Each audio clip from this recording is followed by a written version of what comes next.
Girlfriends are discussing the events that took place the day before. People have been talking about it a lot lately. A young man riding a motorcycle is talking on the phone. He tells his friend about his conversation with his boss. The boss was shocked, but if he asks for a raise, the boss will agree. The guy looked around and said that the area he was in was just a dump. There were only homeless people walking around. A young man just passed by him.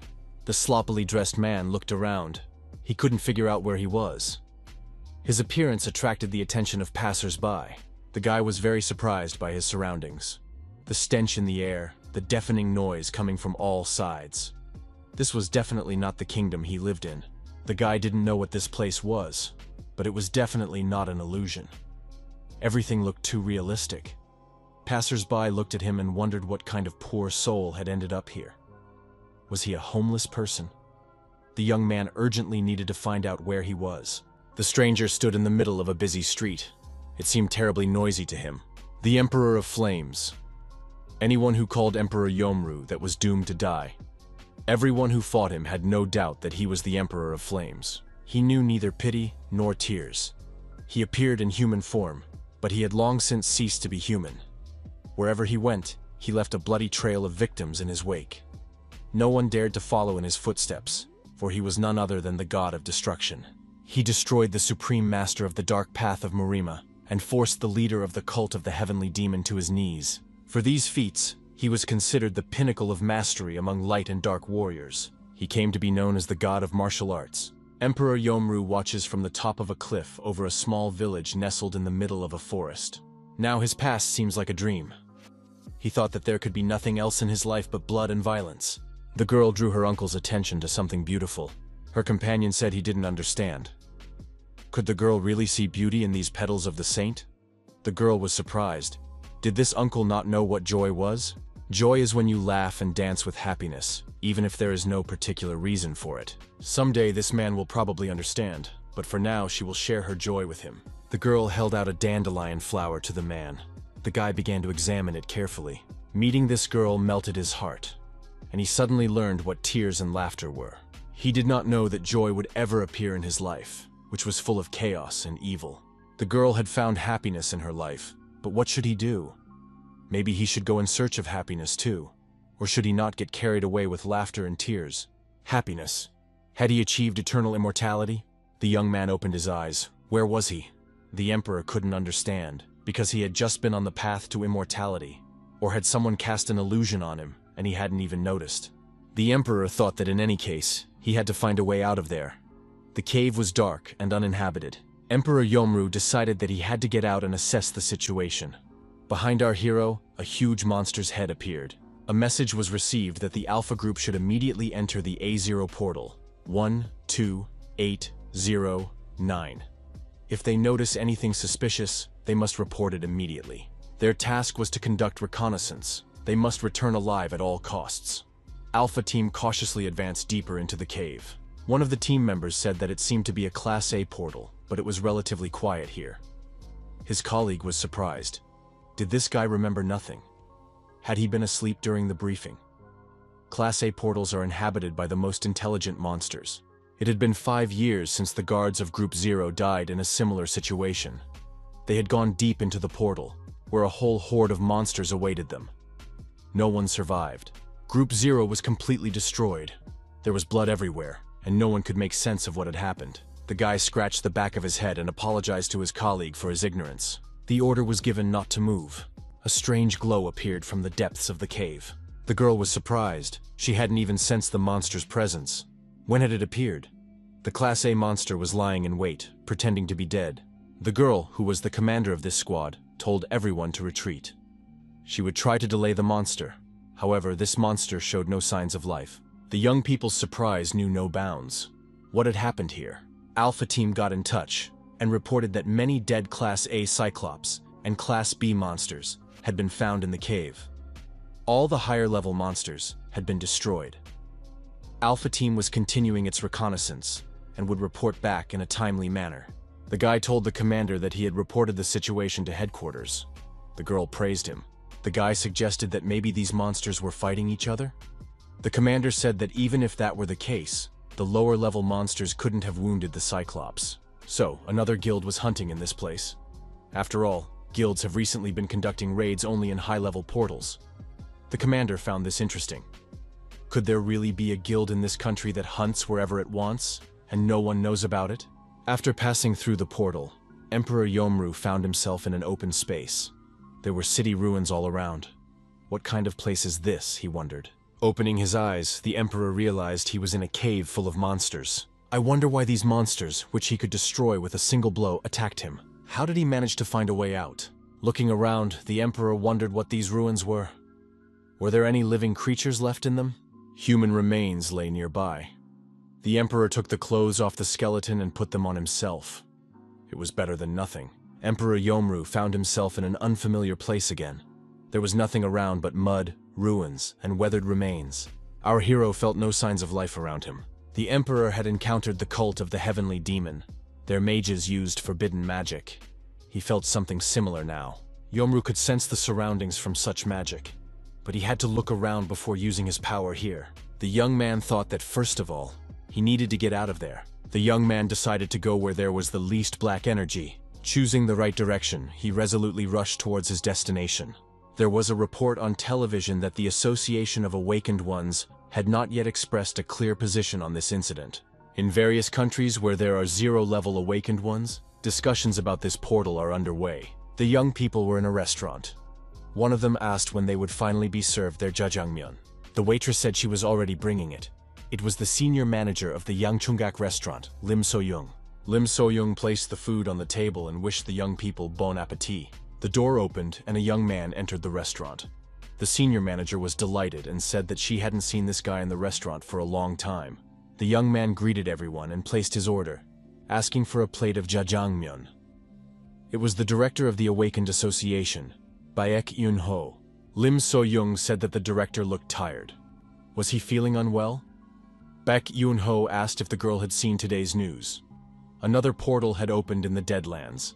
The guilds fought over this portal, and they are simply burning themselves out at work trying to quell this conflict. There is tremendous pressure on them, as everyone wants to get their hands on this portal.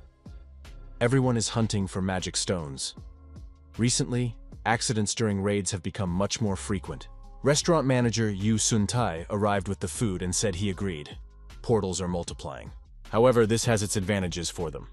More magic stones on the market means lower prices. The restaurant manager added that the monsters were not making them happy at all, and they had lost customers. Baek Yun-ho agreed. Who would dare to leave their home at a time like this? A guy on a motorcycle entered the restaurant. He nervously said that he couldn't take it anymore.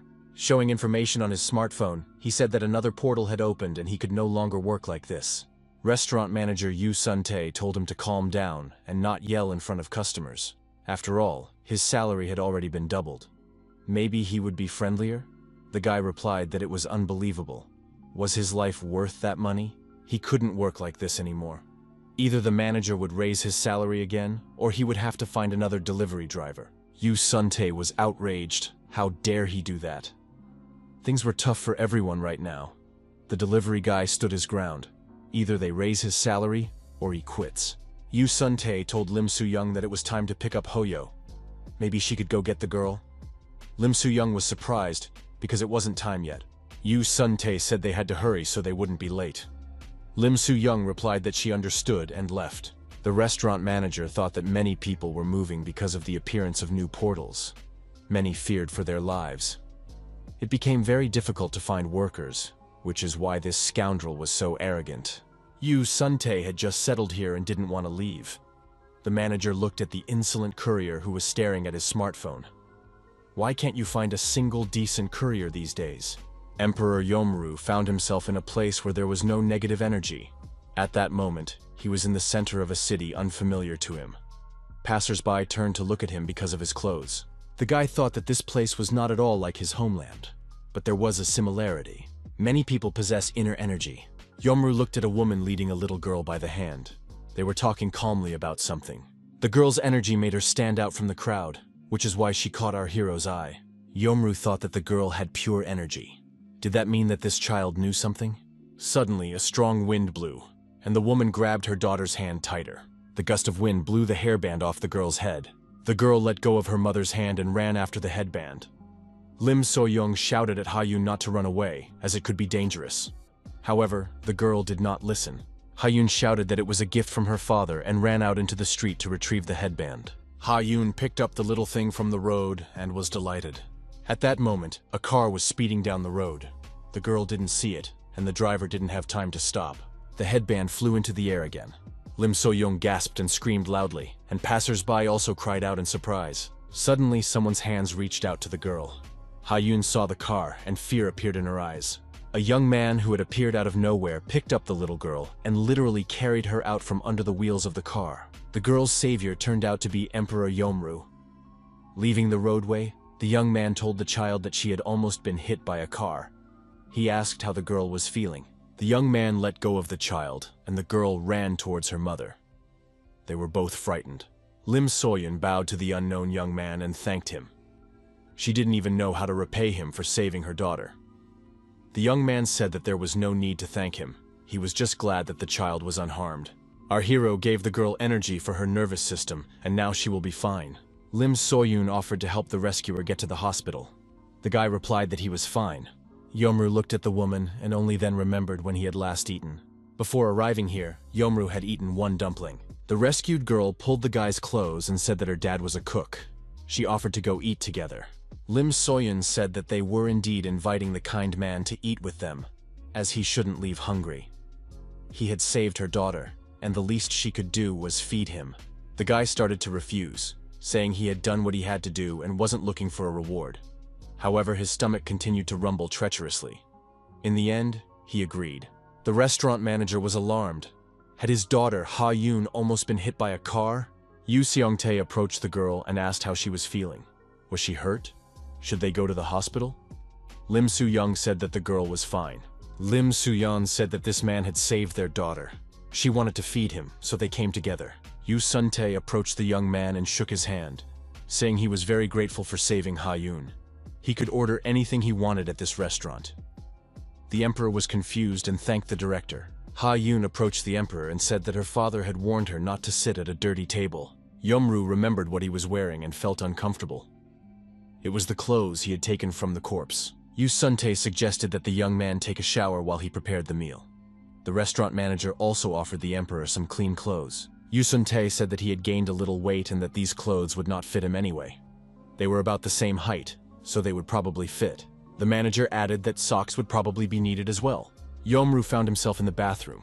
He was told that there was a shower here. The walls gleamed brightly. But where was the well? The emperor called the owner and said that he didn't have enough water in that well. Yu Sun-tae was surprised. He didn't have a well. The emperor pointed to the toilet and said that he couldn't wash himself with such a small amount of water. His interlocutor smiled and said that it wasn't a well. It was a toilet. The emperor was surprised. Did the host mean to say that it was a toilet?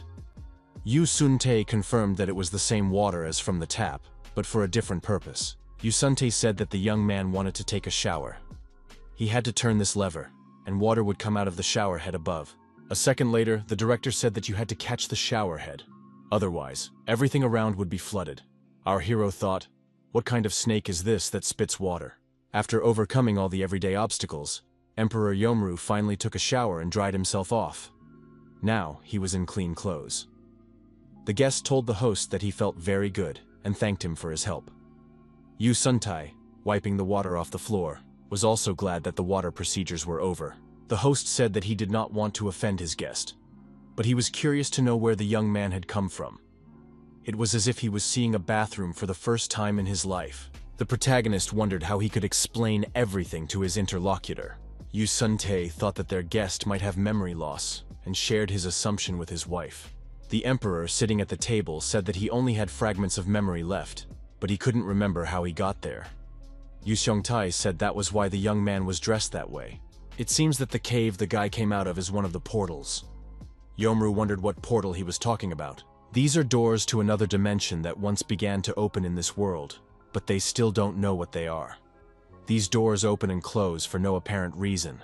Sometimes people get sucked into the portal, and all they can do is survive on their own until the door closes again.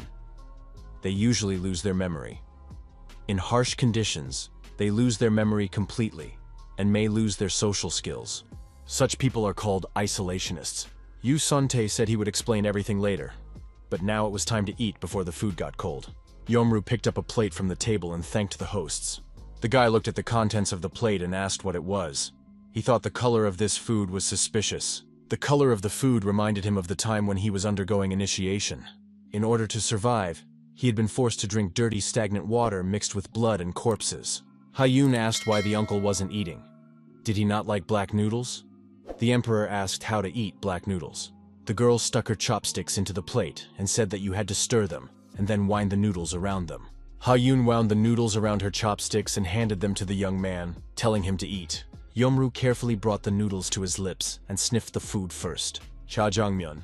It looks a little strange, but the taste is excellent. He had never tried anything like it anywhere else. Yu Seong-tae watched the guests eat and said that he wanted to treat the young man to something better. But it was late and there was no food at home. Lim Seo-yoon added that they would definitely treat the young man to something tastier next time. The emperor asked the hosts for another plate of this dish.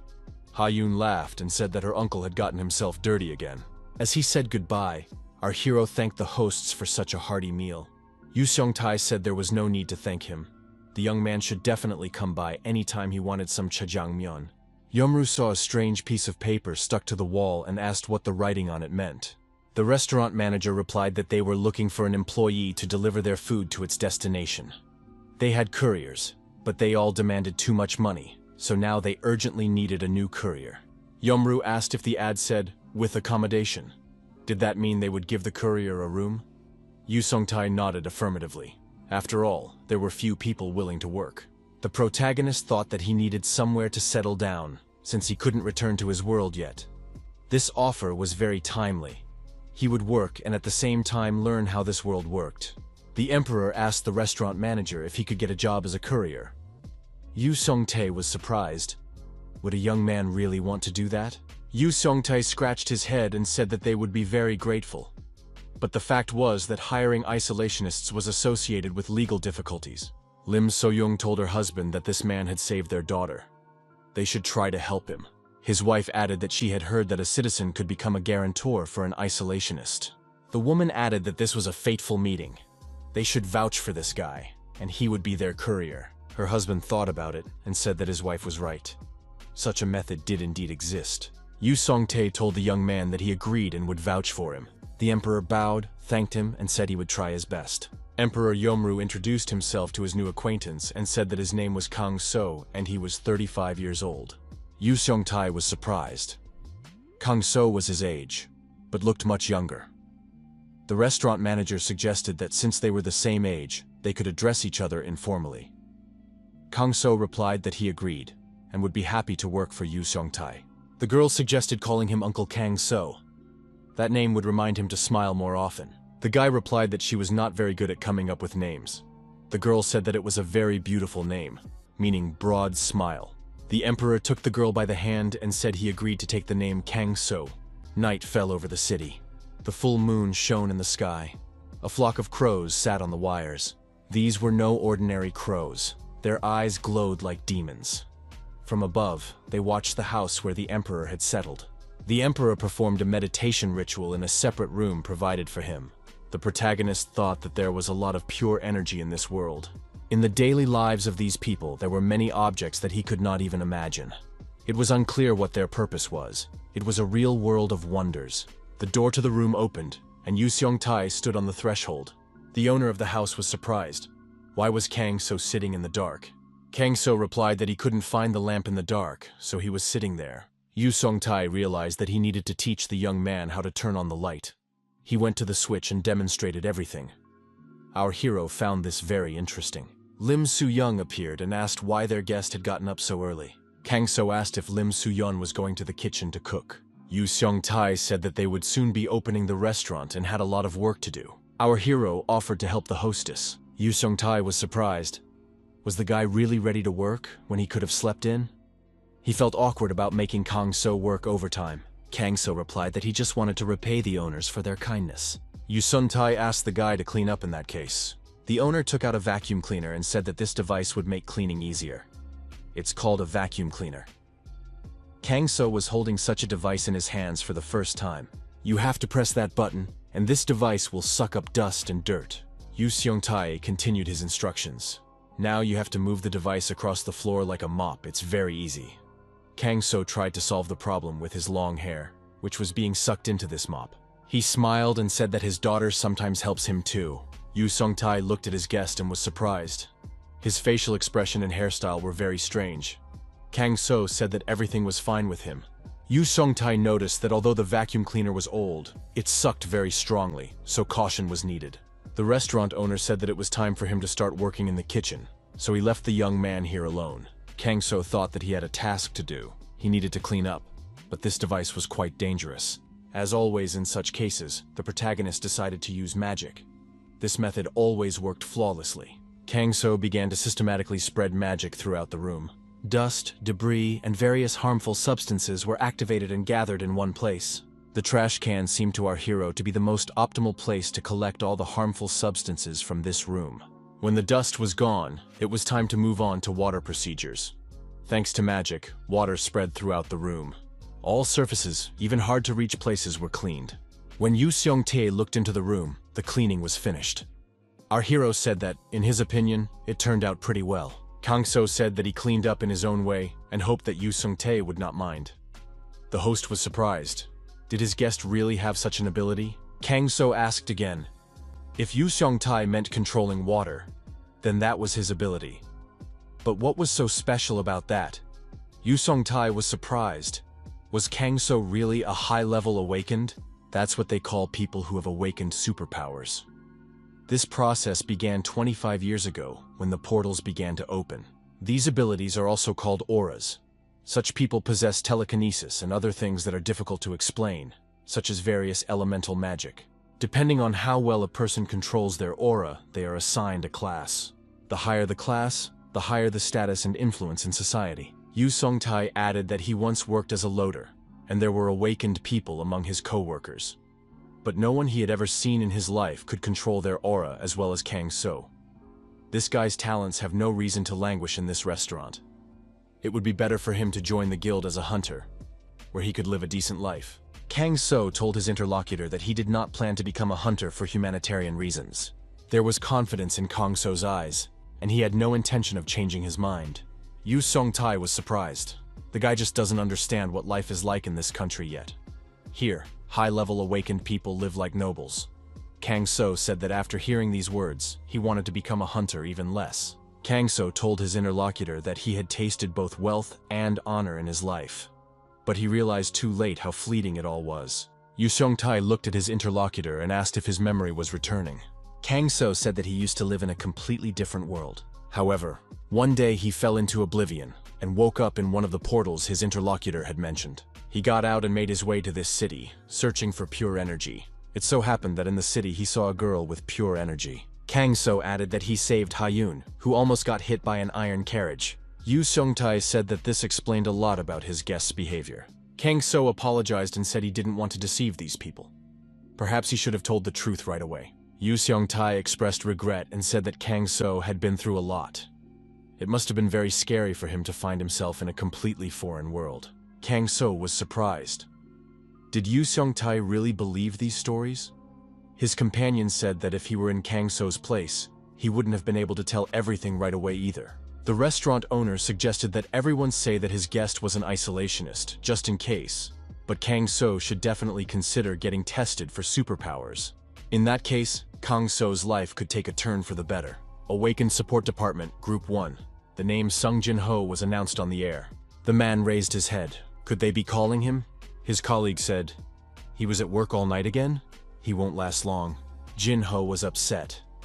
What now? Why did she come to nag him again? Kim Young-hee from the second group of the inspection department asked what was going on that he had to work all night. Jin-ho stretched. He couldn't stop thinking about case A012809. He had no idea where to start. The girl handed him the papers she was holding and told him to read them. Was he still looking for that awakened zero class? Jin-ho read them and was surprised.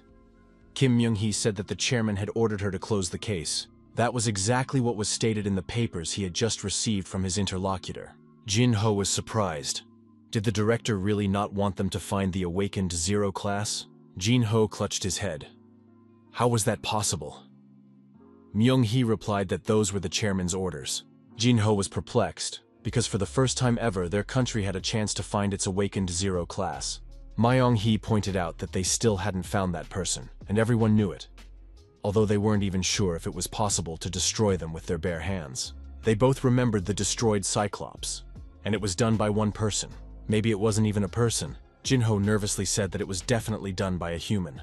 He analyzed all the wounds of the monsters inside the gate. It was the mark of one person's fist, judging by the fingerprints. He checked several times, and the result was the same. This was their only chance.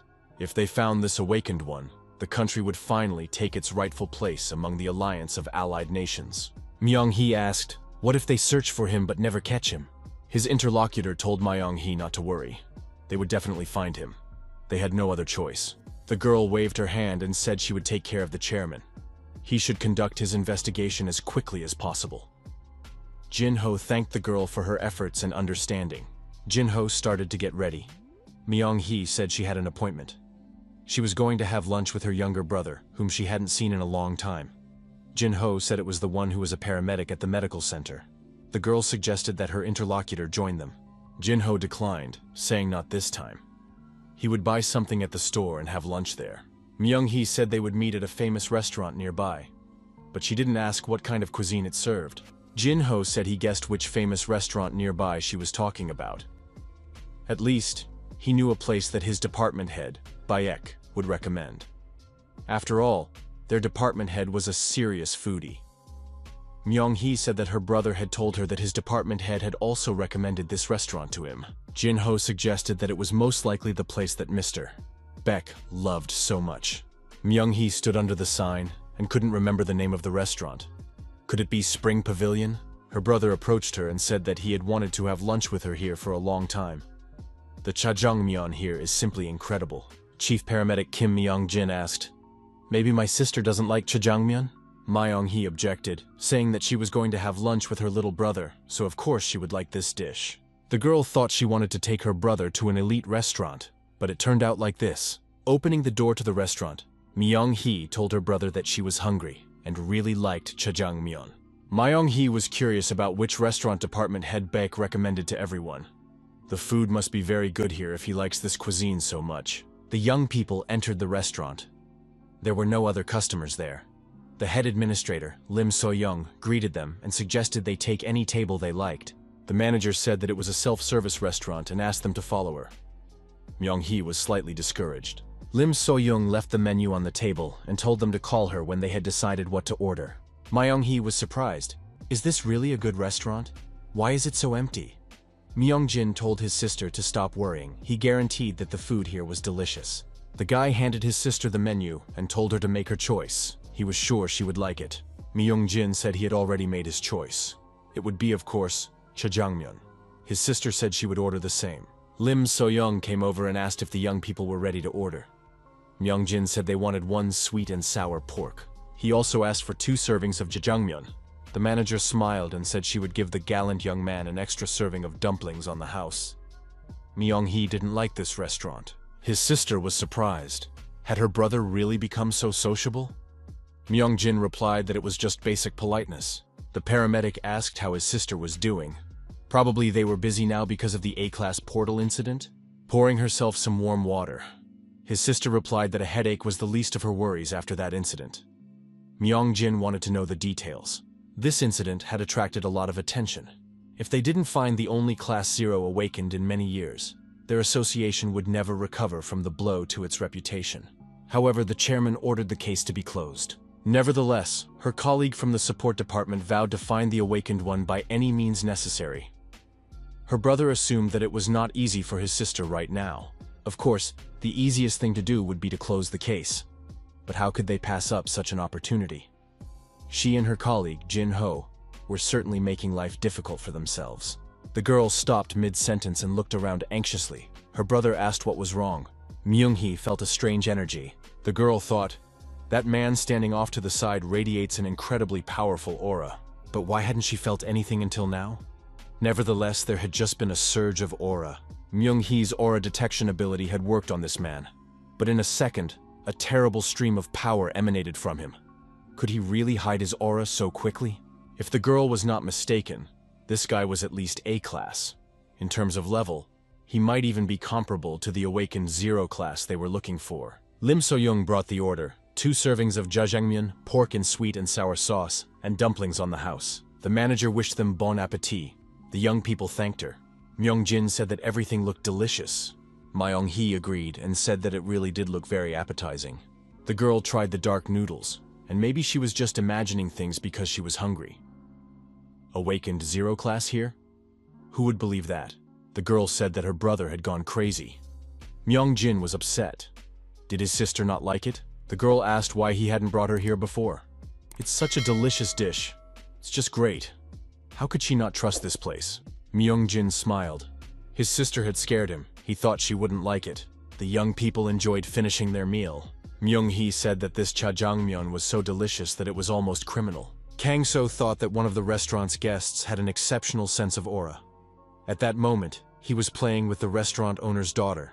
Kang So looked at the visitors and thought that their energy was different, but both of them could be called masters. Perhaps these were the ones called the awakened. He had to be careful not to reveal the level of his aura. He needed to learn more about the awakened. After the restaurant closed, Kang So used his ability to interact with the water element. Kang So used his method again to tidy up the room. It's still not as clean as he would like, but it'll do. He was still getting used to life in this world, but the kind owners of the establishment had already taught him a lot. Now he knew that it was not a well, but a toilet. It took him a few tries, but he finally learned how to use the shower. Our hero understood that there was still a lot he didn't know. However, with time he would learn everything. Kang So knew that he was in no hurry. The Emperor decided that he should learn more about the awakened ones. Our hero heard a strange loud noise coming from outside. He rushed out of the room. He wondered what that growling sound could be. The director, Yu Seong-tae, was standing near the facility. He said that Kang So had arrived just in time. He wanted to show him something. Kang So asked Yu Seong-tae what the strange sound was. Could it have come from this thing? Yu Seong-tae confirmed it and said that it was a device for riding called a motorcycle. The motorcycle would be useful for the guy in his work as a courier. He still needed to learn how to ride a motorcycle, and that would take time. But Kang So could get used to it for now. Yu Seong-tae gave his companion a motorcycle helmet and told him to put it on. Motorcycles are very fast, so they are very dangerous. Riders need protective gear. A helmet is such gear. Kang So thought it was almost like the helmets that warriors wear. Yu Seong-tae said that if the guy put on the helmet, he could sit behind him. Kang So said it was like riding a horse. Yu Seong agreed that it was somewhat similar. However, that was where the similarity to a horse ended. A motorcycle was much faster, but there was no need to be afraid. Yu Seong-tae told the passenger to hold on tight, and the motorcycle started to pick up speed rapidly. The driver asked if the passenger was feeling sick from the ride. Kang So asked if couriers really had to get around only on this. Yu Seong-tae asked if his companion was afraid. If he was afraid of riding a motorcycle, he probably shouldn't work in delivery. There was simply no other way to get around quickly in the narrow alleys. Kang So thought that the goal was to deliver food quickly. Kang So wondered if it was too slow. And motorcycles are too noisy. He decided that he could move much faster using body lightning techniques. The motorcycle stopped, and Yu Seong-tae suggested taking a walk around the neighborhood. Most of their customers live in this residential complex. The residential complex is called Lazurni. There is a number on the side of the building. This is the sector number. The first digit of the apartment number indicates which floor it is on. Kang So said he had a question. Yu Seong-tae said that it was very dangerous to live in this city because it was infested with monsters. Then why don't people leave? Yu Seong-tae replied that it is dangerous here, but not to the extent that people are willing to abandon their homes. The first monsters appeared 25 years ago. At that time, it was impossible to live in this city. But soon people realized that with the help of magic stones, protective barriers could be created around cities. Therefore, this city is relatively safe. Kang So asked his interlocutor what magic stones were. Yu Seong-tae replied that they were something like nuggets that people found in the bodies of destroyed monsters. They contain so much energy that they have replaced the energy sources of the past. Thanks to them, there has been a leap in the development of science. But that doesn't mean it's completely safe on the streets. In any case, caution should be exercised. Yu Seong-tae opened a can of soda and offered his companion a drink. Kang So was surprised. The can made a strange sound. What was it? Yu Seong-tai suggested he try it, saying that he would probably like this drink, as Kang So had probably never tried anything like it before. After trying the drink from the can, Kang So thought that it was something unknown again. He was afraid to try it, but on the other hand, he was also afraid to eat jjajangmyeon at first. Kang So felt a spicy sweetness that was refreshing and spread throughout his body. It was like an epiphany that struck a person like lightning after long and hard work. Kang So concluded that it was a strange drink. It was incomparable even to the magical panacea given to him by the elders of the Northern Ice Palace. Yu Seong-tae said that this liquid also helps with indigestion. Kang So thought that was incredible. After a short break, Yu Seong-tae suggested returning. Kang So asked his companion if he really needed to ride this device. Wasn't there a way to do without the motorcycle? Yu Seong-tae said that there were other means of transportation, of course, but nothing better than a motorcycle had yet been invented for a courier. Kang So told his companion that he could manage on his own 2 feet. Yu Seong-tae was upset because he had said that the delivery had to be fast. Otherwise, the noodles would swell on the way, and the dish would lose its appearance. Plus, customers get annoyed when delivery takes a long time. Kang So said that there was no need to worry about that. Kang So said that he would get there faster on foot than by motorcycle. Yu Seong-tae was surprised. How was that possible? Yu Seong-tae realized that it wasn't so unbelievable, because Kang So, who had been awakened, was apparently no less than an A-class. Kang So told his companion that if he didn't believe him, he could demonstrate it on the way back. Yu Seong-tae was curious to see for himself, and agreed. Kang So said that he remembered the way to the restaurant, so he would get there without any problems. Yu Seong-tae said that he certainly believed his companion, but just in case, Kang So could start running already.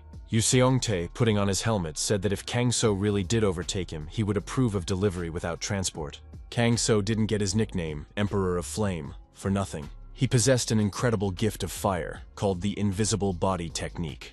As the name suggests, when he used this skill, he became completely invisible and could approach his enemy unnoticed and destroy him. After achieving enlightenment, the protagonist continued to develop his invisible body technique. He called it an improved version of the technique of the invisible body of emptiness. The girls talking about work did not notice a guy rushing past them. The young people relaxing during their lunch break also did not notice Kang So rushing past them. This ability not only made our hero invisible, but also made it impossible to detect his presence. This ability also increased his agility and speed to incredible levels. This new technique, combined with his supreme martial arts skills, earned him the title of God of Martial Arts, even more majestic than God of Destruction. At this time, Yu Seong-tae was trying to get to his restaurant as quickly as possible. He was speeding on his motorcycle at high revs.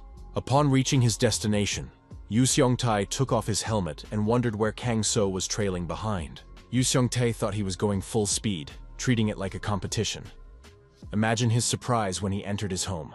At the door, Yu Seong-tae was greeted by his wife and his daughter, who was sitting on Kang So's shoulders. Kang So told Yu Seong-tae to come in. Yu Seong-tae was surprised. When did this guy get here? Ha-yoon said that daddy was late. Lim So-young said that Kang So had been home for 10 minutes. Yu Seong-tae was surprised. 10 minutes. That's incredible. Yu Seong-tae, as promised, allowed the guy to make deliveries without transportation. Yu Seong-tae said that Kang So simply had to take the superpower test. I wonder what his class is. Kang So, to leave no doubt, said that he would take the test. The young people went to the center where such tests are conducted. Yu Seong-tae said that they had finally arrived at their destination. Kang So was surprised to see so many people. However, as a citizen who had come through the portal without any documents, Kang So had to go through many procedures.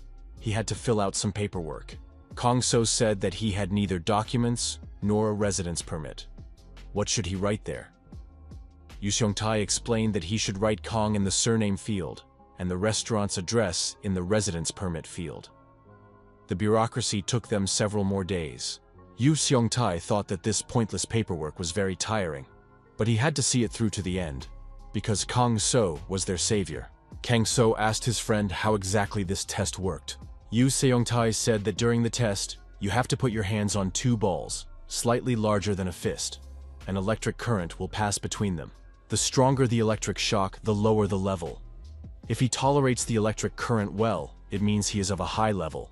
In other words, those who are awakened to a high level have high energy potential. Kang So asked if it was good to have a high class. Yu Seongtae replied that if Kang So had a high class, his life would immediately change for the better. Some particularly gifted individuals are valued as national treasures. In any case, a high class ensures a comfortable existence. Kang So replied that he understood everything. In our hero's place, another person would now be jumping for joy. However, Kang So knows better than anyone else that wealth and words are fleeting and insignificant. People have many passions and desires, and they are always insatiable. No matter how hard they try, a whole lifetime is not enough to satisfy them. The protagonist grew tired of the world of passions and withdrew to live in a remote mountain village. The emperor could not allow his peace to be disturbed again. It seems that from now on, he will have to work hard to hide his level. The young men parted ways, and Yu Seongtae wished his friend good luck. Finally, Kang So turned around and asked his friend which room the test was in. On the second floor, the elevator announced that the doors were opening. Kang So thought it was a self-propelled box with self-opening doors. What's more, it even talked. Our hero was met at the entrance and asked if his name was Kang So. The man greeted him and said that he was Park Soo-in, the head of the second department, and that he would be administering the test. The young men shook hands. Park Soo-in noted that it had been a long time since they had tested isolationists. Kang So was reserved and focused. He tried not to miss anything. The head of the second department said that 10 years ago there had been an increase in the number of isolationists, but gradually the government regained control over most of the territory, and these cases began to decline.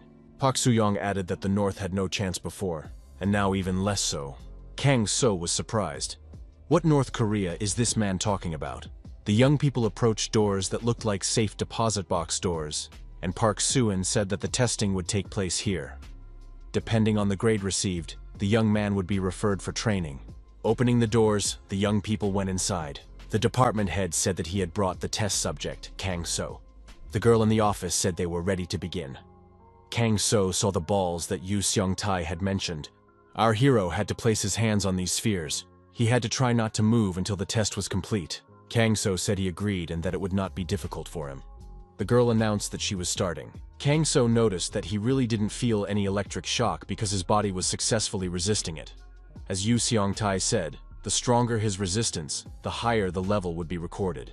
Since our hero had his own plan of action, he decided that he needed to do something.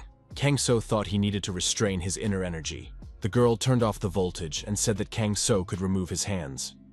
Mr. Kang So's result was F-class. F-class means that he is awakened, with abilities slightly greater than those of an ordinary person. Ordinary people are classified as G-class according to scientific classification. The department head thought that Kang So was an isolationist, and he must have hoped to get a high class. He must be very disappointed that his class is only slightly higher than that of ordinary people. Kang So thought that he had made a mistake. He tried to lower his resistance enough to get a G-class.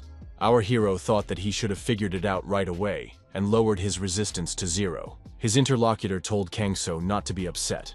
His class does not determine his value as a person. The internal security agencies have a department that supports the awakened. This department deals with matters of high importance and secrecy. The task forces within the department are divided by number. The first group handles the most highly classified matters, followed by the others in descending order. The head of the second group is in charge of training isolationists. This is a very responsible position. Among the isolationists, there are often awakened individuals of the highest classes.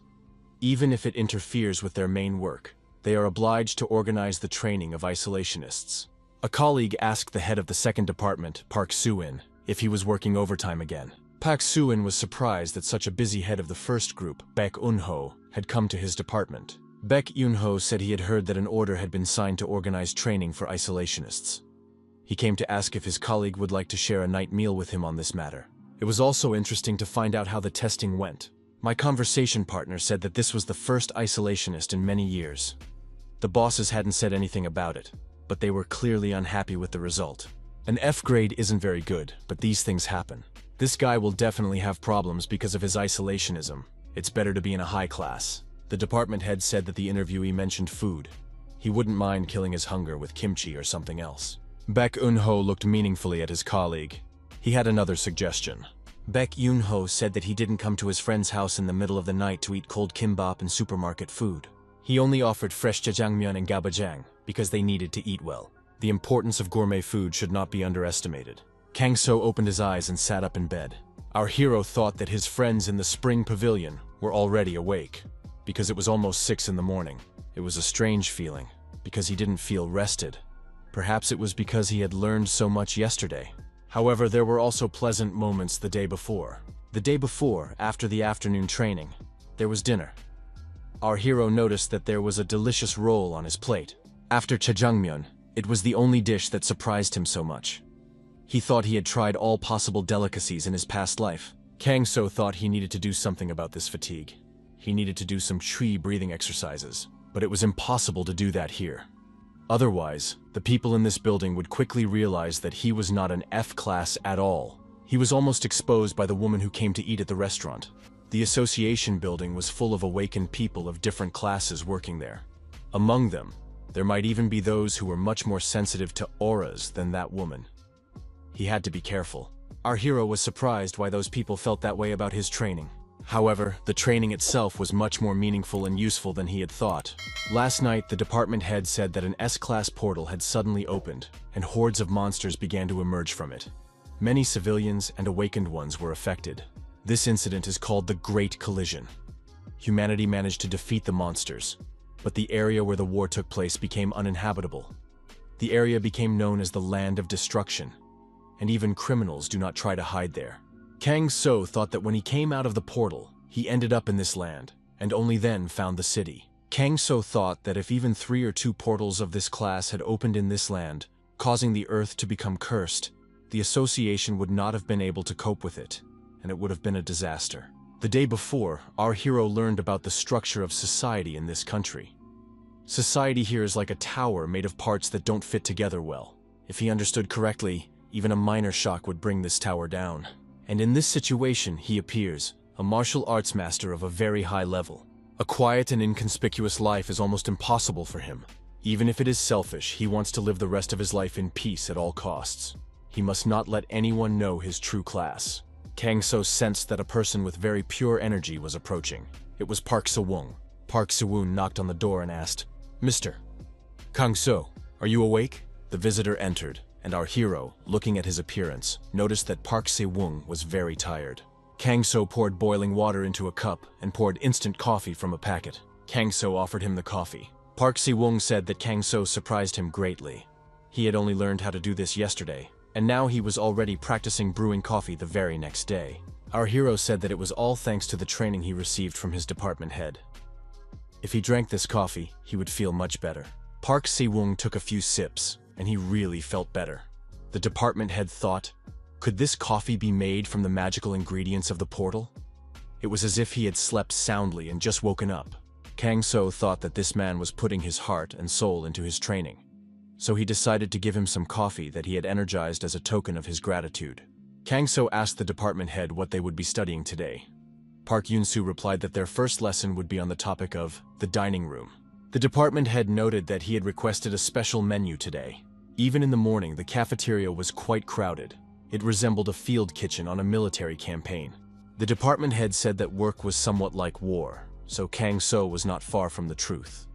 But unlike camping conditions, the portions here were larger. Park Yoon-soo said that you could put as much food on your tray as you wanted. Kang So asked what would happen if there wasn't enough food for those who were late for breakfast. The department head noted that Mr. Kang So was very attentive to others, but he needn't worry. If any dishes ran out, the cafeteria staff would prepare more. Our hero found this unbelievable. The department head noted that they were living in an age of abundance after all the wars. Kang So said that abundance is good, but what surprises him most is something else. Our hero said that he was amazed by the speed of logistics and the amazing technologies for preserving and storing food for long periods of time. The department head thought that this guy was an isolationist, and that yesterday was only his first day of training. But he thinks so strategically, it's incredible. Park Yoon-soo said that it was all thanks to their scientists. Thanks to the scientists, they always have access to a huge variety of products. For office workers, the cafeteria is a place to relax and recharge. Kang So thought that mealtime was always the most enjoyable part of the day. The department head said that he rarely came to the cafeteria, usually grabbing a quick bite to eat. After the cafeteria, while in the elevator, the department head asked his companion if he enjoyed the food. Kang So nodded affirmatively. The department head said that was great, and added that he had given him a tour of the cafeteria. He thought that was enough for today. Kang So thought they would still have classes. The department head said that this guy couldn't be fooled. They still had a class on the gym scheduled. But for the F class, it wasn't mandatory. They could skip it. Being in the F class meant having less responsibility. The department head thought he was cutting back on classes because of his main job. He is forced to deceive the naive isolationist who doesn't understand anything yet. In the end, the young people came to the gym. Anyone with an awakened certificate has the right to exercise here. Park Yoon-soo added that anyone can come here regardless of their class. Kang So saw that both boys and girls were exercising here. Any awakened person can use this gym. Only imposter criminals are not allowed here. Park Yoon-soo noted that if Kang So wanted to train here, it would be quite good. However, our hero refused. Park Yoon-soo pointed out that it was completely free. He could explain what the gym was for, and it would be clear how useful it was. Kang So thanked his interlocutor and said that he did not think he needed training. Park Yoon-soo asked what the guy's plans for the future were. Kang So happened to see Yoo Seong-tae and Lim Soo-young standing nearby. They greeted each other. Kang So thanked his friends for coming to meet him. Yoo Seong-tae asked what class Kang So was in. Kang So showed his hunter's license and said he was in class F. Lim Soo-young was surprised because Kang So wanted to get a G class like a normal person.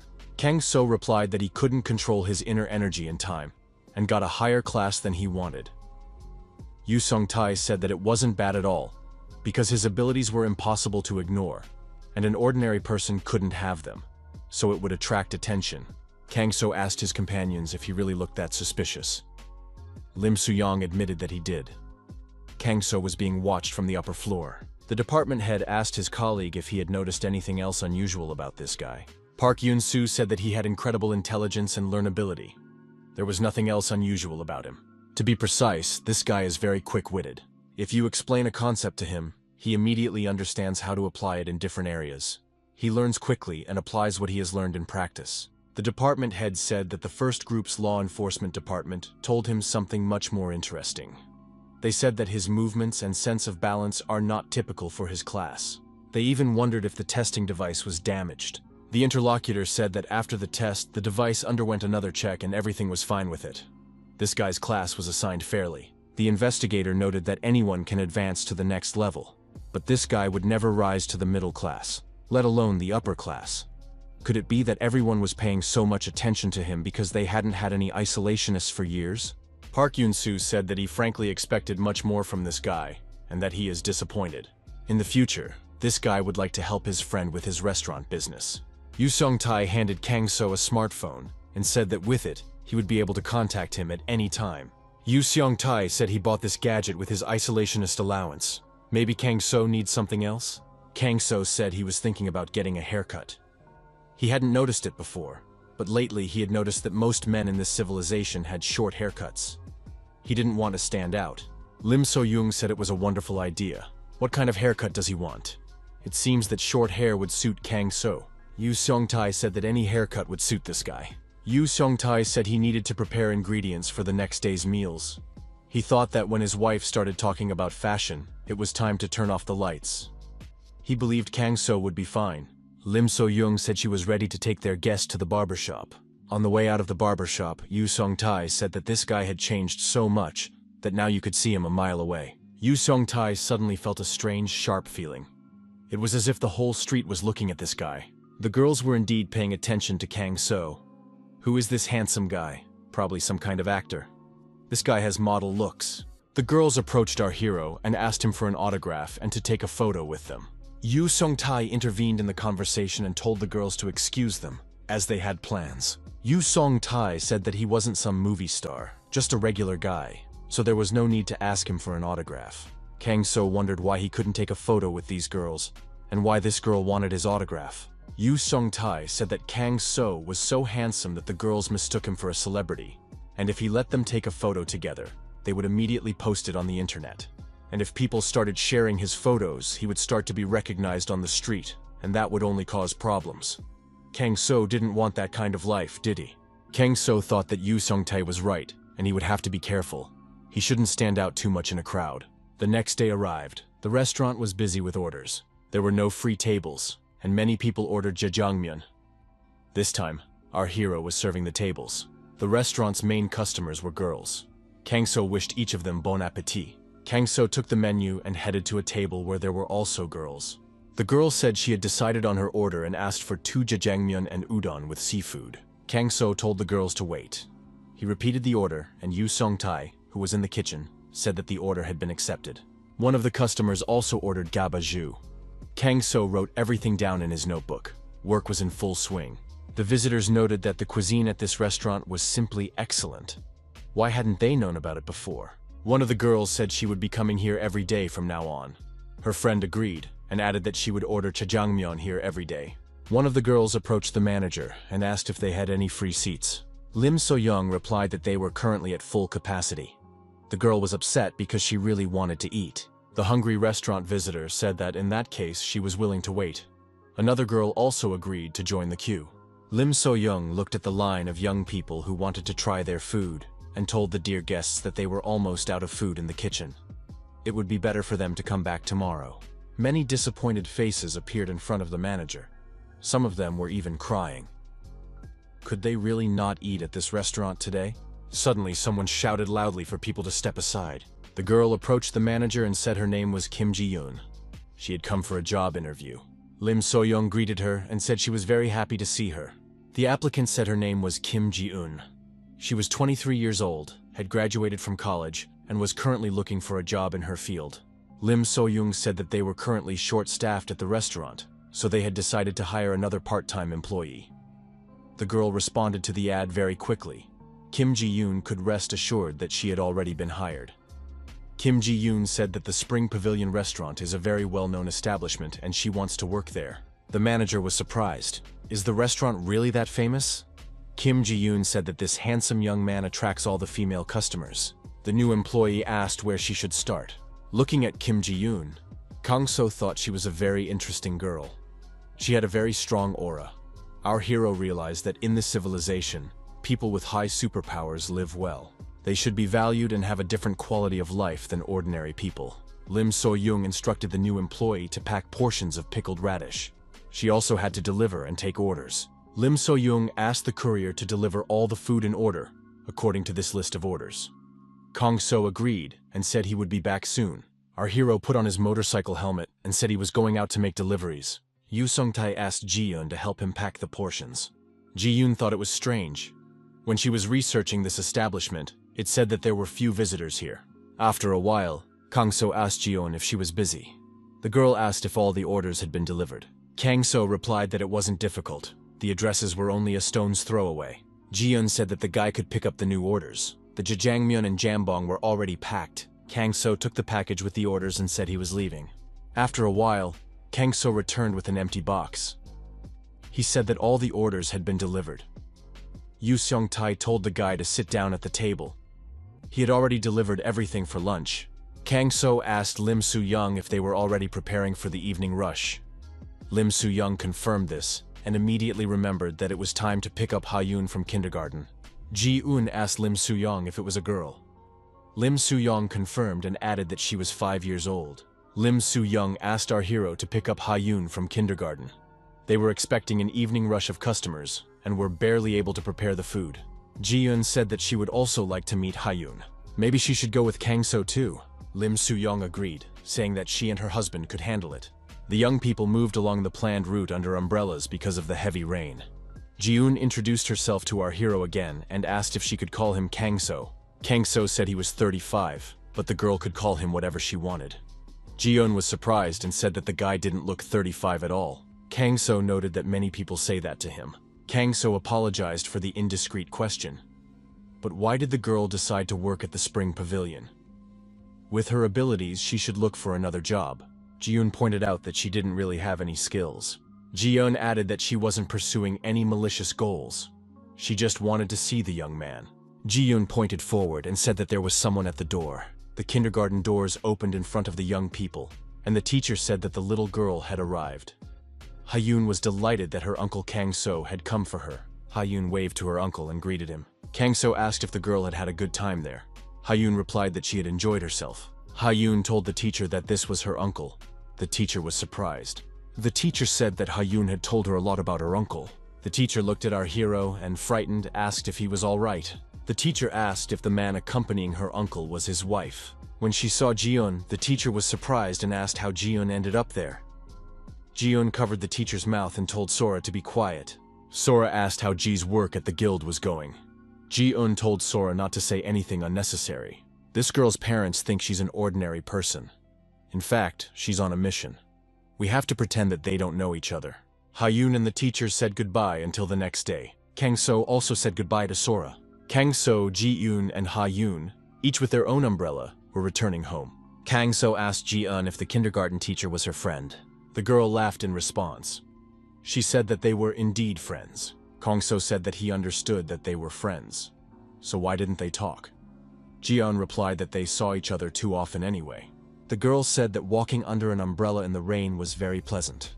Ha-yoon said that she also liked walking under an umbrella and added that her beautiful aunt also liked walking in the rain. Ji-eun smiled and said that she liked walking with her uncle better. Kang So asked if it was hard for Ha-yoon to carry her umbrella. Ha-yoon replied that it wasn't heavy and that she wanted to carry it herself. Kang So warned the girl that if she wanted him to help, she should say so.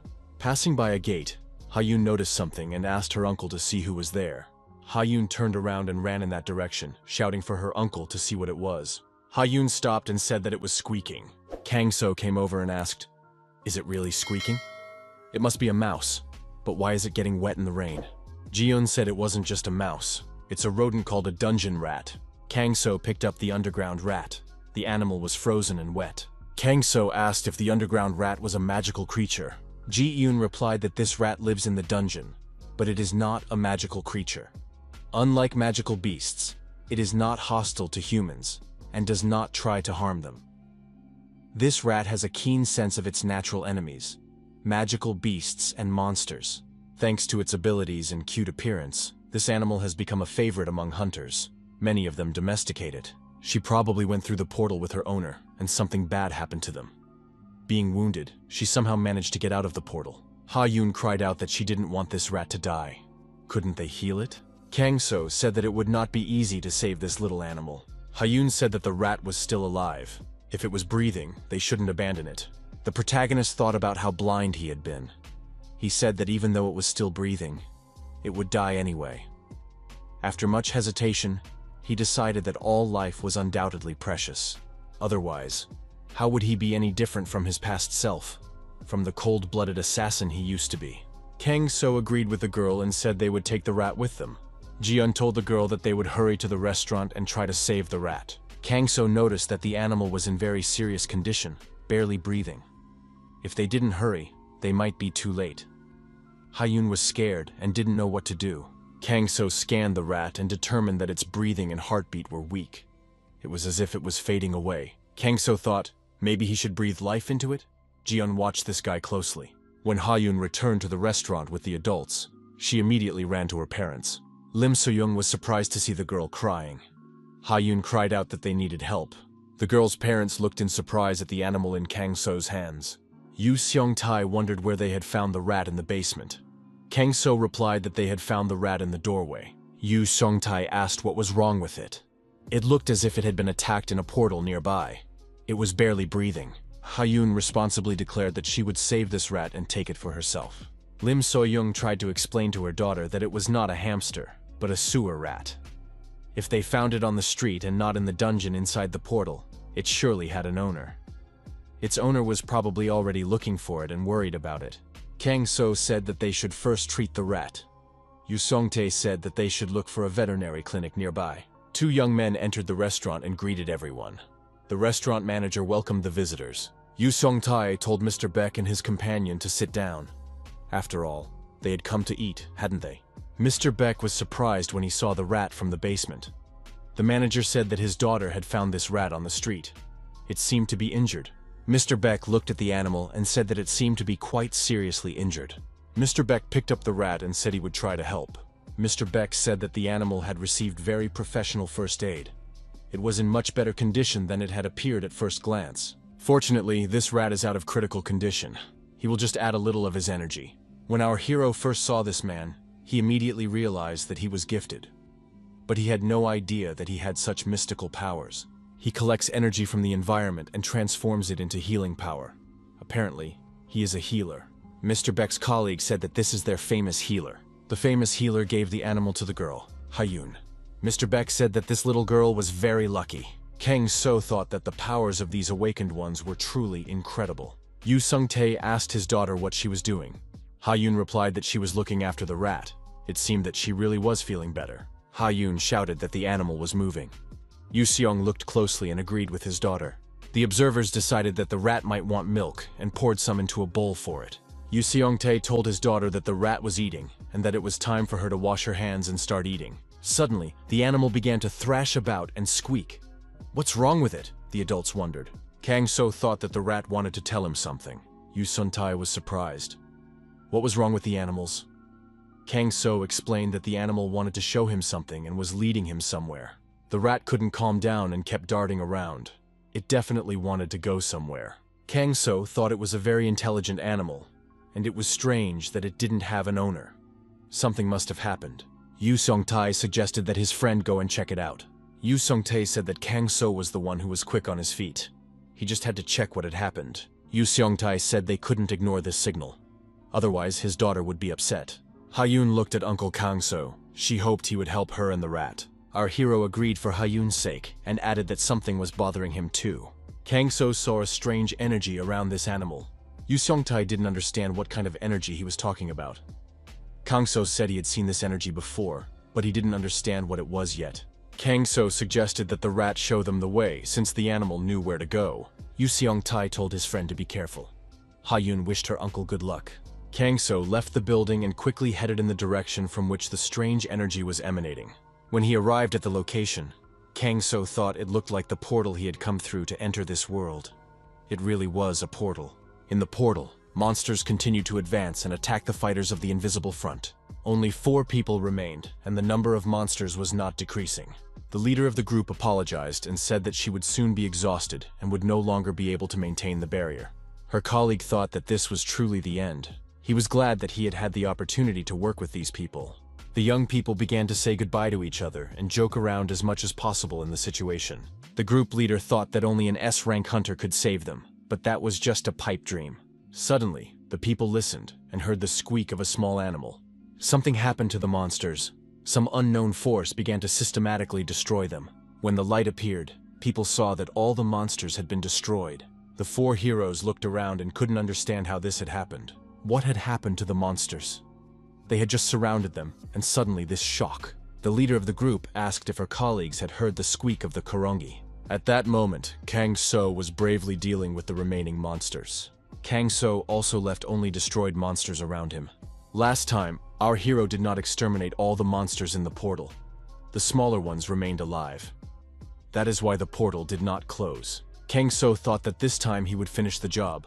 However, one terrifying monster was approaching from behind. Kang So noticed the villain in time. He thought that the core of these monsters was in their heads, so he had to hit them in the head. Kang So understood that there was still negative energy in this portal that helped the monsters fight. The guy approached the sword. He thought that the monsters had killed some kind of warrior in this place. Only the sword remained. Kang So decided to borrow this sword. Taking the weapon in his hands, the protagonist decided to continue destroying monsters and avenge its owner. The monsters continued to approach, but Kang So was now armed and posed an even greater danger. Fighting his way through the monsters, Kang So reached the source of a strange demonic energy. The energy was coming from behind a door. Kang So opened the huge doors and went inside. Someone huge asked who it was. Inside the room was a huge knight who asked how this man dared to disturb his peace. He would not forgive anyone for this. The monster lunged at the hero, declaring that people like him must be destroyed. Kang So saw such a creature for the first time, a knight holding his own head in his hand. Kang So noticed that his opponent had a rather unique appearance. The sinister knight said that this man would pay for his mockery. The knight with his head in his hand rose high in the cave. Kang So watched him. The villain declared that he intended to destroy his opponent with a single blow. Kang So thought that the head might be a vulnerable spot. The knight began to descend directly onto his opponent and said that this insolent worm would be destroyed. Kang So was ready for battle.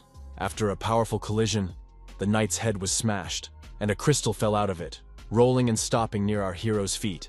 Picking up the crystal, the boy thought that this must be the source of that energy. Perhaps this is what they call magic stones in this world. A rat peeked out of the boy's pocket and squeaked. Kang So told the animal that he had eliminated everything that posed a threat. Kang So said that the portal would close soon, and suggested that the animal run to its owner. Kang So added that the animal should take care of itself. In response, the dungeon rat squeaked again. The animal turned around and ran off into the darkness. The guy thought that the girl would probably be upset. This dungeon was too strange. The creature ran up to the warriors and began to examine them. One of them said that for some reason this dungeon had been designated as C-class, but how did a B-class monster end up here? They still couldn't understand what had saved them. Maybe an S-class hunter had saved them? However, all the S-class hunters they had seen radiated incredible power. If one had appeared in this dungeon, they would have sensed it immediately. Perhaps it was the awakened Zero class they had heard about. The warriors saw a small animal fidgeting in one spot. It was true, Korongi had survived. She was looking for someone. The leader of the group said she was looking for Sarkhoon. However, he was dead. The little creature ran up to the warrior's body and began to squeak plaintively. Suddenly, there were some strange sounds. What was happening? The guy said that the portal had already been emptied. The portal would close soon, so they had to quickly gather as many magic stones as they could. They agreed to meet at the exit in exactly 20 minutes. Information appeared that a special task force was coming out of the portal. They needed to be given full support. Representatives of a television company were already present at the portal exit, reporting for hunting news. Korongi had already managed to get out and was watching the rescue of the special forces team from the sidelines. Korongi sat in the rain again and cried. Hayun sat sadly near the empty box. Yushong said that the rat had returned to its owner, so it would be better that way. The girl replied sadly that she knew. Hayun said that she would never see the rat again, so she was very sad. Finally, Kang So entered the room. He asked why Hayun was so sad. Yusong Tai said that the girl had never said goodbye to the rat. A rat came out of Kang So's breast pocket and squeaked softly. Hayun happily hugged the little animal. Kang So said that the name of this underground rat was Korongi. The boy added that it seemed the owner had taken it with him on a mission to clear out monsters, and they had both been injured. Yu Seong-tai asked what had happened. Kang So said that he found the rat's owner dead, and there was nothing that could be done, as it had been a long time since his death. Yu Seong-tai was surprised. Had Kang So really gone to the dungeon? Kang So confirmed this. Yu Seong-tae said that the portal would probably be cleared soon. Kang So said that he had already cleared the portal, and then quietly slipped away. Yu Seong-tae wondered, what class was Kang So really? Perhaps Class A or Class S, like the legendary hunter Li Xin? Our hero had the opportunity to interact with hunters when he worked as a porter. Except for the unrivaled hunter Li Xin, no one could enter the portal and clear it alone. However, Kang So does not radiate as powerful an aura as Li Xin. If Kang So is so good at hiding his aura, he must be the awakened Zero class that everyone is talking about. Ha Yun pinned a bow on Korongi's head and showed it to her parents. Her father said that now the animal looked like a princess. Yu Seong-tae wondered what he was worried about. Even if Kang So is an awakened Zero class, he is still his friend. Nothing bad will happen. You have to think only about the good things. Ha Yun, Yu Seong-tae, and Kang So decided to keep the dungeon rat for themselves, so they got scolded by Lim Su-yong. Kang So woke up in the morning and got out of bed.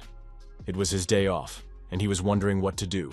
Train or look for a job for a few hours. The girl said that Kang So was always working because he didn't know how to relax. Why was it so difficult for him to just relax? He needed to do what he wanted to do. It was silly to work when he should be resting. Kang So thought that she would say that to him right now. Our hero decided to examine his trophy. An imperceptible alien energy emanated from the crystal. The people of this civilization utilize the energy of these stones. Their energy is similar to the dark magic used by followers of the heavenly demon cult. This magic was forbidden in the magical community. The energy was obtained through human sacrifices. Our hero decided that he could not keep this dangerous object. For now, he decided to seal its energy. Yu Seong-tae was already up, but he noticed that Kang So had woken up early. Kang So said that Yu Seong-tae had also woken up early. Today is a day off. Is he really going to chop the ingredients anyway? Yu Seong-tae replied that he was a chef and should be responsible and at least chop the onions for tomorrow. He asked what Kang So would do on his first day off. Yu Seong-tae suggested that the guy go to the library with Ha Yun. Kang So did just that, picking up the girl and going to the library. Looking around, The protagonist thought that there were places in this world where anyone could read valuable books. Hyun told her uncle that she wanted to look at books. Kang So told her not to run around the library and to come back as soon as she had chosen some interesting books. Our hero thought that this library was comfortable and had an incredible number of books. Hyun asked the library employee to give her the book she was interested in, a book of fairy tales. Kang So noticed that the girl was helping the young library employee. Kang So felt an unusual aura from this library employee. Perhaps he was also awakened. It was quite a strong aura for his age. Kang So didn't know what was going on in this guy's life, but it was clear that he was having a hard time. The library employee was not as strong as Ji-eun, but he had abilities. Why was he languishing in this insignificant position? Ha-yoon asked the library employee if he was feeling unwell. The guy was surprised. Is it really that obvious? Ha-yoon said that her uncle was also concerned about this man. The library employee was surprised. Why? The library employee looked at Ha-yoon's companion and recognized him. He was the delivery man from Spring Pavilion. Kang So approached the library employee and was surprised. Do they know him? The library employee said that this guy is very popular on social media. He likes women and delivers in an instant, even though he is a foot courier. The library employee asked Kang So, "You're an awakened one, right? Can you tell me what class you are?" Kang So replied that he was class F. The young people started talking, and the library employee told his conversation partner about his life. Kang So realized that raids are only allowed from a certain age, and that's why this guy has to earn a living. The young man said that this is why he takes any job he can get. He also volunteers at the library because he gets extra money for his scholarship. Kang So was surprised. Was there really no one who could help him with his abilities? The library employee said that his class is C. It's not a bad class, but it's not a good class either. That's why no one will sponsor him. The library employee added that, unlike Kang So, he did not have any special abilities. Because he was useless, his mother lived in poverty. Kang So said that class doesn't determine everything in life. After all, his interlocutor could raise his class. The librarian was surprised, because that doesn't happen. Kang So asked if his interlocutor had tried to improve his class. He gives up without even trying. Doesn't he want to become stronger? The library employee said that of course he wanted to become stronger, but he didn't know how. Kang So said he could teach him. In return, our hero asked his interlocutor to find him information about a certain country. The library employee asked which country he was talking about. Kang So said he needed to learn about the OK dynasty. The library employee had never heard of this country before. He would try to find information about it. Kang So thought that if he had traveled through time, there should be information about the history of the OK dynasty. This logically explained why the magic of the OK dynasty and the magic of this time were so similar, even though they had different names. The librarian looked through the entire history book. None of the dynasties matched. The guy told his friend that he had already reviewed all the dynasties. However, there was no such dynasty as the OK. The library employee said with confidence that there was no mention of this dynasty in any history textbook. Kang So thought, Sun Ming Qing. These dynasties sound similar to their civilizations. However, he had never heard of them either. So, among the kingdoms of the past on this land, there had never been a period of the OK dynasty. The library employee asked if his interlocutor was okay. Kang So replied that he was fine, just lost in thought. Kang So thanked the guy for his help and invited him to the Spring Pavilion restaurant. He promised to treat him to jjajangmyeon there. The librarian said that it was nothing, and that he didn't need to thank him. Kang So thought that he had not received the information he had hoped for, but one thing was clear.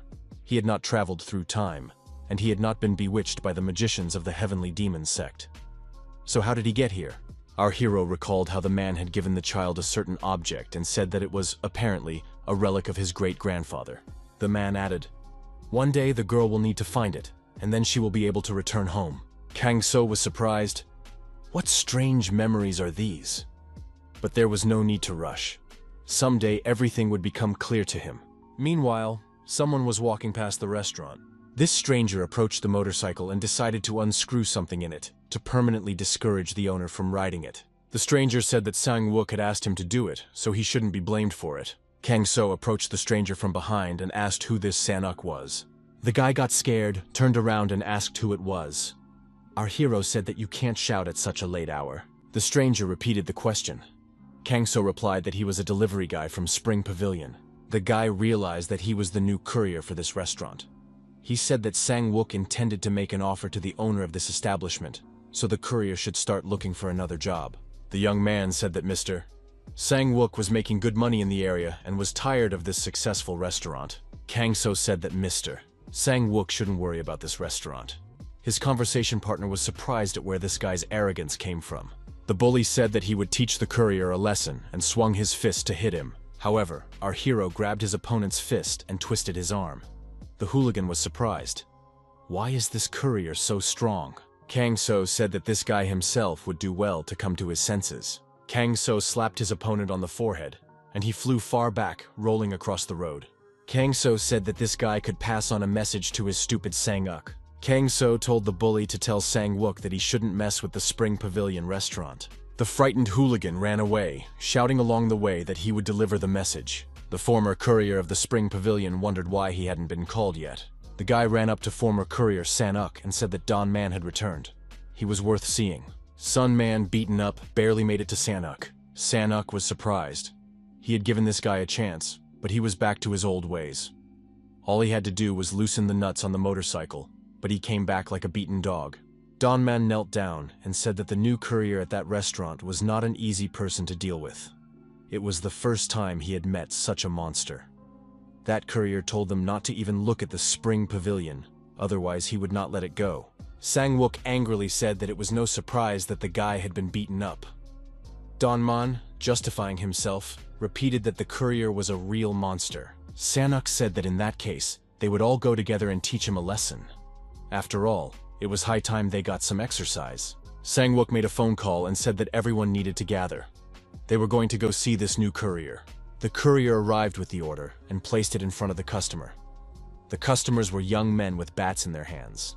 Taking the food out of the boxes, the courier asked where he could pick up the dishes later. The customer was surprised, wondering what dishes he was talking about. Nothing. Does this courier still not understand anything? One of the customers, flexing his fists, said they would have to use their fists. They said that this courier had beaten their Don Man badly. The customer kicked the boxes with the orders and said that this courier had greatly upset their boss. The courier asked the customer if he was the Don Man. Don Man, who was nearby, said that he had passed everything on to his boss. The leader of the instigators told the courier to talk less. The villain grabbed his helmet and said it was time to take it off. Kang So grabbed the bully's arm and said that he would not advise such a weakling to talk to stronger people in that manner. Kang So squeezed his opponent's arm hard and said that Don Man must have warned them. The bully screamed in pain, saying that his hand hurt very much.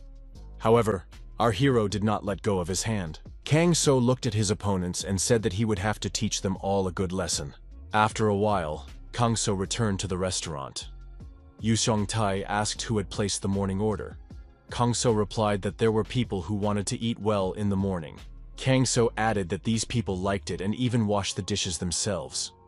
Yu Seong was surprised that even the plates were clean. Kang So said he had one question for Yu Seong-tae. Kang So asked if Yu Seong knew a man named Gu Sang-wook and what his relationship to the restaurant was. Yu Seong was surprised that the guy knew about this scoundrel. Yu Seong-tae said that this man was Kang So's courier. He constantly shirked his work and demanded a raise. Kang So said that he had a conflict because one of the customers was an acquaintance of his. Kang So added that they had behaved inappropriately, so he had to teach them a lesson. Yu Seong-tae was surprised. The restaurant manager thought that since his courier was so strong, he must have taught them a lesson that was not so small. During the fight with our hero, one of the bullies told the others to attack him and teach him a lesson. However, our hero, using extra energy and his magical abilities, scattered the hooligans in different directions. Kang So did not take his eyes off Lem and approached Don Man and his associate. Don Man, frightened, told his boss that he had warned him that they would have problems if they came here. Kang So concentrated energy in the fingers of his hand. Kang So placed his fingers on his opponent's body and told him to repeat after him aloud. Kang So looked the bully straight in the eye and spoke words that the bully repeated exactly. The bully repeated that he would never again plot evil against the owners of the Spring Pavilion.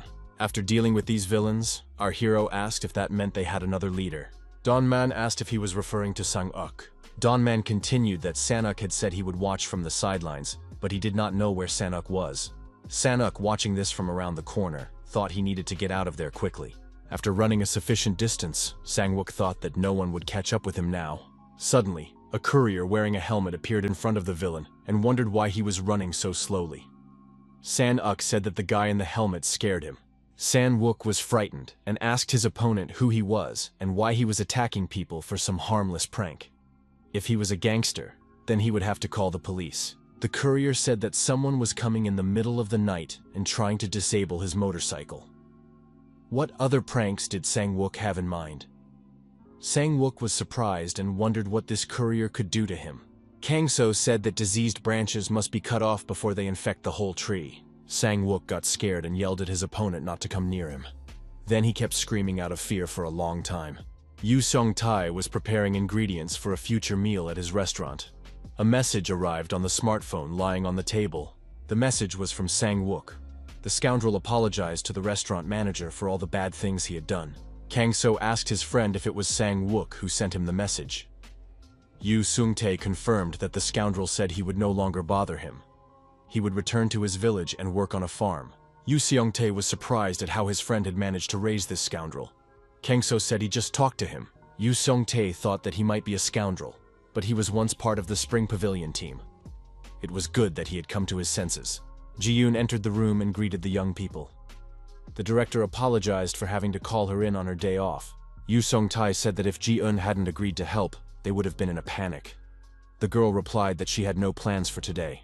Yu Sung-tae scratched the back of his head and said that they were short-handed. His wife and daughter had gone to an event at the kindergarten. Kang So explained that today was tree planting day. Ji-yoon said that her younger brother was also going to plant trees today as a charity event. Kang So was surprised. Was her brother really interested in volunteering? Ji-eun added that he was just very kind. Ji-eun suggested they get to work without further discussion. She thought Kang So was annoying her by constantly asking awkward questions. Yu Sung-tae expressed his hope that Lim Soo-yeon and Ha-yoon would have a good time. He felt uncomfortable at home when no one was there, even a little lonely. Kang So said that the squeaky rat had also been bored lately. Yu Sung-tae said that new portals had been opening in the mountains lately. He hoped his family would be safe. Ji-eun noted that the Hunters Association was providing security at the festival, so there was no need to worry. The Sprout Kindergarten is also under the supervision of the association. Strong hunters are sent there to work, so even an A-class portal will not threaten the children. Yu Sung-tae said that Ji-eun's words reassure him. The restaurant manager was surprised at how Ji-eun knew all this. He had worked as a porter for the association for a long time, but he didn't know about it. Ji-eun hinted that she couldn't talk about it, that it was a secret. A young man is riding in the back seat of a car on a highway. He expresses dissatisfaction that he is unable to enjoy his day off and the good weather. Why was he called in today of all days? The young man added that Ji-eun was supposed to attend the event. His colleague sitting next to him said that the young lady had urgent business to attend to and asked that the least useful person be sent to the event. The girl added that it was not difficult to guess that the young lady was talking about her interlocutor. She asked if he hoped that the young man knew that he was going to the event for a reason. The girl added that a certain important person would be attending the celebration, an influential person in the association. This is his chance to impress him. She was talking about the only master craftsman in the country who makes S-class artifacts, So Cole. The young man was surprised. Had he come here just to make an impression? The girl said that the master had a business meeting here. Had her interlocutor not read the additional materials that had been sent to him?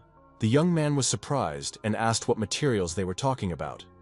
His companion said that if he continued in this vein, she would be forced to borrow the young lady. The companion asked her not to do so. The young man added that in that case, he needed Ji-eun to destroy him, both literally and figuratively. The girl said that the young man was exaggerating. The companion repeated that the guy had to make a good impression on Master So Chul today. The search for the Awakened Zero level was as important as establishing a relationship with the famous artifact master. The car stopped, and the girls said they had arrived. Now it was time to greet the master. The guy was surprised. Could he just walk up to him like that? The young man got out of the car and approached the old man, greeting him and introducing himself. He was Kim Ho-in from the Red Dragon Guild. His father had told him a lot about So Chul. The old man asked if this guy was Hai Chul's son. The young man said that it was an honor to meet the elder. The old man extended his hand and said that he was pleased to meet him, and invited the young man to enjoy himself at the event. So Chul asked him not to interfere with his conversation with his grandson. The young man thought that the rumors were true. The old man was quite an unpleasant person. The elder's assistant apologized to the young man and said that the master was not always prepared for such situations. His companion met the young man near the car and said that she had expected nothing else from him. The young man noted that his sister knew that this is exactly how it would be. Why did she send him? He was not surprised where his sister could have gone on such an important day, leaving all the responsibilities to her younger brother. The assistant said that the young lady had gone to talk to her idol. At that time, Ji-eun was with Kang So preparing food for the restaurant for the next day. Kang So carved a small toy for the girl with a knife.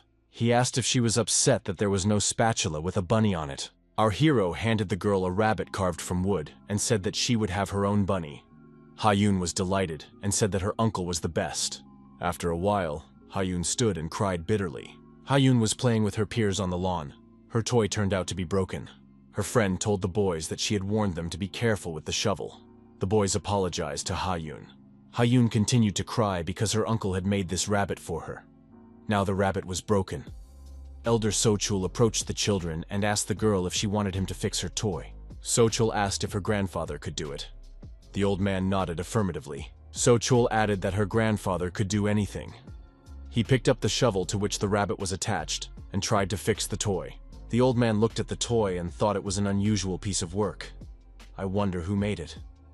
A young man approached them and said he had brought a scroll from the elder. The old man called Yoon-sik over and showed him the toy. He noted that it was very skillful work. The old man wondered if any of his students were capable of such delicate work. It would be difficult for him to replicate such a piece.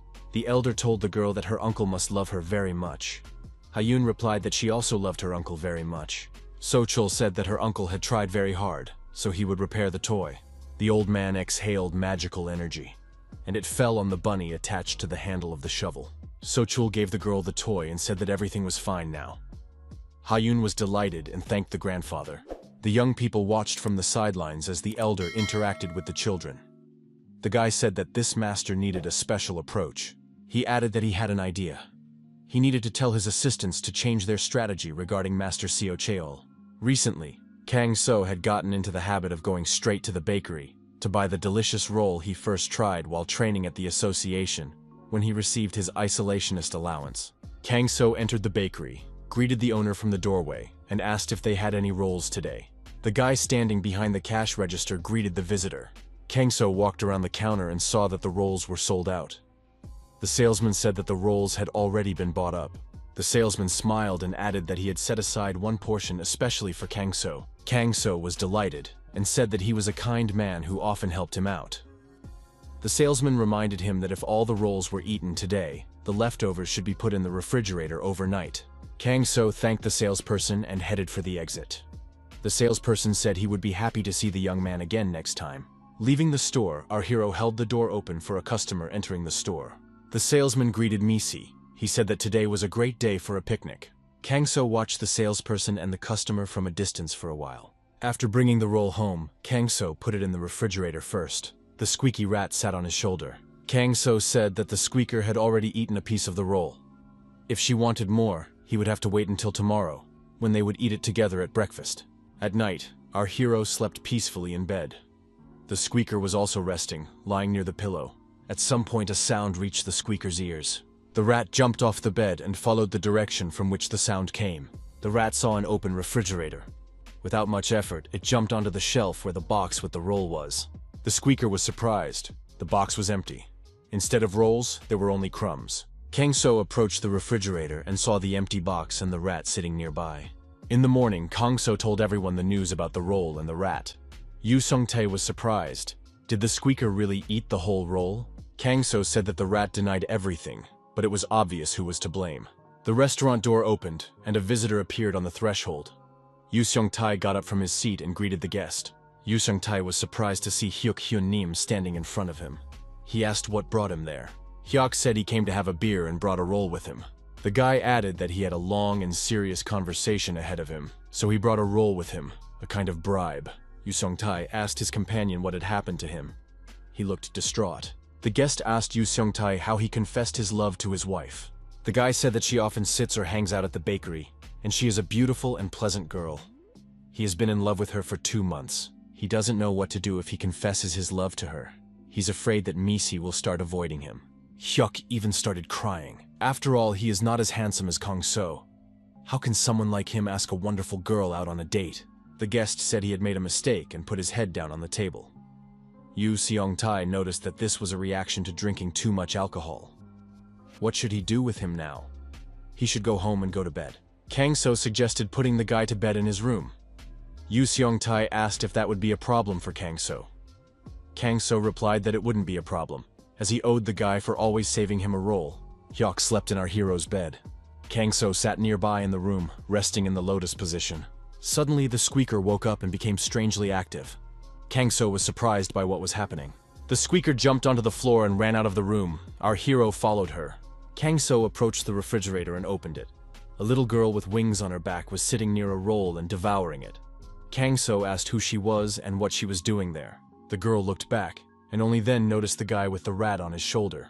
In the morning, the adults placed the creature on the table and began to ask questions. So, was she the one who stole the sweet roll from the refrigerator? The girl said her name was Du Sun. She apologized for her bad behavior. Yu Seong-tae was surprised how a flower fairy had appeared in their kitchen, since they are usually attracted to flowers or honey. Kang So asked what a flower fairy was. Yu Seong-tae explained that fairies are humanoid spirits that live in portals. With the appearance of portals, they began to settle in cities. Magical monsters were exterminated, but no one touched the fairies because they do not harm humans, and sometimes even help them. Therefore, they settled in protected cities. Kang So asked again, so, are they creatures similar to their squeaky rat? Yu Seong-tae noted that sometimes there are bad fairies, but they still do not pose a serious danger. Kang So looked at the fairy and said he would forgive her this time, but she must never steal rolls again. The fairy said she was ashamed, but she wanted to eat, and for that she was willing to work. Lim So-young wondered how a flower fairy could help in an Asian restaurant. Hyuk said that he could use this fairy. Yu Seong-tae said that it looked like they wanted to dump all the responsibility on the young man. Kang So suggested that he would train Hyuk, and in return, Hyuk would hire the fairy. Lim So-young was delighted and said it was a pretty good idea. A man in good shape definitely wins a woman's heart. Hyuk was delighted and asked Kang So to teach him everything.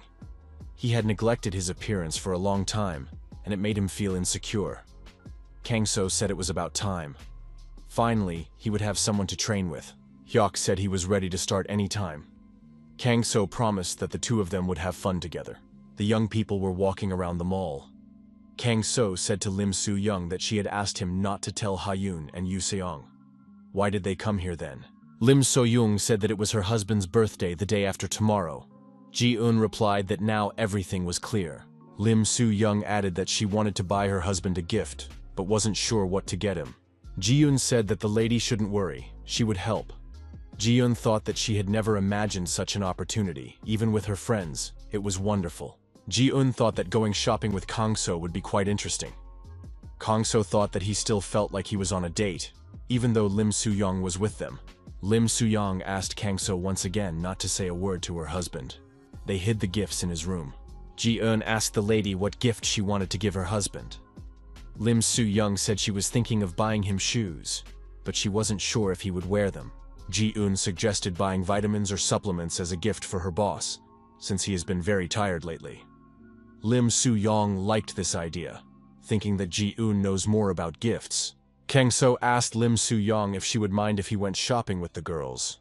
The young man was advised to wear sunglasses and a cap, so that people would not notice how handsome he was. Ji-eun approached a stuffed toy and said that she thought Ha-yoon would like it. Kang So agreed with her. A siren sounded in the shopping center. An announcement was made asking all shoppers to remain where they were. Someone said that the illegals had appeared. Ji-yeon explained that outlaws are awakened people who use their abilities to commit crimes. It turns out that not all awakened people have the same aura color. Our hero saw the criminal and thought that he had never seen an aura color like this person's before. This seemed strange. The illegal ones must know that the security guards had activated a barrier around the shopping center, and no one could pass through it except those who had set it up. Kang So was surprised. If they knew, why commit crimes? Maybe they had some other plan. Ji-eun suggested that it could be a diversionary tactic. Perhaps they had other goals. Kang So asked his companion if there were magic stones stored in the basement of the building. Ji-eun suggested that such a large shopping center would surely have many Class A stones. Ji-eun said that security had everything under control. They would definitely figure it out. Lim So-young began to worry about what to do. It seemed they would be late to pick up their daughter from kindergarten. They couldn't get through to the woman either. There was no connection. Our hero realized that he had no choice. He would have to help them. Kang So told Ji-eun to stay with Lim So-yeon. Ji-eun warned the guy to be careful. Without wasting any time, the protagonist went down the service staircase to the lower floor. On the way, he saw security guards lying on the floor, bleeding profusely. What had happened here? Our hero used his inner energy to give first aid to the victims and save them from death. But they were all still in critical condition. Kang So noticed that there were robbers in the next room. However, he only sensed a hostile aura from one man with a sword. Kang So instantly entered the room, and, using his unique abilities, deactivated all the criminals. Now he had no one to interrogate, but he would still find out what happened here from rumors. Our hero decided to leave the rest to the association. The latest news was being discussed in the shopping center. The people in black clothes were just distracting attention in order to steal the stones. The administrator told Yin Wuxi to detain those involved in the theft from the store. The administrator told 2 people to follow her, and so as not to waste time on the elevator, she jumped from the top floor straight down. Armed with knives, these people approached the room where the jewels were kept. They burst in, but what a surprise they got when they saw that all the robbers had been deactivated and were lying unconscious. What had happened here? Who had dealt with these robbers? Kang So told his friend that today was his birthday, but Yu Seong-tae was still busy with work. The restaurant manager was surprised to hear that it was his birthday. Kang So noted that for everyone around him, this day was not quite ordinary. His wife and daughter entered the room and wished Yu Seong-tae a happy birthday. Lim So-young was holding a birthday cake. Everyone, even the squeaky rat, congratulated Yu Seong-tae on his birthday. Ji-eun, Hyuk, and the Flower Fairy also came to the party with gifts. Yu Seong-tae was very touched, and even had tears in his eyes. The guests told him to light the candles quickly. A few days later, Yu Seong-tae approached the calendar and said that today was a holiday. Kang So agreed and added that today was Children's Day. Yu Seong-tae noted that since it was a holiday, they would make good money today. Our hero said that he had read that this day was dedicated to children. By the way, Hyun is also a child. Yu Seong-tae said that he was going to take his daughter to a magic show after lunch. They would be busy until lunch, but how would they manage without Ji-eun today?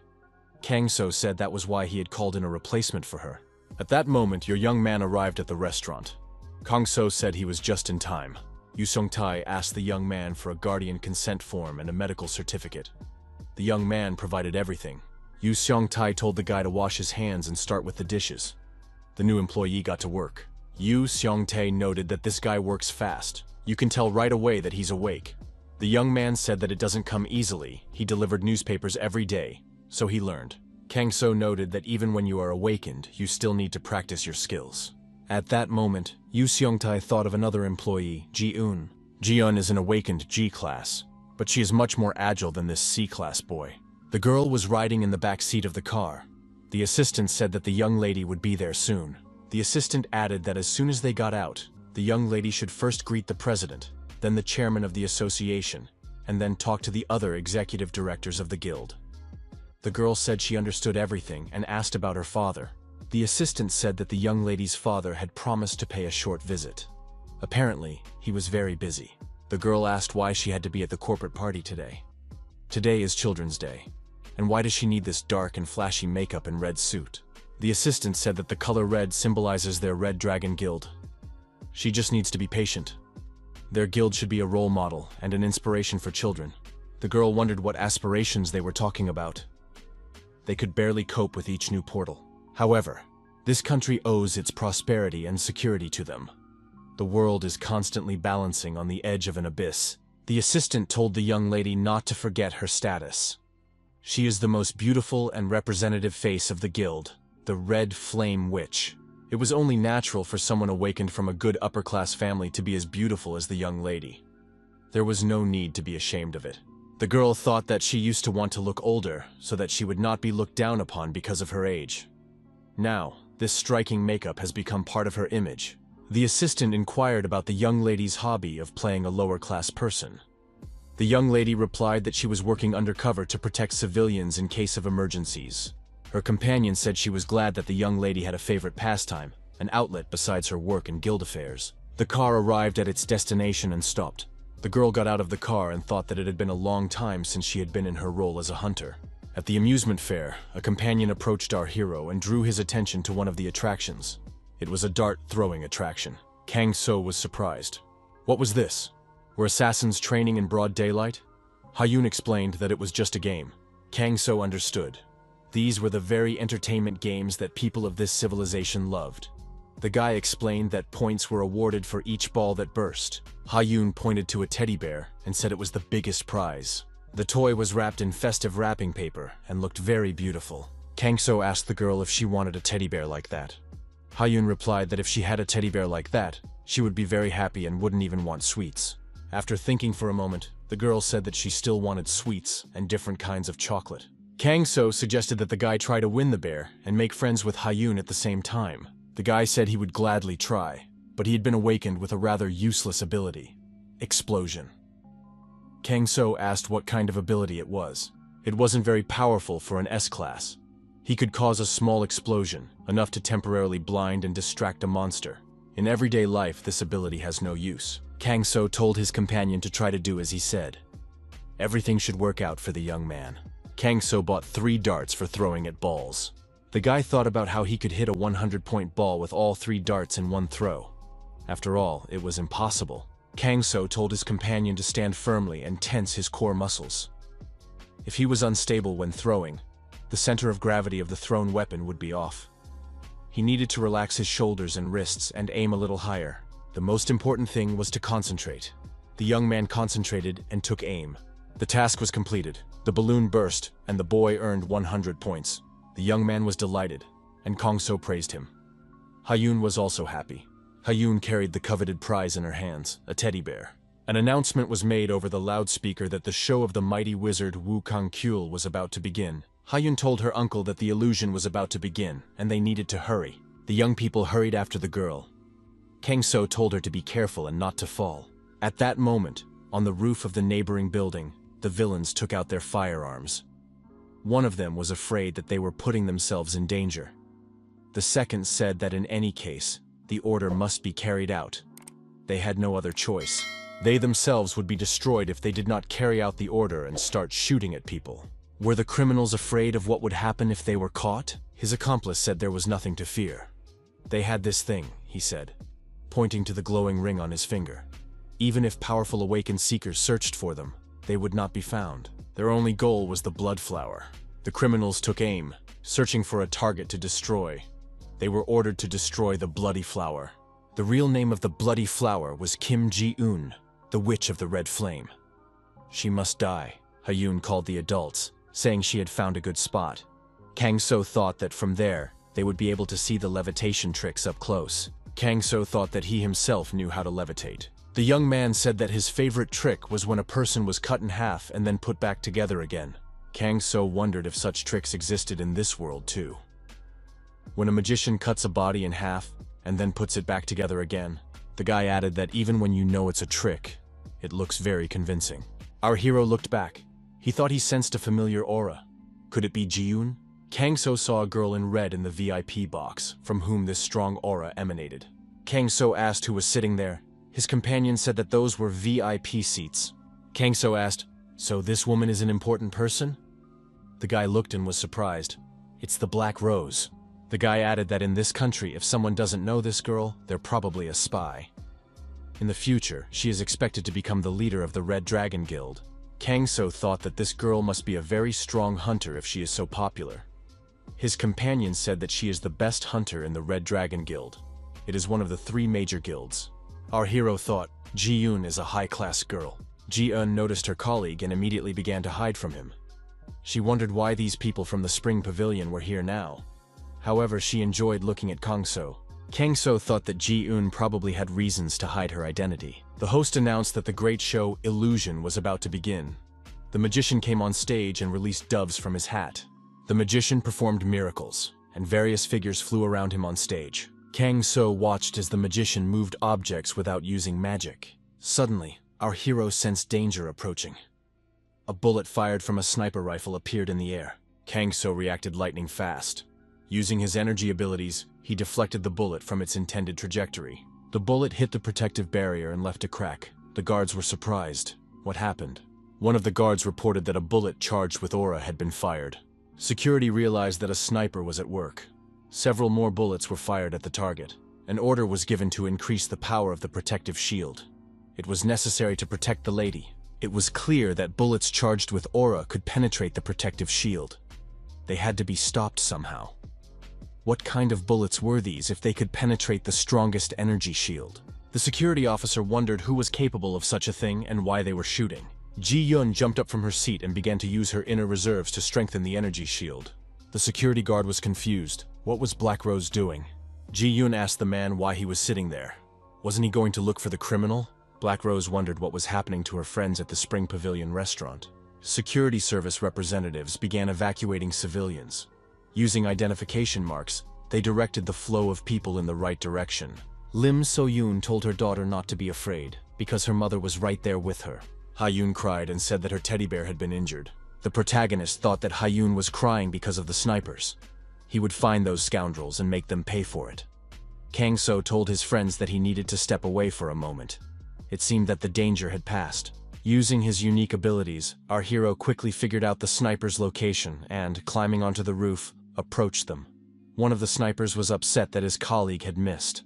After all, he was supposed to take out the red fox with one shot.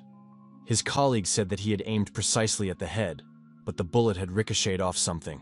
Kang So quietly approached the snipers from behind.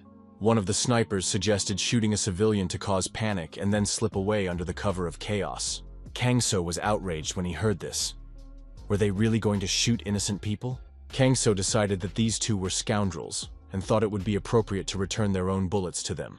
Giving the ammunition the necessary acceleration, our hero sent the bullets straight at the snipers. The villains were wounded and bleeding profusely fell onto the roof. Kang So approached them. Kang So was angry. Not only were they making Ha-yoon cry, but they were also going to shoot at innocent people. One of the villains saw Kang So and said that he didn't know who this guy was, but he would not be forgiven for this. Kang So wondered who this sniper was threatening him. Who would not be forgiven? Kang So thought that the hunters from the association would deal with these criminals. In order not to attract attention and not to leave his friends for long, the protagonist jumped off the roof of this high-rise building and headed for Ha-yoon to calm her down. At the kindergarten, the children were drawing something with interest, asking the teacher for help. After receiving information on her smartphone, the alarmed teacher said that she would return to the children soon, but she needed to leave for a short while. The girl answered the call and said that Go Sora was on the line. After listening to the caller, the teacher said she understood everything.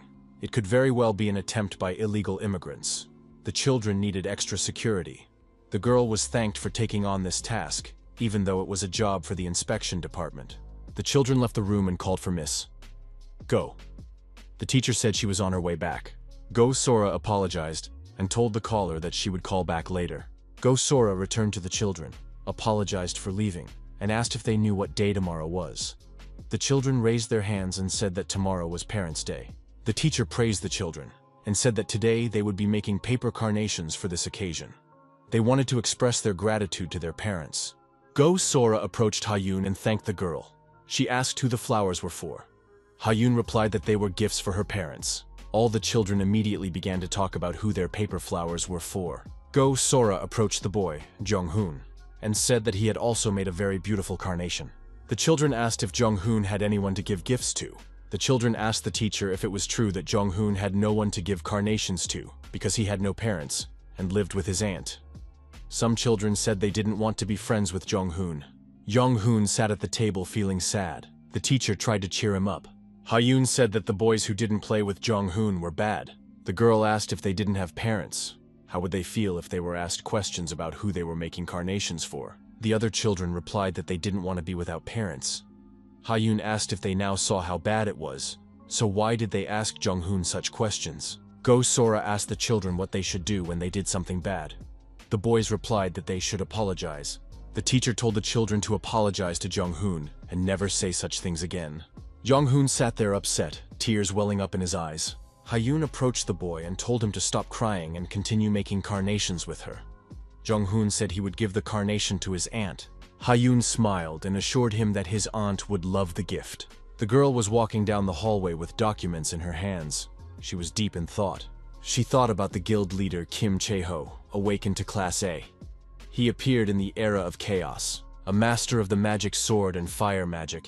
He was one of the great warriors who won the war against the monsters. It was the greatest guild in the country, but this man frightened her.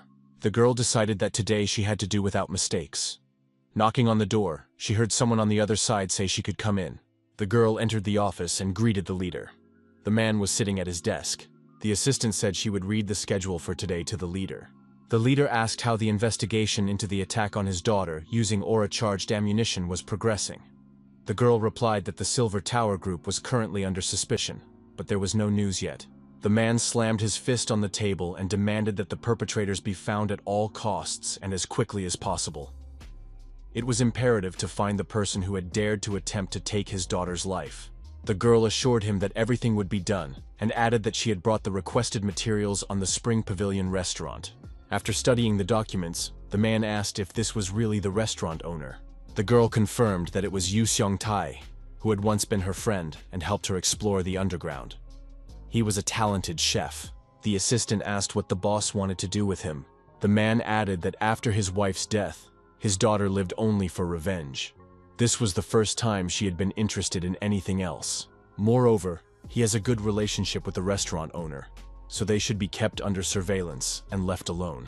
When the leader was left alone in his office, he leaned over to his safe. The man took a child's toy out of the safe. It was the first carnation from Ji-yoon. When he looks at this thing, all his fatigue and irritation simply melt away. He hopes that his daughter will one day start smiling as often as she did when she was a child. In the morning, before the restaurant opened, the former library employee met Kang So, who was cleaning the surrounding area. Kang So told the young man that he had come earlier than usual. The guy said that thanks to Kang So's training, he had learned to deliver the same number of newspapers in less time.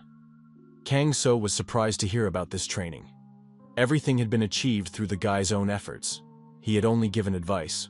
The young man said that he had been feeling depressed for a long time, and thought that his life would be like this until the end, ordinary and boring. But thanks to Kang So, he felt that he could achieve anything. The guy assumed that he would not be able to advance in class, but he did not imagine that the dart-throwing technique he was taught would develop his abilities so much. Kang So was surprised by what he was talking about. His interlocutor explained that the dart-throwing technique had been very useful to him. Kang So said he meant something else. The guy was repeating for the second time that he would stay with the class forever. Why? The young man asked. Wasn't it obvious?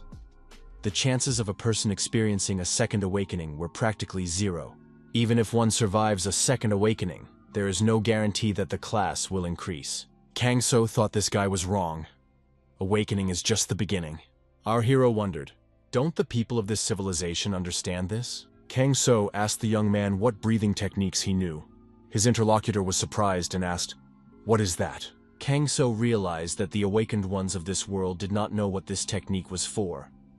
That was why they had such poor control over their energy. The young man said he still had some newspapers to deliver, so he was leaving. The two said goodbye. Yu Seong-tae asked Kang So what was bothering him. Kang So wondered what his friend would do if he knew the secret to making all the awakened ones much stronger.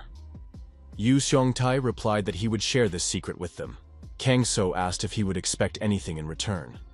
Yu Seong-tae replied that if his home and family were protected by even stronger awakened ones, that would be enough for him. Yu Seong-tae added, "What good would this secret do him alone? It would be better to tell them because he himself was not capable of protecting the civilization. He wanted his daughter to live in a safe world." Kang So replied that now everything was clear. His friend suggested that he calm down and drink some cola. Kang So thought that he lived quietly undercover because he didn't want to cause turmoil in this world. In that case, if he shared the secret with this world, there would be more order in it, which is exactly what he wanted. He decided to develop a breathing technique for the awakened. Our hero worked hard. He didn't sleep for 2 nights and finally finished the necessary program. Thanks to this technique, the awakened will be able to concentrate the aura in their bodies and not lose it. Kang So named his technique the method of a pure and righteous heart. The only thing left was to find a way to spread it. Kang So asked Ji-eun what the president of the Hunters Association was like, what kind of person he was. The girl replied that he was a great man, whose name would go down in history. Frankly speaking, if it weren't for him, this country would not exist today. He was the one who deserved his position more than anyone else. He was always there when his help was most needed. Kang So thought that this was exactly the person he needed. Fair, doomed by power, this is the kind of person who can take responsibility for distributing his manuscript. Kang So thought that if everything Ji-eun said about him was true, then he was trustworthy and could be entrusted with this precious secret. Our hero decided that now was the perfect time to take a walk. The guild leader, accompanied by security personnel, followed in the specified direction. The president approached the guards, who immediately greeted him. The first thing the guild leader did when he arrived at work was to order a cup of coffee from his assistant. The president saw an unfamiliar manuscript on his desk, which naturally piqued his interest. What could it be? The Method of a Pure and Righteous Heart. Could it be a novel about martial arts? The assistant brought the president a cup of aromatic coffee. The boss asked if the assistant knew what the manuscript was. The assistant looked at the notebook and told the president that he did not have that information. It seemed to be something related to martial arts. The boss smiled and said that in such books, there is always a hero who finds an ancient manuscript on martial arts and becomes stronger. If reading books gave you such abilities, it would be just wonderful.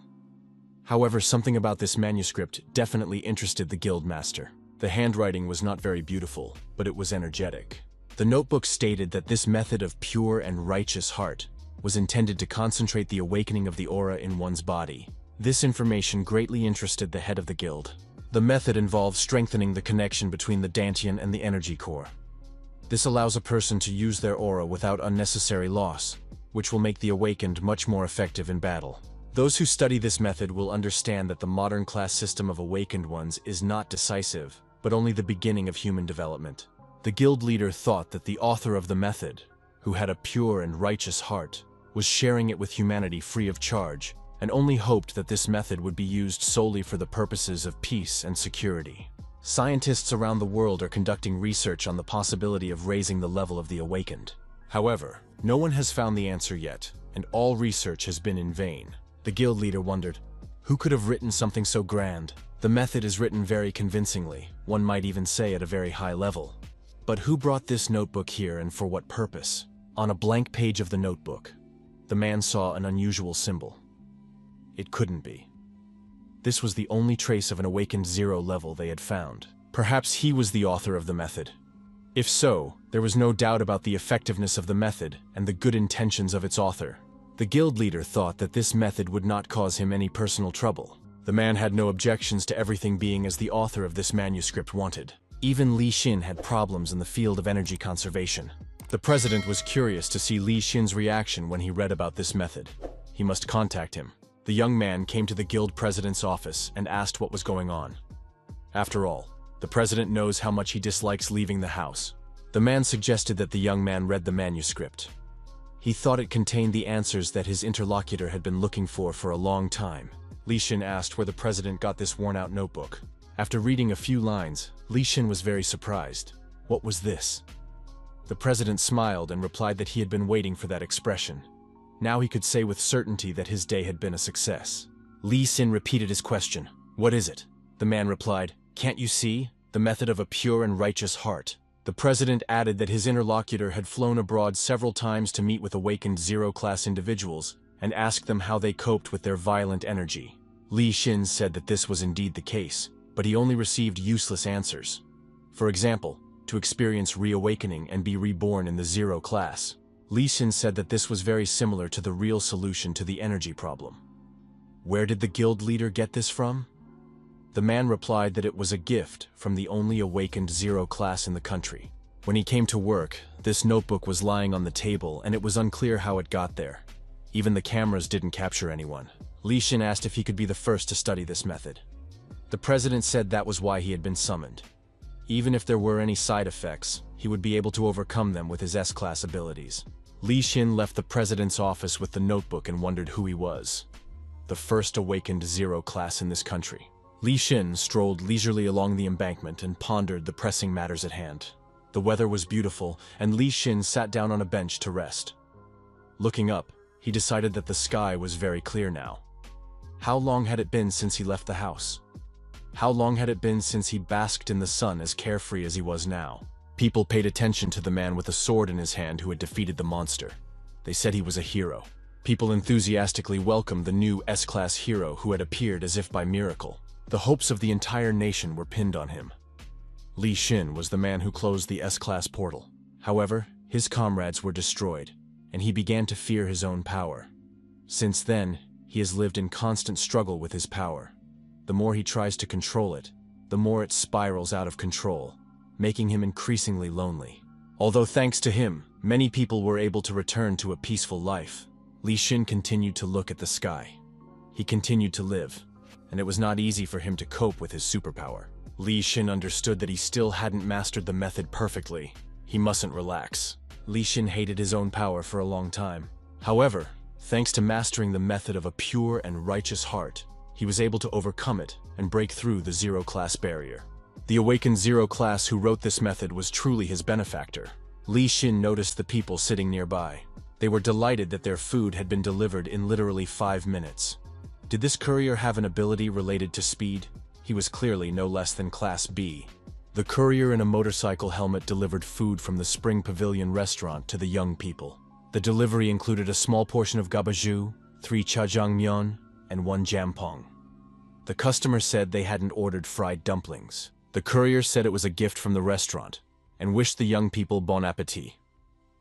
Li Xin watched the courier with interest. Li Xin heard the name of the restaurant, and after finding it on his navigator, decided that it was not far away. Li Xin decided to visit this restaurant. Our hero was told that he had been on top form today and was offered a glass of water to cool down. Ji-eun, watching Kang So drink water, asked, "Is something wrong?" Kang So replied that everything was fine with the water. However, he sensed the presence of a young man.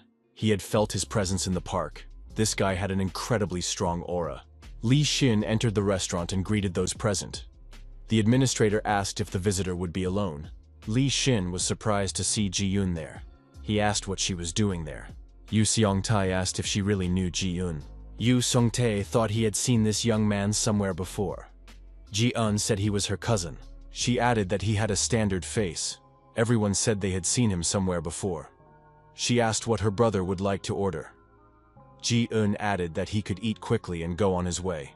Li Xin said he would be happy to try the jjajangmyeon. Ji-eun approached the table where Li Xin was sitting and asked what he was doing there. Was he allowed to leave the house? If he had another uncontrollable energy attack, how would others react? Li Xin replied that it was in the past. Ji-eun asked how he had found a solution. The guy replied that Ji-eun would find out everything at the next training session at the association. Ji-eun asked Li Xin to keep his mouth shut around these people. They think she is a normal girl. Lim So-young brought the guy his order, jjajangmyeon, and added that since he was Ji-eun's relative, they made him a larger portion. The guy thanked the hostess.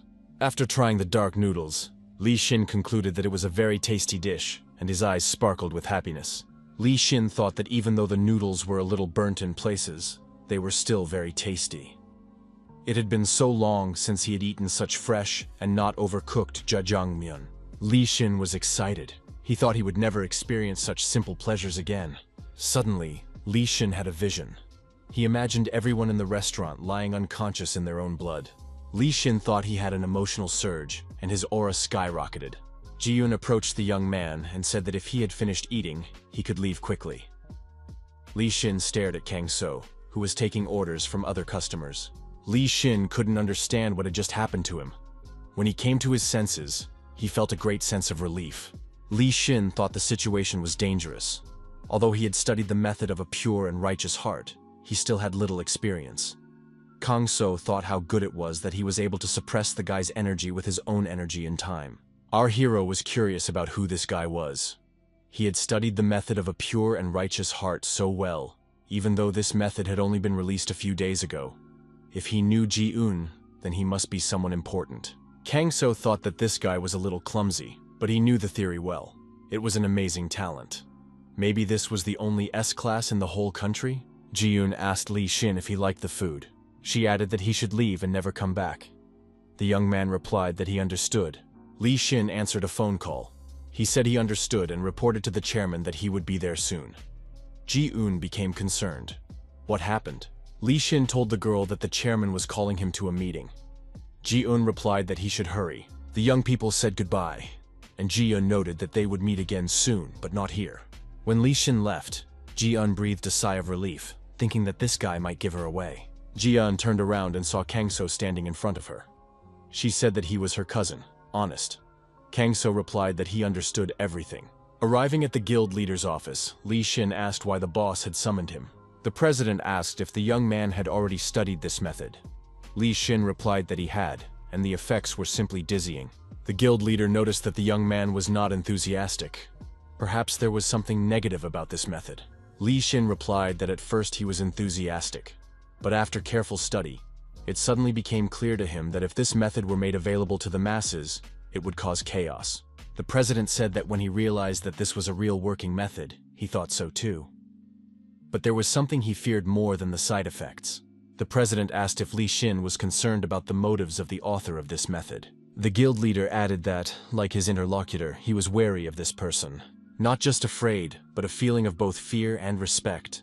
Li Shin wondered, what were the motives of the awakened Zero class? In the office, a young man brought a cup of coffee and offered it to his sister. She must be tired. The girl thanked him for the coffee. The guy asked if she was overworking again. Probably a lot of work to do? His colleague replied that illegal activities had become too active lately. Her conversation partner said he agreed with her. He had heard that the bomber had also become more active. The girl noted that because of this scoundrel, investigators were almost dying of stress at work. The support department was under enormous pressure because of the attack on the Black Rose. She asked her colleague if he wasn't just as busy at work right now. Had he really just come in to get a cup of coffee? The guy replied that he had something for her and asked if she was free next Thursday evening. The guy said he had managed to get some tickets to the ballet The Golden Star. He wanted to go with her if she could. The girl winked and said that the ballet sounded very tempting. Did he want to go there with some other girl, but she refused? The girl added that she couldn't refuse if her younger brother asked her. Of course she would go. The young man told his sister not to forget, and to mark the event in her calendar. The girl took the calendar and said she would do as her younger brother asked. The guy thanked his sister and said he was going back to work. After drinking her coffee, the employee said that her thoughts seemed to have cleared up and thanked her brother for the drink. The following Thursday arrived. The family from the Spring Pavilion restaurant was also going to the ballet. Ha-yoon asked her father and uncle if she was beautiful. The men expressed their admiration. Yu Seong-tae said that Ha-yoon was a real beauty. Kang So added that the girl was simply adorable. Lim So-young looked at her husband and said that he was dressed very smartly today. Yu Seong-tae said that Kang So looked very well dressed. Ha-yoon agreed, saying that her uncle looked like a star today. Kang So thanked him for the compliment. Yu Seong-tae told his friend that he had a bad feeling. Kang So was surprised.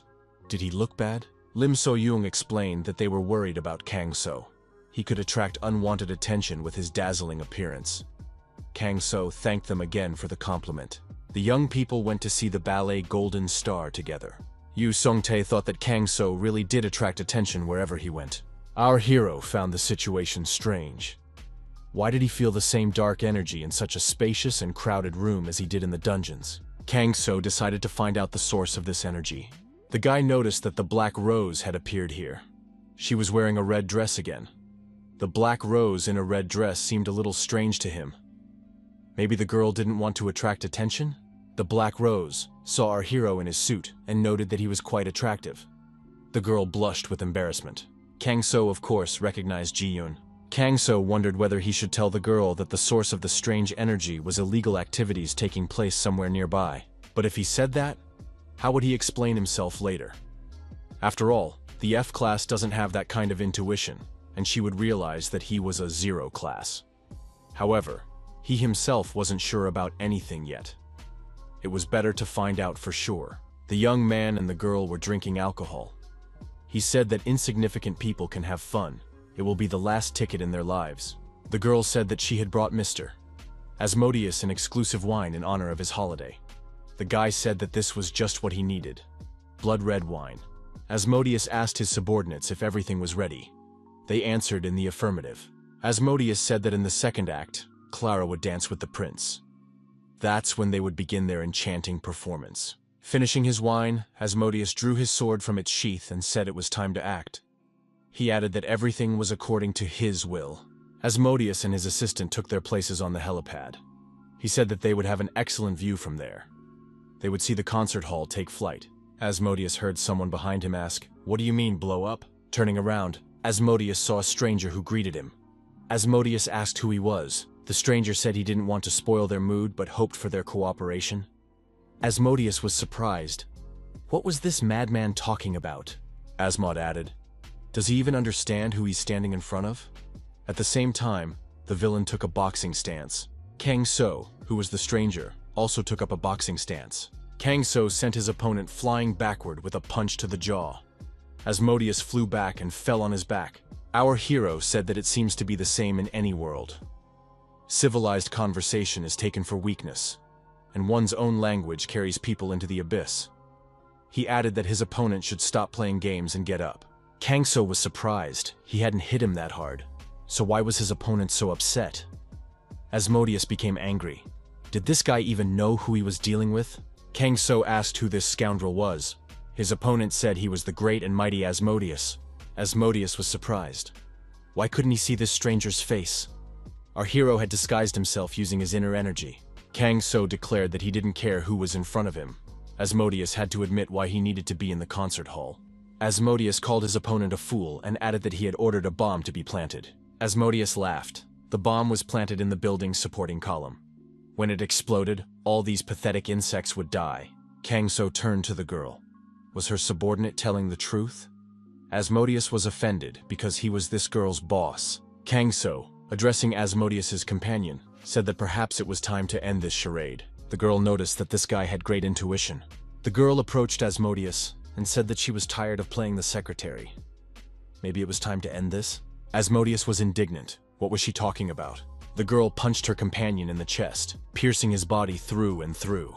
Asmodeus's companion pulled her bloody hand out of the guy's chest and took his sword. She said that this artifact, and even the name Asmodeus, were not for him. Asmodeus was surprised. How dare she? Asmodeus could no longer stand and fell to the ground. The girl said that now he could sleep peacefully. Kang So asked the girl holding the sword, "Who is she?" The girl replied that she was the real Asmodeus, not this fool. Kang So said that in that case, it was her business, and attacked his opponent. Our hero's hand passed through the girl's body like through fog. Kang So thought it was illusion magic. Asmodeus said that this guy was very fast. The girl was invulnerable. Kang So asked if she was human or what. Asmodeus shook her head. How could you ask girls such questions? The stranger replied that she kept her name a secret. Maybe next time she would introduce herself to him. The girl said that because of this guy she might miss a great show. But this time she would forgive him because he was her type. The girl turned around and began to walk away, saying that they would see each other again. However, she couldn't disappear. The portal opened by her artifact began to distort for some reason. Kang So used his abilities to close the portal. He asked the girl if she really thought he would let her go so easily. Kang So approached the stranger and said that she had an interesting ability to cut through space. But he had an answer for that. He would simply sew up the space. The girl didn't believe that such a thing was possible. Asmodeus thought that this guy could be dangerous to her. Asmodeus decided that she needed to take on a disembodied form and disappear. Kang So asked how many more times she was going to dodge. Our hero attacked his opponent, striking her with intense blows from his fists. The girl thought that this was bad. Even in her incorporeal form, she could feel his blows. Besides, the time for using this skill would soon expire. Asmodeus began to reappear. The time had already expired. If only she were at least one class higher. Kang So kicked the girl right in the chest. She flew far back and fell on her back. Kang So saw that his opponent had black blood. He knew she wasn't human. She must be a demon in the form of a woman. Asmodeus thought it was a disaster. She couldn't escape from her opponent. Kneeling on the ground, the girl thought, would she really have to resort to that method? Kang So asked his opponent who she was. Her aura was very unusual. Asmodeus wondered, if she told him, would he spare her? Kang So was surprised. Was she really asking him for mercy? Asmodeus said she wasn't asking for mercy. Asmodeus drew his sword from its sheath. The girl swung and pierced her chest with the sword. Black blood spurted everywhere. Kang So calmly said that he did not expect her to choose to destroy herself, rather than reveal who she was. The girl smiled mysteriously. Perhaps he misunderstood what was happening. Dark, negative energy began to spread everywhere, emanating from her wound. Asmodeus said goodbye once again and said she hoped never to see this handsome man again. Our hero did not know that such an ability existed.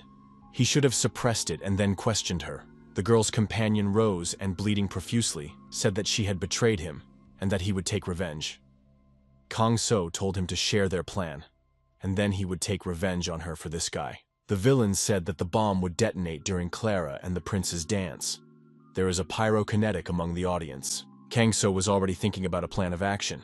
He realized that he needed to get into the auditorium immediately. The performance had already begun. The ballet on stage was in full swing. Among the audience were Yu Seong-tae and his family. Ha Yoon said it was very beautiful. Lim So-young said that next would be the waltz of the flowers, and then the most interesting part, the dance of Clara and the prince. Li Xin, accompanied by security, surveyed the perimeter. He knew that the next act would be Clara and the prince's dance. Li Xin thought that the person who had broken into his office was definitely a 0 rank. He left a message saying there were illegal people in the Myeongsan concert hall and disappeared. The guild leader said he didn't know how this person knew, but most likely, there were people like that. The president ordered Li Xin to take a squad of law enforcement officers and go there. There shouldn't be any particular problems. Li Xin could indeed sense the aura. Judging by the blueprints, it was coming from the technical floor. Li Xin told the law enforcement officers that they had to evacuate the civilians first. Li Xin took some of the law enforcement officers with him and proceeded to the basement. The rest of the law enforcement officers were busy with the urgent evacuation of the auditorium. Li Xin thought that the director of the association had given them the building plan, which greatly expedited the search. Li Xin saw a man standing off to the side and thought he had a suspicious aura about him. The man approached Li Xin and said that entry was prohibited. They had to leave the area, no matter who they were. Li Xin thought that the entrance was forbidden only to him and swung his fist. The ensuing blow threw the man far back, and he broke through the door and flew into the next room. Li Xin entered the forbidden room and, seeing strangers there, said he had a warrant for their arrest. After a while, with the help of security personnel, the strangers were deactivated and knocked to the floor. Kang So thought that there were no problems with these people. Li Xin was surprised by the fact that one of the arrested men was smiling strangely. Li Xin asked what he was up to.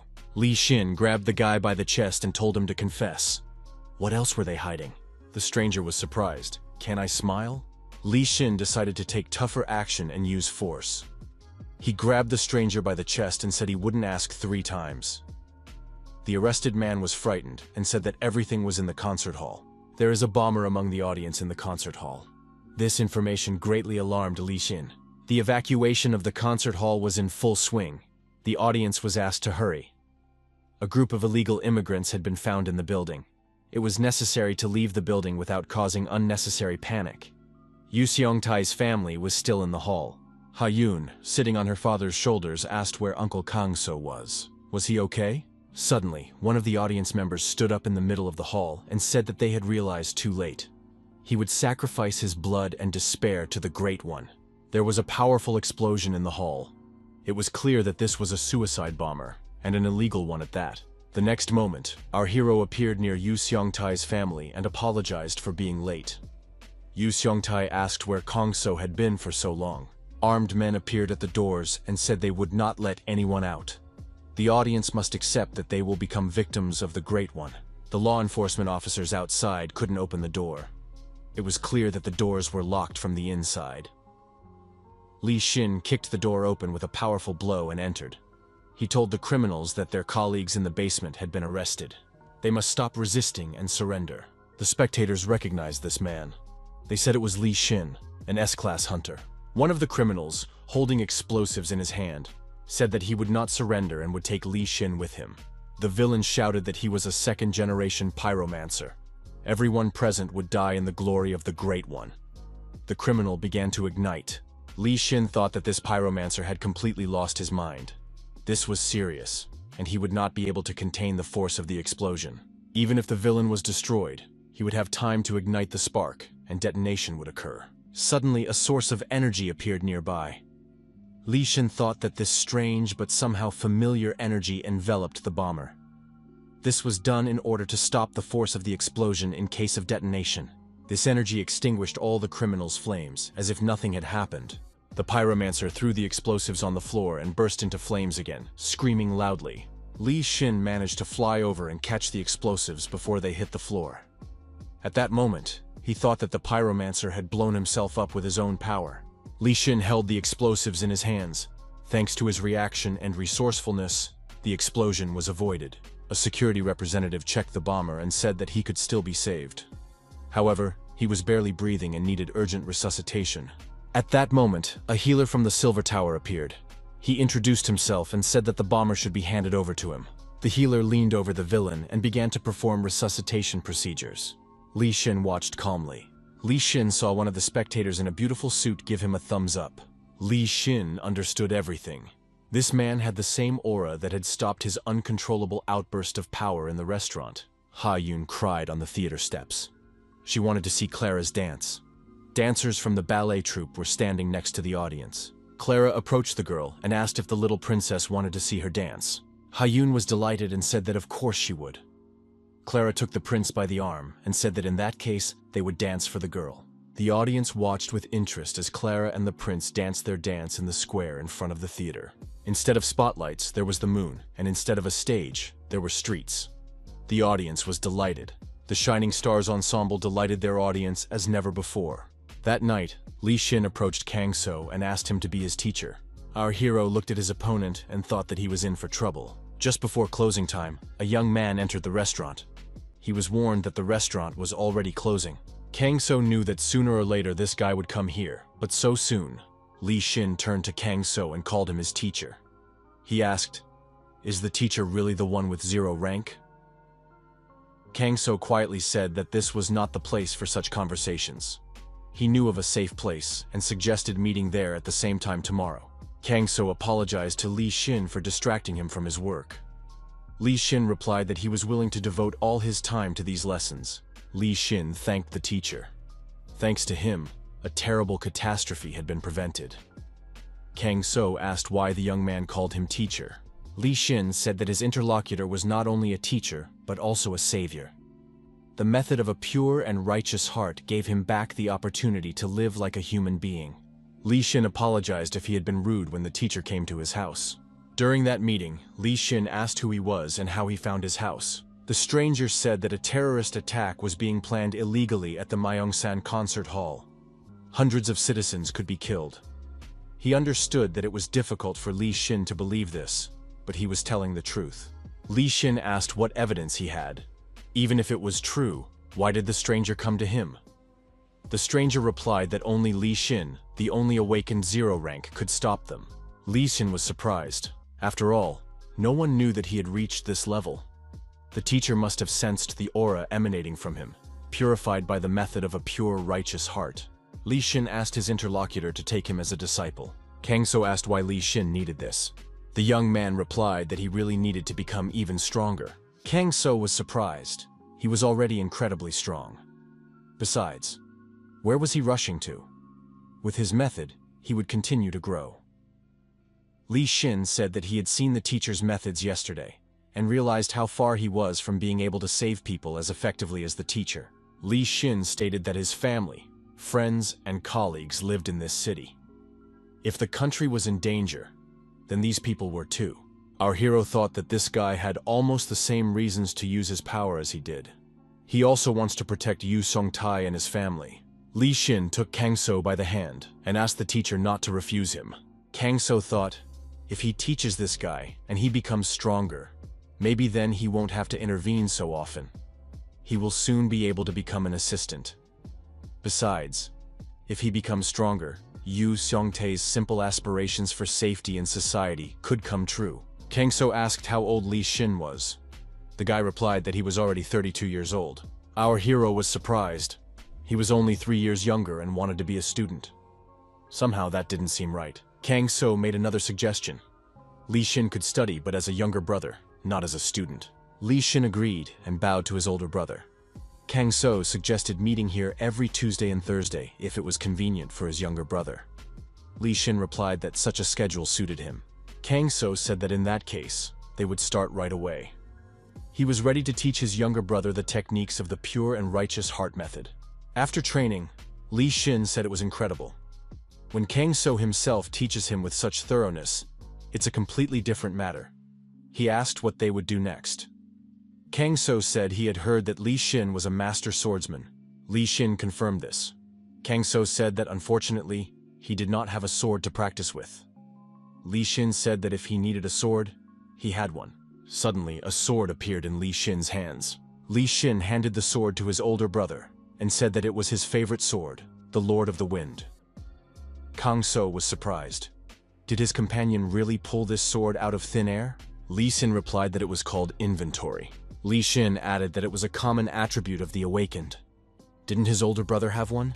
Kang So recalled that his teacher had talked about them in class. He knew it was too expensive and had forgotten about it. Li Xin said he would give his older brother such a sword. Li Xin explained that inventory is disguised on the body as a tattoo, and its size depends on a person's rank. Kang So asked what size Li Xin's equipment was. Li Xin replied that it was quite large. When he raised his rank to 0, the size increased to that of a 30-story building. Kang So asked if Li Xin could enter his inventory himself. His interlocutor replied that it was possible. It was something like a parallel dimension.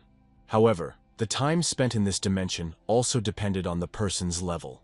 The protagonist thanked his brother and said that it would be useful to him. Kang So said that now they could see Li Xin's sword skills.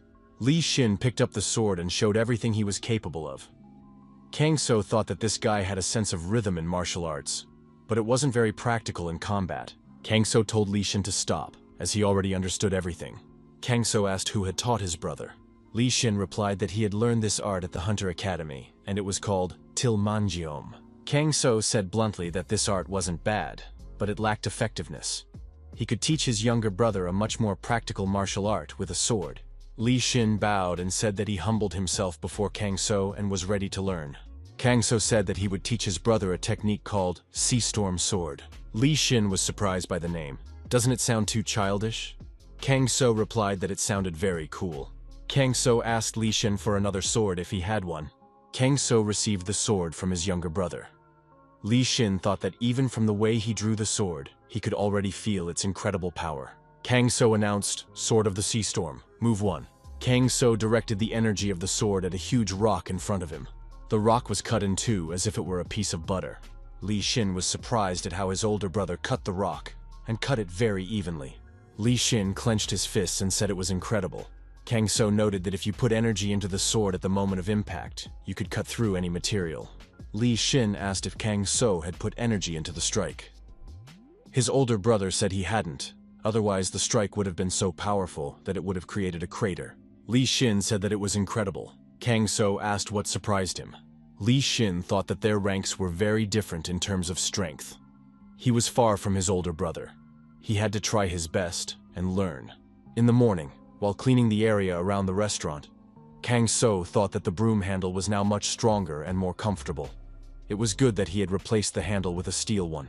Looking up, our hero was surprised to see a bookstore nearby. Kang So saw Li Xin coming out of the bookstore. The guy greeted his older brother. Kang So was surprised. Was this his younger brother's store? Li Xin smiled. He had wanted to mention it earlier, but hadn't been able to find the right moment. Yu Seong-tae looked out of the restaurant and told Kang So to drop the broom and come in for breakfast. Yu Seong-tae saw Li Xin and was surprised. Was this the hunter? Li Xin greeted Yu Seong-tae and apologized for not coming earlier. He had opened a shop next door. Yu Seong-tae thanked the young man for recently saving his family. Li Xin said that he had opened a store next door and that now they would be friends as colleagues. Yu Seong-tae was surprised. The hunter was working in a store across the street from them. How did that happen? And in a bookstore, no less. Ha-yoon looked out of the restaurant and called her father and uncle to come have breakfast. Ha-yoon said she knew this uncle. He was from the bookstore. Li Xin waved to the girl and greeted her. Yu Seong-tae invited his new neighbor to join them for breakfast. Li Xin scratched the back of his head and said he felt uncomfortable imposing on them so early in the morning. Lim So-young also looked out of the restaurant and invited Li Xin to visit. She said they just needed to add one more set of cutlery. Breakfast was in full swing, and everyone enjoyed the food. Lim So-young asked if their guest liked her food. Li Xin replied that everything was very tasty, and that he was full. Yu Seong-tae was glad that he had the opportunity to thank the hunter in this way. The restaurant owner once again thanked the guest for saving his family. Li Xin said that he was just doing his duty. He thought that it was not him who saved everyone, but his older brother. Yu Xiongtai was surprised that Li Xin referred to Kang So as his older brother. Li Xin replied that it just came naturally to him. Yu Sungtae was surprised that Kang So had managed to become friends with this famous hunter. He rarely understood Kang So. Li Xin asked if his older brother had already applied the inventory stone tattoo. Kang So replied that he had forgotten how to do it. Li Xin reminded him that it was very simple. He needed to place the inventory stone where he wanted to apply the tattoo and say, "Apply" loudly, and then the process would begin. Our hero did everything and said, "Apply" out loud. His hand lit up and a tattoo began to appear on it. Li Xin reminded him that to open the inventory, all he had to do was say to himself, "Open inventory." Next, you need to imagine the item you want to take out. Li Xin continued that a small portal would appear in front of his brother, into which he would need to reach his hand and retrieve the item. Li Xin added that you can also enter the inventory yourself. The older brother could try it. Kang So closed his eyes and said, "Enter the inventory." Our hero opened his eyes and saw that he was inside. Kurongi had entered with him. Kang So put the rat on his shoulder and said that they were in his inventory. Our hero began to study the layout of this area. His younger brother said that a huge building could fit here. Kang So was surprised. Wasn't it too spacious here? The manual said that the inventory space was safe for the owner and his belongings, no matter what happened here. Our hero had an idea to practice the light body technique here. Kang So picked up speed and decided to check how much the acceleration in the inventory space differed from that outside. Kang So rose above the surface. This space was huge. He couldn't even see the edge. Slowing down, he decided that was enough for today. Tomorrow he would take a better look. Kang So mentally commanded himself to exit the inventory. The next moment, our hero was back in his seat at the restaurant. Yu Xiongtai asked if there was a lot of space in his inventory. Kang So replied that there was so much that he couldn't even see the edges. You could hide an entire city in there. Yu Xiongtai was extremely surprised, because he knew that the size of the inventory depended on the strength of its owner. Li Xin wondered how strong his brother was. How big was the gap between them? Kang So agreed that there was a lot of space in that space, but he felt a little strange there. There was nowhere to even sit down. Li Xin said that if his brother had magic stones, he could create anything he wanted in his inventory. He could even build buildings. Kang So asked if the magic stones were the ones inside the monsters. Li Xin confirmed this and added that, as a rule, only legally registered hunters in the portals could obtain them. But in some places there were many monsters that were not monitored by the association. Kang So asked if unregistered monsters were those that no one had claimed rights to. Li Xin asked if his older brother really wanted to go after the magic stone, and added that he himself would not mind hunting with Kang So. Kang So said that was great, because then he could build something in his inventory. Li Xin said that he had recently reached rank 0 and his inventory had increased. He would also be able to build something. Yu Xiongtae said that the unaccounted monsters they were going to face possessed incredible power. Surprisingly, Yu Xiongtae was not worried about his friends, but about the monsters. One day, Hayun told her parents that she wanted to be a ballerina. The girl added that she wanted to dance beautifully and twirl gracefully, just like ballerinas do. Yu Xiongtae thought that his daughter was impressed by the performance that the artists had put on for them right on the street. Lim Soyoung said that she had found out that there was a dance school not far from them, and that the tuition was not that expensive. Yu Xiongtae suggested going to the school to see how the training was conducted. Hayun was extremely happy. The girl responsibly declared that she really wanted to study to become a ballerina at the dance school. At that moment, a class was in session in the school's classroom. The administrator told the teacher, Miss Sari, that a family had come for a tour. Miss Sari greeted the girl and asked if she really wanted to learn ballet. She could give the girl some clothes for training right away, and they could try everything out immediately. Hayun changed her clothes and began practicing with the other children. Hayun tried her best to make a good impression on the teacher. During the rehearsal, Miss Sari thought that she was a very talented girl. After the trial lesson, Yu Xiongtae thanked the teacher and his family went home. A young man standing nearby asked Sari if it was the family's first time there. Sari said that it was their first time there and that they wanted to enroll the girl in dance classes. She had also seen her for the first time, but she thought the girl was very talented. The man said that he had come not only to see Sari's work, but also to see if there were any potential models among her students. His attention was drawn to this girl. Sari asked if he had a knack for recognizing talent. The man said that it was the first time he had seen such a gifted child. Could Sari give him her parents' phone number? Sari replied that she first wanted to know why he was interested. Yu Seong-tae was surprised. Was Ha-yoon really being invited to a casting call? Lim So-young said that her dance teacher's older brother worked in the marketing department of the Elenins agency. He asked if her parents wanted Ha-yoon to become the face of a major children's clothing manufacturer. The representative said that the offer was not just for one photo shoot, but that they would also accept Ha-yoon for training at the Elenins modeling agency. Yu Seong-tae noted that it was one of the most famous modeling agencies. Yu Seong-tae couldn't believe it. Would his daughter really become a top model? He added that Ha-yoon takes after her mother, which is why she is so beautiful. Lim So-young said that their daughter takes after both of them. Only her husband's ears stick out a little, but that's not a big deal. Late in the evening, the men are sitting at the table. One of them tells his companion not to be nervous. There is good wine, so they should drink and calm down. His companion thanked Mr. Mullen asked Nevis what he had heard about Asmodeus. Nevis replied that he had heard nothing at all. 15 days had passed since the operation, and there was no word from Asmode. Malin said that was unfortunate. Was there really no news at all? Malin asked if perhaps a trip to the portal of Arctic Hell would refresh his memory. Nevis was frightened, because the portal to Arctic Hell was a place where the temperature was minus 100 degrees, and there was nothing but ice and snow. Malin asked if his interlocutor could tell him where Koval was now. Malin said he had heard that after the failure in the concert hall, Koval and Asmodeus had quarreled. Koval had lost contact with him. Perhaps Nevis knew something about it? Nevis nervously replied that how could someone as insignificant as him know anything? Nevis thought that Mullen clearly knew something about him giving Koval shelter. Nevis decided that Mullen would not leave him alone now. If he continued to remain silent, Mullen would throw him into the portal of the Arctic Hell, where he would immediately freeze to death. Nevis emptied his glass of wine and thought that he wanted to live. Nevis asked William if he would keep it a secret if he told him something. William Mullen nodded affirmatively. Nevis asked if Mr. Mullen really wanted to know where Koval was hiding.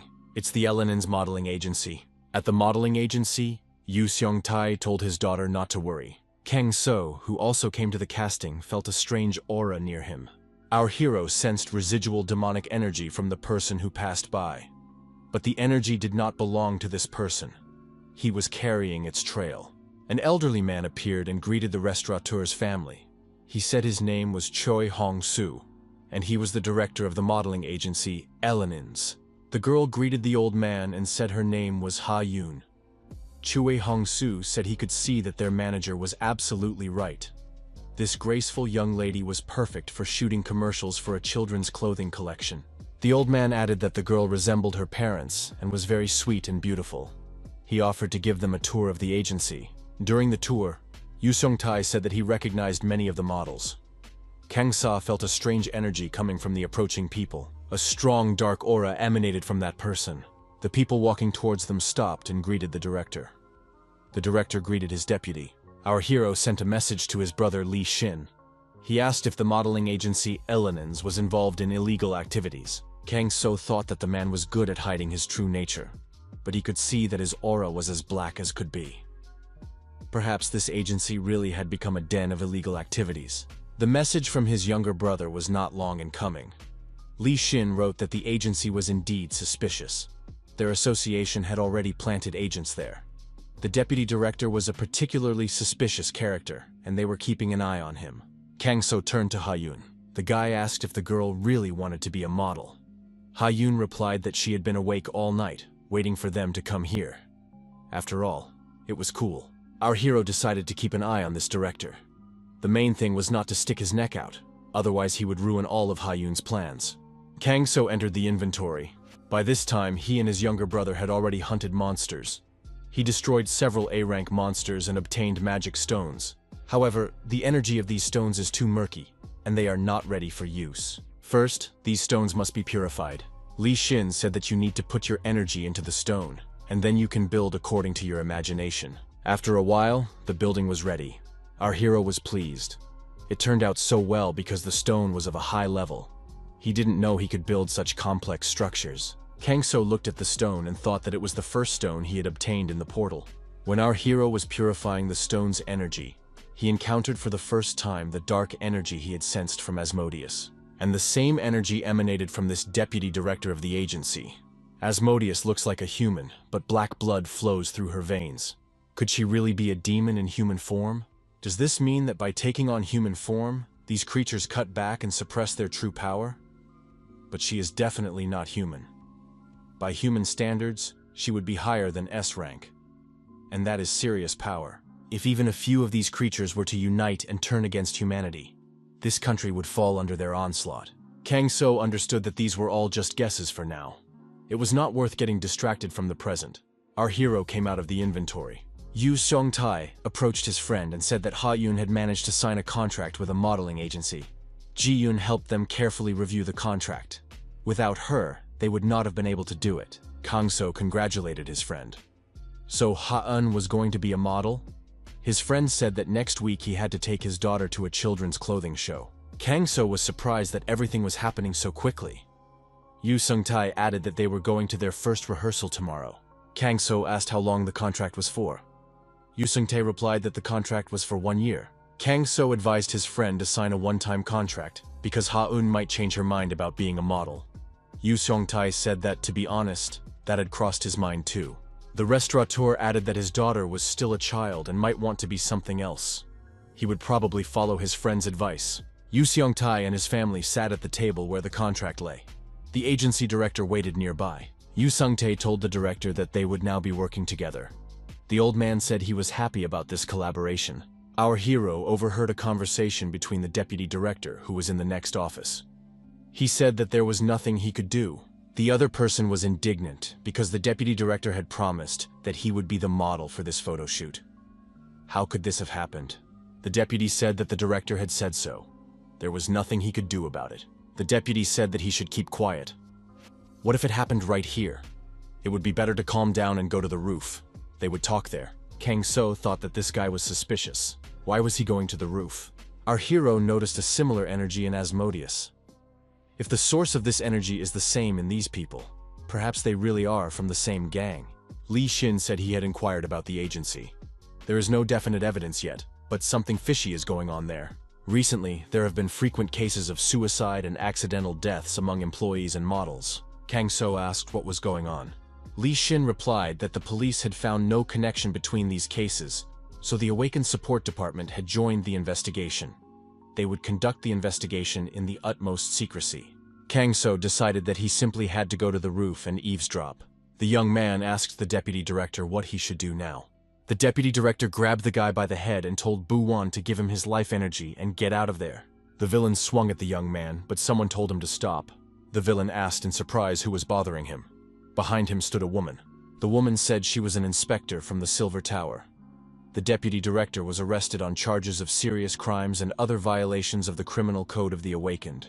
The deputy director pushed the young man away and asked in surprise, "Have the Silver Tower's sleuths really caught up with them?" The scoundrel swung at the woman and said it would be nice to play with her one last time. The inspector from the Silver Tower saw her opponent's fist moving in her direction and realized she had to do something. The woman took out a dagger and blocked her opponent's blow. The villain saw that the inspector had parried his blow and praised her for it. The villain attacked the woman again and said that it would be fun to play with her. She must not disappoint him. The inspector held the knife in front of her to keep her opponent from getting close to her, but he disappeared. The villain suddenly appeared behind her and told her not to yawn. The criminal struck the woman in the back, inflicting a bleeding wound. The inspector fell to her knees. The villain was surprised. Was that all? He had expected more from her. The criminal swung his arm and said that, unfortunately, he would have to finish her off. At that moment, the villain felt an energetic blow to his arm. He turned around and saw a young man. Who was he? Our hero put on a mask so that he would not be recognized and said that it seemed he had arrived just in time. Kang So told the villain to immediately leave the woman alone. The deputy director turned around and decided to attack Kang So. However, our hero vanished as if into thin air. The villain turned his head and couldn't understand what was happening. He shouted that he would destroy this slippery guy right now. At that moment, Kang So decided to save the victims and carried the injured people on his shoulders. He left them in a safe place and told the woman that he had stopped her bleeding. She should not move. The inspector thanked him and said she could not sit and wait. She had to call for backup. The rescuer told the woman not to be afraid. He would deal with the villain. The deputy director shouted that he could sense where they were. The boy had to come out. Kang So came out from around the corner and told the scoundrel not to shout. Kang So said that the vice principal shouldn't pretend to be someone he's not. He knew who he was dealing with and suggested that he show his true colors. The vice principal was surprised at how he could know. Was the Silver Tower's intelligence really that good? He was surprised at why this man had such an overwhelming aura. The villain said he would now show his opponent something shocking. A demon with horns appeared before our hero and laughed loudly. The villain said that if his opponent saw his true form, his death would be painful. The demon rushed at his opponent, but the guy was completely calm and unperturbed. The monster was already very close to our hero and thought that it would tear him to pieces. However, Kang So delivered a powerful energy strike, and the demon was deactivated. It flew far back and fell on its back.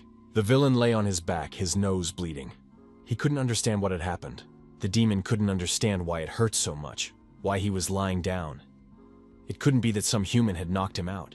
The demon raised his head and thought that he must have just slipped and fallen. Kang So came closer and said what needed to be proven. His blood was black too. The villain really saw that he was bleeding black blood. Was there no human blood left in this body? Had he used it all up? Kang So was surprised. Was this a demon that had taken over a human body and was parasitizing it? The villain was surprised. Was he being called a demon? The villain began to scratch the surface with his claws. He shouted that this man should not dare to compare him to these lower beings. Kang So watched in amazement to see what else this demon could turn into. The next moment, a terrifying bloodthirsty monster appeared before our hero, growling loudly. It said that this man was only able to strike it because it was caught off guard. But now that it had fully assumed its form, the man would truly meet his end. The monster pounced on Kang So and shouted that he would now perish. Kang So touched the monster's claws with 2 fingers. The monster felt its arm begin to twist. The terrifying beast screamed loudly in pain. The monster's arm no longer obeyed him, hanging limply. Kang So placed his fist on the monster's back and said that this was the dexterity of light speed. After that, the monster flew far away and, bleeding profusely, fell to the ground. There was a terrible explosion. Everything was engulfed in flames and smoke. The monster couldn't believe it. Even in its true form, it couldn't reach its opponent? Surely this was the man who had defeated Asmodeus. Where did he come from? Kang So approached the villain and said he would ask again. If he was neither human nor demon, then who was he? The monster replied that he had the pride of a warrior and would not answer. Our hero stepped on his opponent's tail, and he screamed loudly in pain. Kang So swung his fist and said that he would not simply destroy him unless he asked him to. The monster was frightened and said he would surrender. He would tell everything. He belonged to one of the demon tribes sent by him to the second intermediate dimension. Their task was to obtain spheres of despair. Kang So was surprised. What are these spheres of despair? These spheres are formed when a person experiences extreme fear or despair before death. They are made by extracting the compression of these human emotions. Demons who know how to collect spheres of despair are called collectors. Kang So said, "It seems that this demon is proud of his profession. How many souls has he already destroyed?" The demon cried and replied that not very many. Other officers had destroyed many more. Kang So grabbed the demon by the throat. The villain cried and begged for mercy again. He was just following orders and did nothing wrong to this person. He would no longer hunt in this area. Kang So said that was the wrong answer. The demon says he did nothing wrong? Who will bring back the lives he has already destroyed? Kang So decided to seal the demon's power so that he could never harm anyone again. Kang So squeezed the villain's throat harder. The demon began to choke, and white foam appeared from his mouth. Our hero pushed the demon with force, and he lost consciousness after hitting his head against the wall. Kang So decided to leave this scoundrel to the servants of the Silver Tower. Let them deal with him. The demon looked human again. Kang So thought that he was a disgusting creature anyway. Suddenly, the Silver Tower inspector appeared. Kang So was surprised. He had told her not to move, not to open it too early. The girl asked our hero if he was by any chance an awakened 0 rank. The guy replied that he had been told that was his level. Kang So asked the inspector not to tell anyone that she had seen him. The inspector was surprised. Did the young man really not want to be discovered? Kang So said that he liked his normal life and was tired of sacrificing himself for the common good. But most of all, he didn't want his loved ones to suffer because of him. The inspector thought that this guy was saying the same thing as Li Xin. In order to protect people, he had to give up his normal life. The inspector thought that the association would greatly benefit from the appearance of a 0 rank. But she saw the grief that the life of a hunter brought to Li Xin. and she wouldn't wish that on anyone. The girl said she understood everything. The young man saved her life, and she would not mention this encounter. It was the least she could do. Kang So said he understood that it was difficult to hide something like this, so he apologized for asking. The inspector replied that everyone had their secrets. The girl apologized and thanked him for saving her. She understood that he was the zero rank who was behind the incidents at the Land of Doom portal, and the incident at the Myeongsan concert hall. The inspector added that the young man had saved many people. Kang So said he had nothing more to add, and that he would leave. The inspector didn't even have time to blink before the guy disappeared. He vanished instantly, like a gust of wind. The girl looked at the villain and decided it was time to put things in order. The Silver Tower inspector reported via internal communication that the threat had been eliminated. She asked a group of investigators and medics to come to the roof of the Elenin's modeling agency building. In the interrogation room, the deputy director of the modeling agency was handcuffed and continued to curse. He couldn't understand how this was possible. He was surprised. It looked like an ordinary table and ordinary handcuffs. However, he was powerless and couldn't even take on his demonic form. The arrested man couldn't understand how he could have miscalculated. Where did this man with such a high level of power come from? Suddenly, the light in the room became much brighter and the lamps burst. The light disappeared. A man appeared before the deputy director. The arrested man said, "Here he is." Mullen was surprised. What kind of stupid situation had developed? The deputy director said that he would explain everything to William now. He simply did not expect such a blow and did not tell anyone. William had to believe him. Mullen put his hand on the arrested man's head. The man asked William not to destroy him. Mullen told him to shut up. Mullen was surprised that he couldn't see this man's aura. The arrested man's memories were too vague. Mullen said, "I knew this man would be of no use. He remembers what to say in such cases, doesn't he? There is no place for idiots among demon officers." The arrested man asked William to believe him. The one who did this to him was really just a simple man. Mullen repeated once more that his opponent should be quiet. Mullen pierced the prisoner's body with his cane. At the same time, William said that this man was a disgrace to their clan. The prisoner, bleeding profusely, repeated that he was just a man. Mullen pulled his cane out of his opponent's body, and he fell onto the table. Mullen said that his opponent had been stubborn. He tapped his cane on the floor and disappeared. An investigator entered the interrogation room and, seeing that the prisoner was unconscious, cried out loudly. There were deactivated police officers in the hallway. They were lying on the floor. Bak Yoon-ho, who was at work, said his head was splitting. His colleague asked him to calm down. Bak Yoon-ho said that the man who could turn into a demon was where he had sent the agents to investigate. Miss Kim Myung-hee was seriously injured while trying to arrest him, and as soon as she managed to bring him to the association's headquarters, an unknown person immediately attempted to kill him right in the interrogation room. This is what is happening here, within the walls of the association. It's just unthinkable. A colleague noted that they were very lucky that Myung-hee was still alive. Baek Yoon-ho asked if Myung-hee had abilities beyond detection, as she was also an experienced fighter. Was this demon that powerful? The colleague said that he had examined the scene on the roof. Apparently, this Park Moo-yeon, a demon man, had a level of at least S. Baek Yoon-ho was surprised, but how then was Ms. Kim Myung-hee able to defeat him? His colleague replied that she didn't just defeat him. Park Moo-yeon's energy flow in his body was blocked. Baek Yoon-ho asked what that meant. Only the demon, Ms. Kim, and one wounded civilian were present at the scene of the crime. The S-rank demon even took on his true form, but he was completely defeated. Could someone stronger than an S-rank monster have come to the rescue? So Kim Myung-hee saw this zero-rank hunter? The man walking down the street thought that today was a day of remembrance for the dead. On this day, portals began to open all over the world, and monsters filled the earth. Many people died then, defenseless against this threat. Each of them lost someone close to them. Friends, relatives, family members. And there was no way to save the wounded in a situation where monsters were hunting anything that moved. Only later did the awakened appear, and, organizing themselves, they were able to fight back against the disaster. Stability gradually returned to society. Medical care for the population became possible again. A hospital was built in memory of the victims of the disaster. A man traveling through the city thought that this area remained the same as he remembered it. The man entered a cafe and saw that someone was already waiting for him. His colleague greeted him and asked where he had been. The man asked if his friend had already started drinking without him. The guild leader laughed and said that, according to his son, it was better to drink alone. The guest remarked that his son only said that because he didn't want to drink with him. The guest asked how Ji-eun was doing. The guild leader replied that she was involved in some kind of charity work.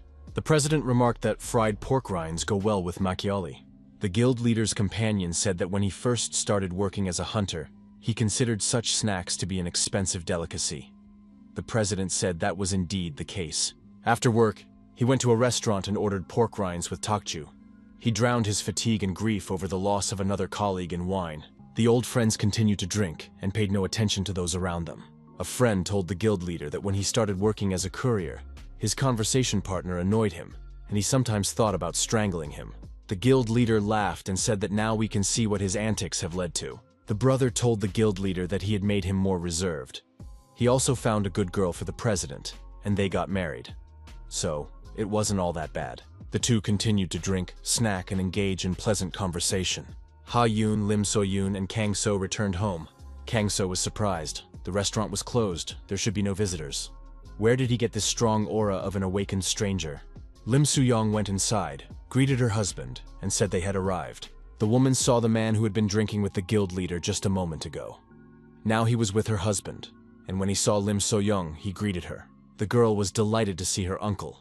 He picked her up and said that she was already very grown up. Lim So-young asked why he hadn't told her he was coming. The man replied that it was a surprise. He had decided to take the day off for mourning. He added that he didn't want to cause his sister and her husband any unnecessary worry. He was on his way to the rest home and stopped by on the way. Yu Seong-tae said that they were happy to see him and that he could come visit them anytime. Yu Seong-tae introduced our hero and said that he was their friend and a new employee at the restaurant, the very isolationist they had already told them about. Our hero and the guest greeted each other and introduced themselves. Holding his companion's hand, Kang So thought that he was an unusual awakened one. His aura was not as powerful, but it possessed incredible purity. Judging by all appearances, he was a harmless person. Our hero would even say that he felt a kind of warmth and friendliness from this person. The guest asked if they were going to the rest home. Yu Seong-tae replied that that was exactly what they had planned to do. The man suggested doing it right away. Yu Seong-tae agreed. Everyone went to the rest home dressed in black. The man said that Ha-yoon looked beautiful, even in black clothes. Lim So-yeon and her brother stood near their parents' ashes. Lim So-yeon told her daughter to say hello to her grandparents. The girl bowed her head and greeted the elderly couple. Lim So-young said that this was their daughter, Ha-yoon, and added that her parents should rest in peace. After that, the girl played on the playground. The men sat on the sidelines. Yu Seong-tae told his brother-in-law that he had something. The restaurateur added that he couldn't say where he had learned this, but hoped it would comfort his brother-in-law. Yu Seong-tae said that the nightmare of the neighboring province, the monster Arachniac, who had killed their parents, had already been destroyed. Yu Seong-tae added that Li Shin himself had participated in the hunt. An official statement on the matter would be released soon. Arachniac is the name of the monster that Kang So and Li Shin destroyed. Our hero thought that he had not understood earlier why Yu Seong-tae was so happy when he learned about the destruction of this monster. The man was surprised. Did Li Shin himself go hunting? He couldn't even believe it. His conversation partner shed a tear. His parents had now been avenged. Yu Seong-tae wondered why his brother-in-law was crying. The host announced that the fashion show of the Alensis modeling agency was now open. Children in beautiful outfits came out onto the catwalk. Yu Seong-tae happily announced that his daughter was also present. Ha-yoon walked down the runway in an unusual outfit for her. Yu Seong-tae took out his camera and started taking pictures of his daughter. He said that he was still amazed at how beautiful she had turned out. Kang So thought Ha-yoon was really cute. The next day at the Rostachek kindergarten, the children were delighted that Ha-yoon had become a model. Ha-yoon thanked her classmates for their congratulations and said she felt a little awkward. The boy Ha-yoon had previously defended gave her a gift, origami. Ha-yoon was very happy with this toy. Ha-yoon was surprised. Did he make it for her himself? The boy blushed with embarrassment and turned away. Ha-yoon thanked him and said she would cherish this gift very much. The boy, still embarrassed, said that he would always be friends with Ha-yoon. A melodrama is playing on television. On the screen, young people are sorting out their relationships. Lim So-young reacts emotionally to the scenes shown on the screen. Yu Seong-tae doesn't understand what is happening to his wife. Yu Seong-tae asked his friend why his wife was reacting this way to the film. Kang So replied that she probably had a reason to be angry. Yu Seong-tae was surprised. Had Kang So already figured out this complicated drama? Our hero immediately recounted to his friend what had happened in the film up to that point. Yu Seong-tae was surprised. How did he manage to understand everything so quickly? He wasn't watching this drama for the first time. Kang So was surprised. Was his friend really not interested? During the television news broadcast, Lim So-young called her friend and began discussing the events of the previous episode. On the news, the anchor announced that awakened level 0 individuals from different countries were arriving in this country. This event would take place in honor of the country's first awakened level 0 individual. Yu Seong-tae said that this was incredible. The strongest hunters would gather for a summit in their country. Colleagues at work were discussing business plans. One of them asked on the phone, "Is it really necessary to build a plot around a girl in a beautiful dress?" The girl said she couldn't do that. Where could she fit such a plot twist? The caller replied that she should come up with something. After all, she was a screenwriter. The caller said that it was her job to come up with a plot and said goodbye. The screenwriter wondered how she should communicate with the series producer. Ending the conversation, the enraged girl said that this stupid series had to be ended. Her colleague told her to calm down. She had an idea. Her colleague explained that they could rewind the plot 5 years into the future and introduce a new character, a little girl named Chang Mi. The producer was surprised. Wouldn't that be too unexpected? The other woman was surprised. What's wrong with that?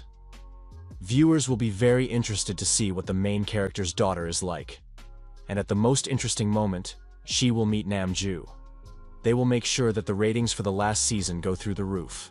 The producer said that Kim was simply brilliant. That's exactly what they would do. Now all that remained was to find a very beautiful actress for the role of the daughter. On this occasion, the girls decided to go to a restaurant and have a bite to eat. There they intended to try jjajangmyeon. Lim So-young welcomed the new visitors to the restaurant. Lim So-young thought she had seen one of them somewhere before. The girls placed their order, 2 jjajangmyeon. Lim So-young couldn't shake the feeling that the visitor's face was familiar. She replied that the order would be ready soon. The girl answered the incoming call and said that Bae Hap Choi was listening.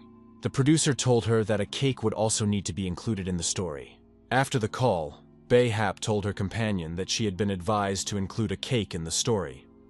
The girl added that she had heard that their studio was recruiting child actors from the Alenins agency. Lim So-young remembered this girl. She was the screenwriter of the series The Revenge of the White Rose, Bae Hap Choi. The screenwriter's assistant asked, "If the girl is a model, of course she is beautiful. But is that a guarantee of good acting skills?" Bae Hap Choi saw Ha-yoon, who had just come up to her mother. She thought the girl was really cute. She was so bright and pretty that she was dazzling. She was simply angelic. Bae Hap took Lim So-young by the hand, bowed to her, and asked for permission to let her daughter appear in their series. Lim So-young couldn't believe her ears. On the set, events unfolded according to schedule. Ha-yoon, watching the situation, couldn't believe that she would also be filmed. Yu Seong-tae, the father of the future movie star, asked, "Is the little one really that excited?" Ha-yoon replied that she was very nervous because she wanted to be in the movie. Yu Seong-tae told his daughter that if she felt tired at any point, she should definitely say so. Ha-yoon said she could handle it. The girl added that she was absolutely confident in herself. Kang So thought that he had never seen this girl so energized before. If he had prevented her from becoming a model, she would have been very upset.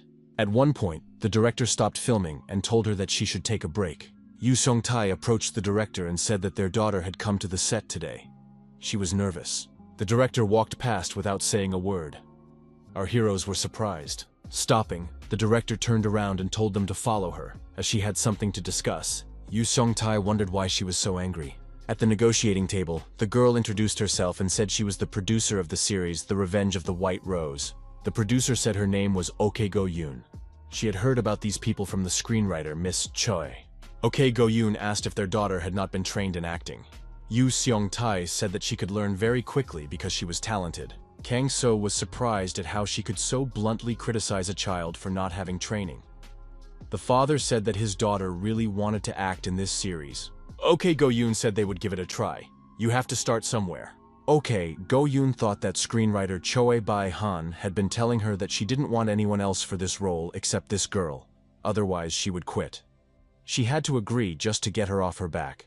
The girl is very cute, and she definitely fits the description in the script. Still, a child model as an actress is too much. The screenwriter was simply enchanted by this beautiful girl. She probably thinks being an actor is easy. The producer was angry because of the screenwriter's antics. Her wonderful series was in jeopardy. OK Go-yoon thought she should annoy the girl on set with bright lights and smoke. Then the girl would just cry and run away. The producer thought that life was cruel. She was the producer here, and they couldn't just impose anyone on her. Yoo Sung-tae looked at the woman's expression and asked if the producer was okay. The phone rang. The producer wondered why the secretary of the Red Dragon Guild director would be calling her. OK Go-yoon apologized and said she needed to answer. The secretary asked if she had heard that a girl named Ha-yoon would be playing in the series The Revenge of the White Rose. Was it true? The guild chairman's secretary said that her boss's wife really liked the series. She said that she wanted the series to be released regularly. The secretary added that the producer shouldn't worry about funding. She could count on the director's full support. OK Go-yoon thought that no matter how talented she was, she needed sponsors for her work. The producer said she understood everything. She would shoot more scenes with the young actress. The secretary expressed her joy that they understood each other. As a token of gratitude, Ok Go-yoon could expect a gift after filming the series. She and her film crew would receive vouchers to a resort owned by the guild. Ok Go-yoon thanked them for their understanding. The secretary added that if Ha-yoon and her support team encounter rude treatment, the producer could get into trouble. Ok Go-yoon looked at her guests and realized that they were not ordinary people. The producer replied to the secretary that this would definitely not happen. After the conversation ended, Ok Go-yoon thought that she had almost gotten herself into trouble. It turned out that this girl was a relative of the guild director. Ok Go-yoon felt that she had not made the best impression on these people. It seemed that she would have to fix that. The girl said she wanted to continue the conversation. So, Ha-yoon dreams of becoming an actress? Ok Go-yoon asked the girl if she could call her Ha-yoon. The girl nodded affirmatively. The producer smiled and said that she was a very cute girl. She thought she would make an excellent actress. She had excellent diction and a clear voice. Ok Go-yoon said she was ready to get to work and would now familiarize those present with the script. The girl thought she needed to be reserved and patient for the sake of her vacation at the resort and funding for her next project. Ha-yoon began to read her character's lines from the script aloud. 5 years later, Baek Chang-mi is walking in the park with her daughter, Bewley. A young man approaches the girl and asks if she is White Rose. The girl stops and turns around. The guy says that it is indeed her. How many years has it been since they last saw each other? The girl says that it has indeed been a long time. Biolai asks her mother who the man is. Her mother replies that he is her friend, and that her daughter can say hello. The girl says hello, tells him her name, and says she is 5 years old. The young man is surprised. If the child is 5 years old, that says a lot. Does Chang-mi want to tell him something? The young man crouched down and told the girl that she was very beautiful, just like her mother. Biolai asked why the man was crying. The girl also started crying and wiping away her tears, told the man not to cry. She felt sorry for him because he was crying. Ok Go-yoon stopped filming and said it was wonderful. The actress wiped the girl's tears and said that she was very good at it. The actor said that he even had tears in his eyes when he looked at the girl. The assistant producer was surprised. Had this girl never acted before? She did a great job. The man saw that the producer was also crying. Ok Go-yoon said with tears in her eyes that it seemed she had found her, the muse of her creativity. Kang So continued to do his job, delivering food as a foot courier. Once again, our hero returned to the restaurant after completing his order. Yoo Sung-tae said that Kang So, as always, had returned very quickly. He could wait and not rush. Kang So was surprised. He was in a hurry because he thought that more orders had surely come in. Yoo Sung-tae handed his friend a glass of water and offered him a drink. Ji-eun thought Kang So was simply incredible. The customer's address was very far from here, but he returned in the blink of an eye. Ji-eun thought that even she, with her A rank, couldn't handle this guy. However, she liked him not for his abilities. How is it even possible that he was given an F rank? Such speed could be expected from a B rank, or at most, a G rank. Why would this guy be a courier when he has such abilities? Kang So sensed the movement of a familiar aura. New visitors entered the restaurant. Kang So and Ji-eun looked back. Ji-eun recognized the woman. She was the head of the inspection department. She told her colleague that they would eat well now and their mood would improve. Already at the table, the head of the inspection department's companion said that this flamma was destroying him. He thought he was taking the right dose, but it didn't work out very well. As before the Great Catastrophe, there were medical drugs that people began to abuse. Flama was the name given to a hallucinogen. It had an analgesic effect, even a psychological one, causing people to forget even emotional pain. Flame helped people forget even the fear of death. Not only citizens abused Flama, but also hunters, whose lives had become much more difficult with the appearance of demons, and the number of such abuses only grew. The initial effect of Flama is good, but then it only leads to self-destruction. The head of the inspection department thought that in this terrible time for all of humanity, someone was also selling drugs. This was unforgivable. Kang So heard that the conversation was about drugs. Kang So looked at the guy and wondered if it was drugs that were emitting this dark energy from his pocket. This dark energy was familiar to our hero. It seemed like he had already felt it when he delivered the order last time. The guy said that there had been a series of emergencies lately, so their team couldn't even sleep properly. He touched his chest and said that his companion had forgotten to take this evidence to be examined, so he had taken it with him. The girl was surprised. Did he just take the drugs and leave? The guy said he would hand them over for examination when they went back. He was in a hurry. Kang So thought that everyone was indeed busy right now, and that these drugs were indeed connected to criminals. Yu Seong-tae turned to his friend and said he had an order. Kang So replied that he was ready to fulfill it. Kang So put on a medical mask and walked past the head of the inspection department so she wouldn't recognize him. The girl looked into the courier's eyes and thought she had seen him somewhere before. She remembered the man who had helped her with the criminal on the roof of the advertising agency. The girl suddenly jumped up from her seat. Her companion was surprised by what had happened to her. As she got dressed, she said she would be back soon, and that her companion could finish eating without her. The head of the inspection department ran out of the restaurant and rushed to the courier. She asked him to wait for her. The girl approached the courier and asked if they had met before. She said that he was the man she had met on the roof of the Elenen's agency building. Kang So lowered his mask and said that he knew he couldn't hide from her. Our hero asked his interlocutor if she had any business with him. The girl replied that she did indeed have business with him. The Hunter Support Agency no longer had the strength or resources to fully combat the rampant crime. With his abilities, this young man could save many lives. The girl bowed and said that not only the association, but also the townspeople needed his help. If he was concerned about anonymity, she could arrange that. They needed his help.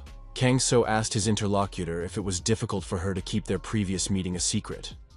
He added that he was indebted to her for that. He agreed to help her if she kept his name a secret.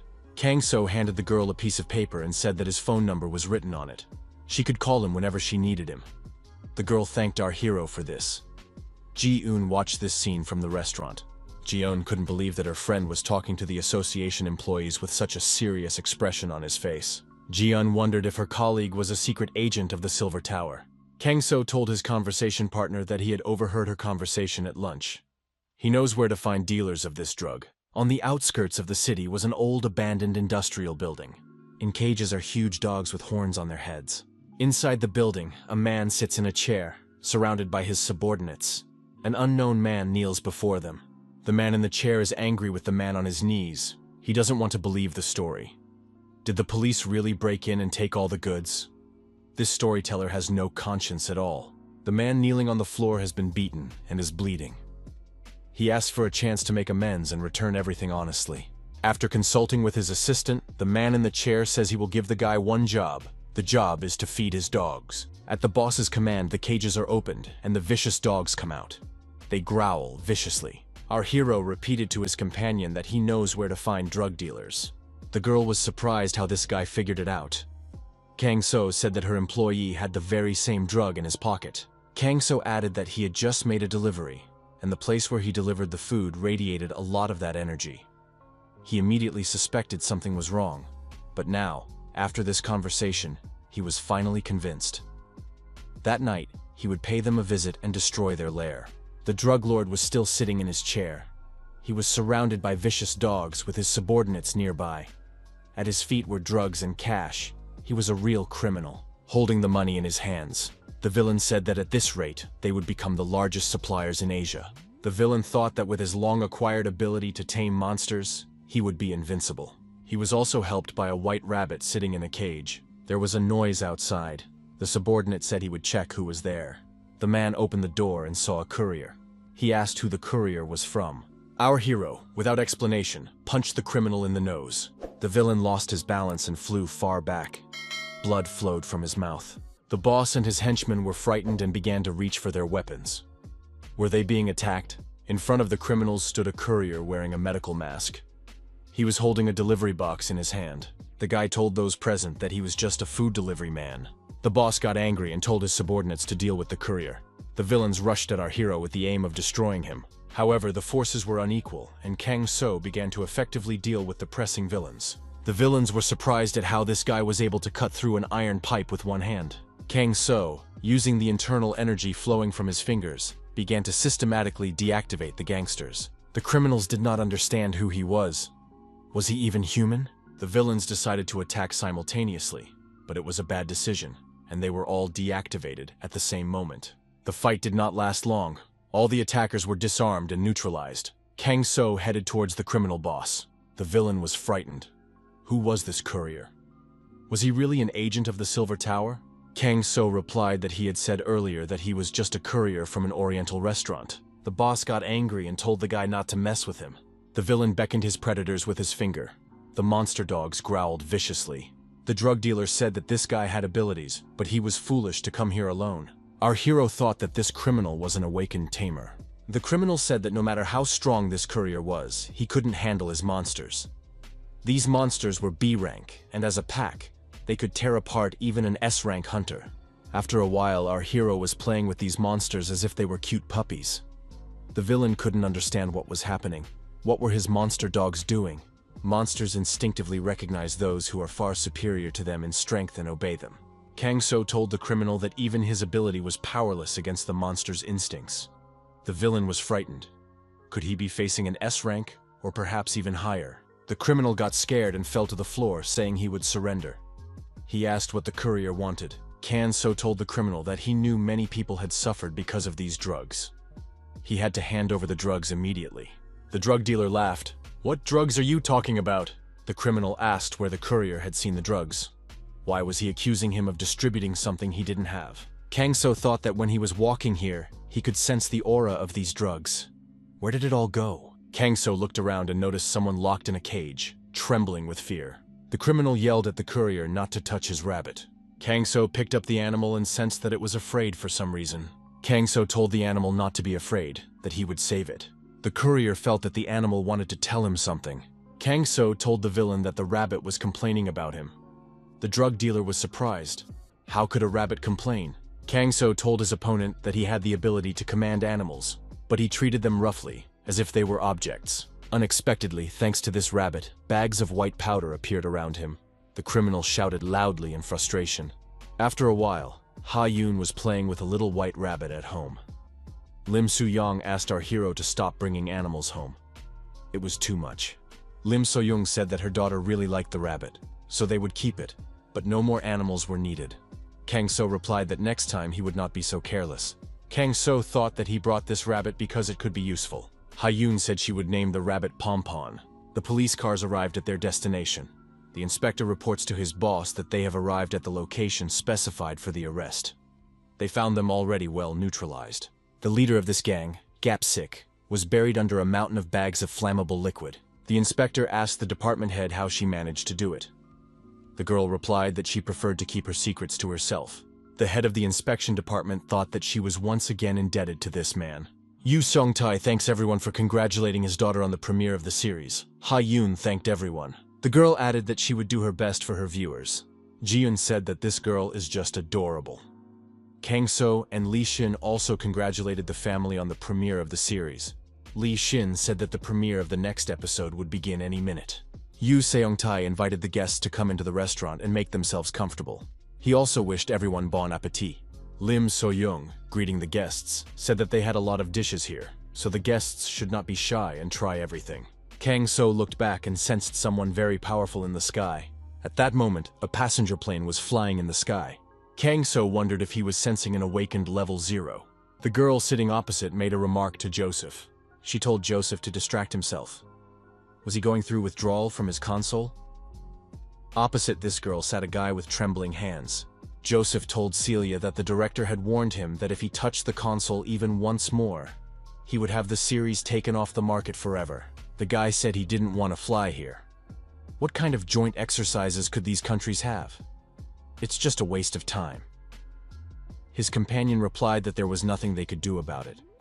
Only other awakened individuals could examine zero-level awakened individuals. Joseph said that meant the exercises themselves were pointless. Was their real purpose simply to assess the abilities of awakened zero levels? Well, what if that turned out to be true? Celia replied that maybe it would turn out to be true. In any case, it was necessary to make a good impression about their country. Celia asked if Joseph would share with her how he intended to test the boy's strength, since she was his assistant. Joseph replied that he would certainly like to test him, but was it necessary to do so? His assistant replied that it was necessary. If he didn't want to, she could provoke him. Even the awakened have weaknesses, because they are human too. Joseph asked if Celia knew how dangerous it was to provoke an awakened zero level. It was like touching a nuclear bomb. The girl replied that she understood everything and suggested that Joseph get some good sleep. Suddenly, Joseph said that he sensed the approach of magical monsters. Joseph thought that 4 wyverns were approaching, and indeed monsters were approaching the plane. Military personnel approached Joseph and his assistant. The officer introduced himself as Colonel Ronald, responsible for the young man's protection. Ronald reported that a pack of 4 monsters was approaching the plane. The colonel told the young man to fasten his seatbelt and that they would handle the situation themselves. Joseph replied that there was no need. He was getting a little bored anyway. The guy began to concentrate his inner energy in front of him, turning it into a glowing ball. The ball began to grow in size, and the plane found itself inside it. It was a protective sphere. Joseph clenched his fist and said, "Fire fist!" At that moment, an energy charge emerged from the sphere and struck one of the wyverns. The monsters tried to break through to the plane, but the protective sphere prevented them from doing so. Joseph continued to perform manipulations, which ultimately led to energy attacks on the attacking monsters. The monsters continued to circle around the plane.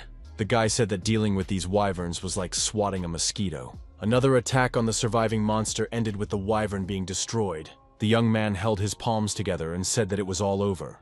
Celia asked the colonel if they could consider the danger to be over. The colonel nodded affirmatively. Joseph said he was bored again. He hoped that after landing he would be able to find something to entertain himself. The plane landed at its destination airport, and people came to meet them at the ramp.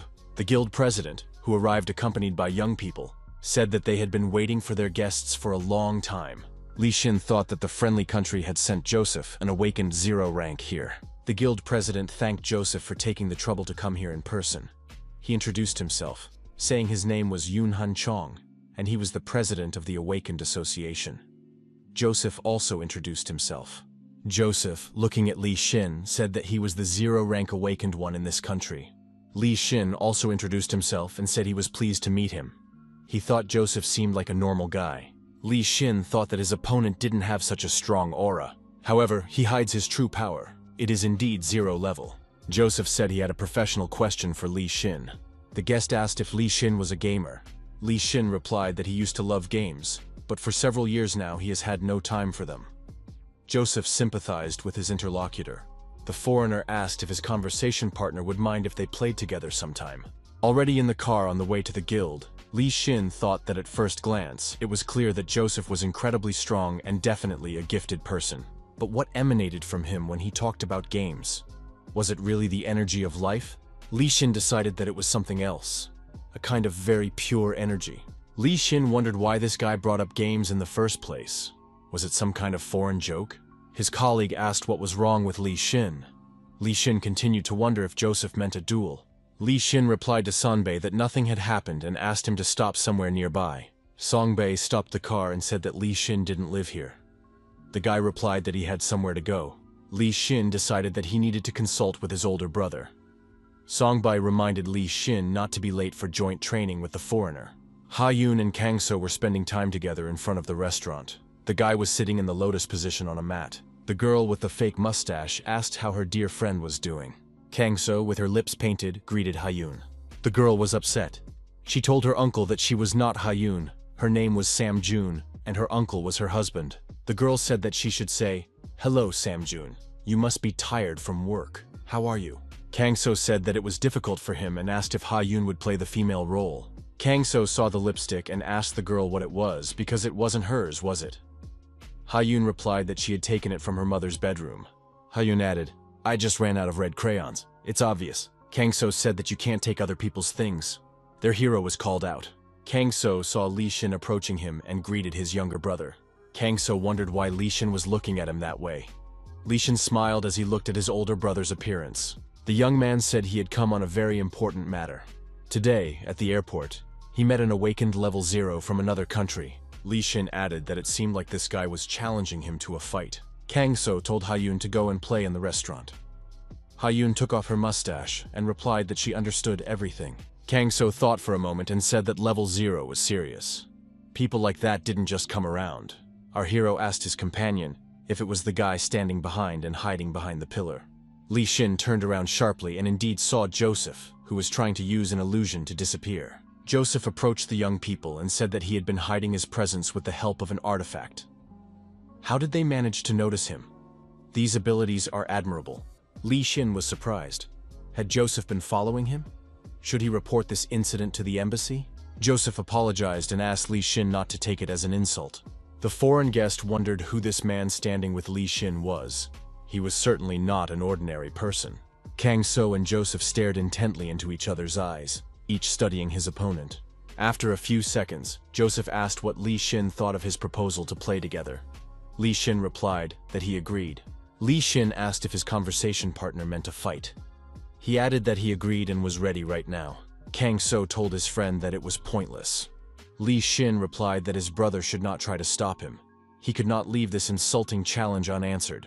Our hero felt that the foreigner was not aggressive at all. Joseph expressed his joy that Li Xin had agreed to his proposal. Kang So thought that he still wanted to fight. Our hero asked his younger brother if they were going to fight. Wouldn't it be better to do it in the Deadlands? After all, here they could destroy half the city. After a while, the rivals met in the Deadlands. Joseph said it was a great idea.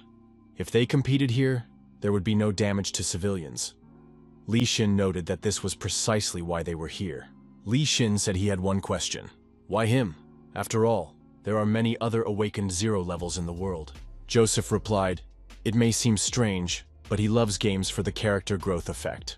Leveling up a character increases their level, but he was born very strong and is unfamiliar with this phenomenon. His opponent, on the other hand, rose to his level from 0. He perfected his energy control technique and only became stronger. No one in this country can be stronger than his opponent. Joseph asked, what is the secret behind Li Xin's rapid growth? Li Xin thought, could it be that the energy he noticed today is just curiosity?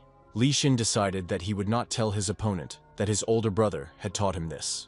Joseph replied that Li Xin apparently did not wish to share such information. The foreigner began to concentrate energy in his hand and lifted a huge stone block above himself. Joseph said that was even better. He would strike his blow and learn his opponent's secret anyway. Li Xin saw the stone block rushing towards him. Li Xin easily dodged the attack and, drawing his sword, lunged at his opponent. Li Xin tried to strike the foreigner, but his sword hit an invisible barrier. The guy thought that his opponent had a powerful defensive field. Joseph asked, is that all his opponent's power? Li Xin felt depressed. For the first time in his life, he felt such pressure from his opponent's aura. The guy was extremely resistant.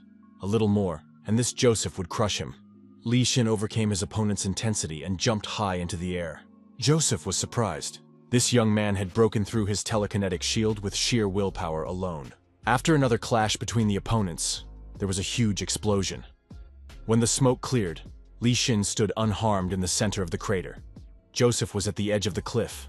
Joseph said it was simply magnificent. He was thrown far away by the shockwave. The stranger thought he had not been mistaken about this guy. Li Xin held his sword forward and said he was ready to continue. Kang So, walking around the city, tried to call. The answering machine said that the called party's phone was turned off or out of range. Our hero was worried. How was Li Xin doing? Was he still fighting the foreigner? Kang So asked his younger brother to come back for dinner, especially today. After all, they were going to cook a summer menu. Yu Songtai invited Li Xin to eat naengmyeon. Kang So didn't know what naengmyeon tasted like, but if his friend said so, it must be very delicious. The protagonist wondered how he had not realized before that food could be so enjoyable. The city residents began to worry. Could it be that magical monsters had appeared on the outskirts? Something had hit the city's protective field. They needed to hide. Our hero thought that these two were behaving unscrupulously. They were putting the city in danger. Kang So headed for the scene of the battle along the road, wondering why they couldn't settle their differences without causing a commotion. Joseph and Li Xin were already at the bottom of the crater. Li Xin still had his sword in his hand. Joseph was fighting his opponent with his bare hands. Small scratches appeared on his body. Both fighters were bare-chested. Li Xin gathered momentum and swung his sword at his opponent. Joseph thought that this guy was getting faster with every attack. He crossed his arms in front of him and prepared to block the blow. Li Xin struck his opponent with his sword, but Joseph remained impenetrable. Joseph, using his inner reserves and enormous strength, hurled large boulders at his opponent. Li Xin fended off his opponent's attacks with his sword, while Joseph remained inside his impenetrable sphere. Kang So watched the fight and thought that these two were fighting so fiercely that they had forgotten what was going on around them. Kang So wondered if he could knock these two out to put an end to it. The protagonist did just that. First he deactivated Li Xin, then he did the same to Joseph. Joseph came to in bed. Celia was sitting next to his bed and noted that the guy had finally woken up. Joseph wondered how he ended up in the hotel. Celia said she would like to know that too. Celia said she found Joseph lying on the doorstep covered in blood. Where had he been and what had he been doing?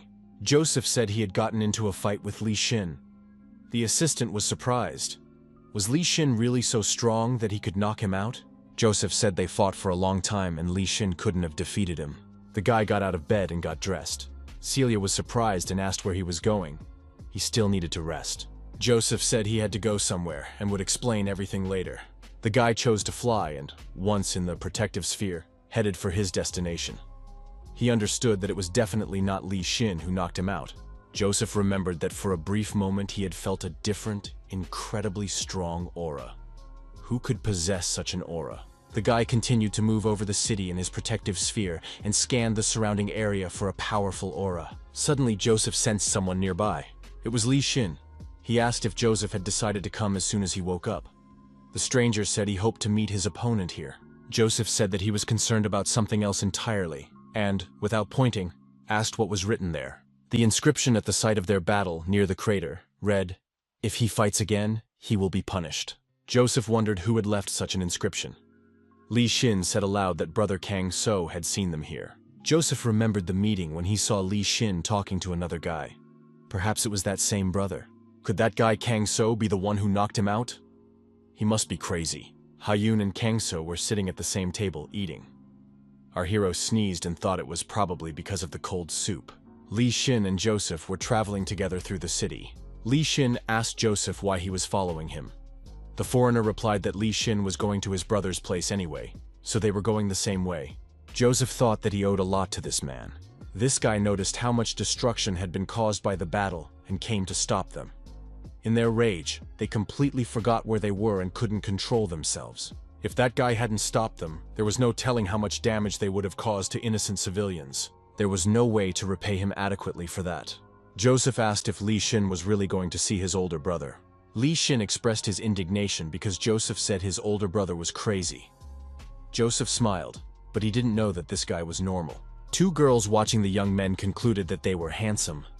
Plus, one of them was a foreigner. One of the friends decided that she had seen these people on social media.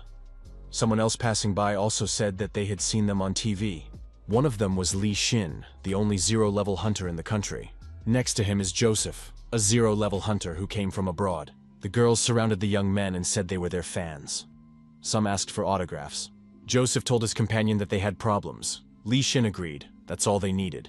Joseph began to concentrate his inner energy in his hands. After that, the young men found themselves in protective shells and rose above the crowd. The fans were upset that their idols were leaving them so quickly. It was clear that these guys were using telekinesis. Joseph expressed his hope that they had not disappointed these people. Li Xin asked his companion not to tell anyone about Kang So. Joseph reassured the young man. He said he had never been a gossip. During the flight, Joseph tried to find out from Li Xin what interesting things the fans had said about him, since he did not understand the local language. Li Xin and Joseph arrived at Kang So's place.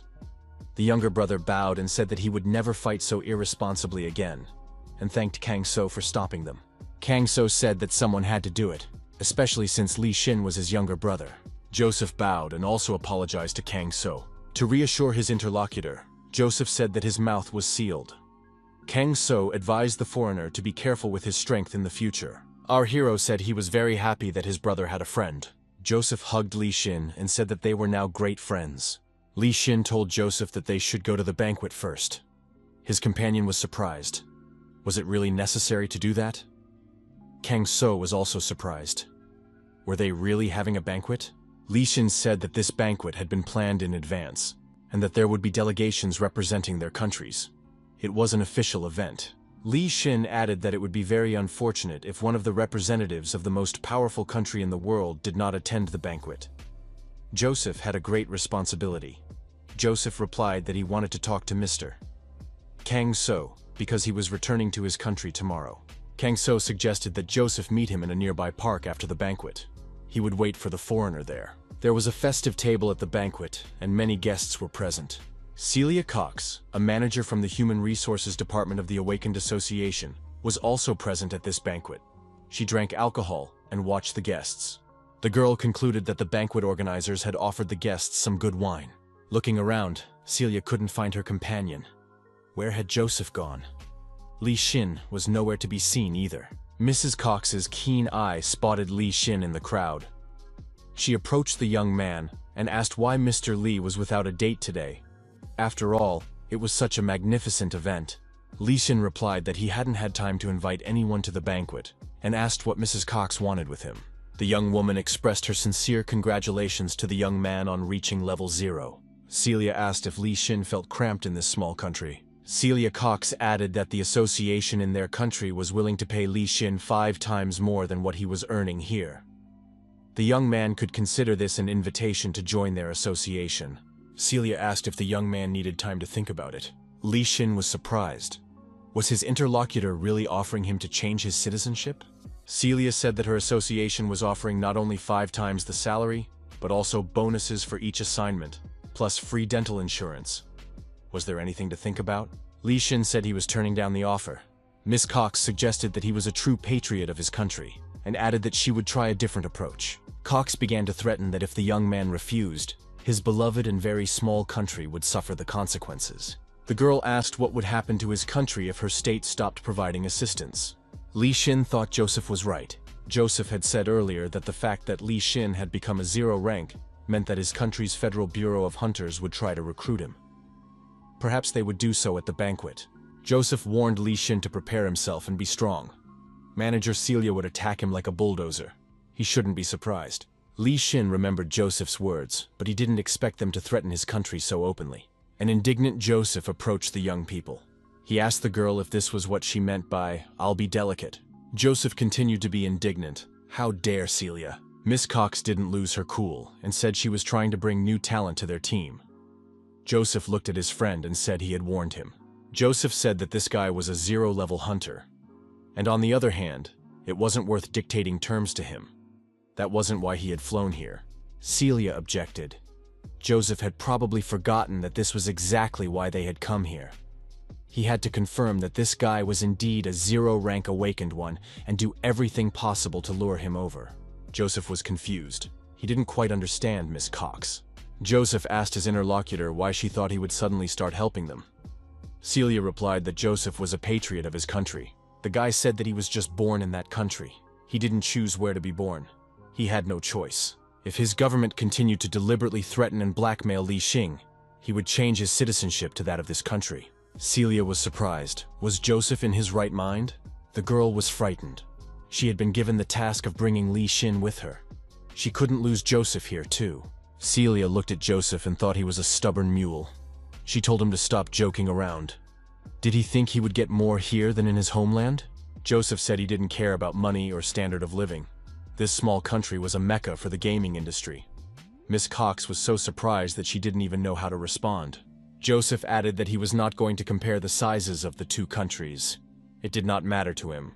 Joseph added that Li Xin was much stronger than him. If they continued to pressure this guy, he would be able to drown the entire continent on which his country was located. Li Xin and Celia Cox did not expect to hear such words, and both stood there, surprised, with their mouths open. Miss Cox looked at Li Xin in surprise. Could this guy really be stronger than Joseph? Li Xin thought, if only this girl knew who was really strong. Joseph said that he wanted to add something to the conversation with his companion.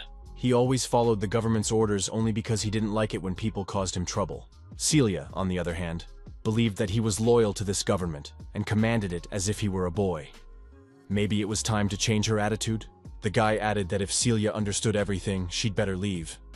Many people at this banquet are now looking for Mrs. Cox. Joseph told his friend that now no one would bother him. Li Xin thanked the guy. Li Xin noted that the banquet would soon be over and suggested that his companion go to the park. In the park, Li Xin told his brother about the conversation that took place at the banquet, adding that Joseph had helped him avoid big problems. Kang So thanked Joseph for his help. Joseph laughed and said that friends should help each other. Kang So remarked that the foreigner turned out to be a good guy and promised to teach him something. Kang So said that if Joseph was his brother's friend, he would teach him secret zero-rank techniques. Joseph replied that he was very interested. After the training, Joseph said that it looked very cool. Kang So was delighted, knowing that this technique would suit the guy well. Joseph promised not to forget the kindness Kang So had shown him. The foreigner said that now he definitely wants to become a hunter in this country. Li Xin noted that it would not be easy. Li Xin added that his older brother wanted a quiet and peaceful life and didn't need public attention. If Joseph moved to this city, the whole world would be watching him, and sooner or later, this would expose Kang So's brother. Kang So said that they would be grateful to Joseph if he could protect their country from their government. Joseph promised to do everything in his power. Kang So went into the restaurant and told his friend that he was back. Yu Seong-tai said he wanted to take a vacation and go somewhere with his family. The restaurant owner asked if Kang So could replace him from next Monday until the end of the week. Kang So asked where Yu Seong-tai was going. Yu Seong-tai said that his daughters and the entire film crew of the series had been given vouchers to a private resort. They also got vouchers because they were her parents. Kang So asked if he could go to the resort with them too. Yu Seong-tae said that the Red Dragon Guild is very generous in giving out travel vouchers to relatives. Why not? They can all go together. Kang So said that was great and he would be very happy. Red Dragon Guild office. The guild leader was indignant. Why were the photos ruined? He rented an entire private resort just to talk to this delivery man. The man added that he couldn't immediately reject the person his daughter had fallen in love with. The assistant asked the director, what if Ji-eun wanted to marry him? The president even jumped up from his seat. How could she even think of such a thing? The head calmed down, realizing that in that case, there was nothing he could do. His daughter was in love with this guy like a schoolgirl. Yoon Han-chong thought that in any case, he would have to meet this courier. The restaurateur's family ended up on the coast. Ha-yoon stood on the seashore and enjoyed the sun and the beach. The girl said that the sea was very beautiful. Her parents stood happily to the side. Lim So-young said it was very sweet. Their daughter was seeing the sea for the first time in her life. The welcoming party greeted the film crew of the series, Revenge White Roses. The guide asked for a moment of attention and said he had important information. The speaker said that the resort was divided into 2 zones. The film crew's zone was Sector D. Under no circumstances should anyone leave Zone D. Yu Seong-tae asked how to tell where Zone D ends. The guide said that where there was an electrified fence and security guards, that was definitely the end of the safe Zone D. A strong request. Do not touch the electrified fence and do not talk to the guards. If the guards approach you, show them your wristband and follow their instructions. The wristband is proof that you are a guest of the resort. The speaker said that there are no other restrictions. Dear guests can enjoy their vacation. Further, they will communicate with the hostess. The host for this family was a man wearing shorts and sunglasses. He was the head of the guild, who decided to talk to these people personally. Naturally, he was here incognito. While still in his office, Yoon Han-chong decided that he would meet Kang So in person. The boss told his assistant to contact the hotel administration. He would take care of the rest himself. The girl asked, "Does the boss really want to invite this young man to the hotel?" The guild leader said that he was used to getting to know people in a genuine way, without formalities. The hostess thought, he knows that this guy came as a relative of their star, but what if he's a fraud? It is necessary to check this carefully. The hotel representative asked if the young man had any food preferences. Kang So replied that he was not picky. The host noted that the food situation was still unclear. The villa provided to the restaurateur's family was extremely beautiful. His daughter noted that you could even see the sea from there. The hostess bowed to the tourist and wished him a pleasant stay. Kang So thanked the hotel representative for his help. Yoon Han-chong noted that this guy was polite, kind, and modest in his manner.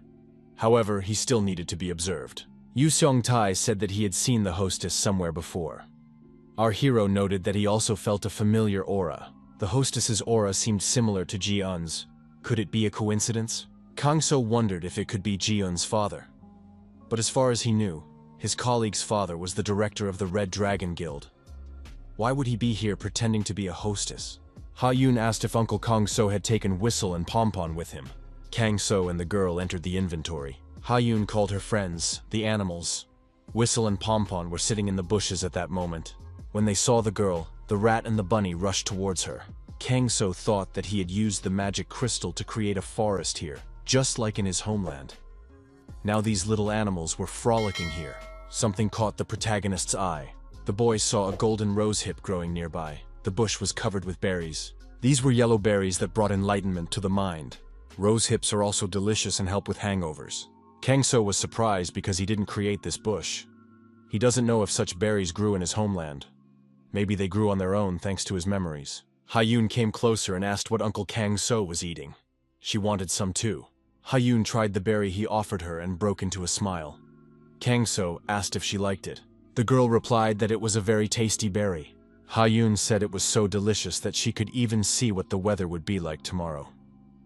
Wow, thought our hero.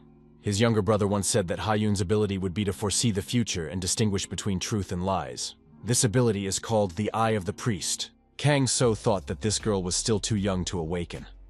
But if she could see the future, then she was already on the verge of awakening. Ha-yoon happily ran around the lawn and played with the animals. Once upon a time, there lived an old man named Mandan Koyon. This old man was an unusual person, just like his name.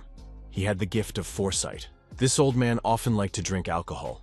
In a world of lies and hypocrisy, it was very difficult for him to live with his insight. Kang So thought that Ha-yoon was still young and that it would be even harder for her. This girl still had to learn to distinguish between good and evil, and even such a cheerful girl would have a very hard time in this world.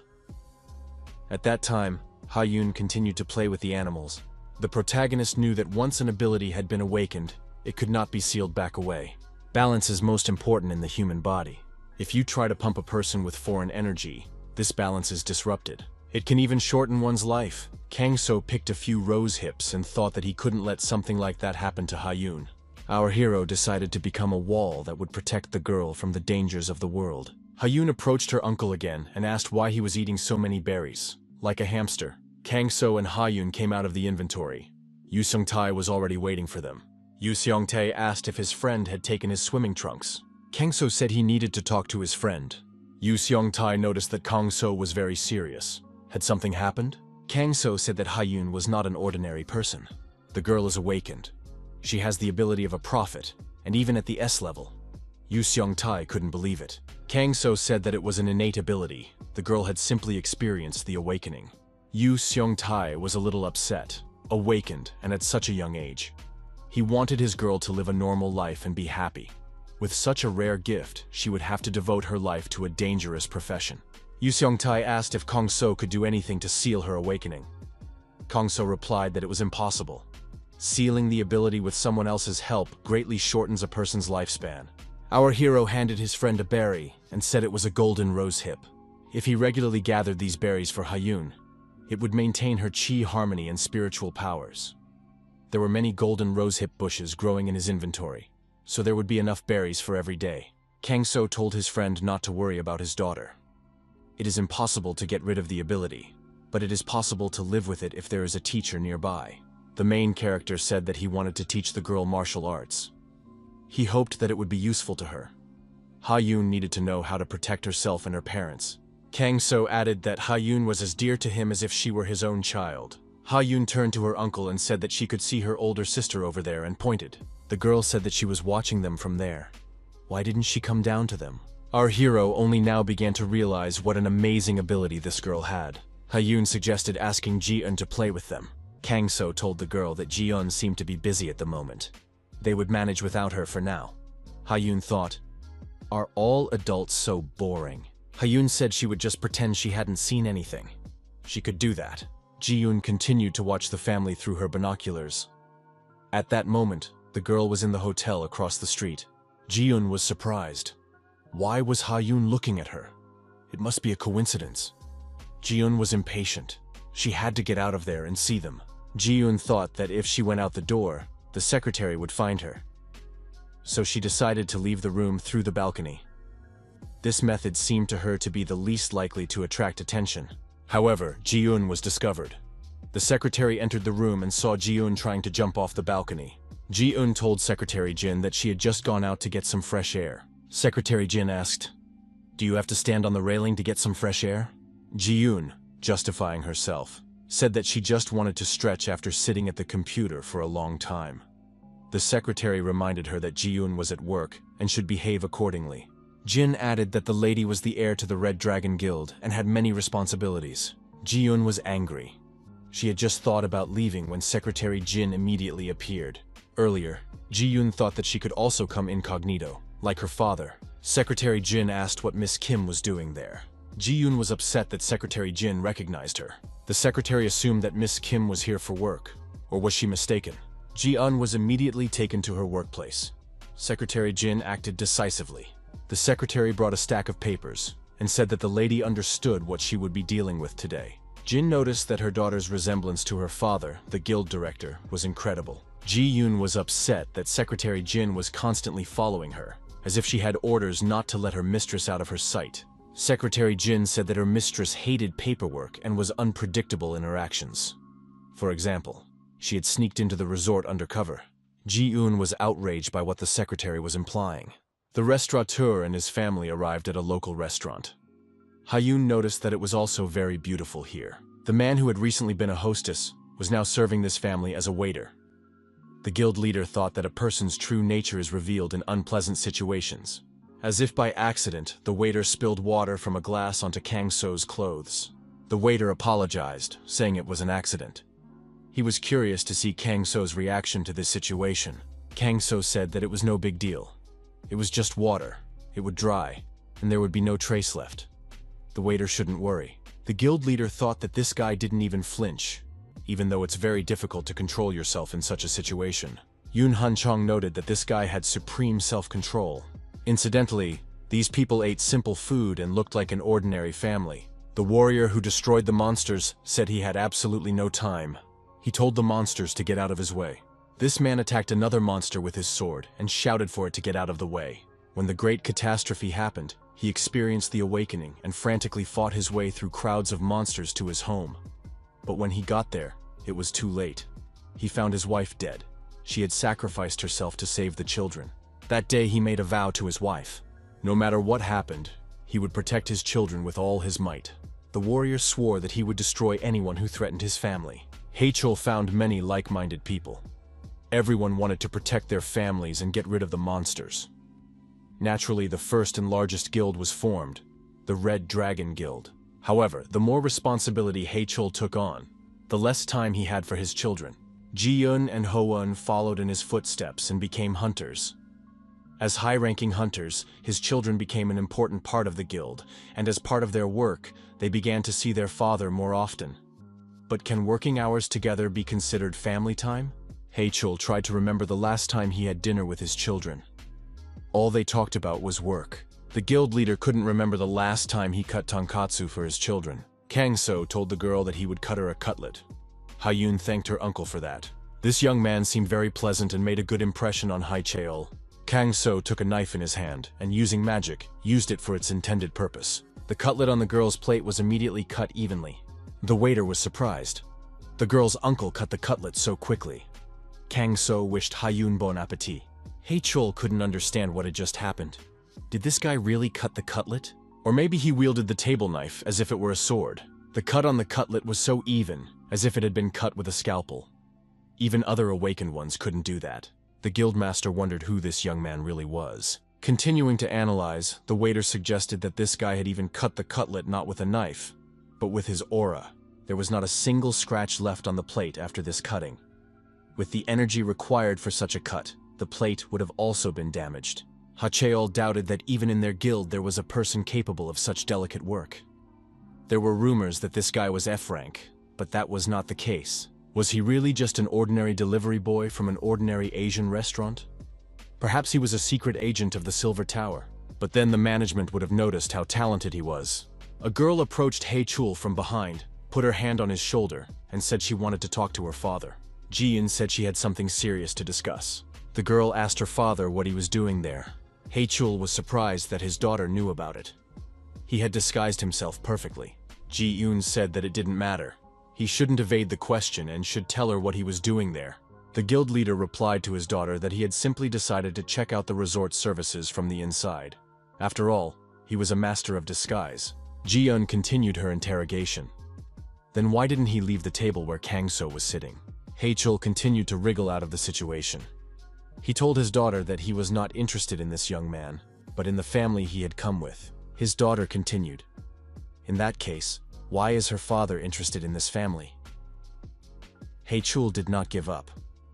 Yu Seong-tae once worked as a freight forwarder in the association, and they know each other. He was very happy to meet him by chance. Hae-chul added that his daughter now works at this man's restaurant.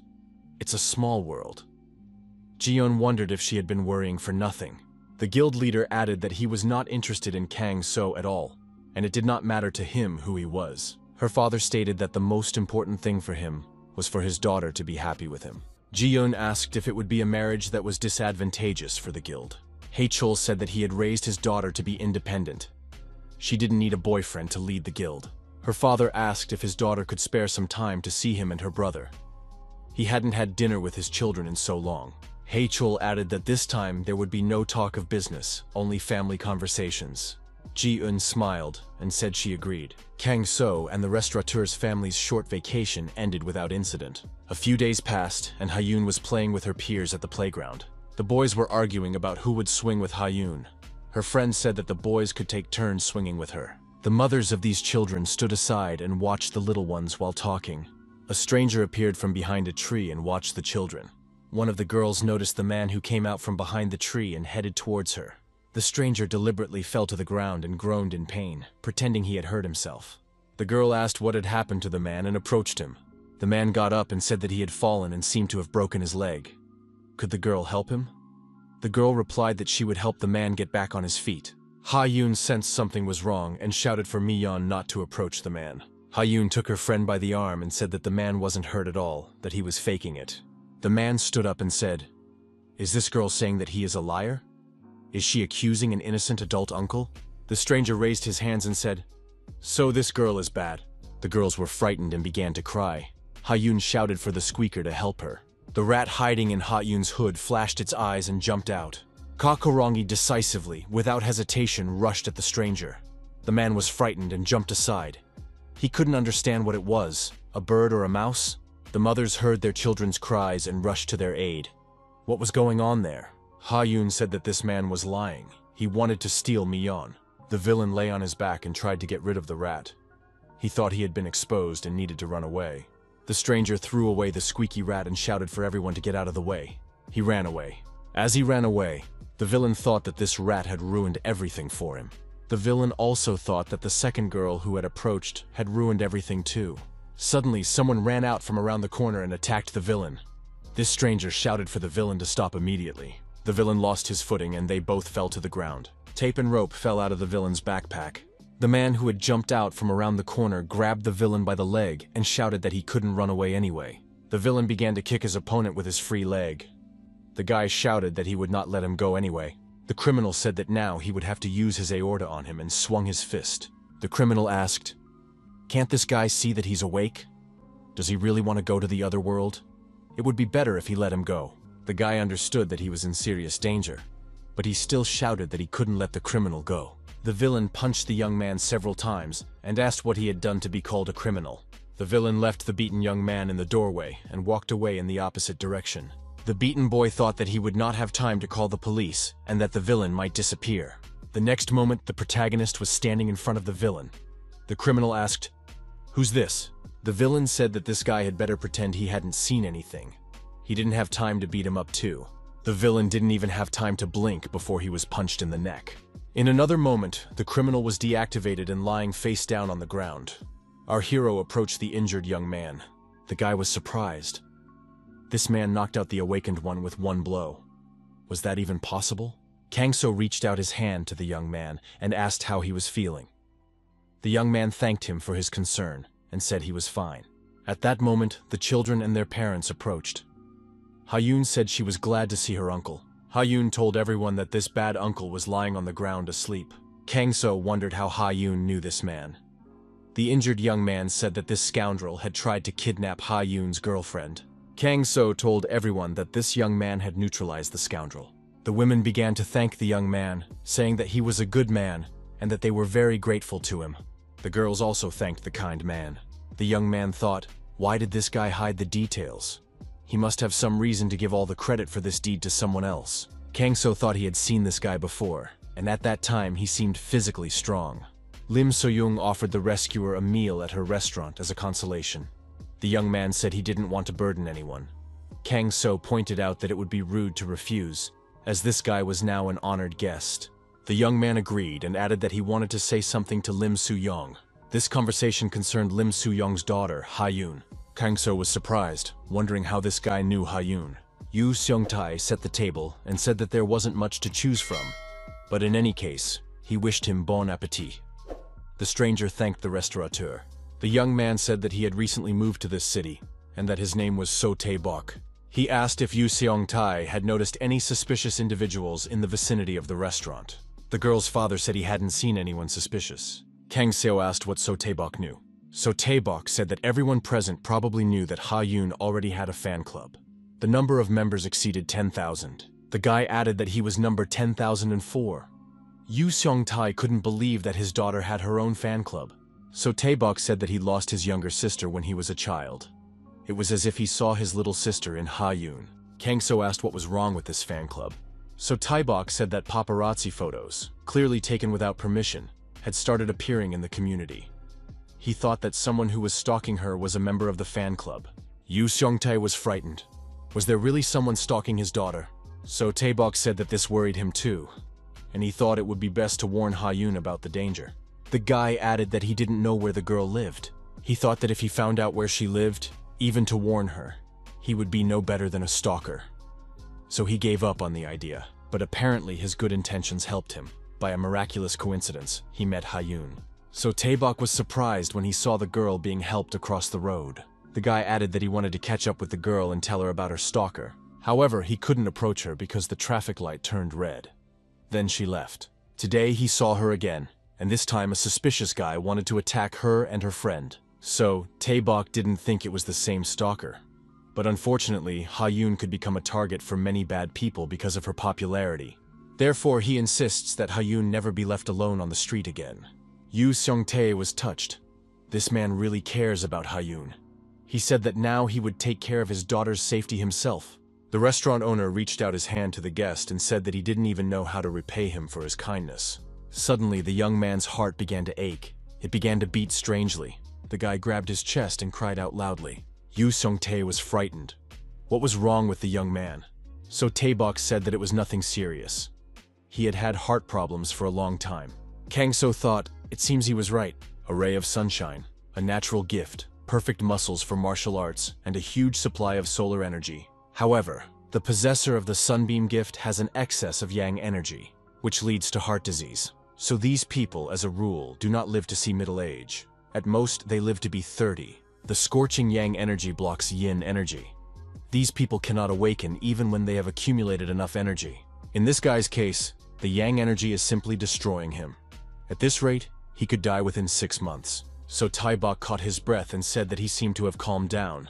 Yu Seong-tae asked if the young man should see a doctor. His companion replied that he had tried, but the doctors couldn't diagnose him, and apparently, he would have to live with it. Kang So asked again, is this man's name So Tae-bok?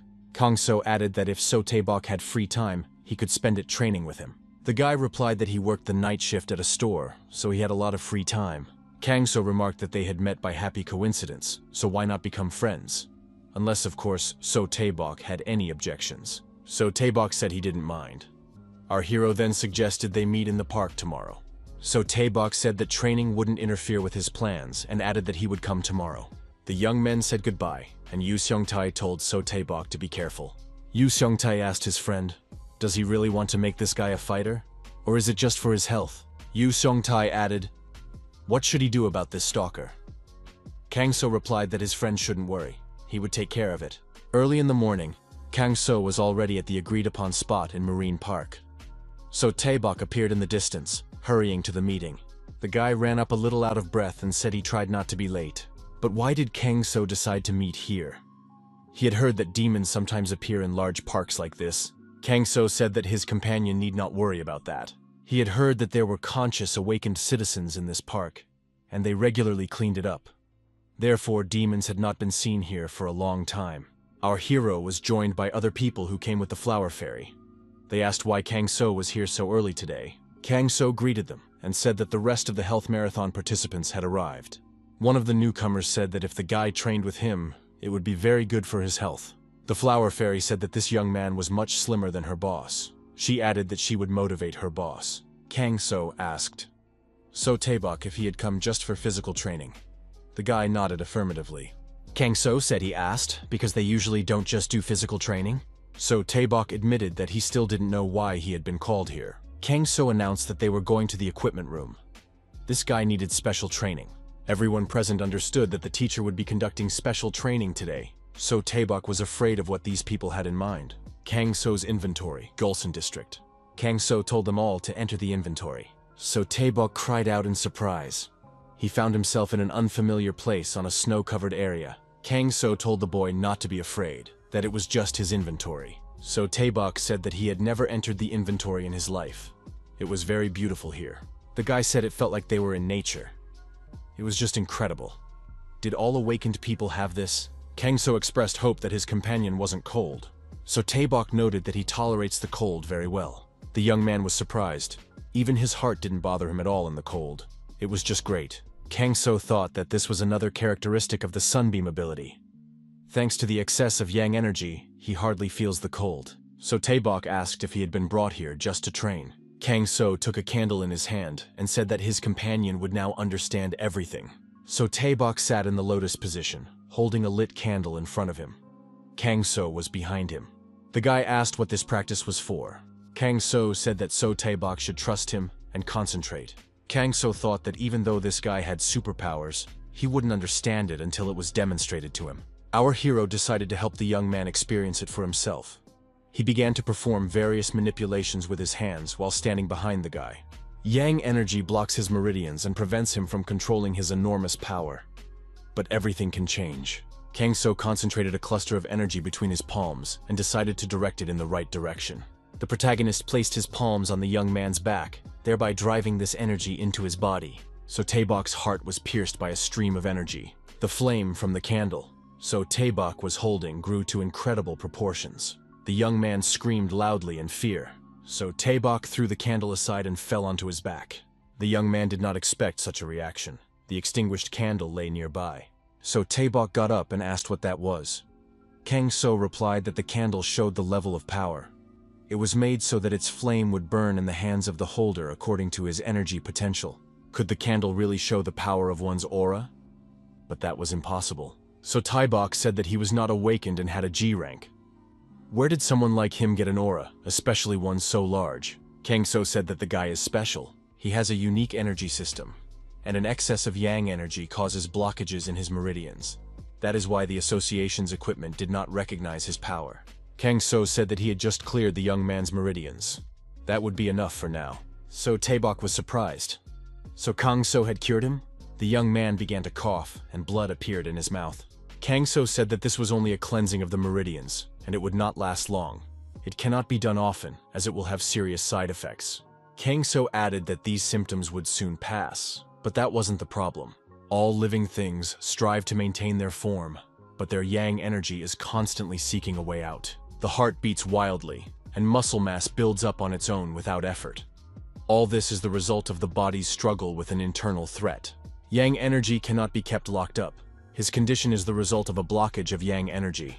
Inside, So Taebok burns the same flame he saw in the candle. One day, the flame may break free and burn him. So Taebok was frightened. He did not like this prospect. Kang So said that the young man had no more than 6 months to live, all because of the flame that was blocked inside his body. So Taebok was frightened. Was there really nothing that could be done? Kang So replied that there was, which was why they had come here. So Taebok asked if he would have to practice in this icy place, and then he would recover.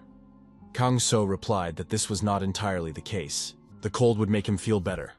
but it wouldn't help with his illness. So Taebok had to learn how to safely release his yang energy. Over the next 15 days, they would train using a special method. As a bonus, the young man would learn martial arts. His immediate goal was to light this candle with his own efforts. So Taebok was surprised. Would 15 days be enough? Kang So said that it wouldn't be enough for others, but the young man had a special ability called Sunbeam, so he would be able to do it. Kang So warned that the training would be grueling.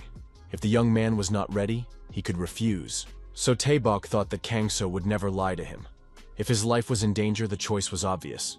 He said he agreed. So Taebok said he had nothing to lose and asked Kang So to help him. Kang So said that the young man had made a good choice and, taking him by the shoulder, lifted him off the ground. Kang So threw the guy high up in the air and said they were starting the lesson. So Taebok was frightened again and shouted that it was too sudden. The training continued, and now the young man was developing his physical endurance. He was in a half-squat position, trying to hold burning candles. So Taebok ran bare-chested through the snowy areas. No matter how hard the young man tried, he still couldn't light the candle. The training continued. 15 days passed. Our hero, standing on top of a cliff, watched the young man. Kang So said that now So Taebok could prepare to leave. The teacher added that the young man's time had come. So Taebok sat in the lotus position again and held an unlit candle in front of him. At some point, the wick on the candle ignited, and the flame began to grow in size. The teacher said that now the guy could even control the size of the fire. So Taebok agreed with Kang So. The student said that it was all thanks to his teacher.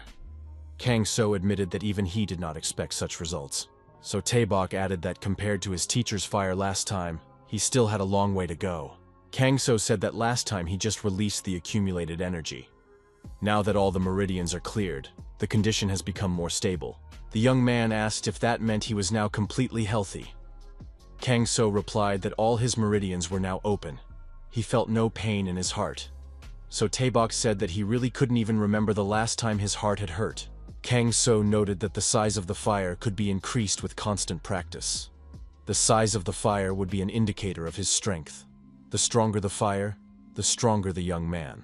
So Taebok was surprised by his newfound abilities. Kang So said that the last competition here would be a contest with him. Was the young man ready for this? The student bowed and said he was ready to try and fight the master. So Taebok took a boxing stance and prepared to attack. The student shouted that he was attacking and lunged at his master. Kang So blocked his opponent's attack with a slight movement of his hand and directed his movement in another direction. So Taebok tried many more times to land at least one blow on his master, but it was all in vain. So Taebok thought he had become much faster, but his master seemed to be on a completely different level. Kang So kicked the ground hard, and the resulting shockwave threw his opponent up into the air along with a piece of the ground. So Taebok thought that his teacher possessed incredible power. But what if he used it against him? The guy pushed off and, gaining speed, flew straight at his teacher from above, moving from side to side to confuse his opponent. So Taebok approached his teacher, who stood calmly in one place. At one point, the student found himself behind Kang So. He tried to punch him. The blow reached its target and was so powerful that Kang So was knocked aside. So Taebok was surprised. Had he really managed to deliver a fiery fist strike? Kang So said it was amazing. So Taebok had achieved the ability to use energy for his strikes. Our hero said that now his student could safely descend the mountain. So Taebok thanked his teacher and said that it was all thanks to his efforts. Kang So asked if the young man was ready to retake the test in the Silver Tower. So Taebok asked if his teacher meant the test for the rank of Awakened. Kang So nodded affirmatively. He thought the results would be quite positive. The next day arrived, the Awakened Association.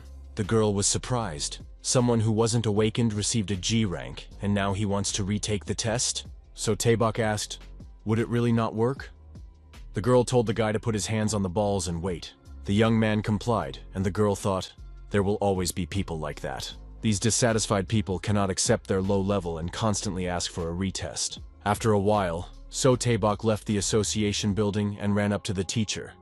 Kang So asked what the result was. So Taebok told his teacher not to be surprised. He had been told that he was an awakened A rank.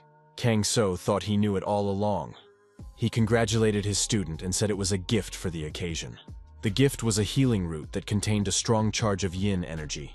It would replenish the young man's missing energy. So Taebok burst into tears and said that the teacher had saved his life, taught him martial arts, and now he had given him a gift. The student said that he did not even know how to thank his benefactor for everything.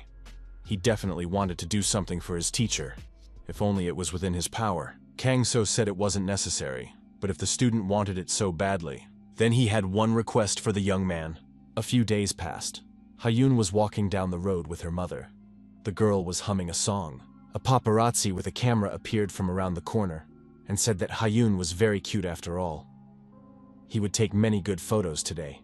Suddenly, a man snatched the camera from the paparazzi. The man was indignant. What was going on? The stranger said that secretly photographing people without their consent was a crime. The paparazzi was indignant. Who was this man to interfere in other people's business? The stranger took off his sunglasses and introduced himself. He was Miss Ha-yoon's bodyguard. A storm was raging over the city. There was a lot of lightning and heavy rain. At the bottom of the sea, near the crevice, there were many monsters. Glowing lights appeared from the crevice, and a loud growl was heard. The lights began to approach and turned into the eyes of a monster, which said that the time had finally come. The monster told its people to go to the land. Its monsters could frolic and eat whatever they wanted. The monsters could destroy people and extract their aura of despair. The monster told its people to crawl onto land and do its bidding. The rain continued to fall without stopping. Our hero's restaurant was operating as usual. There was freshly cooked chicken soup on the table in bowls. Kang So tasted the dish and said it was delicious. Yu Seong-tae was pleased with this assessment. Ha-yoon also told her father that it was very tasty. Lim So-young told her daughter not to rush because the dish had not cooled down yet. The television news anchor reported that the rainy season in the region was continuing. The Awakened Association issued a warning about the possible appearance of water monsters. Citizens should exercise caution and return home safely. Yu Seong-tae explained to his friend that this happens during prolonged rainfall. During this season, many amphibious monsters are usually reported. They usually appear in large numbers, and water makes them stronger. Our hero realized that water monsters are a problem at this time of year. Suddenly, someone asked for help. It was the flower fairy, Dosun. Kang So let the flower fairy in and asked what had happened. Dosun said she needed help because her friends were in danger. Dosun explained that her friends, the water fairies, were being attacked by a large number of water monsters. Yu Seong-tae responded, "How could anyone go to the water in such weather, let alone rescue them from water monsters? Maybe they should just wait for the people from the Awakened Association." The restaurateur added that it was too dangerous. As always in such cases, Kang So said he would go and sort things out. Kang So noted that he couldn't refuse his friend when she asked for help. The protagonist went outside, put Dosun on his shoulder, and picking up speed, rushed to the coast. Kang So asked the flower fairy to explain in more detail what had happened. Dosun said that at first there were as many monsters as there usually are during this season. But suddenly, there were many more, and her friends, the water fairies, were forced to seek refuge. Kang So remembered that there were many more monsters. This type of monster reproduces at a high rate. However, that's not the point. Could the reason be a portal that opens somewhere? We need to find this portal, enter it, and eliminate the cause. Upon arriving at the coast, the flower fairy said that it was located here. Dosun began to call her friends. The flower fairy's friends, the water fairies and the punks, swam to the surface. They were surprised. Why was Dosun here? They had agreed that she should run away. Dosun said she had brought someone who could help them. The pundits wondered how this person could help them. One of them said that it was impossible. There were too many seahorses and sea eyes. The person would surely destroy these monsters. Kang So was surprised. Were these seahorses and sea eyes really such powerful creatures? Pundik said that they were powerful, and there were many of them, and it was impossible to deal with them alone. Another Pundik was surprised. How could a person understand what they were saying? Dosun said that this man was very strong and magical. The Pundiks asked why she was praising him. Dosun noted that this man was even stronger than their Queen of Flowers. Pundik said that it was still impossible because humans are not the best swimmers and cannot breathe underwater. Kang So said that there was no need to worry about that. He pushed off from the shore and jumped into the water. Kang So, accompanied by the punks, began to sink to the bottom. The water fairy asked if this guy really didn't need air.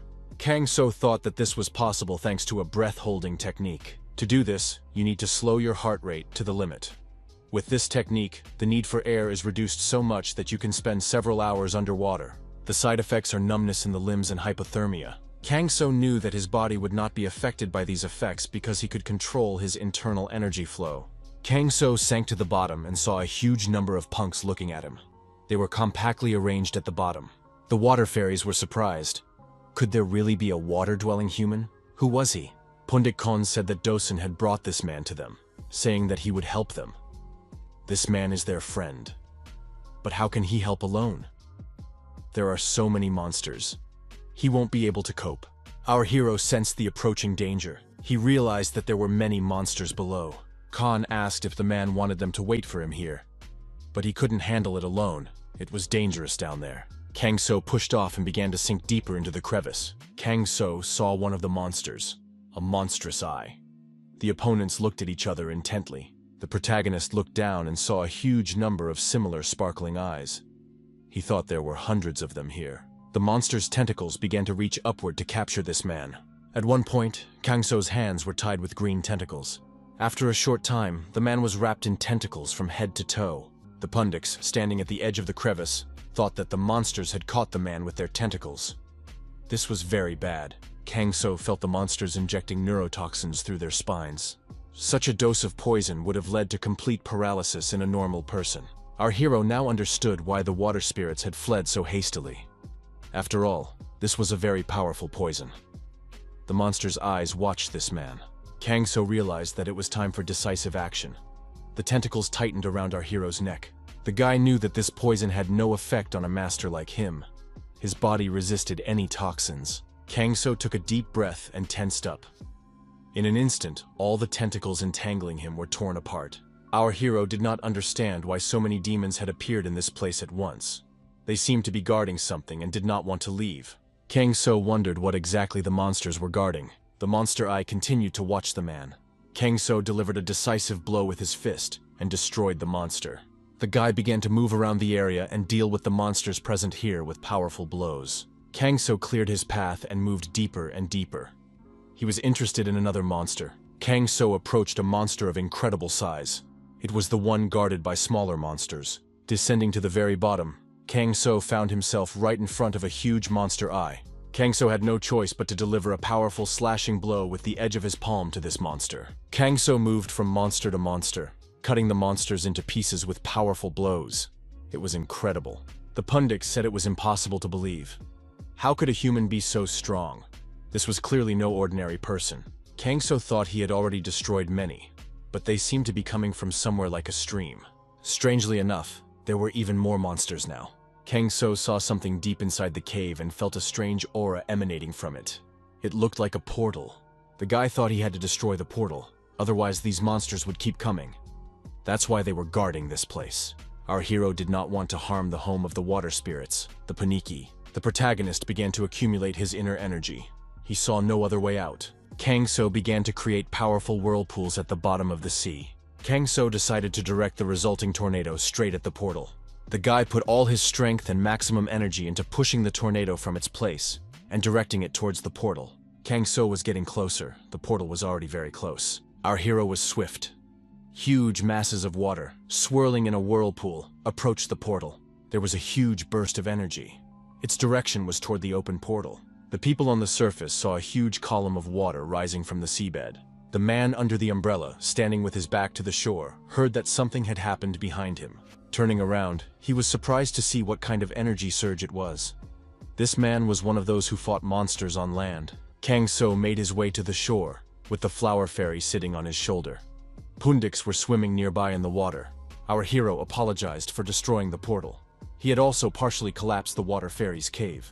The water fairies were not upset, because everything could be rebuilt. They decided to thank this man. People who were busy destroying monsters ran up to our hero. The guy thought that he had failed to hide the power of his blow under the water. Kang So told the punks that they had already thanked him, and that it was time for him to leave. With that, the guy quickly disappeared. The punks were afraid that they had been ungrateful. The flower fairy thought that this man was simply amazing. Was he really in such a hurry to get home? The man holding a glass of wine in his hand angrily crushed it. Malin was angry. Had the portal disappeared? To clarify the information, divers were sent to the bottom of the sea. Underwater researchers conducted a survey of the seabed. After surfacing, they reported on the information they had gathered. The divers said that there were at least several hundred monsters on the seabed, and that they were being destroyed there. The diver reported that the portal seemed to have been destroyed. The guy thought that even during the rainy season, sea spirits could reach C rank, An experienced hunter could easily deal with several at once, but underwater, there may be individuals that have reached B rank and above. Usually, such monsters are lured out of the water and fought on land. However, how could so many monsters be destroyed, especially underwater?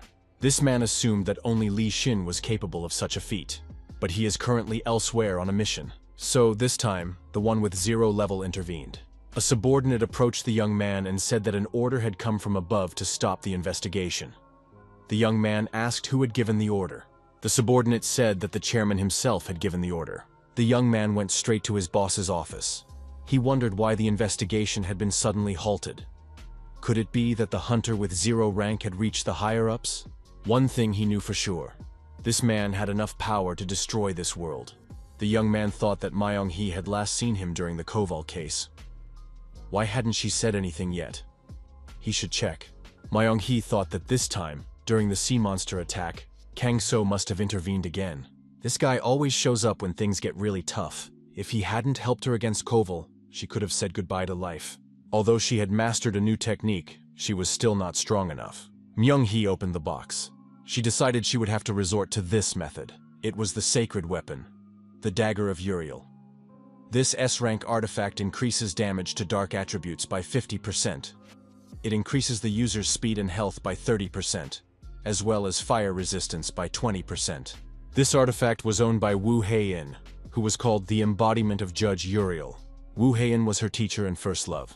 Heian Songbei was always talented and friendly to everyone. Many respected him and saw him as a role model. He was also in her heart. The girl stands in front of a huge one-eyed monster holding a club in its hand. Behind the monster was the entrance to a cave. The one-eyed monster swung and wanted to crush the girl with one blow of his club. However, a warrior with a sword stepped in to protect the girl and cut the monster and its club into pieces. He asked if Myung-hee was okay. Myung-hee saw that Songbei's hand was bleeding. The girl said that the guy's arm was seriously injured. Could he move? A new group of one-eyed monsters was approaching the people. Songbei shouted for Myung-hee to run away immediately, saying he would hold off the monsters. After a while, Songbei was wounded. The girl found him lying on the burning ground. Myung-hee told Sunbei to hang in there a little longer. A team of healers would arrive soon. Sonbi told Myung-hee to take this double sword with her. The girl asked what that meant. Sonbi replied that it was the title of Judge Uriel. He wanted Myung-hee to have this sword. Sonbi lost consciousness and dropped the double sword from his hands. At the hero's funeral, the girl thought that she had failed to fulfill Heian Sonbei's last request.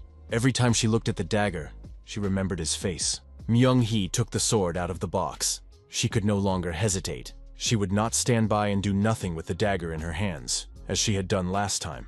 Myung-hee no longer wanted the past to hold her back. Jin-ho asked if Myung-hee had finally decided to take up the dagger. The girl replied that if she had used it earlier, she could have saved many lives. Last time, during the incident with the Elenins agency, she couldn't even pull it out of its sheath because she immediately remembered Heian Seonbae. Myung-hee said that Seonbae left her the sword because he believed in her. Jin-ho said that meant the girl had finally gathered her courage. Myung-hee declared that she had to become stronger. She would no longer shy away from what she had to do. Myung-hee asked what Jin-ho was doing there at that time. The guy said he wanted to ask her something. Jin-ho added that he thought it could be done next time. Jin-ho asked if his colleague wanted to go somewhere when the rainy season was over. They had been so busy lately. Myung-hee blushed with embarrassment. Was Jin-ho asking her out on a date? Jin-ho also blushed with embarrassment and said it wasn't a date. Jin-ho decided to trust Myung-hee and wait a little longer. It might not happen right away, but she would surely be the first to talk about the guy with 0 points if she trusted him. Jin-ho thought that it was quite possible that the guy was a good person. Moreover, judging by the events he had been involved in, he always came to the rescue. And Myung-hee wasn't silent for no reason. Jin-ho caught himself thinking that he was also interested in Wu Heian's double sword. Jin-ho remembered his conversation with Sonbei. Sonbei asked if his conversation partner knew what he was really like. He only looked normal on the outside, but Jin-ho knew that he was one of those who constantly craved battle and blood. Would Jin-ho mind if he took Myung-hee away from him? Sonbei added that a good guy like Jin-ho would be a better match for her. Therefore, he should protect her. Jin-ho told Sonbei not to worry. They are not alike. Jin-ho thought that he would not let Myung-hee cry again. At the restaurant, Yu Sung-tae asked his friend if he had solved the problem. He had just received a call telling him that Do-soon had returned. Yu Sung-tae suggested that his pensive friend have a drink. Yu Sung-tae said that Kang So was thinking about something again. He looked restless. Maybe his friend would tell him everything. Yu Sung-tae said that he didn't need to hide anything from him since they were family. Kang So said that he just wanted to live a normal life. He didn't understand why he always got involved in certain situations. Yu Seong-tae said that after hearing those words, he somehow remembered the moment when he first learned about Kang So's abilities. Yu Sun-tae told the young man that the awakened of high rank were like the blue-blooded people of ancient times. Kang So replied that this made him even less inclined to become awakened. Kang So told his interlocutor that he once possessed wealth and fame.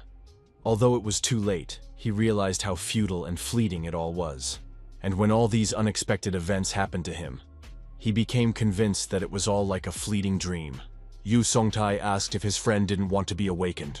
The restaurateur added that he felt sorry to see Kang So wasting his life with such abilities, but he couldn't interfere. It seemed to him that the guy had his reasons. Kang So said he hadn't mentioned any reasons. In that place, he wielded enormous power and hardly lived a normal life. So why, now that he had started living like a normal person, did he constantly get into trouble? Yu Seong-tae was surprised that his friend was concerned about such questions. Perhaps it wasn't easy for him? Yu Seong-tae, pouring alcohol, added that he couldn't always understand Kang So. But still, if Kang So still had such warm feelings, it was proof that he was a normal person. Their meetings also took place only because Kang So saved Ha-yoon. Yu Seong-tae stated that it's not just a calm and quiet life that can be called normal. Helping loved ones in trouble is also part of normal life. Kang So tries to help people and live a quiet life so that no one will find out that he is awakened. Kang So shouldn't get hung up on the phrase ordinary life. He just needs to relax. He should consider helping those in need to be part of ordinary life. Yu Seong-tae added that it was good that Kang So seemed to have found a little more peace of mind after meeting his family. Yu Sung-tae was also pleased, as it had helped him as well. Kang So thought how fortunate he was to have met Yu Sung-tae. Now our hero has sorted out his confused feelings. There is a cave at the bottom of the sea. Deep inside the cave, a guard stands at a large door. The man struck his fist and asked in surprise, "Have the water spirits who went to their lair been completely destroyed? Were they really destroyed by those weaklings?" The servant told his boss that a man had appeared and swept away everyone in his path. Although I didn't believe it, could all this really be the work of one man? The monster, a subordinate, asked Lord Dagon to give them another chance. He asked for mercy. The man sitting on the throne was surprised. What mercy was he talking about? Dagon, lord of the water creatures, added that he simply could not stand all these problems. The destroyed servant was dragged away by his subordinates. Dagon said that twice as many soldiers should be sent there. Another monster approached Lord Dagon with a report. The monster reported that Mr. Mullen had arrived. Dagon was surprised. Why did this man come here?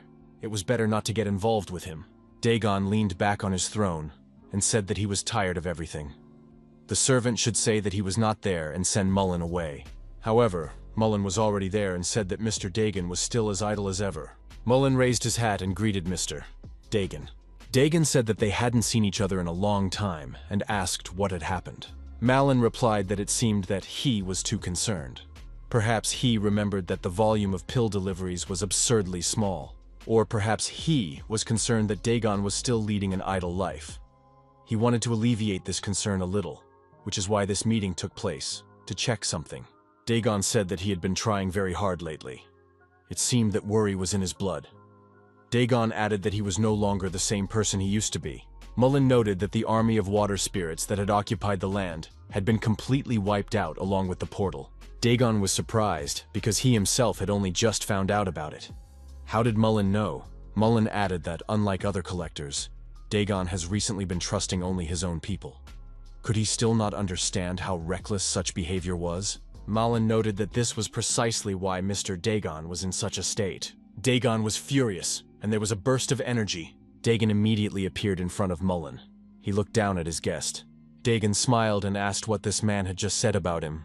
Mullen said that was exactly what he meant, but he had only come to convey that he was concerned about Mr. Dagon. Mullen smiled and struck the floor loudly with his cane. He expressed his hope that they would work well together in the future. Dagon was furious. How dare this man? After all, Mullen was lower in rank than him. Dagon shouted that the guy had only said what he wanted to say and then ran away. If Mullen didn't work for him, he would have been destroyed right then and there. His subordinates tried to calm Mr. Dagon down. Dagon pulled himself together and said he had calmed down. The Lord of the Water Creatures thought that, if he understood correctly, all this was happening because of that man. Dagon was outraged that this guy dared to cause him problems and even destroy the portal. Dagon decided that he must destroy him personally. On the shore, the water monsters continued their attack on the people. The hunters put up a worthy fight. The man in the hood with a staff in his hand ordered the hunters to continue their attack. All they had to do was protect their leader, and victory would be theirs. The man with the staff was Gu Sang-jun, the second commander of the 7th Division. He was the one who could control plants. Monsters also have their own personalities depending on their characteristics. Water monsters cause floods during the rainy season, and flora monsters suck up this water, feeding on it. If their ranks are the same, water monsters become prey for plants. For this reason, the 7th Division easily dealt with monsters every year. This will continue to be the case in the future. One of the hunters saw someone unknown come out of the water onto the shore. He was unlike the other monsters. Lord Dagon stood on the shore. The monsters that accompanied him were nearby in the water. The hunters reported to the commander that a young man had appeared. They asked if the boy was okay. Dagon just smiled slyly in response, his eyes sparkling. After a while, the 7th Division was completely destroyed by Lord Dagon. The Lord of the Water Monsters yawned and said he wanted to go home. The commander of the 7th Division lay motionless nearby. Dagon said that the more he thought about it, the more it infuriated him. After all, such weaklings could not destroy all the sea monsters on their own. He had only wasted his time. Dagon raised his foot and was about to strike the commander of the 7th Division, who had stirred. Suddenly, someone shouted at him to stop immediately. What was he doing? Dagon looked back. What was going on? Had reinforcements arrived? Myung-hee and Jin-ho were standing in front of Dagon. The girl asked if he was responsible for this. Dagon asked what she was talking about. This trash? Dagon kicked the commander of the 7th Division aside and said that he hadn't even had time to warm up before lunch. Jin-ho cursed and called the guy a real freak. Jin-ho thought that they had rushed here because the connection had suddenly been interrupted. What had happened here? This guy didn't look like a normal black man. Who was he? Dagon came closer and, jumping up, kicked each of the men in the chest. He said he was just a common thug. Myung-hee and Jin-ho flew backward but remained on their feet. They took out their cold weapons. Dagon was surprised. Usually one such blow was enough. These two held up well. Myung-hee asked a clarifying question. Was this guy from the demon clan? She had encountered this dirty aura somewhere before. Jin-ho looked at his companion and thought that Uriel's dagger was glowing. He had never seen such a manifestation before. Dagon thought that this fool Koval had already told everyone about them. He was really useless. Dagon was surprised. Were these two trying to resist, even though they knew about him? The Lord of the Water Monsters called the humans nobodies, and concentrating his energy in his fist, prepared to attack. A clash ensued, during which Myung-hee skillfully wielded her dagger, but she was unable to reach her target. Dagon constantly dodged her attacks. The water monster said that the girl was quite agile, but she was still at the level of an insect.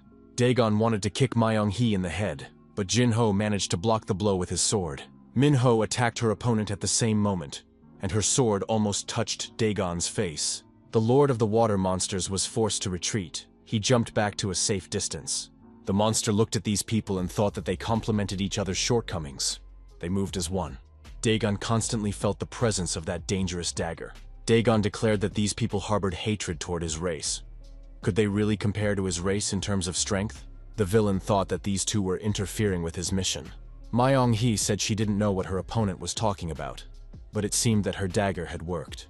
Dagon's opponents split up and tried to attack him at the same time. The villain said it was a cheap trick. Dagon grabbed the attackers' swords with his bare hands. He asked if they really thought they could defeat him by attacking from two sides at once. Myung-hee continued to attack and shouted that she had one more strike left. For a moment, Dagon was even frightened.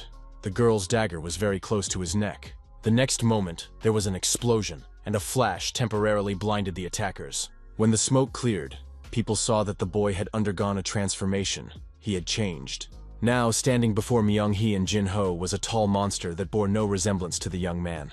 Dagon said that things were getting more interesting. The Lord of the Sea Monsters announced that the second round was beginning. Approaching his opponents, the monster said that these bugs had never seen anything like this before.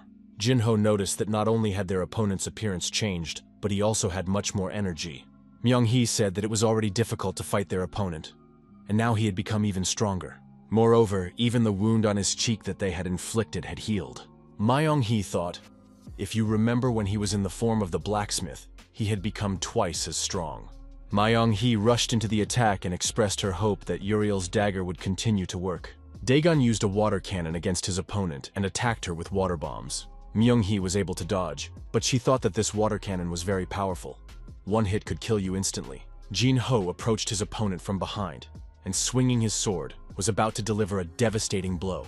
Daegon turned slightly, saw his opponent, and struck first. Jin-ho was stopped. Daegon, upset, said that he had just started to have fun when some fly appeared. Myung-hee moved closer and said that if her opponent was distracted again, he would get a blow from her. The girl struck with her sword and, delighted, thought that this time she had succeeded. In response, Daegon just laughed. Myung-hee was surprised. It couldn't be. Her opponent's severed body had completely healed. Could it be that Uriel's dagger no longer had any effect on him? Daegon reminded her that he was the Lord of Water.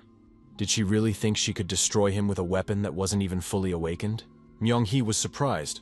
What did that mean? What did he know about this dagger? Daegon approached his opponent and said that she was quite pretty, if you looked closely. With the words, "Don't talk nonsense," the girl tried to attack her opponent, but Daegon easily dodged the blow. Daegon did not calm down and asked if his opponent wanted to belong to him. Daegon stuck out his forked tongue and said he could let her live until he got tired of her. Myung-hee refused. Daegon said he was sorry and grabbed the girl by the arm. A sword appeared in his other hand. Daegon swung his sword and said that in that case, he would have to destroy her right now. Myung-hee thought that she had turned her back on her opponent and her hands were tied. The worst possible situation.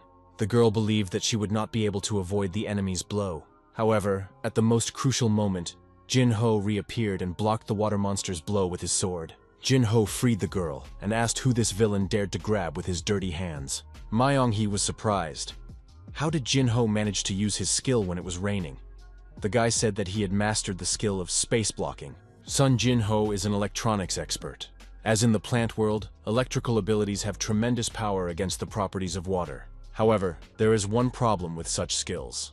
They cannot be controlled during the rainy season.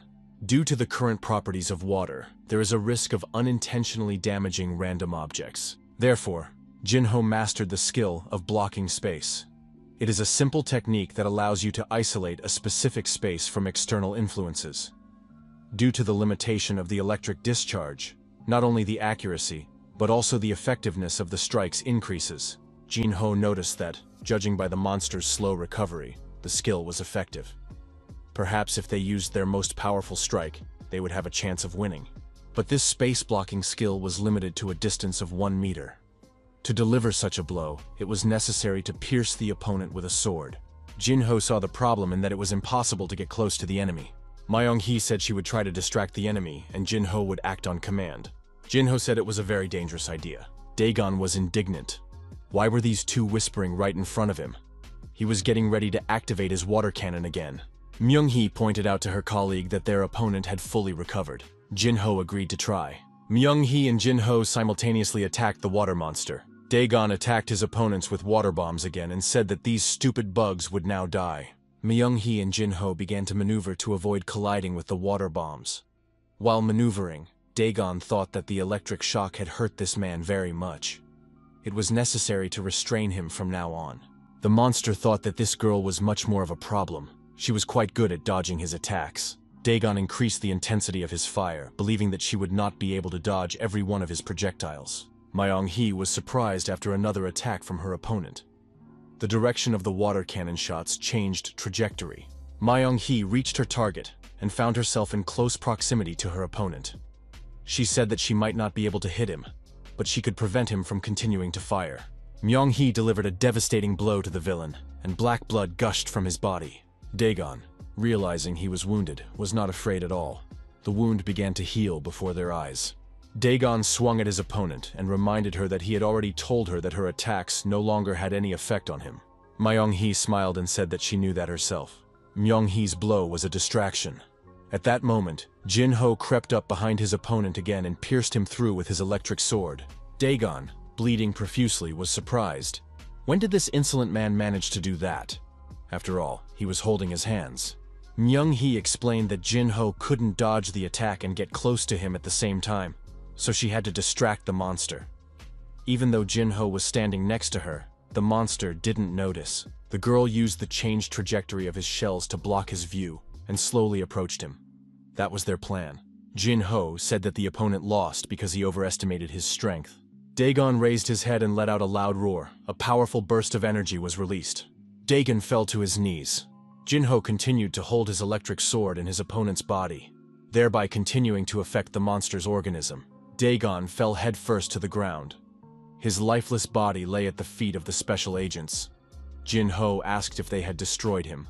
Suddenly Dagon laughed and the people were frightened. Dagon got to his feet and said he was excited. Myung-hee was surprised. Her opponent had recovered even after such a blow. Dagon praised the people for managing to wound him with completely ordinary weapons. Dagon noted that he was made of water, and when surrounded by water, he was immortal. Jin-ho thought that he lacked power. In that case, he would try to hit him a few more times. Jin-ho tried to strike his opponent, but Dagon dodged effectively and said he no longer wanted to charge himself with electricity. At that moment, Dagon activated his water cannon again. Jin-ho used his sword to cut through the water projectiles flying at him and said that it would not help the monster. Jin-ho believed that with his electric sword, he would be able to drive his opponent away. At one point, the opponents clashed with their weapons and looked each other in the eyes.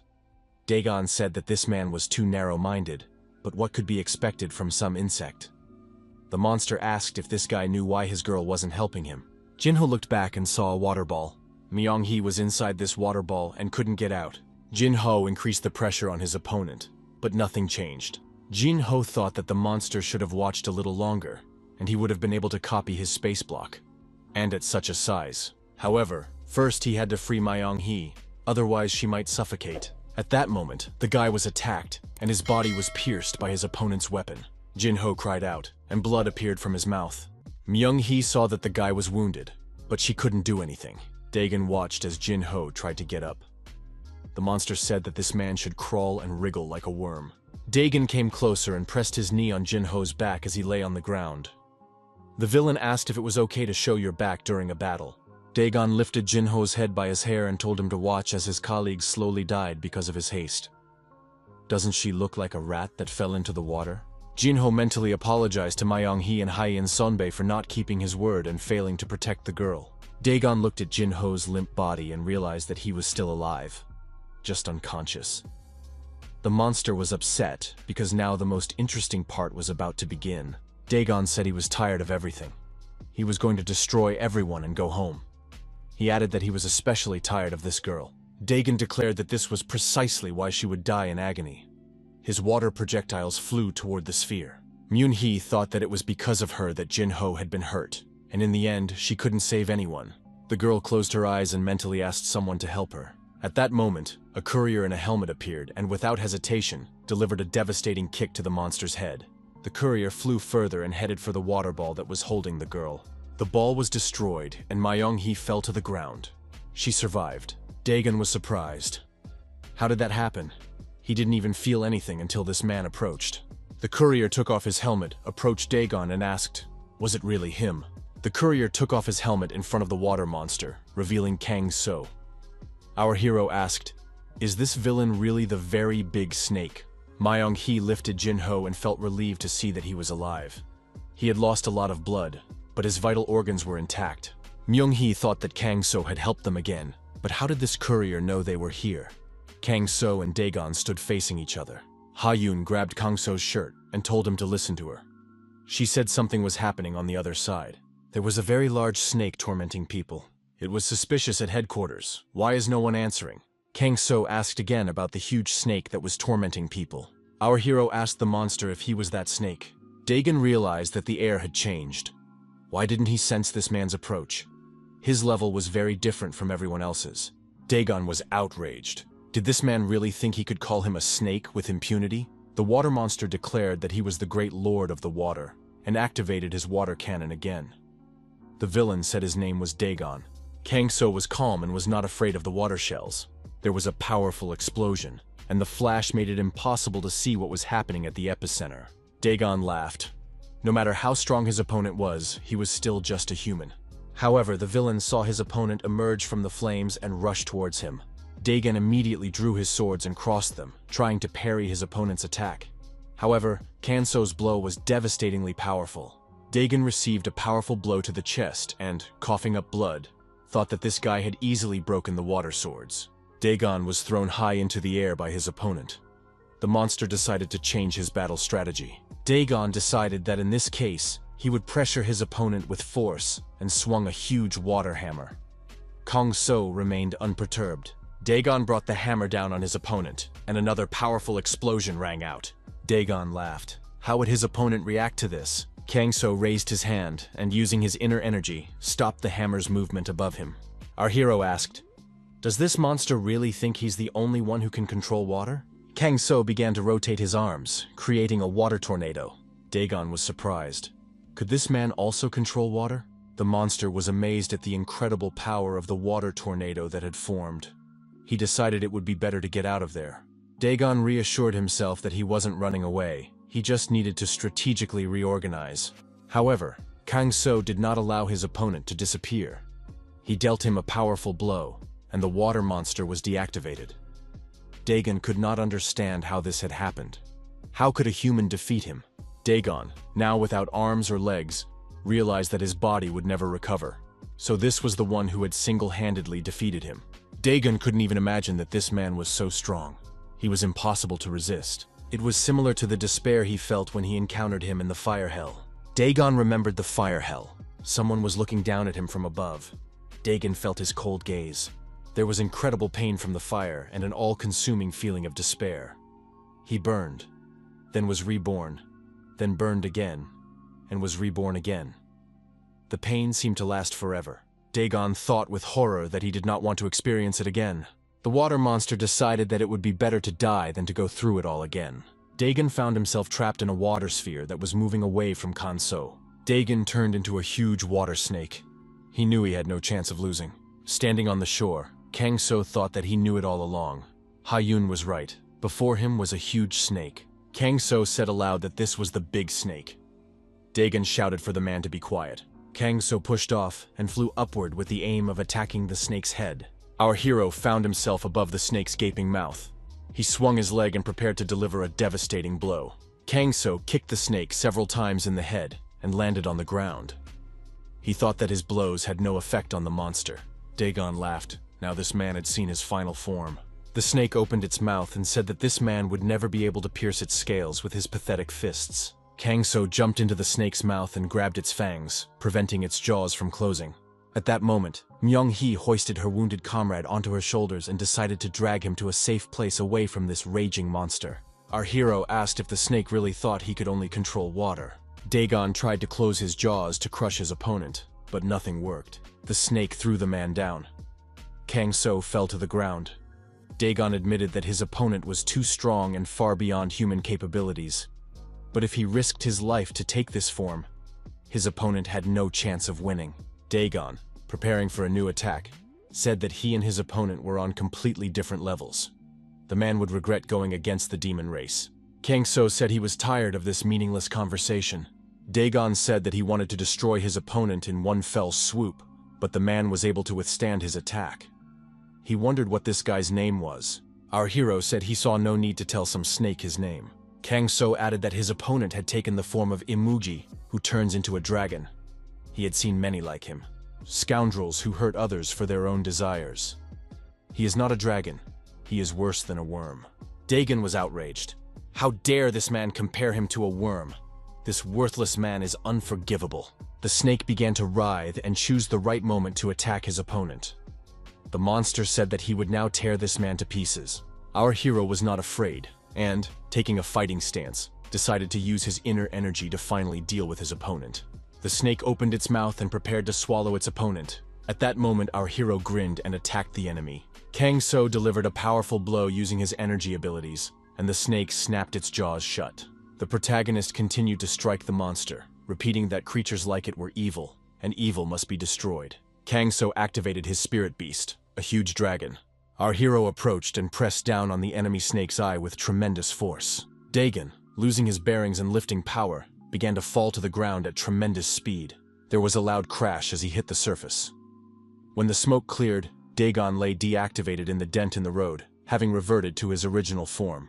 Our hero stood before the defeated enemy. A television announcer announced that the rainy season, which had lasted several weeks, had finally ended. According to materials published by the Association of the Awakened, there were far fewer victims compared to previous seasons. A man lay in the hospital with an oxygen mask on his face. His body was bandaged. The announcer added that the level of water monsters was much higher than in previous years. Such a case is very unusual. Mayung-hee stood in front of Jin-ho's hospital bed. The girl couldn't help herself and rushed to hug her wounded colleague. Jin-ho was surprised, but he didn't mind Myung-hee's behavior. In the restaurant, our heroes listened with interest to the television news. The announcer said that reports continued to come into the studio about the so-called man in the helmet who had been helping residents and then disappeared in an unexplained manner. Experts say that this young man in disguise is directly linked to the decrease in casualties during the rainy season. Kang So played a scene from adult life with Ha-yoon. Someone was watching our hero from behind a tree. Kang So continued to do his job as a courier, delivering orders to different parts of the city. A television announcer reported that after the rains, increased humidity was expected due to the influence of sunlight. Clear, cool days were expected to follow. Kang So was punctual and neat in his work, as always. The current food delivery was no different from the previous ones. Kang So walked around the city on foot. Our hero sensed with his spinal cord that someone was following him, but he was thoroughly disguised. Kang So thought that the person following him was able to recognize his presence and hide his tracks. Could this be a new magical race? Kang So had to answer the question of who was following him and why. Why did the person following him decide to hide and not reveal themselves? Kang So decided to use an illusion and disappeared from view. A strange bird was watching our hero. Suddenly, the bird turned into a young man. The guy looked around but didn't see anyone. He noted with annoyance that he had missed his target. Suddenly, Kang So grabbed the guy from behind and asked how he dared to follow him. Wasn't that too bold? The young man was frightened and immediately disappeared. All that remained in our hero's hands was his hat. Kang So noticed that instead of the guy, a black cat appeared and tried to run away. Our hero thought that this person had used some unusual abilities. Kang So set off in pursuit of the cat, thinking that he would not be able to catch the unknown man anyway. In the end, Kang So also caught the cat. Kang So asked the animal why it was following him and why it had transformed itself. He advised it to tell him everything honestly. Kang So noted that during his studies, he had learned various methods of torture and could apply some of them to this cat. Suddenly, Ha-yoon appeared with her mother. The girl asked what Uncle Kang So was doing with the animal. Kang So wondered where Ha-yoon had come from and said that the girl looked very cute. Ha-yoon approached her uncle with the intention of freeing the cat. The girl said that it was wrong to torment the poor goblin and that he should be released immediately. Kang So was surprised. Was he really holding a goblin in his hands? In the restaurant, Kang So and the stranger sat across from each other at the table. Yu Seong-tae, standing nearby, said that it was indeed a goblin. Yu Seong-tae added that they had watched The Rhythm of Goblins on TV. They were young guys who danced to lively music. Yu Seong-tae explained that these are goblins, and they look almost the same as humans. In fact, they are half-spirits, which is why they are called half-spirits. They are not originally from this world. Kang So wondered if they had come here from another world, just like him. Yu Seong-tae explained that goblins first appeared during cataclysms, when the gates began to appear. The most surprising thing was that their tribe and the entire village had moved inside the gate. In other words, the goblins and their village were isolated from their world, just like Kang So. Kang So thought it was very unusual that an entire village had been transported. Kang So asked if his friend was referring to the moment when the gate first opened, and the whole country was nearly destroyed. Many people suffered at that time. Yu Seong-tae reminded him that at that time, the awakened ones fought against the monsters, and it was the goblins who helped them. Their abilities are not awakened, but they used goblin clubs as weapons. Even they possess various types of magic. There are not that many goblins, but in the Association of the Awakened, they are recognized for their great contribution to the restoration of the country together with the hunters. Kang So said that now he understands why goblins are kind to humans. Yu Seong-tae added that goblins are also very beautiful. The guest said that he is on good terms with the guys from Goblin Rhythm and can get their autographs. Kang So asked why this guy was following him. The young man said his name was Yoon. He is a member of the Wind Clan. He wanted to ask the courier for a favor, so I agreed to follow him. Yoon knelt before the courier and asked him to save his elder, calling our hero Mr. Kim. Kang So wondered why this guy was asking to save his elder. Also, his name wasn't Kim, it was Kang. Yu Seong-tae whispered to his friend that goblins call people Mr. Kim or son-in-law Kim. Yoon said that their elder had been attacked by people from the Black Brotherhood. He was still between life and death. Day and night, doctors tended to him, trying to heal him, but they were unable to improve his condition or determine the cause of his illness. The goblin said that he was trying to find regenerative herbs and accidentally met this courier. Yoon said that the courier exuded the energy of herbs. Regenerative herbs are very rare plants that can even stop death. If he had them, they might be able to save the elder. Yong asked if Mr. Kim happened to have these herbs. Kang So said that this was the first time he had heard of such a thing. He added that, unfortunately, this guy was mistaken. Yong was upset. This couldn't be. Goblins have very keen and sensitive abilities. Kang So asked again if his elder had fallen into this state after being attacked by the Black Brotherhood. Kang So asked if he could see the elder himself. Kang So asked if he could leave Yu Sung alone for a moment. His friend replied that there was no need to worry. Kang So told the goblin that he would try to cure his elder. Yoon was surprised. Kang So added that he couldn't say for sure, but if it was the work of the Black Brotherhood, he might be able to help. Li Xin entered the restaurant and greeted those present. The guy smiled and said that Asian food for breakfast was the best thing ever. Li Xin saw the goblin and immediately drew his sword, holding it to the guy's throat. Li Xin asked who he was. What had he done? Was he really from the Black Brotherhood? Kang So told his younger brother not to torment the poor goblin. After hearing the story, Li Xin said that something similar had happened recently in another province. Li Xin added that an A-rank gate had appeared in that place. For some reason, the radar network monitoring the gate had stopped working. Therefore, measures were not taken in time. And as a result, the gate began to work in reverse. The Black Brotherhood appeared nearby, as if they had been lying in wait, and attacked the goblin village. Fortunately, the goblin garrison was able to fight off the Black Brotherhood and the monsters. But during the battle, the elder was injured and lost consciousness. This is a serious incident that could lead to political problems. The association is preparing to respond to them at any moment. Kang So thought that goblins were important creatures responsible for the security of the state. Their problems could easily lead to a state crisis, which would also threaten the restaurateur's family. Our hero said that in that case they couldn't waste any more time. He asked how far it was from there to where the elder was. Yoon said that there was no need to worry about that. The guy raised his club and told the door to open. The club in the goblin's hands was not simple. Mysterious changes began to take place in the space. A huge gate appeared before those present. Kang So was surprised. Was this really goblin magic? Yoon said that this was traditional goblin magic, the Goblin Gate. Through this gate, one could immediately reach their village. Kang So thought that these gates could move through space. They were like real gates. Yoon opened the gate in front of our heroes, and they saw the goblin village. Yoon said, "Welcome." The gate was on a hill. The young man pointed and said that this was the village of the Wind Clan.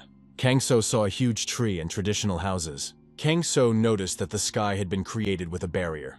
It felt as if he had entered a parallel world, like an inventory or a gate. Yoon said that it was part of a neighboring province. The guy added that most goblins, except for him and a few of his friends, adhere to conservative values. There are several barriers above the village to prevent outsiders from entering. Li Xin asked if the Black Brotherhood had tried to break through these barriers. Yoon nodded affirmatively and added that they had failed. However, recently there have been more and more goblins who often go outside just like him. Li Xin noticed that one of the bosses and supervisors of the Silver Tower was also a goblin. Kang So remembered that Ha Yun had told him that one of her friends was also a goblin. She had probably figured it out herself using her priest's eye skill. Yoon led his companions to the foot of a huge tree. Li Xin said that up close, the tree really did look enormous. Kang So agreed, adding that the aura emanating from it was also impressive. Yang said that this tree was sacred. Unlike humans, goblins appear from the fruits of the sacred tree, and the branch on which the fruit hung then becomes a club that they use for the rest of their lives. Goblins and clubs have the same beginning and the same end. When they die, they return to the sacred tree as new ones. By human standards, for goblins, it is something like a mother and a guardian spirit. The barrier above the village is also maintained by the power of the sacred tree. Li Xin inquired about the lifespan of goblins. Yoon replied that it was usually about 1,000 years. Yang said that he was already over 100 years old, but he was still very young. Some young people appeared nearby and were surprised. Had Yoon already arrived? He had gone to look for regenerative grass, but returned quite quickly. Young replied that, unfortunately, he had not found the grass. His colleague said that they should probably go outside together and search more thoroughly. However, he looked more closely at Yoon's companions and was surprised. Were these two really Mr. Yoon? Kim and Mr. Kim? Many young people came running. They began to look at the Kims with interest. For them, this was unusual. Yoon said that he didn't have any herbs, but he had come with Mr. Kim, who would cure the elder. The goblins were delighted. It meant that the elder could be cured. Now their elder would be healthy. Long live Mr. Kim. Kang So thought that these goblins were very positive, or even optimistic. Elder Kyung-woon, one of the goblin leaders, approached the young people. Kyung-woon asked our hero in surprise, "Can Mr. Kim really cure our elder?" Kang So thought that he was a true leader, exuding a very strong aura. Kyung-woon and Kang So looked intently into each other's eyes. Kang So thought that the goblin was looking at him as if he wanted to eat him, although he probably did look suspicious. Would it really be impossible to simply meet with the sick elder? Kyung-woon said that these people could follow him. He would take them to the elder. Kyung-woon apologized for not behaving in the best way. He had been serving as an elder for several hundred years. Kang So asked Kyung-woon why the elder decided to believe him. He could have been working with those who were trying to harm the elder. Kyung-woon said that goblins can immediately recognize lies. Even if goblins believe lies, it means they simply do not want to quarrel and give in. Kyung-woon said that there was not a shred of falsehood in Mr. Kim's words. Kang So thanked him for his trust. Kyung-woon said that the problem was not trust, but simply that he recognized his interlocutor. Our hero thought, maybe this goblin has something like Ha-yoon's ability. After all, goblins are a very unusual people. Kyung-woon led the people to the building and said that it was here. Kang So thought it looked like the place where he used to live. The elder said they could go in. Our hero wondered if the goblins had come from a world similar to his own. Another goblin greeted the visitors and said hello to Kyung-woon. Kyung-woon asked how the elder was feeling. The elders replied that they were doing everything in their power. Kyung-woon said that now they could rest. He would take care of the sick elder. Kyung-woon approached the sick man and said he had returned. Kyung-woon opened the door slightly and said that Mr. Kim could come in. Kang So saw a man lying unconscious in bed. Kang So thought that this must be the elder of the goblin tribe. Although he was in a serious condition, he could sense a power much stronger than that of the leader. His energy was at the S rank level, and it was this powerful energy that had brought the warrior to such a state. When Kang So touched the elder's body with his fingers, he remembered being told that no medicine worked on this man, and that it was impossible to even determine the cause of his illness. The protagonist thought that this was not an illness, but something else. Kang So told Li Shin to stay outside and guard the elder's room. Our hero decided to begin treatment. Placing his hands on the patient's chest, Kang So directed his energy into the man's body. The goblin's core, the goblin fire, is located in their chests, and the demon's energy can be faintly felt in the elder's chest. It is unclear how it entered the body, but it absorbs the goblin fire. This means that someone learned about the goblin's weak spot, and was even able to deceive their keen senses. Kang So thought that a spell had been used against the elder, and it had been done very skillfully. The demonic power was holding the goblin's fire. It would be too dangerous to just take it out. Kang So continued to manipulate the flow of energy from his body to the elder's body. The demonic energy spread through the patient's body like poison. First, it needed to be weakened. To do this, our hero decided to penetrate inside. Using his unique abilities, Kang So entered the elder's body and found himself face to face with the demonic energy. Now Kang So's task was to destroy this monster. Kang So took a fighting stance and said that this monster could attack him. The bloodthirsty monster growled and prepared to attack. Kang So, using his hand-to-hand combat skills, jumped up and delivered a devastating kick straight to the monster's head. Kang So tore the poisonous monster's body apart, but it began to regenerate and recover. The eye of the dying monster appeared before our hero. Kang So said that he came here to destroy the bacteria, and this monster turned out to be the bacteria. The monster, now missing 3 heads, tried to recover. The heads that had been separated from the body continued to growl and flash their eyes. Kang So thought that this monster was using the goblin's firepower to regenerate. If he delayed, the elder's energy would run out. It was dangerous. Kang So decided to take physical action and lunged at the nearest monster head. Kang So began to energetically attack the monster's eyes. Suppressing the monster's activity, our hero decided to finish it off with one blow. Touching the commanding eye, Kang So decided it was time to slowly finish it off. Our hero succeeded. He was able to completely separate the demon. Once outside, Kang So continued to hold the demonic energy in his fist. The elder sighed and came to his senses. Kyung-woon was overjoyed that his elder had regained consciousness. Yoon supported the weakened elder. The elder thanked Yoon for bringing a precious person here. Kang So said that the enemies had used magic that was slowly extinguishing the goblin fire inside the elder. Li Xin asked if his friend had completely freed the elder from this magic. Had he succeeded? Kang So replied that he had simply removed the magic that was inside. Li Xin was surprised and asked what had happened to the magic. Kang So replied that he had absorbed and purified it. Li Xin was even more surprised. Was it possible to do that so easily? The elder introduced himself to our hero and said that his name was Hui, and that he was the elder of the goblin tribe of the wind. The elder said that he owed his life to the guest and did not know how to thank him. Hui wanted to get up, but our hero sat him back down. Kang So said that he had removed the source of the illness, but the elder had lost a lot of strength, so he should not exert himself too much. Kang So took the medicinal herb Imencho out of his pocket. This herb should help him recover his strength faster. Yoon said he was right. They call this herb the healing herb Hisencho. Kang So said that now he understood what herb Yoon was talking about earlier. Hui smiled because it was the same herb, just with a different name. Elder Hui said that he raised Yoon as his own son. Hui added that the boy volunteered himself, saying that he would find a special person and definitely save him. Kang So said that he himself was going to come here because he had a question. Kang So asked the elder to tell him more about what had happened. Hui stated that this was not the first time the Black Brotherhood had attacked the Goblin Village. The elder had never understood what exactly they were trying to achieve. However, this time he noticed something strange. Unlike previous attacks, this time they brought a large pack of wild animals with them. It felt as if they had carefully prepared for the attack. However, at that moment, the elder did not attach much importance to this. There were just a few more of them, and it was still not enough to oppose the goblins. To be honest, a few skilled craftsmen could have dealt with the robbers. There were more of them than usual, but fewer masters. Perhaps that was why Elder Hui was suddenly overcome with a strange uneasiness. At that moment, a weapon appeared, emanating an unpleasant demonic aura. The elder repelled the attack, but the weapon crumbled too easily. It was as if it had been created specifically to shatter into pieces. Then the elder felt something hit his chest. Hui fell to his knees and began coughing up blood. He could feel a foreign object in his chest. The goblins pounced on the villain and began to interrogate him about what he had done to their elder. The villain only gloated. He had bitten into a poison pill. Only then did Elder Hui understand the reason. Why the Black Brotherhood outnumbered them, and why they had lured him in, deliberately staging an attack that was doomed to fail from the start.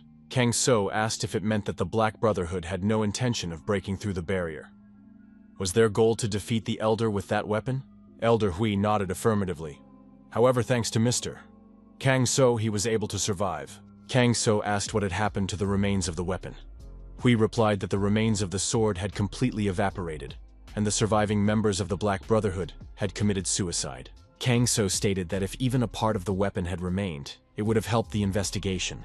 Elder Hui said that while Kang So was healing him, he was conscious, although he could not move. Hui said that thanks to his savior, he felt a tremendous power that he had never encountered before in this world. The elder asked if Kang So had come from another world, like the goblins. The protagonist replied that he was also a foreigner. He had come here from a country called OK, but couldn't find a way back, so he decided to stay here. Kang So said that the goblin village was very similar to his homeland. Maybe they were from the same world? Elder Hui said that they were from a country called Chusan. He had never heard of OK. Hui added that they came from different places but were in the same situation. Maybe they could try to find a way to return to their lands together. Hui added that if they joined forces, something would work out. He extended his hand to our hero. Several days passed. The president was informed that the defense minister had requested an audience the following day. The minister of defense said he would like to apologize for the attack on the goblin elder. The president told his assistant to schedule the meeting for the day after tomorrow. The assistant added that the minister of defense had called them as soon as he found out that his secretary was the traitor. The president said that the goblin elder could have died, and if he felt guilty, he should wait another day. The president added that he needed to go somewhere on personal business. The guild leader added that it was a personal matter, so he did not need an assistant. The assistant said that he couldn't let the president go alone. It was too dangerous. The guild leader replied that he didn't see anything dangerous about it. The president said that he was just going to a regular Asian restaurant to have dinner there. The guild leader was surprised. They say this guy managed to heal the Goblin Elder, but there's a high chance that's a lie. It was unlikely that he had found the cause of Elder Hui's illness. Even their best healers had been unable to find a way to cure him. How could he have suddenly achieved a complete recovery in a single day? The president was certainly very happy about the Elder's recovery, but there were many things that were unclear. Moreover, Li Xin managed to reach level 0 with his technique, but it is hard to believe that he was able to do it alone recently. In addition, Li Xin does not remember exactly how he acted. His alibis do not match and even contradict each other, and no one could have dealt with the underwater monsters if they were in his place. Myung-hee's report was also suspicious. The same was true of Koval, who had wiped out the Flammer organization, which was distributing a new type of drug. And even with the one who is now in a special prison in the association, the half-demon Dagon, who was captured alive. The report mentioned the intervention of a masked stranger. He must have helped achieve 0 rank, and Myung-hee must be aware of this. Jin-ho has probably already figured it out too, as there are no reports. However, the president did not give the order to track down this stranger because he had concluded some kind of agreement with him. In exchange for teaching them the technique, the president promised not to bother him. But if all these mysterious incidents were solved with his help, then he is an awakened one, possessing greater power than Li Xin. Perhaps he was even stronger than anyone else in the world. And it was unknown what would happen to the country if this man was angered. The guild leader couldn't leave a person who posed a threat alone, so he didn't tell anyone and conducted his own investigation. First, he assigned someone to follow Li Xin and Myung-hee without revealing his intentions. As expected, their routes largely coincided. For example, an Asian restaurant, and also that guy whose appearance could not be seen in the photos. Either the delivery man from this restaurant is the awakened one, or he is somehow connected to him. And he decided that today he would meet him in person and find out who he was. The fate of an entire state depended on it. The president was pleased about one thing. It seemed that he was ready for dialogue. If necessary, he would have to risk his life. Otherwise, he would not have helped them. The guild leader decided to begin preparations and activated the hologram on his wristwatch. The hologram represented the person who had to be released. The holographic man grew to life-size and headed toward the taxi. The guild president, who was inside this hologram, rubbed his face and thought that nothing was even noticeable. It was an artifact of appearance change invented by Master So Chul. Outwardly, he was an unremarkable old man. The old man looked up and wondered why it had started raining. Trying to hide from the rain, the old man ran to the taxi. Getting into the car, the old man gave the taxi driver the address where he wanted to go. The taxi set off for its destination. 2 unknown individuals watched the car. They were the leaders of the Black Brotherhood, brother and sister, Zhong and Hong. The brother asked if this old man was the president of the association. The sister nodded affirmatively and wondered where he was going without security, having changed his appearance. The brother said that now everything would go faster, and they would soon become famous. The girl suggested that he recognized their abilities. All this was done for him. It rained heavily that night, so there were many orders and they had to close early because they ran out of food. It sounded like an excuse, but on a rainy day, you can't resist onion pancakes with rice vodka. Yu Song-tai said it was amazing. A golden crust, a delicious aroma, the sound of a pancake frying. Add a glass of rice vodka, and it would be unforgettable. Kang So said that his friend really loved food. It was admirable. Kang So looked at the result of Yu Seong-tai's efforts and wondered if it was too much. Yu Seong-tai himself didn't understand when he had managed to prepare so much. The restaurateur said that the atmosphere had such an effect on him. Kang So suggested calling someone. Yu Song-tae said that his wife and daughter had gone to another city for filming, and Hyuk would definitely not come because of his diet. Kang So thought about inviting Li Xin or Ji-eun. The restaurant door opened and the friends saw that they had a visitor. The old man apologized and asked if the restaurant was already closed. The old man saw Kang So and thought that he was the mysterious awakened one. The guild leader could hardly sense any aura, but he knew for sure that this guy was familiar with the Awaken's method of training their aura, which meant he knew how to hide his energy. Where did President Yoon Han-chong get such confidence? His most outstanding skills were his leadership qualities and his ability to recognize the abilities of others. This skill was not related to the Awakened. It was from a completely different realm that could not be explained. It was also one of the secrets that allowed him to continue to successfully manage the Silver Tower. Yu Seong-tai apologized and said that they were already closed. The old man sighed regretfully. The guild leader lowered his eyes, thinking he would have to leave. However, Yu Xiongtai stopped him. The restaurateur asked if the old man happened to like onion pancakes with rice vodka. It was a tempting offer that the guild leader couldn't refuse. The dish looked magnificent and appetizing.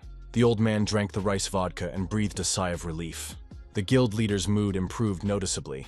He became more talkative. The old man said it was the best thing to do on a rainy day. Yu Xiongtai remarked that he had fried too much, as if he knew the old man was coming. The guests thanked him and said that the hosts weren't expecting visitors, but now they had treated him to a drink. Yu Xiongtai noticed that this old man could hold his liquor. He drank many bottles and was still standing. The party continued. Everyone was in a good mood, and the president forgot about his goal. This was not surprising, as he had been working so hard that he had no time for drinking. Kang So immediately guessed that the old man was the president of the association. Ji-eun said that he would become a great man. If it weren't for him, the country would no longer exist by now. He was the one who performed the duties of head of state. He was the perfect fit for the role of president of the association. As Ji-eun said, he exudes the very energy of a president. But why did he change his appearance and come here? Suddenly, the lights went out in the room. The leaders of the Black Brotherhood were preparing to attack. The girl said it was time to start hunting the tiger. Chong and Hong were on the roof of the restaurant at that moment. Using her energy abilities, the girl was going to concentrate her energy. The lights came back on, but they were flickering intermittently. Despite the rain, it seemed suspicious. Yu Xiongtai looked at the lights and said that he had recently changed the bulbs. Those present began to listen. The lights went out completely again. Yu Xiongtai said he would go check what had happened. Yu Xiongtai lit some candles and placed them on the table.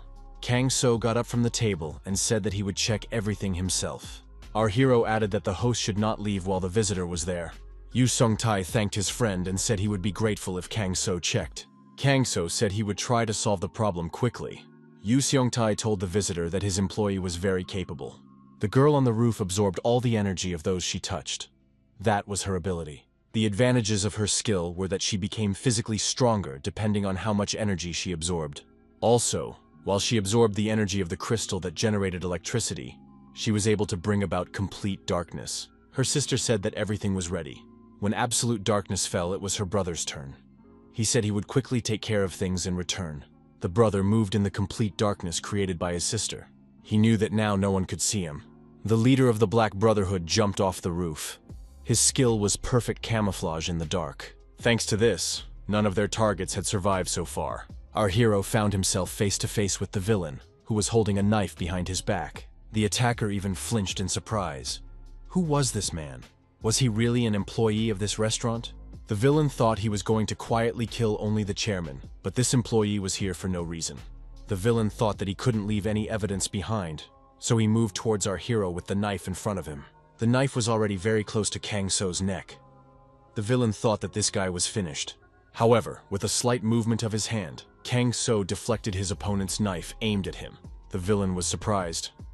How did he manage to deflect that blow?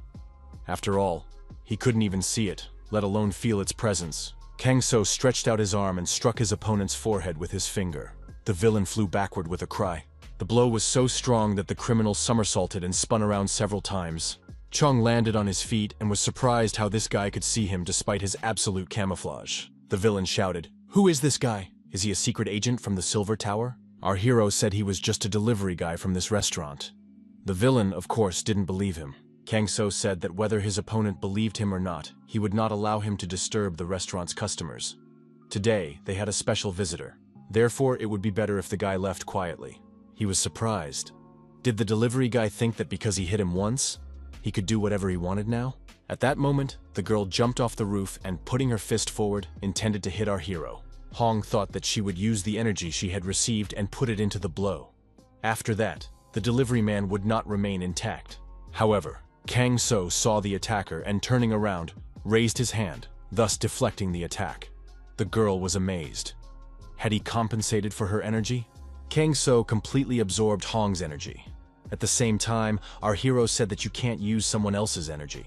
The delivery man from the restaurant grabbed the girl by the arm and, using a hand-to-hand combat technique, knocked his opponent to the ground. Coughing up blood, Hong lay on her back on the ground and moaned in pain. Kang So asked if the attackers wanted to continue. Jung thought that his sister had absorbed the energy of the entire building, and that she could handle this guy. The villain decided to leave his sister with him.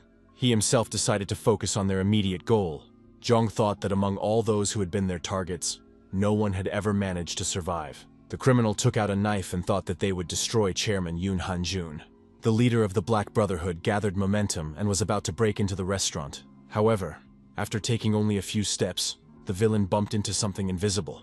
The impact was so strong that Jung lost his footing, flew upward, and fell to the ground. Jung sat in front of the restaurant and couldn't understand what was happening. There was a protective wall between him and the building.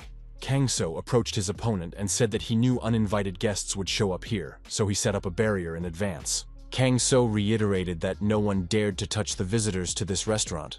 The guild leader thought that this young man made a good impression. He asked the restaurateur if he could tell him more about the delivery man. Yu Sung-tae asked again if he meant Kang So. Yu Sung-tae said that before opening this restaurant, he had worked as a porter for 10 years. During that time, he met many different people, some of whom were strong. However, their strength made him even more anxious. Kang So is also strong, but he does not cause anxiety. At that moment, our hero was fighting two opponents at the same time outside. The brother and sister decided to attack their opponent at the same time. Kang So remained completely calm. Yu Sung-tae added that this guy could be called the most righteous person he had ever met. Kang So blocked both attacks from the brother and sister attacking at the same time. The courier said that this was not enough. Putting energy into his hands, Kang So performed a double strike and simultaneously hit Cheon and Han. The opponents flew in different directions. The opponents were deactivated and lay on either side of Kang So. Our hero expressed his incomprehension as to why someone with such excellent skills would try to do something evil. Kang So wanted to say something more moralizing to his opponents, but he was captivated by some ropes. Hong laughed and said that this guy hadn't noticed her. In a moment, Kang So was entangled in ropes around his hands and feet. The villains pulled on the ropes and declared that this guy was caught. The girl was surprised. Did her opponent really think they would attack without a plan? They were just waiting for the moment to tie up their opponent with these special ropes. Chong said that whoever stood in their way, they would get what they wanted. He would pay dearly for getting in their way. Chong said that this rope was made of compressed arachnid web, which made it especially strong. It couldn't be broken. Kang So heard about the arachnid's web and asked if they were referring to the monster spider from Gangwon-do. Chong was surprised that his opponent had such information.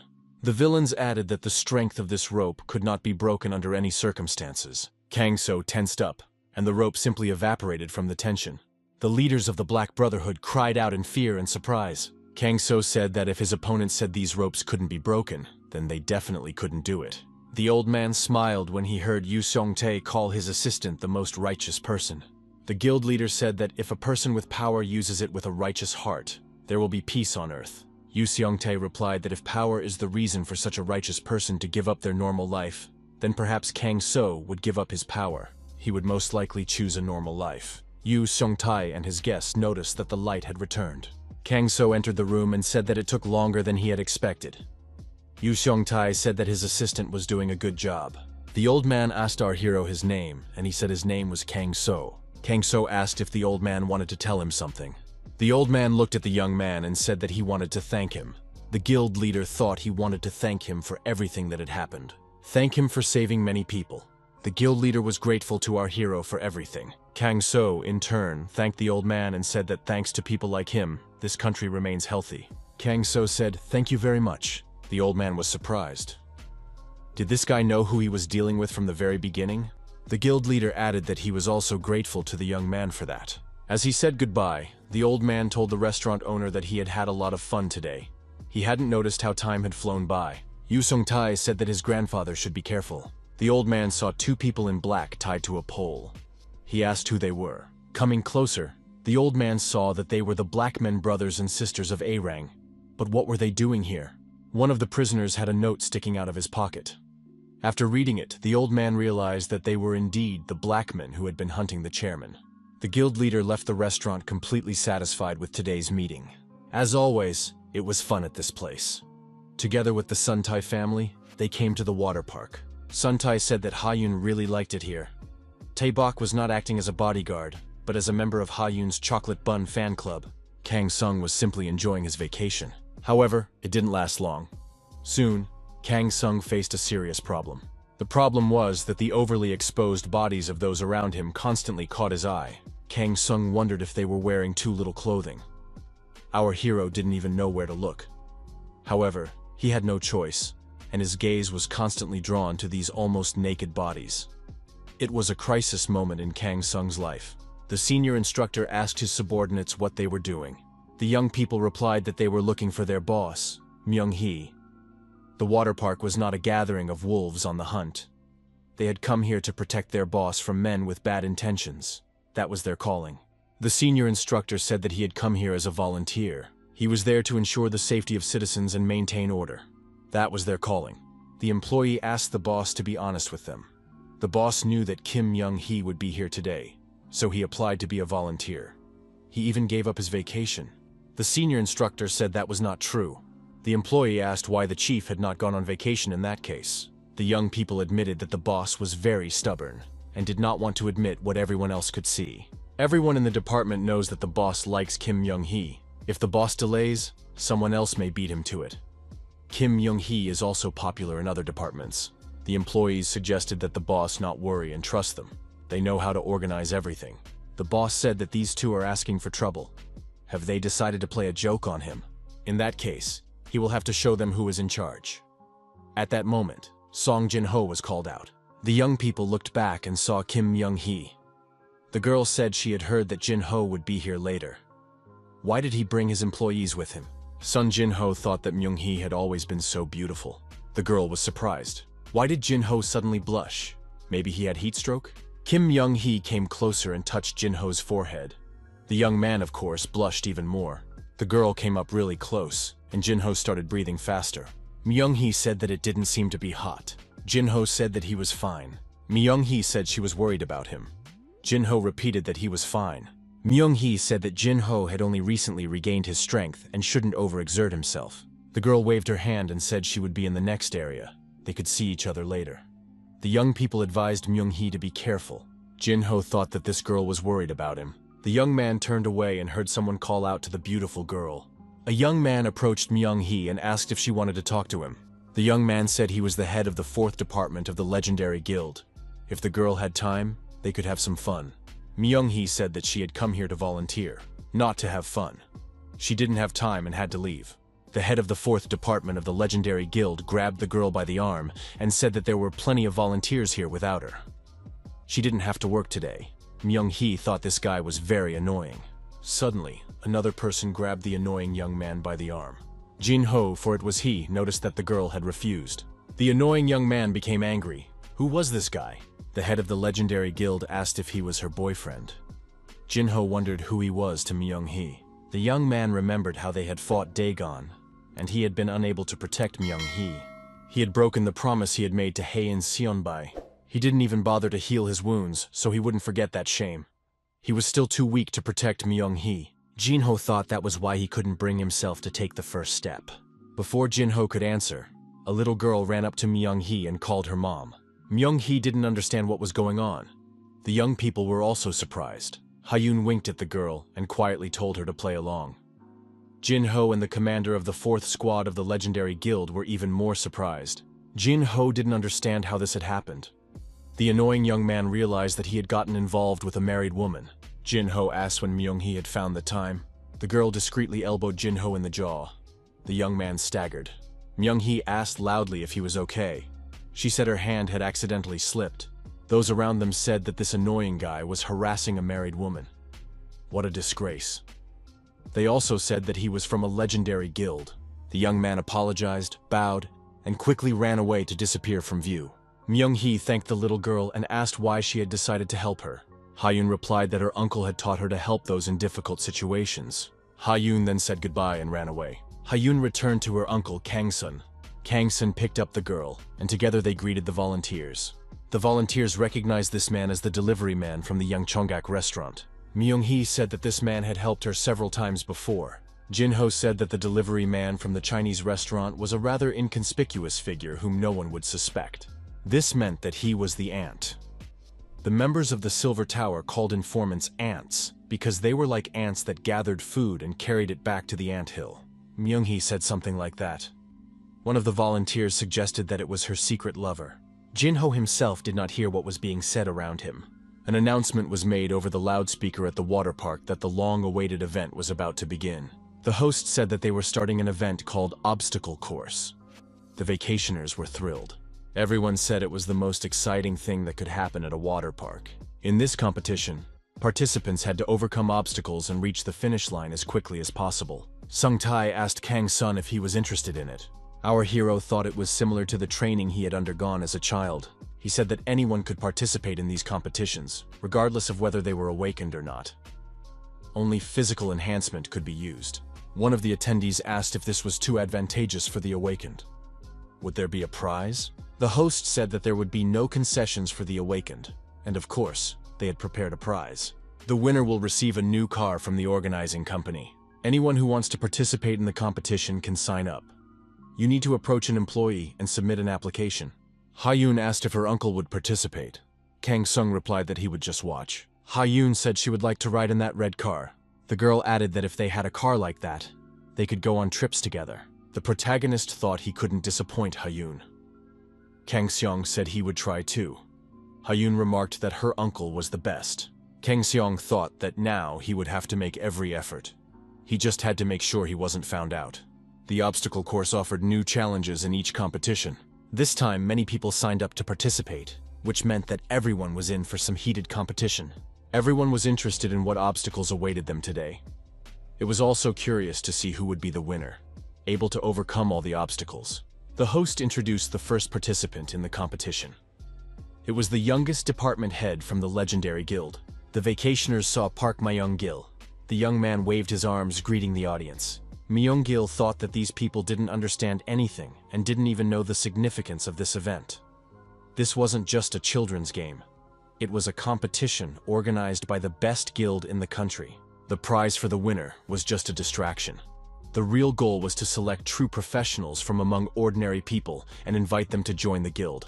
Agents from the personnel department were among the ordinary citizens. Myung-gil thought that even though he belonged to the legendary guild, he would like to play among the big fish if he had the chance. As soon as the participant heard the signal, he boldly set off. This time, the young man decided to show everyone his skills and join the Red Dragon Guild. For this, it was worth showing the huge difference in level. However, the young man suffered a fiasco. Something went wrong. He lost his footing and fell into the water. Myung-gil failed at the very first hurdle. Kang So realized that there was no benefit for the awakened here. These obstacles looked normal on the outside, but when certain parts of the installation were pressed, they reflected the impact. It was necessary to take into account the elasticity that could be withstood. Without experience, it is difficult to control one's strength. However, our hero decided that he could handle it with ease. The young man was curious to see how many people would be able to get past this trap. The host announced that the losers were eliminated one by one. What was going on? Maybe the obstacles in these competitions were too difficult? So far, none of the participants had reached the finish line. Kang So thought that the obstacles were much more difficult and confusing than they seemed.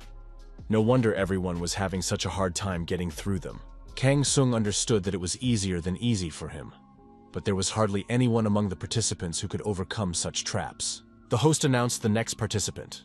A girl came out to the obstacle course. Kang So felt that she exuded a special aura. It was contestant number 78, Han So-hee. The host said that an extraordinary beauty had appeared before them.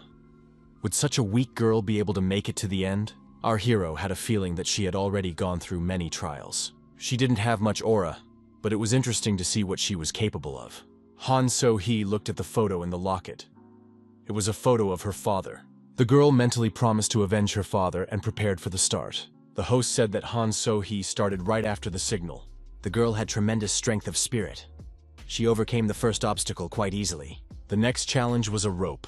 Han So-hee excelled at dodging obstacles along the way. The host announced that the participant had reached the spinning rings. The athlete stopped to catch her breath. In front of her stood the pride of the water park. Combat robots with artificial intelligence.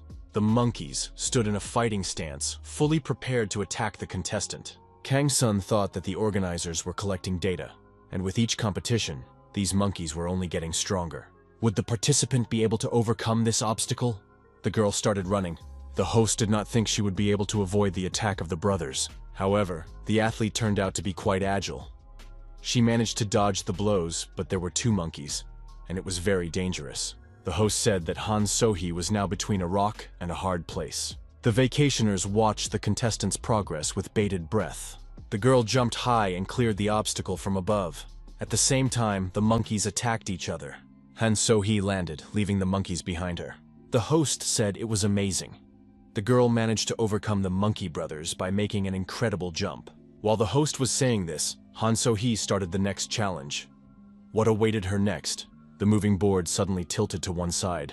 Han So-hee couldn't hold on. Was that it? The girl managed to grab the edge of the board with difficulty and tried to get to the surface. Kang So thought that this girl had incredible concentration. The host said she was almost at the finish line. Han So-hee jumped onto the swaying platform. She couldn't relax until the very end. The girl reached the finish line and pressed the red button. The host announced that contestant Han So-hee was the first to reach the finish line. Kang So thought that this girl had exceeded his expectations. Without impeccably developed senses, experience, and concentration, she would not have been able to do it. I wonder what kind of environment she grew up in. Chun-tae said that it was finally his turn. Kang So was surprised. Had he signed up too? Sung-tae announced that he had worked as a porter for 10 years. Kang So thought he would be able to do it. Sung-tae said that he was not only the father of a 5-year-old daughter, but also a strong man who had survived as a porter at the gates. The host announced contestant number 92, Yoon Sung-tae. Ha-yoon shouted that her dad would show everyone what he was capable of. Contestant Yoon Sung-tae began the challenges. However, when he tried to pass through the spinning circles, he got stuck in one of them. Ha-yoon and the others covered their eyes with their hands so they wouldn't have to see it. A rescue team came to Yoon Sung-tae's aid. Sung-tae thought, if he had known in advance, he would have lost weight. Ha-yoon was very concerned about whether her father's stomach hurt. Ha-yoon declared that her dad was still the best. Kang So said that Sung-tae did well because he did everything he could. Sung-tae had to admit that this was all he was capable of. Sung-tae was so ashamed that he fainted. However, his courage was quite commendable. The host announced that the atmosphere was heating up and it was time to introduce the next contestant. It was contestant number 107. He had not written anything about himself, a mysterious man. Contestant Kang So took the stage. The girls watching the competition noted that this guy was handsome, a real beauty. Ha-yoon shouted that they were all worried about her uncle. Contestant Han So-hee is the champion who set an incredible record of 4 minutes and 4 seconds. Will the current participant be able to break this record? After announcing the start, the host said that contestant Kang So was running at an incredible speed. The protagonist recalled the years when he trained to be a killer.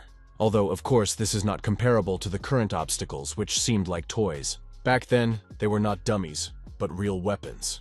The host announced that the participant had passed the spinning circles in a matter of seconds. He demonstrated incredible achievements. However, this was not the end. Would he be able to get through the twin robots? Kang So rushed at the monkeys without hesitation. The monkeys swung their arms, preparing to strike. Kang So dodged and grabbed them by the head. The robots were damaged. He apologized and said he didn't mean to break them. The host noted that this was impossible to believe. The contestant had easily broken the twin monkeys. Myung-hee thought, even if he said he was trying to hold back his strength, no one would believe him. The host said that before they knew it, the contestant was facing the last obstacle. Kang So approached the swinging platform. A few seconds later, the host announced that the contestant had reached the finish line. His time was 2 minutes and 31 seconds. The young man thought he should have moved a little slower. The volunteers said that the Red Dragon Guild would immediately want to invite him to join. Myung-hee said that this guy was only F rank. Jin-ho admitted that he had amazing physical abilities. If he had a D rank, he could be invited to join the guild. Ha-yoon threw herself into his arms and said that her uncle was the coolest. Han So-hee wondered who he was. At the restaurant, the hero saw the breaking news. The topic of the day was the phantom thief, Black Cat, who had once again warned of an upcoming crime. The announcer said that at 10 p.m. today, he was going to steal a diamond from the hero's museum. The hostess noted that this thief steals only diamonds. He's already stolen many jewels, and only once has his attempt failed. Kang So said that no matter what abilities he possessed, he was just a thief. Why was there so much fuss about him? The woman replied that his abilities were not just outstanding. The Black Cat always warns of his plans in advance with notes. But no matter how much security is tightened, the thefts have never been prevented. The strangest thing is that he always returns the stolen diamonds. Kang So was surprised. Why does this ghostly thief need all this? In the end, no one suffers, and the black cat even has fans. Kang So thought. This thief sends warnings and returns what he steals. Maybe he just wants to show off his abilities? A young man entered the restaurant and asked the hero for help. The Museum of Heroes. Ha-yoon looked at the gem and told her uncle that it sparkled brightly. Kang So was surprised. Was this the stone that Black Cat was going to steal? Kang So wondered, why does anyone need this stone? The young man explained that he had been at the scene of the crime twice, but had been unable to arrest the thief. Kang So was surprised. Was the thief so clever that he couldn't be caught? Kang So was indignant. Why bring Ha-yoon to such a dangerous place? The young man replied that otherwise Kang So would just stay at home and watch TV series. Kang So asked who the people gathered outside were. The young man explained that they were fans of the Black Cat. They had come to see him. The hero became curious about what motivated them. The inspector told the hunter, Lee Shin, that it would soon be 10 o'clock in the evening. Suddenly the lights went out in the room. Everyone present became alert. The inspector ordered the spotlights to be turned on immediately. In the light of the spotlights, everyone saw the Black Cat standing on the glass dome. The criminal was holding a diamond in his hands. He told the ladies and gentlemen that he had warned them about today's kidnapping. The Black Cat promised his fans that he would give them his love in return. One of the fans shouted for the Black Cat to take his heart. The detective ordered the security guards to seize the Black Cat.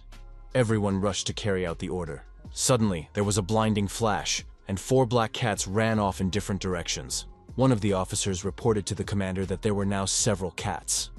The inspector ordered them all to be captured. The hunter approached the Black Cat and prepared to seize him. However, the thief disappeared, leaving a smoke grenade in his place. Tear gas spread throughout the room, and everyone began coughing and crying. Kang So activated his unique abilities, and together with Ha-yoon, found himself under a protective dome. The gas posed no danger to them. Kang So thought that tear gas combined with a smokescreen was a very tricky thing. The security guards fled the room because they were not prepared for such an attack. Their boss was furious. Who ordered the retreat? The Black Cat was still inside. The door had to be blocked so that no one could leave. The Black Cat grinned. Everything was going according to plan. If tear gas was used in the room, people would instinctively rush to find a way out. At that moment, he could get lost in the crowd and escape. As a backup, the Black Cat came up with another maneuver. The man in the mask pointed to someone dressed as a Black Cat and declared that he was the criminal. The inspector pounced on this person and shouted for the Black Cat to stay where he was. Finally, he was caught. However, it turned out to be a complete stranger. He was a fan of the Black Cat. Hunter Lee Shin was upset. He brought Kang So here, but the theft was still committed. Kang So told Ha-yoon to stay here for a while with Lee Shin, and that he would be back soon. Outside, our hero ran into an old woman. He offered to walk her home. The lively woman replied that she could walk on her own. Kang So told the grandmother not to refuse help. The old woman thanked him and remarked that this man was so young and very kind. The old woman said that they had already arrived. Her house was just around the nearest alley. She thanked the young man again. Kang So replied that there was no need to thank him and called the old woman a Black Cat. The woman's eyes sparkled, and she looked at the young man suspiciously. The grandmother asked if he had lost his pet. Kang So said that Black Cats are good pretenders and masters of disguise. You can't recognize them with a normal glance. It's also worth noting that he didn't use an artifact to change his appearance. Our hero added that he could distinguish people's auras, so it was impossible to deceive him in this way. The old woman released a smokescreen and immediately disappeared. A Black Cat appeared on the roof of the neighboring house in his signature outfit. He said that artifacts for disguise are only needed by amateurs. The Black Cat added that with artifacts, he would be immediately recognized using the recognition skill. The Black Cat asked the young man how he figured it out. When did he realize everything? Kang So replied that he had understood from the very beginning. The Black Cat clarified. Does that mean from the moment he was hiding among the people in the museum? Kang So said that he had guessed it at the water park. The young man tried to remember the girl's name. Kang So said he remembered. The girl's name was Han So-hee. Was that the right name? Kang So added that Han So-hee had overcome all obstacles beautifully, which is why he remembered her. Her skill level was low, but she showed mastery and determination. She had strong focus and, most importantly, a subtle, special aura. The young man did not think that Han So-hee would use her abilities for such matters. Why was the girl doing this? Han So-hee asked. Did this guy really think that seeing her once meant he now knew everything about her? Don't pretend to be a saint. You're in the same gang as them, she said. Han So-hee asked if she would be next after her father. At the same time, the girl jumped up and threw playing cards at her interlocutor. The cards turned into grenades, causing an explosion. However, our hero didn't even blink. It was an illusion. The girl ended up on the roof of the neighboring house. Did this guy really think she would let herself be caught? A real explosion sounded below. The black cat used a pre-prepared hang glider and tried to leave the location. The girl thought that this guy had discovered her identity, and now she would have to lie low for a while. However, Kang So was suddenly nearby. He was holding onto the hang glider with one hand. The young man asked what Han So-hee meant when she talked about her father. The hang glider's structure couldn't handle the weight of two people and broke. The young people started falling chaotically to the ground. Han So-hee pulled a weapon from her bosom and shot at the wall of the neighboring house. An arrow with a rope tied to it flew out of the weapon. The arrow stuck into the wall, and the black cat avoided falling. Han So-hee managed to climb onto the billboard of the neighboring building. Han So-hee thought that it was not for nothing that she was called a black cat. She could get out of any bad situation. However, the girl lost her balance and began to fall to the ground again. Han So-hee thought, was she really going to die in such a stupid way? Just before she fell, our hero caught her in his arms. The young man asked if the stone was so important that she would risk her life for it. Using his unique abilities, Kang So gently lowered himself and the girl to the ground. Han So-hee asked why he saved her. Didn't he want her to die? Kang So replied that he had no such thoughts. The girl found this strange. The ring, which sensed magical power, did not react at all. Kang So put the girl on the ground and said that he just wanted to know why she stole the diamond. Why did she always return what she stole? Han So-hee replied, because it was exciting and helped her gain popularity. It was very intriguing.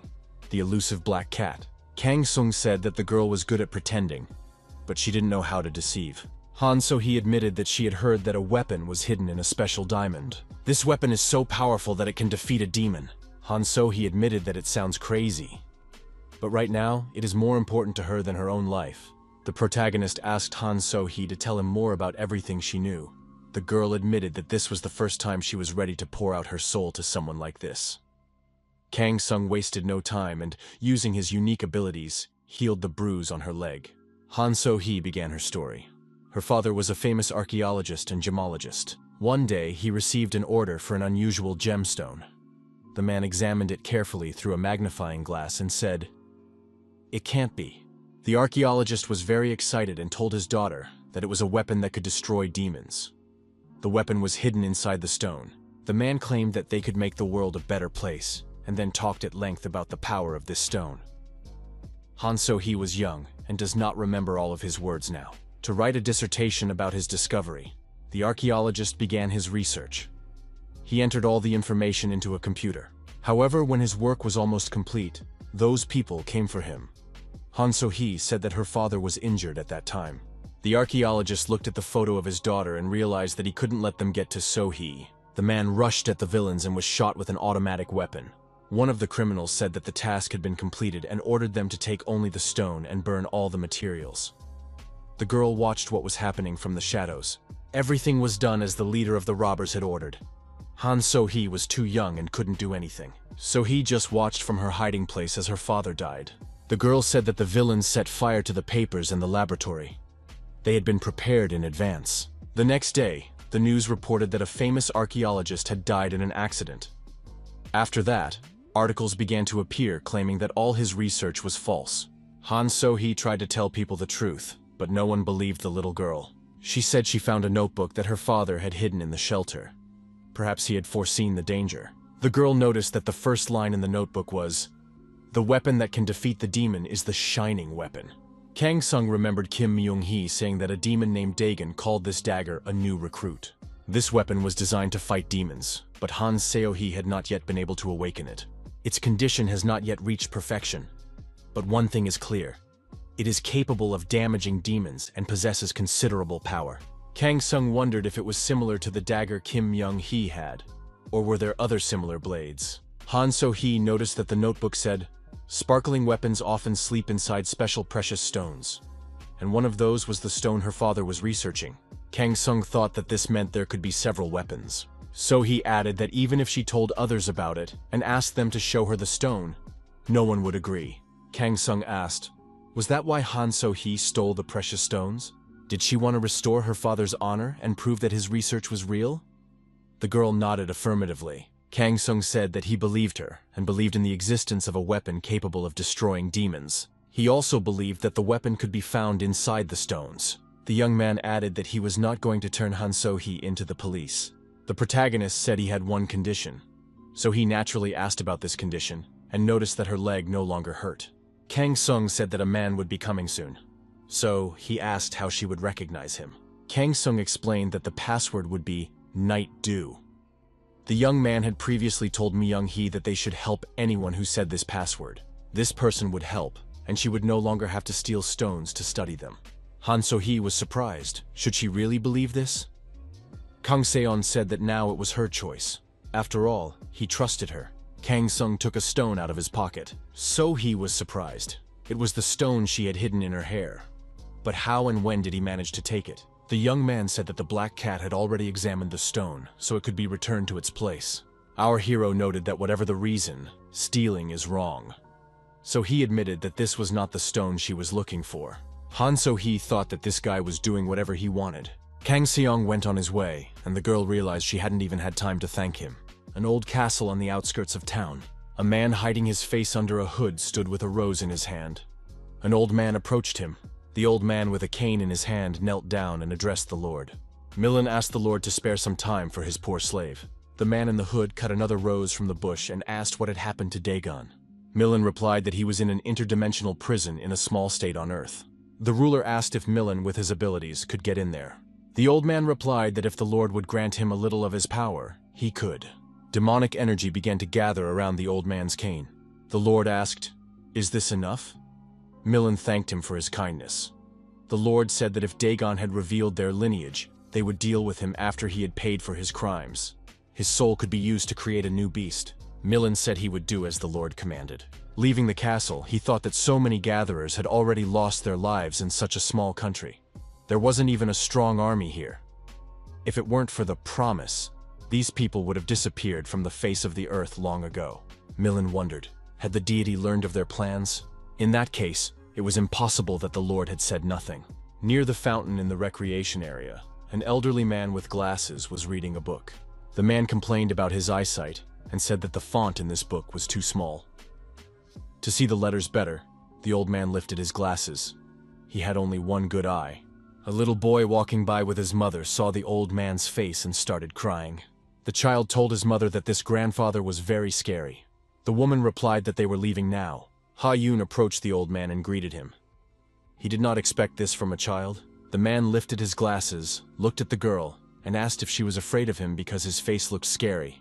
He was also very large. Ha-yoon smiled and said she wasn't afraid because her grandfather had a kind heart. After all, he always sat there and thought about his friends. The old man laughed and said that the girl was very funny. The man added that she was right, and for that he would give her something. The old man put a piece of candy in the girl's hands. Ha-yoon was delighted. The girl thanked the grandfather and wished him luck. Kang So thought that this old man had a powerful aura. He would have to ask Sung-tae who he was. Sung-tae said he knew this old man, who was as big as a bear and had scars all over his body. He was Kim Jong-tae's grandfather. He was a very famous man, one of the members of the 7 Fearless Squad. His name was even enshrined in the association's Hall of Fame. 25 years ago, when the gate first opened, these 7 awakened ones defended the city. Ordinary people volunteered to defend their families and loved ones and gathered together for this purpose. Among them was a retired military man, Grandpa Kim Jong-tae, who became the leader of the group. At that time, he was already about 50 years old. His level was not that high, but he fought bravely. After peace came, the squad decided to cooperate with the head of the Silver Tower, Yoon Han-jung. Together, they dealt with the monsters that remained in the country. The Fearless Squad made a huge contribution to the country's recovery. Recovery Day is a day of remembrance for the fallen heroes who gave their lives fighting monsters for the sake of peace. Sung-tae showed an invitation to the Restoration Day anniversary celebration. Every year, a festival is held for residents at the stadium. He said that this time their family had also received an invitation. Ha-yoon is preparing for the choir performance at the concert in kindergarten. Kang So was surprised.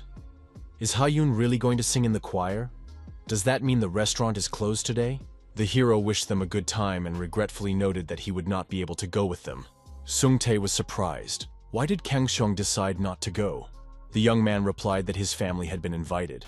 Sung-tae said that an isolated person is recognized as a member of the guarantor's family until 5 years have passed since their settlement. Therefore, Kang So is a member of their family. Sung-tae added that even if such a law did not exist, Kang So would still be family to them. The young people arrived at the sports complex, the venue for the celebration.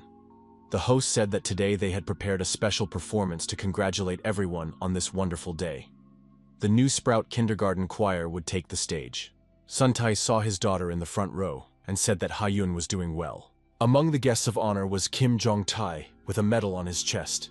The old man recognized the girl from the park. Suddenly, monsters appeared in the sky above the sports complex, circling around. But the protective dome prevented them from getting inside. The monsters tried to break through the dome, but without success.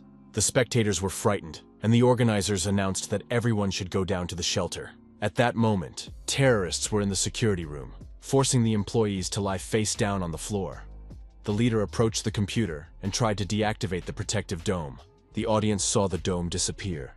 Now the monsters posed a direct and obvious threat. Kang So was surprised. Why had the protective barrier disappeared? Kim Jong-tae was not afraid and prepared to meet the descending monsters to fight them off. Among the guests at the event were armed warriors who fearlessly entered into battle with the bloodthirsty creatures. The commander of the armed detachment ordered everyone to stay together and remain in formation. The first detachment was to evacuate civilians, while the second was to hold back the flying monsters. The commander asked how long it would take for the hunter Li Shin to arrive. His assistant replied that the hunter was currently outside the city and would not arrive soon. The assistant reported to the chairman that black men were located in Zone 11. The chairman was frightened. Could this be another mass attack by monsters? But where did so many of them come from? Only the hunter Li Shin was capable of fighting such a large number of monsters. The assistant told the chairman that there was another person. Suddenly he shouted that there was danger behind him. The chairman turned around and saw a monster flying towards him. It seemed that a collision with the monster was inevitable. However, the monster was struck down and collapsed onto the rubble, bleeding profusely. Old man Kim Jong-tae told the chairman that they hadn't seen each other in a long time. He added that Han Jong now holds the high position of chairman and should be addressed formally. The chairman recognized Jong-tae, shook his hand, and said that greetings would have to wait. The old man lifted his glasses and asked where those nasty creatures were hiding. Sung-tae called his wife and asked if Ha-yoon was okay. The woman replied that she and her daughter were completely safe. She had taken the children off the stage, and all the kids were now with her. His wife said that the teacher was looking for a way to get to a safe place. Sung-tae breathed a sigh of relief and said he would come for them soon. Kang So stopped him and told him not to rush. If his assumptions were correct, then this attack was not organized by the black men. If Sung-tae went there, he would also be in danger. Kang So told Sun-tae to calm down and listen carefully. He added that Sun-tae should stay here and help evacuate people, and he would bring his wife and daughter himself. The women tried to move the children to a safer place. Ha-yoon told her mother that there was someone standing ahead. There was indeed a man ahead, hiding his face under a hat. He was holding a sharp knife in his hand. The stranger laughed and said that these children were unlucky. Those who saw them could not be left alive. Ha-yoon was not afraid and stepped forward decisively. Monsters continued to circle above the stadium, and people panicked, trying to hide so they wouldn't be caught. The next moment, there was a crash in the sky, and the monsters, struck down, fell to the ground one after another. What had happened? Kang So rushed to help. He thought that he had wasted too much time helping to evacuate people. The hero hoped that Ha-yoon and her mother were all right. The villain held out his knife and approached Ha-yoon. He asked why the girl was smiling. Kim Jong-tae suddenly appeared between Ha-yoon and the criminal. With a blow from his huge hammer, he knocked the villain out. The criminal, his face smashed and bleeding, fell to the ground and was neutralized. Jong-tae looked at the children and said how good it was that he had arrived in time. The children looked at the old man with fear. His body was covered with scars. Ha-yoon cried out that she knew this grandfather.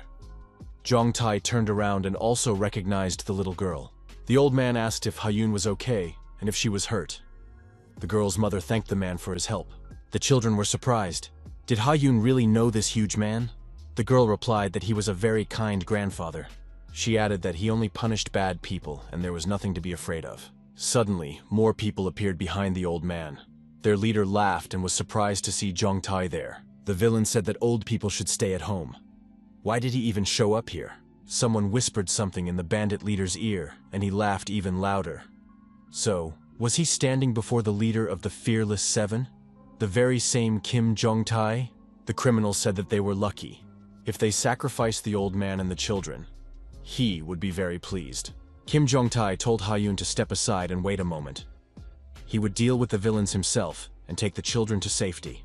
The terrorist leader ordered his men to kill everyone. The villains raised their weapons and rushed to attack. The old man took a fighting stance and said he would see who would win. Kim Jong-tae lunged forward and kicked the main terrorist in the chest. The blow was so powerful that the villain flew far back, coughed up blood, but still remained on his feet. The criminal asked himself in horror who this old man was.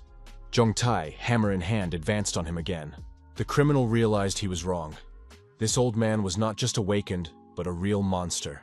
The armed bandits attacked Kim Jong-tae again. The old man swung his fist and struck the approaching enemies with force. With one blow, Jong-tae knocked down 3 of them at once. The leader of the villains watched the old man but did not dare to join the fight. Finally, the terrorist leader said that this would not work and ordered the use of a secret weapon. The fat man with a mask on his face threw a pill into his mouth and said he had been waiting for this moment. The villain swung his arm and rushed at the old man.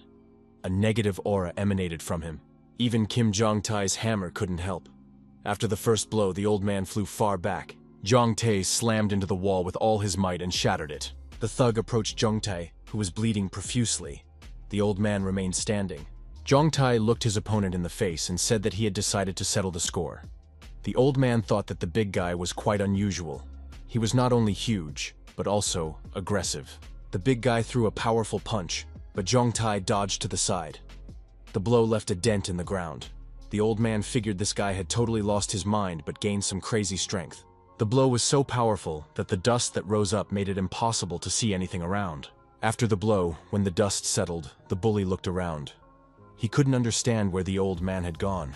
The old man suddenly appeared behind him and said that he shouldn't underestimate him. He wasn't so old that he would fall from such childish blows. Jong-tae lifted the big guy above him and threw him on top of his comrades. Everyone below was crushed. The big guy with the broken neck also remained lying on the ground. Jong-tae grabbed his back and said that his health was not what it used to be. Suddenly, the old man fell to his knees and clutched his chest, coughing up blood. Ha-yoon ran up to her grandfather and asked how he was feeling. Jong-tae told the little girl not to worry, that it was just his age catching up with him. The children approached the old man and told him that he was the best and very strong. Now they were no longer afraid of him. Steak thanked the children and expressed his satisfaction that they were all right. Kang So thanked Kim Jong-tae for protecting the children, and added that he would never forget what he had done. Our hero said he still had unfinished business. Kang So was going to deal with the flying monsters that continued to circle in the sky. A helicopter appeared in the sky above the monsters. The passenger in the helicopter tried to contact our hero. Hunter Lee Shin reported that he had arrived at the scene. Kang So said there was no need to delay, and that the operation to destroy the monsters could begin immediately. Lee Shin would show everyone what he had achieved. The hunter jumped out of the helicopter, and while in free fall, already picked out a target among the flying monsters. Lee Shin's experienced eye determined that all civilians had been evacuated, in which case he could use his technique. The hunter's legendary sword appeared in his hands. Lee Shin activated his secret weapon, the downpour skill. Parts of the monsters, cut down by the sword, began to fall to the ground. The defenders on the ground saw the hunter and realized it was Lee Shin. They shouted that they were saved, because now they had the hunter Lee Shin with them. The chairman thought that this man had always possessed tremendous power, and now he had become even more powerful. But that alone would not be enough. Lee Shin would not be able to defeat all the monsters on his own. Kang So came to the rescue. Our hero used his unique energy level abilities. The powerful energy flows were so strong that even the chairman and the defenders were forced to step aside and crouch down. Hunter Lee Shin descended onto the stadium. Destroyed monsters continued to fall around him. Lee Shin thought that he had missed many monsters, while Kang So had struck them all with a single blow. The people on the ground did not see our hero's actions. They said that the hunter Lee Shin had shown miracles of courage and bravery. Everyone present congratulated Li Xin on his convincing victory over the monsters. The hunter smiled and thought that he had done nothing. Li Xin looked at Kang So and thought that he was the strongest warrior. A little girl in a red coat cries loudly and quickly runs away into the darkness. Two glowing dots are visible in the darkness. The child is being pursued. The girl tripped over a rock and fell. When the girl got up and looked back, she saw a huge bloodthirsty monster in front of her. The child began to cry even louder and call for help. Suddenly the monster received a crushing blow, was deactivated, and fell to the ground. Her savior was nearby. The young man with a sword in his hand asked if the little girl was okay. The girl rushed into the man's arms and hugged him tightly. The next moment the lights came on and the cameraman said, "That's a wrap." Filming was over. Film director Cho Gim-ho said that Ha-yoon was a very good actress. Ha-yoon said that it was all thanks to her uncle Jin. He helps her a lot. Actor Yoon Jin added that the girl is also very modest. The director praised the actors and suggested they take a short break. After the success of the series The Revenge of the White Rose, Ha-yoon was invited to star in the film Uncle and the Girl. Cho Gyum-yeon, the sound director and younger brother of the director, said it was amazing. The series was a huge success. He found the right actress for the role of the girl. The sound director said that he turned down other offers and chose her. Cho Gum-ho warned his brother not to try to steal Ha-yoon from him. Cho Gum-yeon told his brother that the girl would definitely be interesting. He knows Milky Way's girls, right? The director replied that, of course, he knew this popular girl group, sponsored by the legendary guild. Cho Gum-yeon added that he had been entrusted with shooting a new music video for this group, and they needed a child for one of the roles. The sound director noted that this was a great opportunity for Ha-yoon and good publicity for the future film. Such talent needs to be developed and shown to everyone. Filming locations for the Milky Way's girls music video. Ha-yoon said that everything here was very bright and cool. The girl happily agreed to appear in the music video. Woo Kang-sun had the opportunity to work as a bodyguard, so he accompanied Ha-yoon to the shoot. Ha-yoon greeted the director. The director told the girls to come over and say hello to the child. The girls greeted him and said they were the group Milky Way's girls. The girls noticed that the girl was very small and asked how old she was. Ha-yoon introduced herself and said she was 5 years old. The director said it was time to get ready for filming. The girls took Ha-yoon with them to try on beautiful dresses. One of the group members told the manager that she was very hungry. The girl held her stomach and said she needed to eat something. The manager replied that she had to wait a little longer because she had to look good on camera. Ha-yoon's mother said she felt sorry for these girls. Behind the glamorous life of celebrities lies a lot of effort, tears, and suffering. The woman added that she knew all this very well. Kang So asked her how. The woman replied that she had once been a trainee herself. They rehearsed a lot. She was even selected for a group, but in the end, she gave up on her idol life. Kang So asked if she had gone through a lot but gave up right before her debut. The woman confirmed this. She added that she had met her future husband. She had a choice, to be loved by millions of fans or by just one person. She replied that she chose the latter, which she does not regret, because now they have Ha-yoon. Although she respects the choice of those who decided to become the darling of millions, she hopes that Ha-yoon will not regret her decision if she faces a similar choice. Kang So said that she would not regret it, because Ha-yoon is very wise. The girls told the director that they had already changed their clothes. Cho Gum-yeon said that this was exactly what he wanted, the very angel he had imagined. The director said he had a good feeling about it and asked everyone to take their places in the shot. A woman approached the director and greeted him. Gyum-yeon asked who she was. She represented the fan club president, and her name was Yoo Ha-yoon. The chairperson had prepared some light refreshments for the participants. Even the Red Dragon Guild did not know the identity of this chairperson. Yoo Ha-yoon said that if no one objected, they would prepare everything now. The girls were delighted and thanked her. The director said that it would not be very convenient right before filming. However, under pressure from the girls and Ha-yoon, the director relented and agreed, especially since filming requires a lot of strength and energy. A real buffet of the highest quality was laid out in front of the participants. The girls were grateful to Ha-yoon. It was the first time the director had seen such a luxurious feast. It was very delicious. What kind of fans does Ha-yoon have? A young man was sitting on a bench in the park reading a newspaper. A girl was secretly watching him. The girl approached the young man with a bouquet of flowers, bowed, and handed him the flowers. The director stopped filming and said he didn't believe it. The girl's acting is unconvincing. What's wrong with her face? What's the problem? Cho Gyum-yeon said that the actress's face showed no emotion. In this scene, she was supposed to give flowers to the man she secretly loved. The director noted that she was doing well at first, and asked why her facial expression suddenly changed at the crucial moment. The actress was indignant. How could she express her feelings looking at such a face? The director took the manager because he said he would film him from behind. Jim Yeon looked at the manager and said that no matter what, she had to act well. After all, the girl could imagine someone else in his place. Had she never dated a guy? The manager reminded the director that the girls were idols. If they dated someone, it would turn into a scandal. Cho Gum-yeon thought about it and agreed. The arguments were convincing. However, the allocated funds were small, so maybe he shouldn't have hired a professional actor. The girls perform excellently on stage, but they act like beginners on camera. At this rate, they won't finish filming even in 2 days. The director had an idea and turned to Miss Ha-yoon's uncle. Could the young man take off his glasses for a minute? It wouldn't take long. The girls looked at Kang So and were pleasantly surprised. This guy is just gorgeous. The director realized that he wasn't imagining things. Someone with looks like that is born once in 1,000 years. The girls suggested giving the male role to this person. Cho Gum-yeon asked our hero for a favor. He could help him get into the right emotional state. Kang So said that he wouldn't be able to do it, as he had no plans to appear on television. Ha-yoon's mother asked if Kang So didn't like the camera. The young man replied that he didn't want to appear in front of everyone so as not to harm the restaurant and those who worked there. The woman replied that there was no need to worry about that. The actor's face would not be visible in the shot anyway. The director confirmed this. The actor would not even have any lines. Kang So agreed. The sooner the shooting was over, the sooner Ha-yoon could go on vacation. The girls were delighted and said that was very good. A young man in a hat and with a briefcase in his hand stands pensively waiting. The girl and the angel watched this man from around the corner. The girl blew lightly and directed the airflow toward the young man. The resulting wind blew the hat off the man's head. The hat flew through the air a little and landed at the girl's feet. The girl, blushing with embarrassment, picked up the hat. The director shouted, "Cut!" That was just what was needed. The manager was surprised. Just replacing one person with another made a noticeable difference.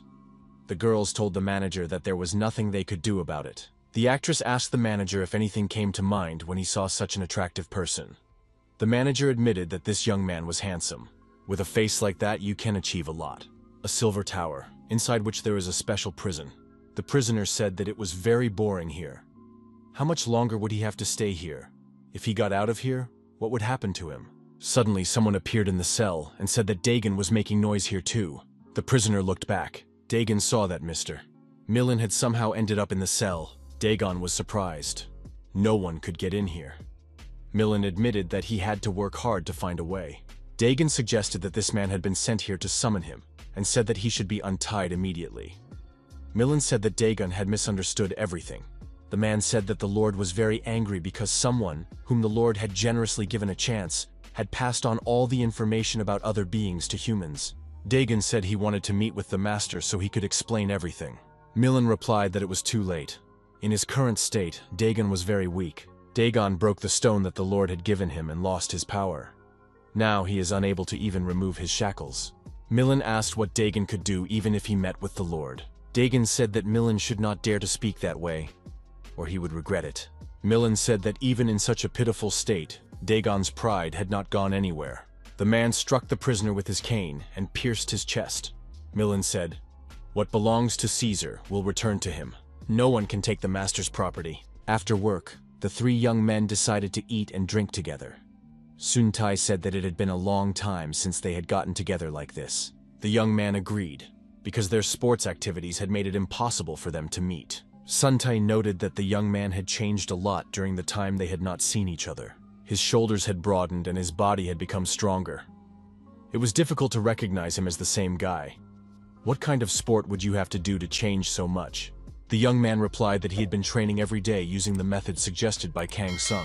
Kang So thought that the exercises combined with meditation techniques had proven to be very effective. With such results, he would not lose to an awakened D rank in battle. It was incredible that an unawakened person could achieve such results. Sung-tae smiled and said that the time had come. The young man was surprised. What was he talking about? Sung-tae replied that he was talking about confessing his love to that girl, Miss Baek Myung-hee. The guy added that she was currently on a business trip. When she returned, he would confess his love. East China Sea, Crystal Research Center. This center is a state institution and conducts research on the effective use of crystals. After the cataclysms, instead of electricity and oil, crystals began to be tested around the world as alternative energy sources. In a country with no oil reserves, crystal research has become of paramount importance. The future of the country depends on the success of these experiments. The center's main building is located in the capital, and there are also branches in the Yellow Sea, the Sea of Japan, and the East China Sea. Baek Myung-hee, an employee of the Crystal Research Center, was sent on a business trip to one of the branches.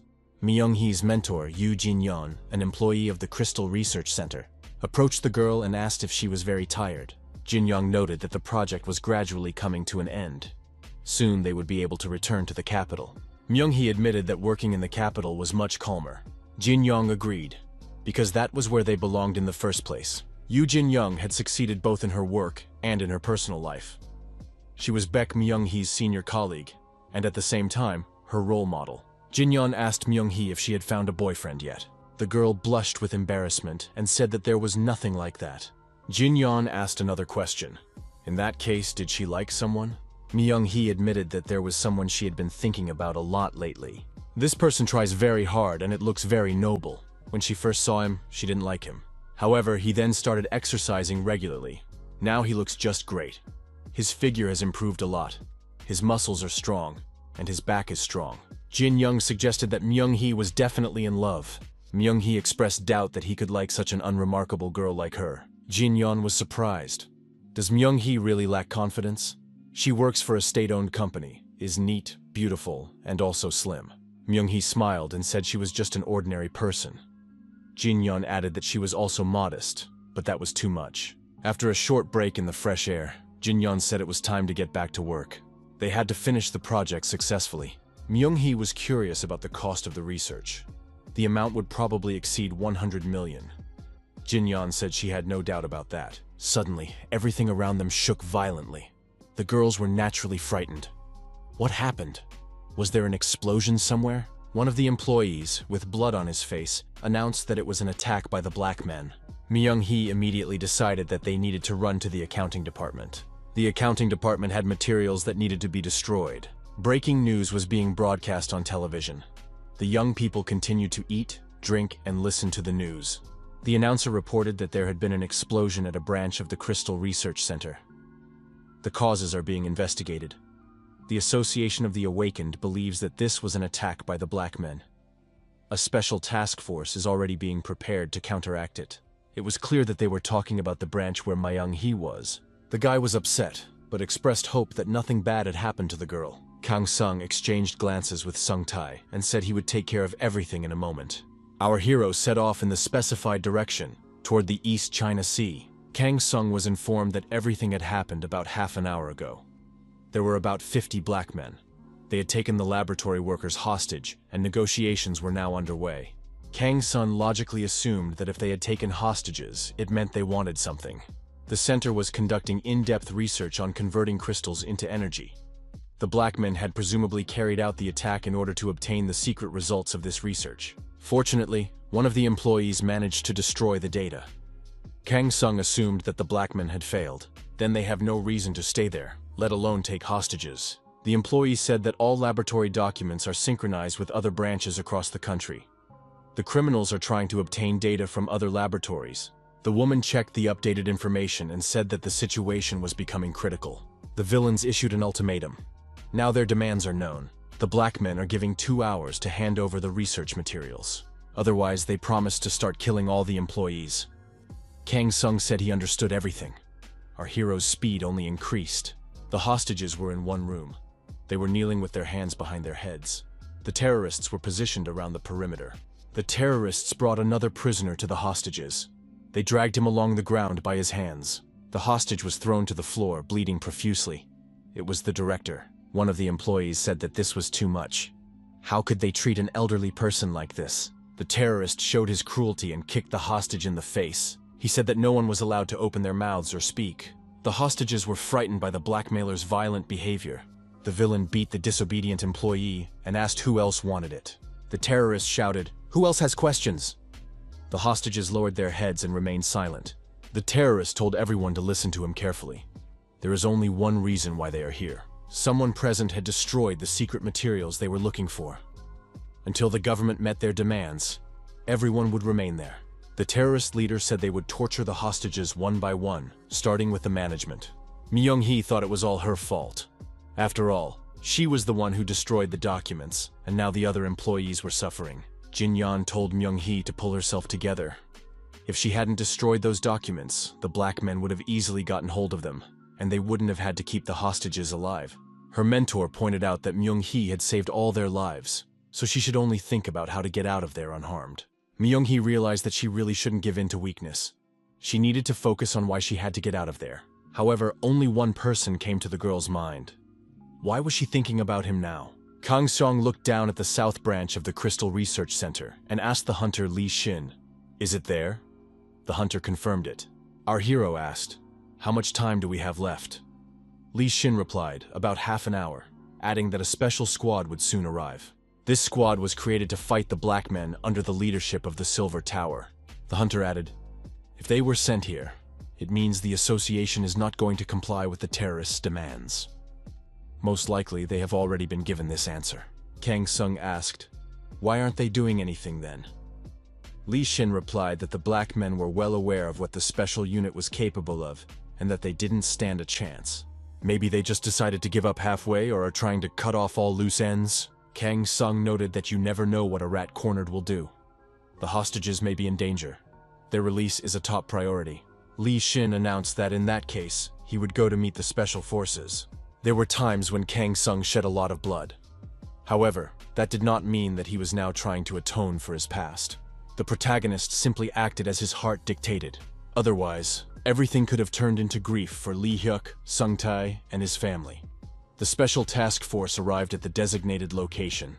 Our hero knew that he absolutely had to save Myung-hee. The leader of the terrorist squad tried to contact his superiors, but there was no response. The terrorist thought that his squad might have been betrayed. The villain cursed and threw the radio on the floor.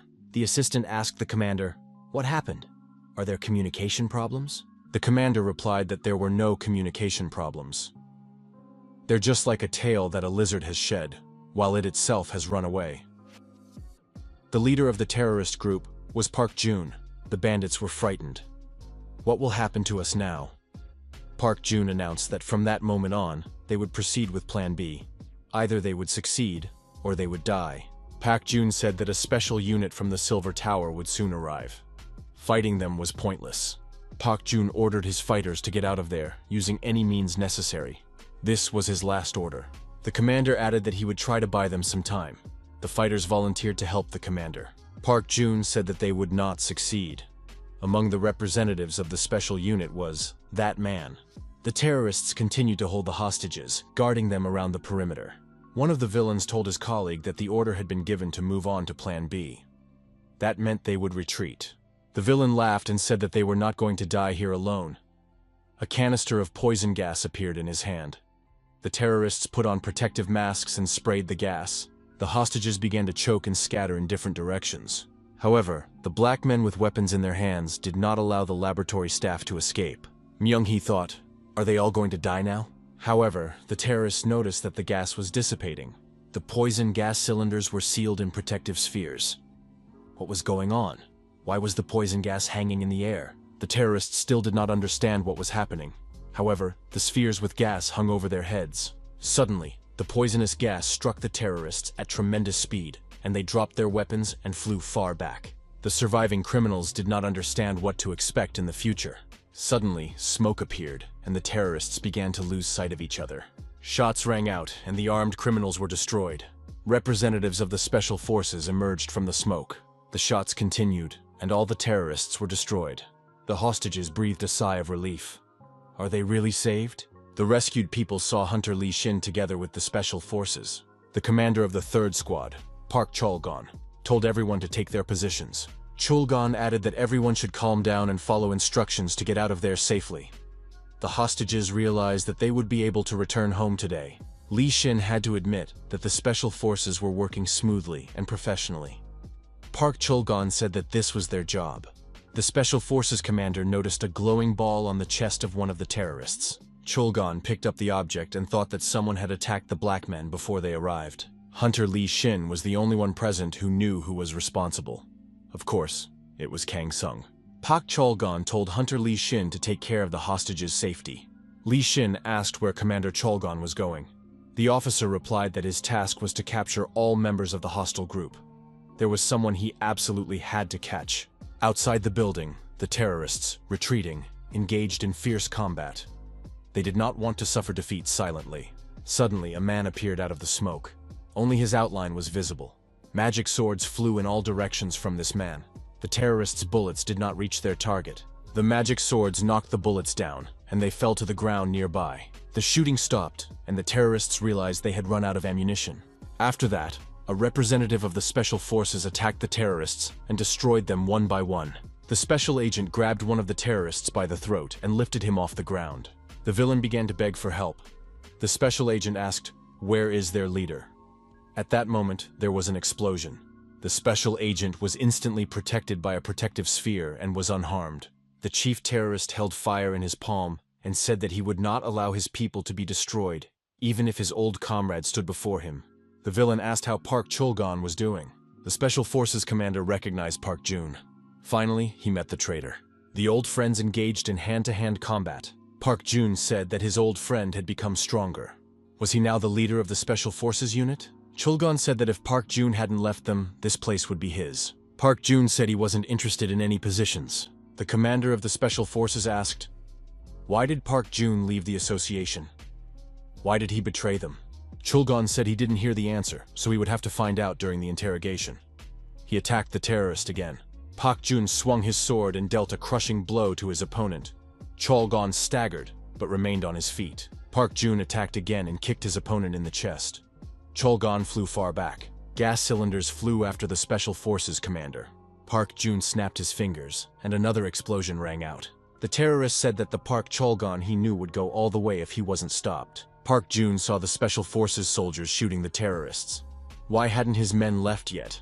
Chulgon emerged from the blazing fire and asked his old friend, "When are you going to watch?" "You can't get distracted during a fight," Park Jun said. "I didn't expect anything else," Chulgon replied. Chulgon delivered a crushing blow, and his opponent, coughing up blood, lost his balance and fell. The special forces commander said that this guy had never been able to finish the job before. Chulgon added that if Park Jun had used a little more force, he could have finished him off. Why did he stop? Because they were friends? Chulgon asked, "Is Park Jun really going to remain silent? In that case, they would indeed talk during the interrogation at the association." Chulgon added that the chairman was waiting for Park Jun. The terrorist remarked that he had nothing to say. Park Jun said he didn't want to make excuses and couldn't look the chairman in the eye. Park Jun took a sword in his hands, but Chulgon deactivated his opponent with a blow to the neck. The special forces commander hoisted his former comrade onto his back and said they would talk in the interrogation room. Many buses arrived at the Hunters Association building in the capital. They were met by representatives of the press and officials. The attack on the Crystal Research Center ended with the hostages being freed. The survivors met their loved ones with tears of joy in their eyes. Myung-hee thought that everyone had families waiting for them. The girl tried to pull herself together. Myung-hee realized that she had survived a nightmare. She needed to go home, take a shower, and go to bed. The bakery owner ran up to Myung-hee and said he couldn't stay home. The young man said he was very worried about her. Myung-hee, as always, blushed with embarrassment and asked, "Why?" The guy also became embarrassed and couldn't answer honestly right away. Plucking up his courage, the young man said that he liked Myung-hee and wanted to get to know her better. The bakery owner said he wanted to be the man who was right for her. Of course, he still had a lot to learn.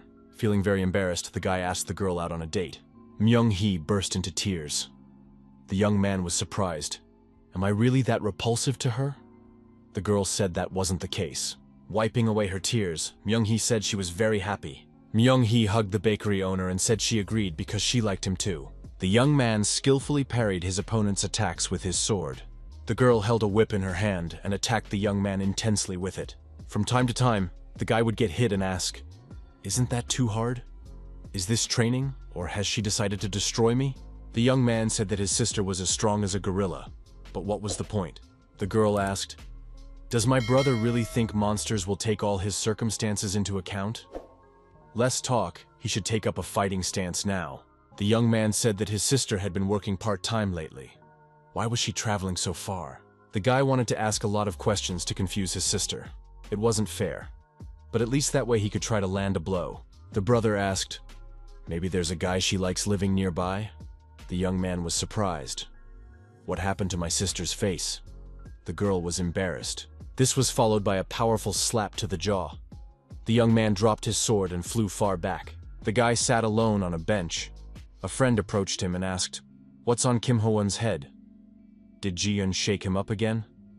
Ho-won replied that it wasn't something to laugh about. This time, he almost achieved his goal. Yeon So-min, a new recruit to the Red Dragon Guild's B rank, said that this wasn't the first time. Still, Ho-won was doing well among the new recruits, so there was no need to despair. Kim Ho-yoon said that his sister had become somewhat strange. Lately, she talks to herself, smiles, looks at her tablet, and chuckles. During training, she suddenly blushed and started beating him up. She almost knocked the life out of him. So-min asked if Ho-won had been acting strangely during training.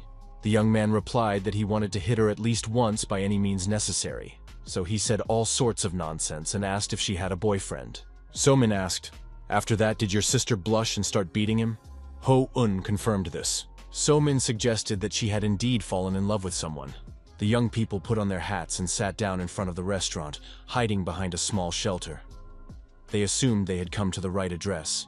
The brother pointed to his sister, who was talking to Kang So in the restaurant at that moment, and said, "But he said..." So-min looked and noticed that he didn't know Ji-eun could smile like that. The young people assumed that Ji-eun liked this guy. It seems to be a delivery man. Ho-won suggested that his sister might have fallen for his looks. So-min suggested, "Judging by her face, it doesn't seem like she just fell in love. There's something else going on here." The young man tried to remember where he had seen such an expression before.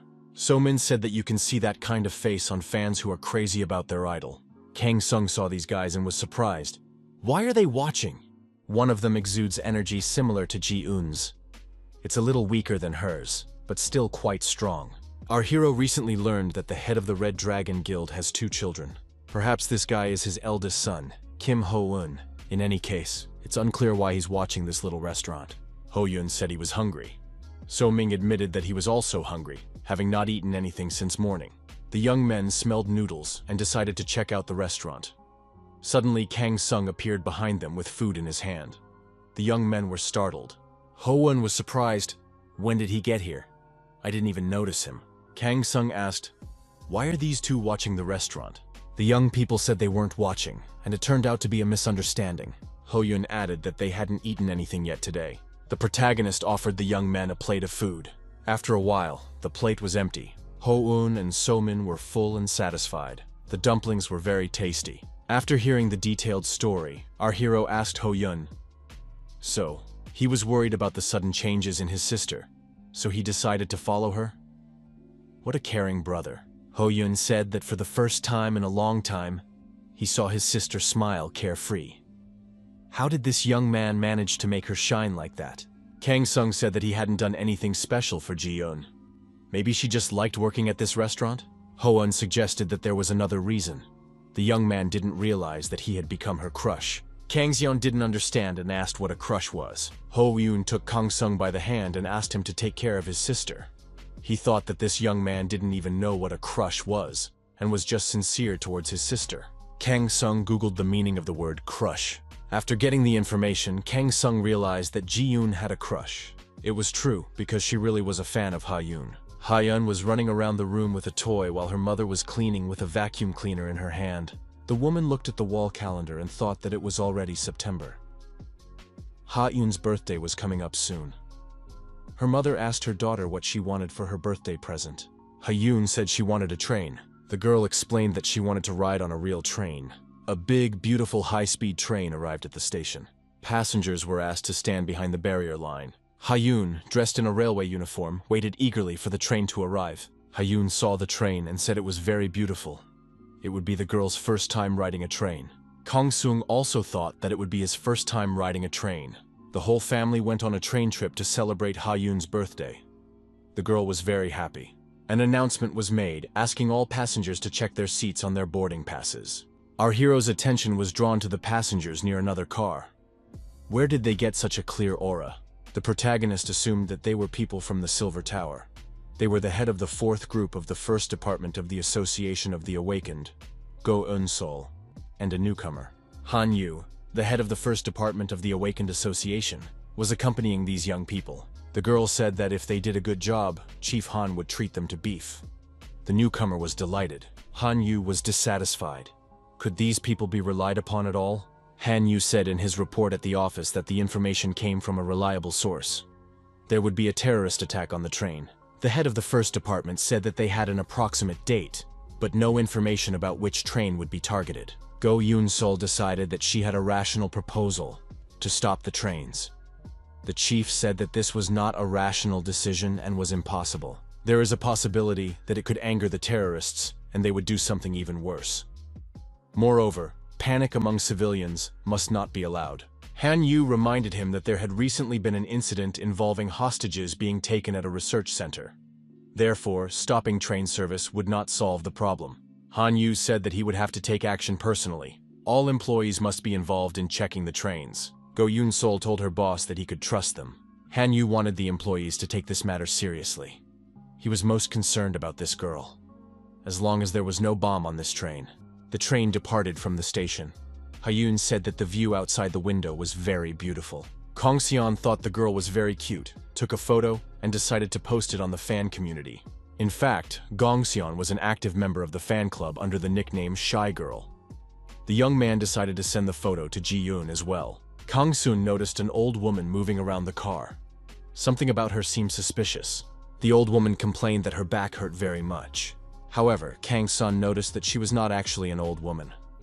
She was disguised, but her hands gave her away. Apparently, a transformation technique had been used. Most importantly, this old woman exuded an ominous dark aura. An even stronger aura emanated from her bag. Real magical power. Our hero was sure that this was one of the black men. He had sneakily made his way onto this train. Kang So was ready to deal with this black man right now, but today was an important day for Ha-yoon. He couldn't ruin the child's birthday because of one black man. Our hero decided to act quietly and quickly. He said he would be back soon. Kang So said he wanted to see what was going on in the other cars. The young man approached the blackmailer's boss with a report. Dr. Lim contacted him. The boss asked, "Is this the same researcher who informed them?" The young man suggested that the Silver Tower was on his trail. After the incident at the research center, the circle of suspects was narrowing, and he felt the pressure. So he said he would like to make one last deal with them for a big job. This man had been very useful when he worked at the center. Now he wanted to participate in a big deal and wash his hands of it. The boss told his assistant to agree to the deal, but after getting the information, to deal with this person. After all, Dr. Lim surely knows a lot about their organization. The assistant said that Dr. Lim chose the train as the meeting place. It will be a little difficult to deal with him right away. The boss said that the doctor was smart and asked Chil-gu what to do in such a situation. Chil-gu suggested blowing up the entire train and destroying everyone at once. After all, the main thing is that there are no clues left. He likes that. That's why Chil-gu is their trump card. He has to go and figure it out himself. The villains told the boss to trust them. A luxury train car. A passenger is nervous and glances at his watch. Why aren't they here yet? The passengers were a broker, a trader from the Crystal Research Center, Dr. Limit.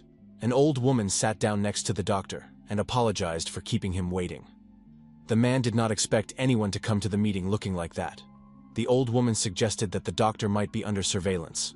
The woman said that they had to be careful not to be exposed.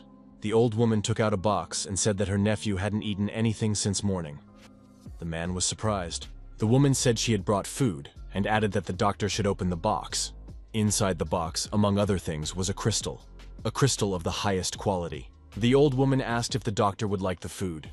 Dr. Lim said it was amazing, a very large crystal. The broker thought he could sell the crystal and go abroad.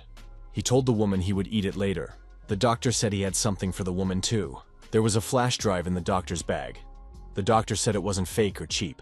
The doctor whispered in her ear that she would like the contents of the flash drive even more. The woman expressed her confidence in this. The old woman said she had to leave soon. Dr. Lim warned her to be careful. The old woman thought that this doctor did not understand stones. She had given him a difficult crystal. It was a time bomb that would explode with a force equal to the purity of the crystal. When the train approached the next station, there would be an explosion. Kang So passed by the old woman. The woman continued on her way. The old woman said it was time for her to get off, opened the door, and jumped out of the moving train. The woman landed deftly on her feet, and the train continued on its route. The old woman straightened her posture and continued on her way. The woman took off her mask, and it turned out to be Chil-gu, a representative of the black men. He said that it was very hot in this mask. Chil-gu opened the bag and wanted to take out the flash drive. The criminal was frightened when he looked inside the bag. How was this possible? Where had it gone? After meeting the old woman in the train car, our hero found himself holding a flash drive. He thought he was seeing it for the first time. Kang So approached Dr. Limit. The young man thought he didn't want to ruin Ha-Yun's birthday over such trifles. After all, he was going to deal with it quietly. Our hero defused the crystal bomb by absorbing its magical power. He decided to pass on the data from the flash drive to someone who could use it. Go Eun-sol dozed off while sitting on the train. She felt a little seasick. The girl woke up unexpectedly and thought that trains were a good place to sleep. She found a bundle in her hand. Eun-sol unwrapped the paper and saw a flash drive inside. The paper had a note saying that this flash drive had been taken from Black Man. Details could be obtained from the doctor in the luxury car. Kang So returned to his friends. Ha-Yun continued to look out the window. Kang So said that he had been everywhere, even in the luxury car. There was nothing unusual there. Ha-Yun told her uncle that she had something and reached into her bag. The girl took out some cookies and handed them to our hero. After all, he had kept the train safe. Kang Seong assumed that Ha-Yun knew everything. An old smithy on the outskirts of town. The blacksmith and his assistant were working on making a sword. So Chul took the sword with both hands and hardened it by dipping it in water. When the sword was ready, the blacksmith checked his work and was satisfied. The old man took the sword to a specially prepared room. The assistant was also satisfied. The young man said that he was finally free. It was Kim Yoon-sik, So Chul's apprentice. He had completed his 18th task. The old man hung the sword on the wall next to the others. There was a knock at the door, and Myung-hee appeared on the threshold. The girl asked how So Chul was doing. The blacksmith asked when she had arrived. Myung-hee replied that she had been there for 10 minutes. She had been waiting and did not want to disturb him. So Cheol said that this time they finished quickly because they had found good materials. The blacksmith added that the stones in the dungeon were of good quality. Myung-hee was glad to hear that. So Chul didn't think the girl had come to talk about trivial matters. What had brought such a busy person here? The girl said she had come because of the weapon of light. Myung-hee placed the crystal on the table and said that the stone had been found recently. The girl added that it was the seed of the weapon of light. So Cheol said that when she brought that girl, he was very surprised. His teacher's notes contained similar words. A weapon that contains the will of the gods. A divine weapon. There, he described the weapon of light. The old man added that there were other lines there, and they coincided with the theory of the creation of this weapon. The teacher created a sword that was recognized as the best in the world and became a national treasure. As absurd as it sounds, he died under the rubble of the building. So Chul received a notebook from him with notes and secrets of weapon making. It contained not only techniques for creating artifacts, but also legends. Most of them were related to the divine weapon. It said that there were 2 ways to obtain it. The first was to pass the high-level gate trials and receive it as a reward. The second was to make it from a stone that contained divine energy. So Chul initially thought that all these stories about divine weapons were just exaggerations. Uriel's dagger fit this description, but it did not seem that remarkable. It would be difficult to reproduce it exactly, but if he had the materials, even with his abilities, it would be quite possible to create something similar. However, after reading his teacher's notes, Socheol changed his mind. Perhaps the weapon of radiance can be revived. Could a weapon really have its own will? The old man pondered. So what he had seen before was not a divine weapon. After that, he submitted a request to the association and managed to obtain a stone in which the weapon of light was in a dormant state. It was also called a seed. So Chul said that he had studied the teacher's notes and materials, after which he managed to create a blade from the seed. The old man noted that the result exceeded all expectations. At that moment, he understood why the teacher had studied the weapon of light so diligently. So Chul was struck by the thought that perhaps the teacher's death was not an accident. The death of that girl's father was also not accidental. There were mentions of demons and unknown forces that were trying to advance the research of divine weapons. All of this was shrouded in mystery. But there was something he could do, so Chul thought. If he recreated the old life of radiance, all the secrets would be revealed. So Chul asked Myung-hee if her dagger had awakened yet. The girl replied that it hadn't yet, but she was still looking for a way. So-hail said he wanted to see it awaken soon. The old man declared that with the help of this seed, he would make the best weapon. Now he had a lot to do, and Myung-hee could leave. The blacksmith called his assistant, Kim Un-sik. However, the young man continued to sleep. The old man shook his assistant awake. Was he going to sleep all day? The blacksmith looked at the wall calendar and remembered that it was already September. The man became sad. Had that day already come? So Chul sat alone on a bench in the park. Jong-tae approached the blacksmith and asked why he was sad in the middle of the day. After all, he was called the unquenchable flame. Jong-tae said that it was unusual to see So-chul like this. It was unnatural for him. So-chul said that tomorrow was September 10th and sighed heavily. September 10th was the day the black man had dealt with his granddaughter. Bright light attracts gnats. When So-chul took over his teacher's business, there were those who hunted for his abilities and the S-rank artifacts he made. One day, the blacksmith received a phone call. They said that the black man had kidnapped his granddaughter. Their demands were simple. Secretly make an artifact for them. However, So-chul could not give a powerful weapon into the hands of villains.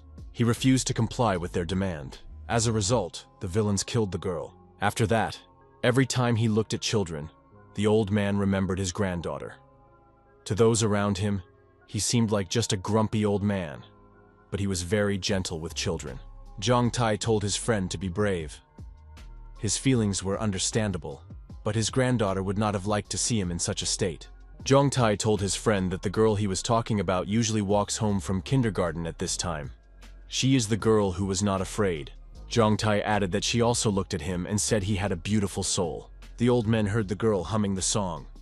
Once upon a time there were 3 bears. Jong-tae turned around and saw Ha-yoon. The girl was walking with her uncle and continued to hum, "Papa Bear, Mama Bear." Ha-yoon was delighted to see her grandfather. Jong-tae asked if Ha-yoon would go straight home today. So-chul asked if this was the girl. Jong-tae confirmed and added that she was very cute. So-chul agreed that she was indeed a lovely child. Jong-tae told the girl that he had brought her some candy. Ha-yoon said that she also had something to give her grandfather today. The girl took an invitation to her birthday party out of her backpack. Grandpa was delighted. "So she has a party coming up?" Ha-yoon added that tomorrow she would be 5 years old. So-chul was very surprised. Was the girl really born on September 10th? Ha-yoon confirmed it. The old man was amazed to hear about such a coincidence. Ha-yoon said she had seen this grandfather before, in the park, on tree planting day. So-chul also remembered this girl, so it was her? Ha-yoon handed So-chul a birthday invitation and said she would be waiting for him. Ha-yoon told the old man that she wanted him to stop being sad. Ha-yoon went home with her uncle, and the old people waved goodbye to her. So-chul told his friend that he understood why he felt that way about this girl. The birthday arrived. The guests congratulated Ha-yoon on her birthday. In front of the girl stood a large birthday cake with lit candles. Ha-yoon made a wish and blew out the candles. Jong-tae gave the girl a present. Ha-yoon thanked her grandfather. The old man said that it was a gift from So-chul. He was busy and couldn't come, but asked him to give it to her. Ha-yoon opened the box with undisguised interest. Inside the box was a bracelet and a note. The girl's mother said it was a genuine artifact and a very expensive item. Mr. So-chul had made it himself. It was indeed very valuable. The birthday girl's mother said that they felt uncomfortable accepting such a gift. Jong-tae noted that his friend would not take the gift back. Ha-yoon also noticed the note. So-chul wrote that the girl should accept this gift. If she didn't need it, she could throw it away. This bracelet could save her life. No one knows what will happen in the future. It is not worth repeating his mistakes. The bracelet should be put on the girl's wrist. Kang So said that she would have to accept the gift if the old man insisted. It seemed that he really liked Ha-yoon. She couldn't refuse the old man's gift. Kang So saw Ha-yoon waving her arms and humming something about potatoes. The young man asked the girl what she was doing.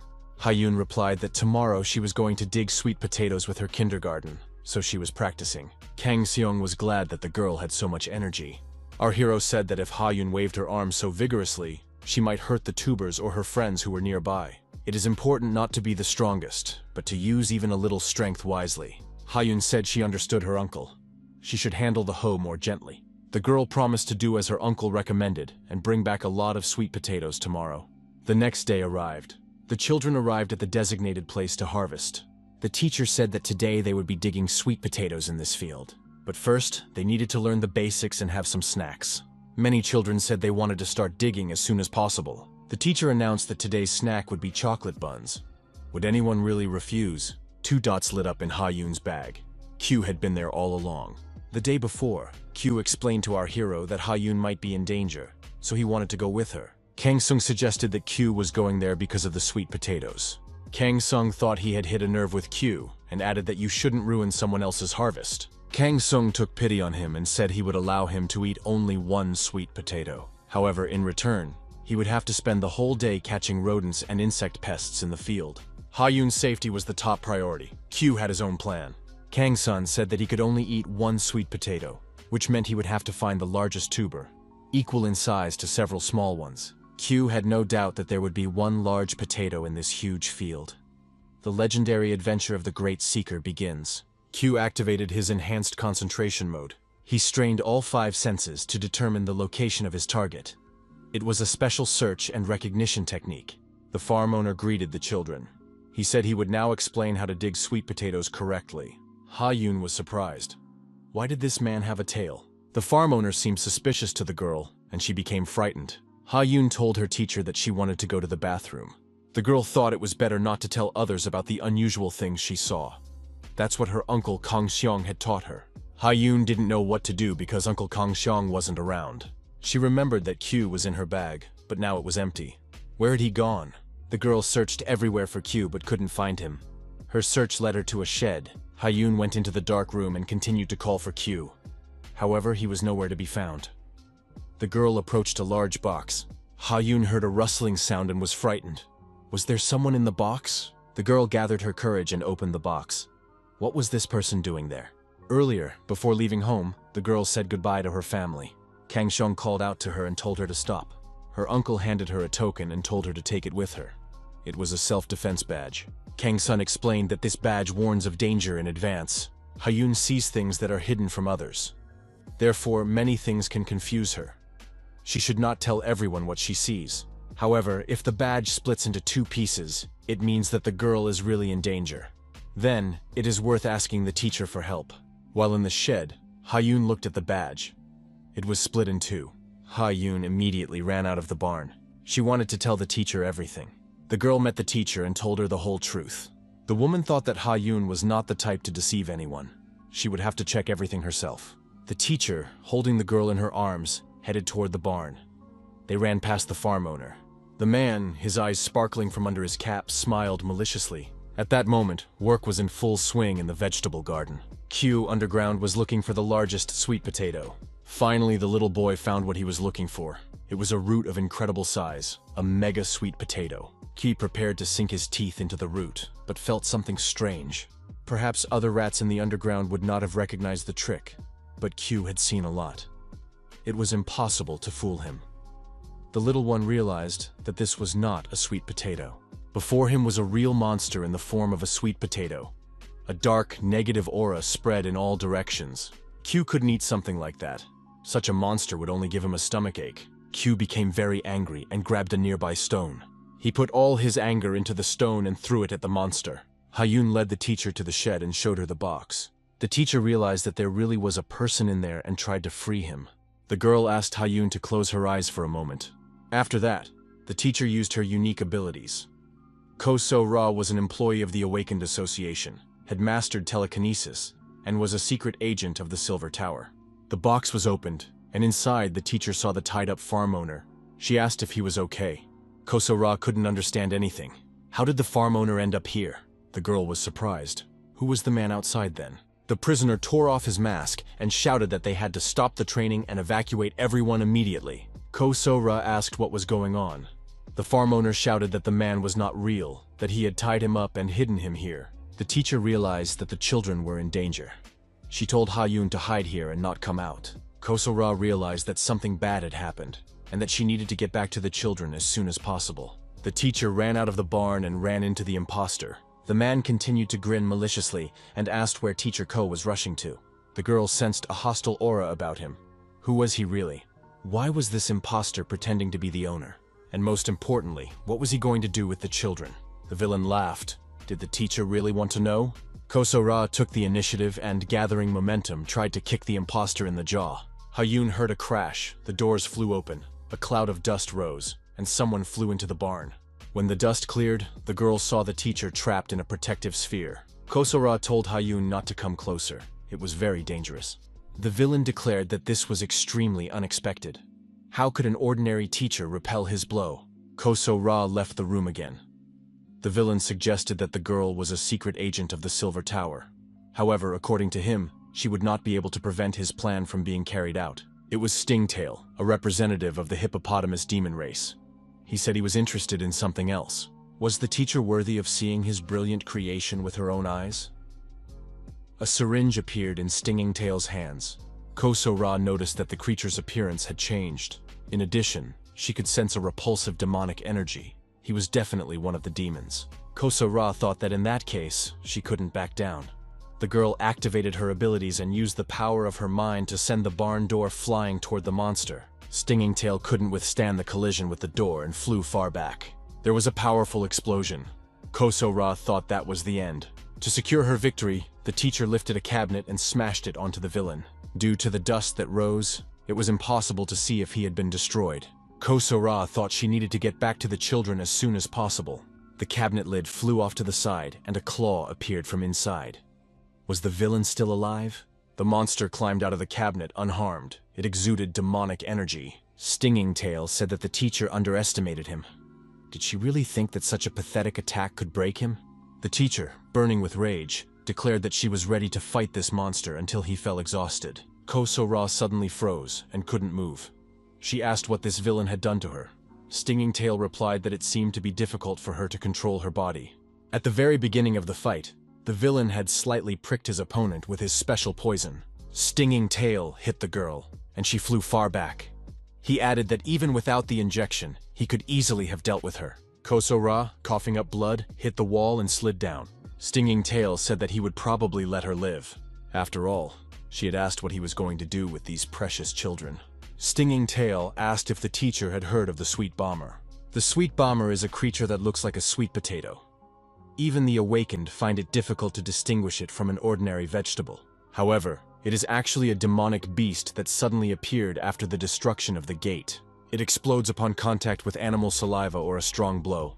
Because of it, many people suffering from hunger died at the beginning of the Great Change era. Stingtail said that this sweet bomber is one of his masterpieces. The villain noticed that the teacher had understood everything correctly. After all, it was not a sweet potato on the field, but his sweet bomber. It was easy to imagine what would happen as soon as the children touched it with their hands. Kosora tried to jump up and said that she would not allow this under any circumstances. But the girl couldn't take a step and immediately fell back to the ground. Stingtail laughed. Had the teacher forgotten what condition she was in? She couldn't even stand up properly, yet she was thinking about others. The villain said that Kosora couldn't do anything. She could only watch what would happen to the children. Stingtail added that he needed an audience for the show.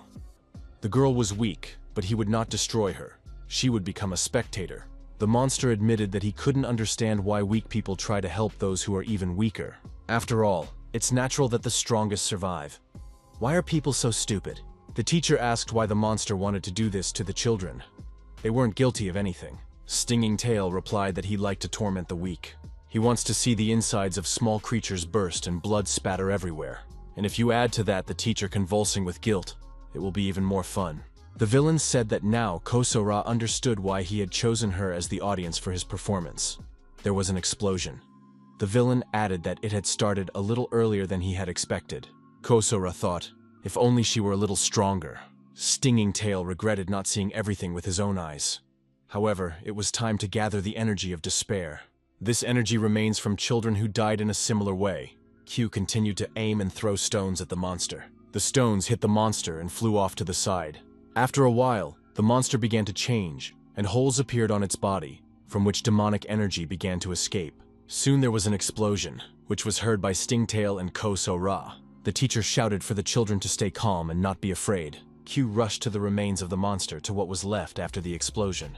But another explosion thundered, and Q flew far back. Kang So picked Q up and told him he was doing a good job. The hero declared that now Q could trust him with this matter. Stingtail didn't understand what was happening. In fact, nothing was happening. The monster wondered why he wasn't getting any energy. Kang So thought that meant the children were still alive. It was too early to despair. She had to distract the villain with something. The girl said she didn't know exactly what had happened, but it seemed that Stinging Tail's plan had failed miserably. Was this really his brilliant creation? The villain was outraged. How dare a human speak of him that way? She must shut up immediately. Stinging Tail struck the girl again with his claw, and she flew far back. The monster realized that now he would not be able to create the Ring of Despair and gather the necessary amount of energy. The villain looked at the teacher and decided that it was all her fault. Stinging Tail said that this pathetic and weak creature was rejoicing too soon. The monster declared that he would destroy her first, and then send the children after her. The villain ran towards the girl, but Hyun appeared in front of them. The girl spread her arms out to the sides, trying to protect her teacher. Kang So screamed in fear, asking what Hyun was doing there. The monster roared that in that case, he would destroy them both. Kang So hugged the girl and said that it was too dangerous. At that moment, Stinging Tail was blocked. Kang So appeared behind him and asked how this scoundrel dared to touch Hyun. The hero and the monster found themselves inside a sealed sphere. Kang So grabbed the villain by the neck and said he would have to teach him a lesson.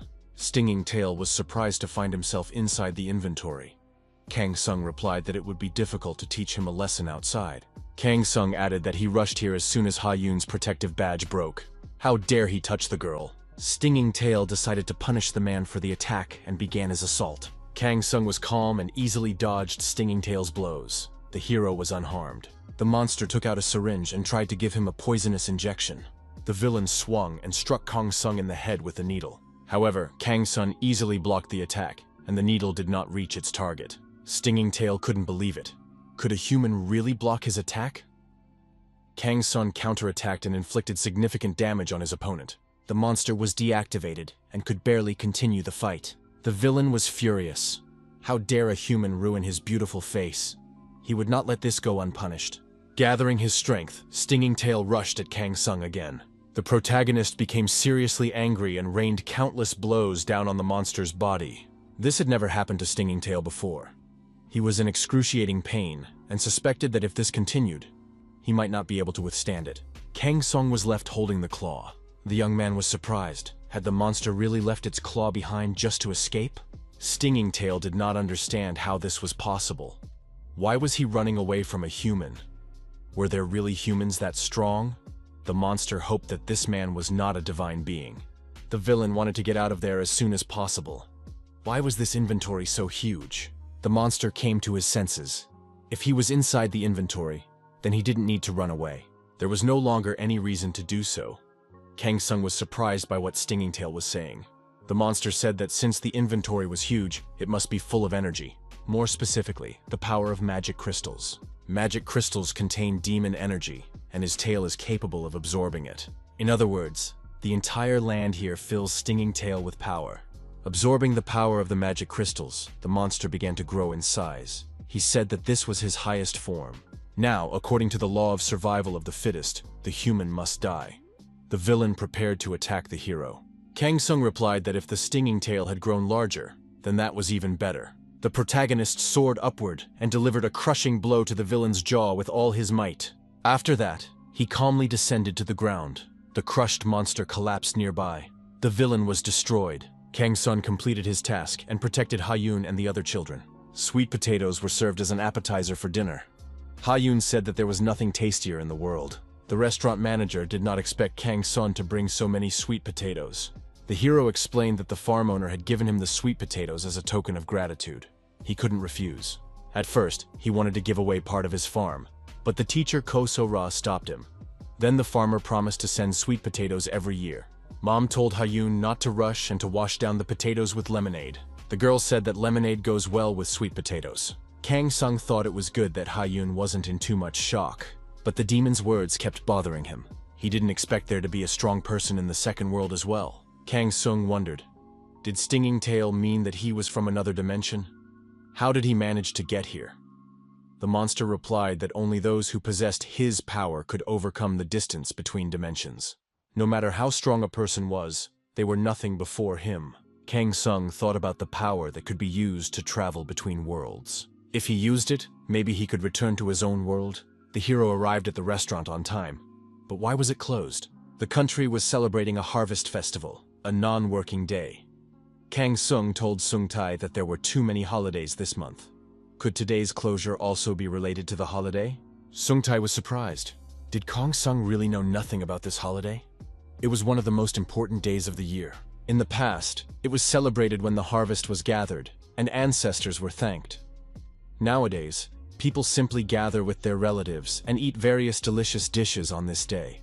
Sung-tae said that this year he was going to take a day off and visit his parents, who live in another city. Kang So wished his friend a good trip and promised to look after the house and the restaurant. Sung-tae objected. Kang So would, of course, go with him. He had already notified his relatives, and they were waiting for his arrival. Meanwhile, in director Cho Gyum-ho's office, they were discussing a children's song contest. The director said that the contest was called The Little Worm. The program would be broadcast during the holiday. The young man greeted Ha-yoon's mother and introduced himself. His name was Yeom Jin-wook, and he was a producer for DBS channel.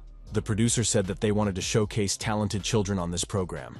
He insisted that Ha-yoon definitely participate. The woman replied that Ha-yoon certainly loved to sing, but wasn't the competition too fierce on such programs? Besides, they were planning to visit her grandparents for the holidays. The producer assured her that the program would be recorded. Filming would be completed before the holidays, and there was no need to worry about that. He added that when he saw Ha-yoon's performance, he immediately realized that her participation in the show would ensure its success. The director noted that Ha-yoon's participation would delight viewers, as she had become incredibly popular after the series and film. The woman noted that Ha-yoon had never studied singing. The director replied that it didn't matter, viewers would be happy just to see her appear. Ha-yoon agreed and said she really wanted to try. A few days later, the participants gathered in the DBS channel's conference room. Ha-yoon was there too.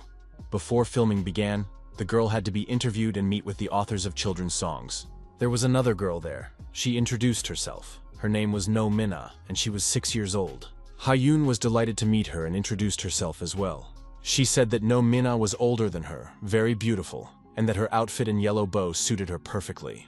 No Minna replied that Ha-yoon also had a very cute outfit and looked like a model from a children's fashion magazine.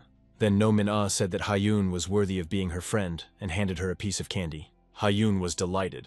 No Minna clarified that she had given the candy only to her. The manager invited the girls to the interview room. In the studio, the host asked one of the participants, "Is this her first time in such a place? How does she feel now and what is she ready to share with the audience?" The girl replied that she wasn't interested in being there, but her mother had told her to come. Another participant admitted that he had been promised a robot hunter if he took first place. Another girl said nothing and sat there looking unhappy. The host thought that interviewing children was really not easy. Next was Ha-yoon. The host said that this girl was 5 years old and asked what she thought about participating in the singing competition. Ha-yoon replied that she was very happy. This was her first time on television. She hoped that her grandparents would be happy, and that was why she agreed to appear on the show. The host was surprised. Was this girl really only 5 years old? He suggested that Ha-yoon wave to the camera and say hello to her grandparents, as if she were writing them a letter. Ha-yoon said that she was on television now and would try her best to sing well, hoping that they would like it. Those present noted that this girl spoke in front of the camera just like an adult. Where did such a smart girl come from? Sung-tae said that it was his daughter giving the interview. The program will be aired on the holiday. The girl said that as the leader of the fan club, she couldn't miss such an event and would definitely attend. Sung-tae said that Ha-yoon can sing, just like her mother. He added that his wife was once a trainee for the position of lead singer. The man noted that he himself sings quite well. There was a time when his voice was admired. The girl asked Kang So if he could sing well too. The hero replied that he didn't know why, but whenever he started singing, the people around him became sad. The girl suggested that Kang So sings too well. His singing touches people, which is why they become sad. Sung-tae admitted that he had never heard Kang So sing and would like to remedy that. Kang So said that in that case, he would sing only one song. The protagonist began to sing, and the listeners were extremely surprised. Sung-tae asked, "What is this?" Kang So isn't old enough to sing such ballads. The hero replied that ballads have their own beauty, just like modern songs, and admitted that this song was too old. There is such a thing as trends. Kang So believed that the old should not be underestimated. Sung-tae said that this would not work. They needed to show modern songs. He suggested that they all go to a karaoke bar together. Sung Tae added that it would be useful for his friend to listen to something from the new repertoire. They decided to film the children's performance at the holiday in the format of a talent show, where young singers would compete with each other. There was a knock at the composer's door, and Ha-yoon appeared on the threshold with the cameraman and the show's host. The girl introduced herself. Personal contact with the children was important to the composer. The composer said that he was also pleased to meet her and introduced himself as Hwang Tae-jun. He was an outstanding composer, a living legend who had created many hits. Tae-jun asked Ha-yoon if she knew what they would be doing today. The girl nodded. They were going to learn songs. The director had a good feeling about this. He decided to first let the girl listen to the draft of his new song. Ha-yoon listened to the composition with bated breath. The host thought it was a bright and joyful song that gave hope. No wonder this composer is so highly praised. The host of the program was surprised. Why did Ha-yoon suddenly start crying? The composer was frightened. What happened? Maybe he did something wrong? Could the song have seemed too sad to the girl? People hope for a bright future because reality is difficult for them. 20 years have passed since the destruction of the gate, and the hard times are behind them. The composer thought that he wanted a stable future for his children, so he wrote this song, trying to convey his wishes for their well-being through it. Did Ha-yoon really feel the sadness hidden in these words? Tae-jun asked the girl what the song was about. Ha-yoon replied that she felt comforted. She added that the future would be happy, and that this song was for those who were having a hard time right now. The composer heard this answer and laughed happily. Tae-jun thanked the girl for her kind words. She understood the song and was moved by its meaning. The composer was glad that Ha-yoon agreed to sing it. At that time, the restaurant staff were singing songs in the karaoke bar. The bar patrons enjoyed it and cheered on the performers. Sung Tae enjoyed performing various songs. Kang Sung was in such a place for the first time. The hero thought that this place was much more interesting and unusual than he had previously imagined. Sung Tae handed the remote to his friend and told him to try singing something. What song would he like to perform? Kang Sung decided to show what modern songs were like. Ji-yoon helped him choose a new song. Sung Tae said there was no need to be afraid. The protagonist began to sing. The audience recognized the song. It was a song by Lee Gon-ho. But why did he choose such a difficult song? The audience was amazed. This guy sings so well. The visitors to the karaoke bar thought that this guy looked like an idol. Sung Tae said that Kang Sung was doing well. No one doubted that he would succeed. Ji-yoon thought it was amazing. This guy could make his debut on stage. A man came into the bar and apologized. He asked who had just sung the song. The man looked at our hero and asked, "Is that the student with the microphone in his hand?" Kang Sung admitted that it was him. The man asked if the young man wanted to become an idol. He clarified that he was not a fraud, but the executive director of RD Enter. His name was Ko Yeon-min. Ji-yoon thought, "This is Red Dragon Entertainment, the largest entertainment company in the country, producing famous idols, singers, and actors with the help of the Red Dragon Guild Fund." Yeon-min was surprised. He managed to find such a talented young man in an ordinary karaoke bar, because others were not given such a chance. The executive director saw potential and excellent looks in the young man. A real find. Yeon-min said that he would like to discuss the contract first, and that there was no need to worry about the terms. Kang Seong replied that he couldn't because he needed to continue working as a delivery man. Yeon-min was surprised. This was the best agency in the country. Sung Tae confirmed that this guy really works as a delivery driver for a Chinese restaurant. The executive director said that he needed to think about the future. If he needed money urgently, they were willing to pay him in advance. Ji-yoon pointed out that the young man was well over 30 and not a student. Sung Tae added that they were relatives. The executive director was surprised. With a face like that, and over 30, Yeon-min handed our hero a business card. Kang Seong said that he was not in the delivery business for the money. Executive Director Yeon-min asked if the young man would agree to simply become a singer. Kang Seon replied that he didn't need that. The day of the show's filming arrived. Viewers eagerly awaited Ha-yoon's performance. The host asked the chocolate bun fans to keep order. Ha-yoon's fan club administrator, Kim Ji-yoon, said that they couldn't let Ha-yoon be embarrassed by them. Sung Tae asked why the fan club was called Chocolate Buns. Kang Sung replied that the name was chosen by the fans through a vote. Kang Sung added that Ha-yoon loves chocolate buns, which is very cute. Sung Tae was surprised. How does Kang Sung know such details? Our hero learned that Ji-yoon is the fan club administrator. Kang Sung asked Ji-yoon if her nickname was Little Love. Now it was clear why the photos posted by the administrator were of such high quality. Kang So said that his nickname is Shy Guy. He is the 1004th member of the fan club. The girls were waiting in the dressing room. The older girl said she was fine and not nervous. The girl added that she would definitely become a singer. For her, it was a piece of cake. However, the girl became nervous and started shaking, afraid that she might make a mistake during filming. Ha-yoon approached Min-ah and said that she really liked chocolate buns, but she couldn't eat them often. Ha-yoon asked what Min-ah liked best.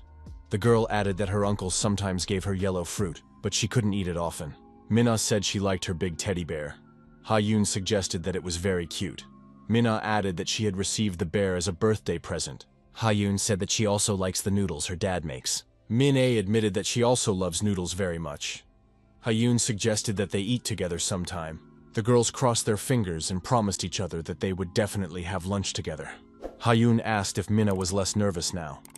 Min-ah admitted that her hands weren't shaking at all anymore. Ha-yoon said that her uncle taught her this method. When you're very nervous, you need to remember something you like. Min-ah said that Ha-yoon seemed older than her. Ha-yoon was surprised. Did that make her angry? Min-ah replied that, on the contrary, it was great. The host welcomed everyone to the festive edition of the singing competition. The last contestant remained. It seemed that many viewers had come to support the young contestant. Everyone agreed that Ha-yoon was very cute and confessed their love for her. Ha-yoon's fans supported her and shouted that they would go eat chocolate buns after her victory. The host announced that the song Ha-yoon would perform was called Rainbow Dream. The composer was Hwang Tae-jun.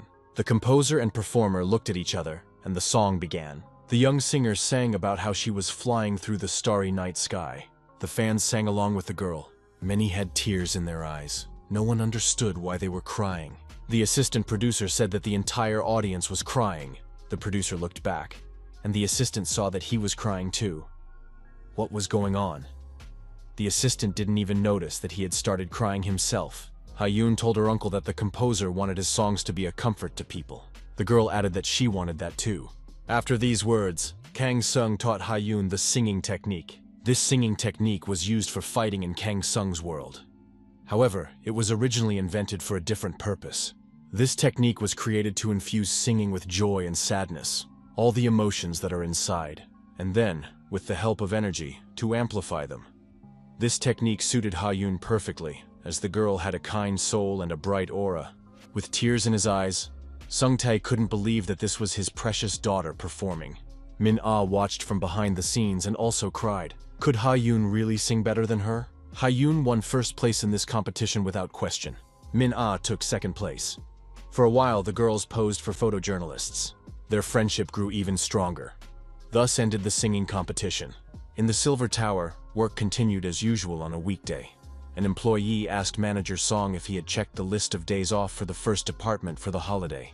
Manager Sun apologized, saying he had a lot of paperwork to catch up on. Manager Sun checked the information and said that Lee Yong-gon had volunteered to work again. Why did he stay to work every year? Lee Yong-gon said that this time his parents had come to visit him. Yong-gon added that if he didn't come to work, the junior employees wouldn't be able to take time off for the holidays. While they have the opportunity, they should also take a break. Otherwise, they will start to quit. Lee Yong-gon said that it was a hippopotamus demon caught by the hunter Lee Shin. The information he shared turned out to be true. Even the skill of sincere confession had no effect on him. Manager Song hoped it was a lie. However, it appeared to be true. As a result of interrogating the captured demons, it was possible to piece together scattered information. Among the demons, there are so-called collectors, higher demons who collect energy with a ring of despair. The ring of despair is a ball that causes people to fall into despair. They collect rings of despair because they are the main material for creating gates. However, even the demons themselves did not know why the gates needed to be created. Collectors who fail in their mission are expelled and become material for creating demonic beasts. This was one of the most surprising pieces of news. It turned out that demonic beasts do not appear on their own. According to the testimony of the hippopotamus demon, it became known that there are demons higher in status than collectors. They call this place the second human world, and they themselves appear in different dimensions. Manager Sun understood that their high status meant they were stronger, perhaps several times stronger than those they had seen so far. Sun asked his colleague if he remembered the demon Dagon, whom they had caught last time. Yungon said he remembered. because he had destroyed the 7th support group. Manager Sun said that he still got goosebumps when he remembered it. He was terribly broken. He had become stronger after mastering the clear mind technique, but at that moment, he felt helpless. Most importantly, he almost lost the person closest to him. And all this was just a low-level demon. Manager Yeongan admitted that he was very afraid. Manager Song asked if all of humanity could stand up to them. Sun Tae and Kang Sung loaded the car with groceries for their parents. Sung Tae thanked our hero for his help. The young people agreed to leave early the next morning. Kang Sung said he would be ready in the morning. Our hero looked ahead and said that this man had come again. Executive Director Ko Yeonmin greeted Mr. Kang Sung from afar. Yeonmin said he had a gift for the young man. The inscription on the box said that it was, "A gift from the bottom of my heart." After all, the holidays were approaching, and this was a small present. Kang Sung said that he would not change his mind. The executive director said that if our heroine did not want to sing, she could try acting. Our hero still refused.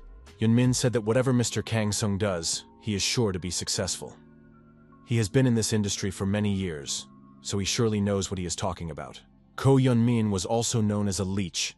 He never gave up on his goals. The protagonist stated that he was not interested in success in show business, nor did he need money. The door opened and Ha-yoon came out of the restaurant. The girl heard the two arguing. Ha-yoon said she had put on her handbag in advance. Sung Tae said that his daughter was very beautiful. Yeonmin asked Sung Tae if he had been a hero who saved the country in his past life. This young man has a very beautiful daughter. Kang Sung admitted that the executive director had good taste. Our hero noticed that Ha-yoon already had her own fan club. Yeonmin was very surprised.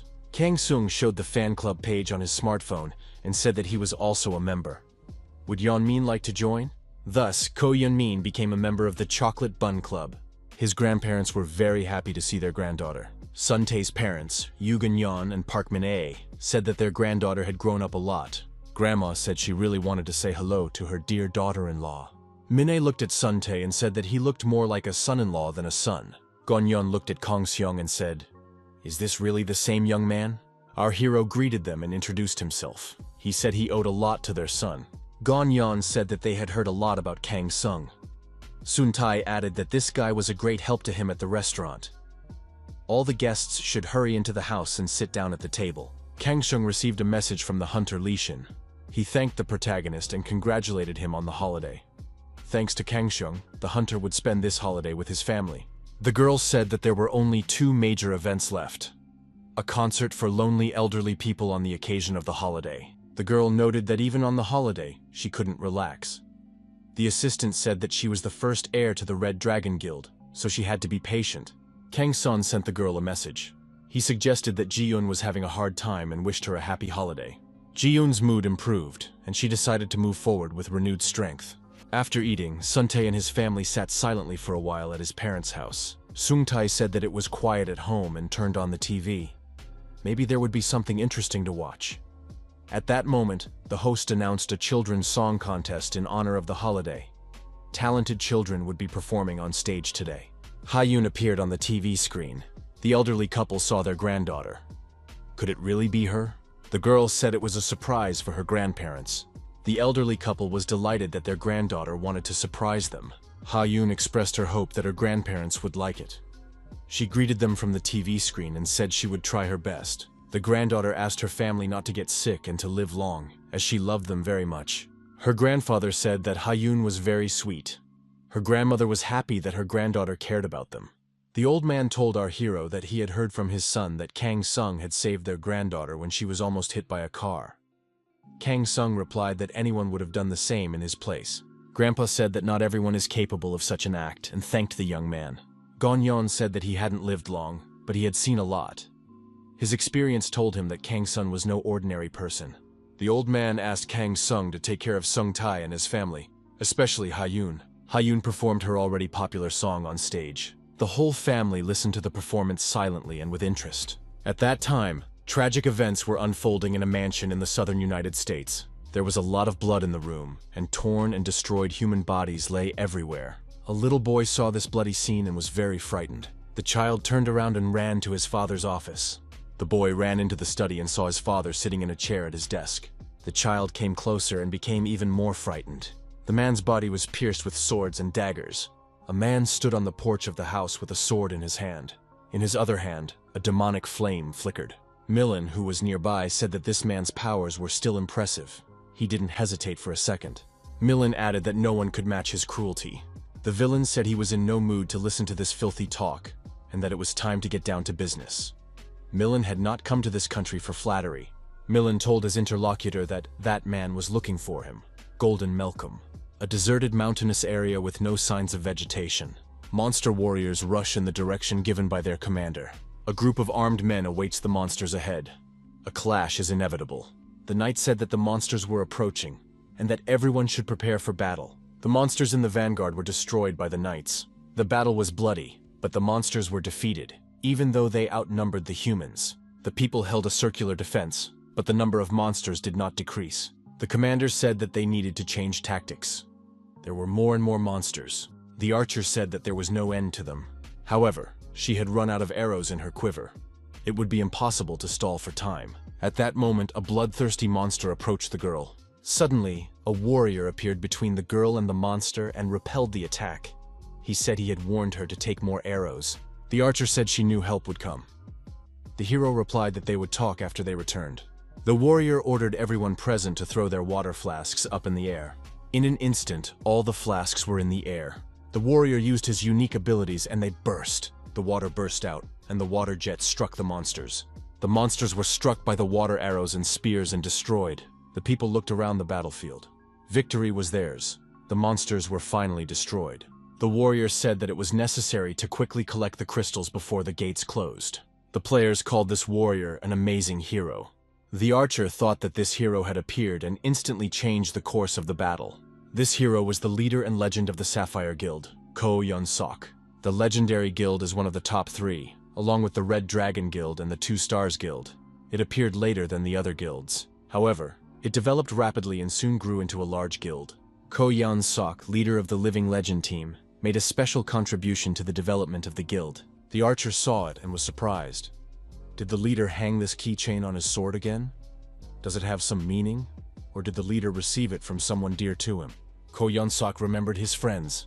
Each of the young people had their own keychain, which was associated with many memories. These friends were very close. It was impossible to separate them. Ko Yun-sok looked at his keychain and said that it was very dear to him. Quanak Mountains, the site of the excavation of the remains. A courier approached the researchers and announced that the noodles had arrived. The courier thought that the rumors were true. The employee called his colleagues and said it was time for lunch. The employee had heard that deliveries could be made anywhere, but he didn't think it would be to such a remote location. The courier asked what they were digging for here. Kang So asked if they were planning to build something here. The employee replied that they were looking for remains. Their team does this kind of work. Many people died because of the breach in the gate.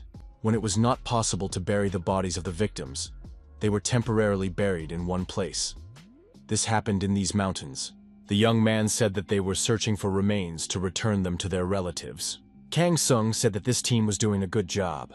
The tracker reported that this was the last of the marked locations, so they would soon be finished.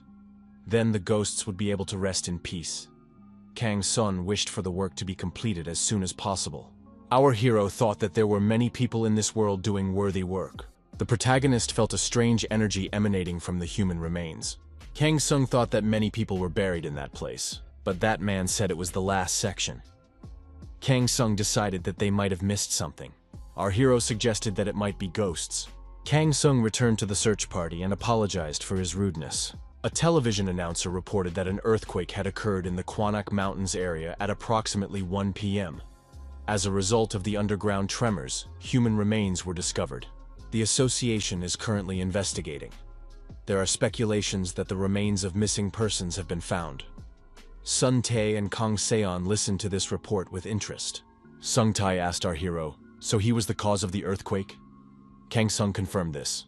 The protagonist suggested that he had disturbed the dead and the workers of the Silver Tower for nothing. Surely the lost souls would want to return to those who were waiting for them. Sun Tae said that Kang So was doing a good job.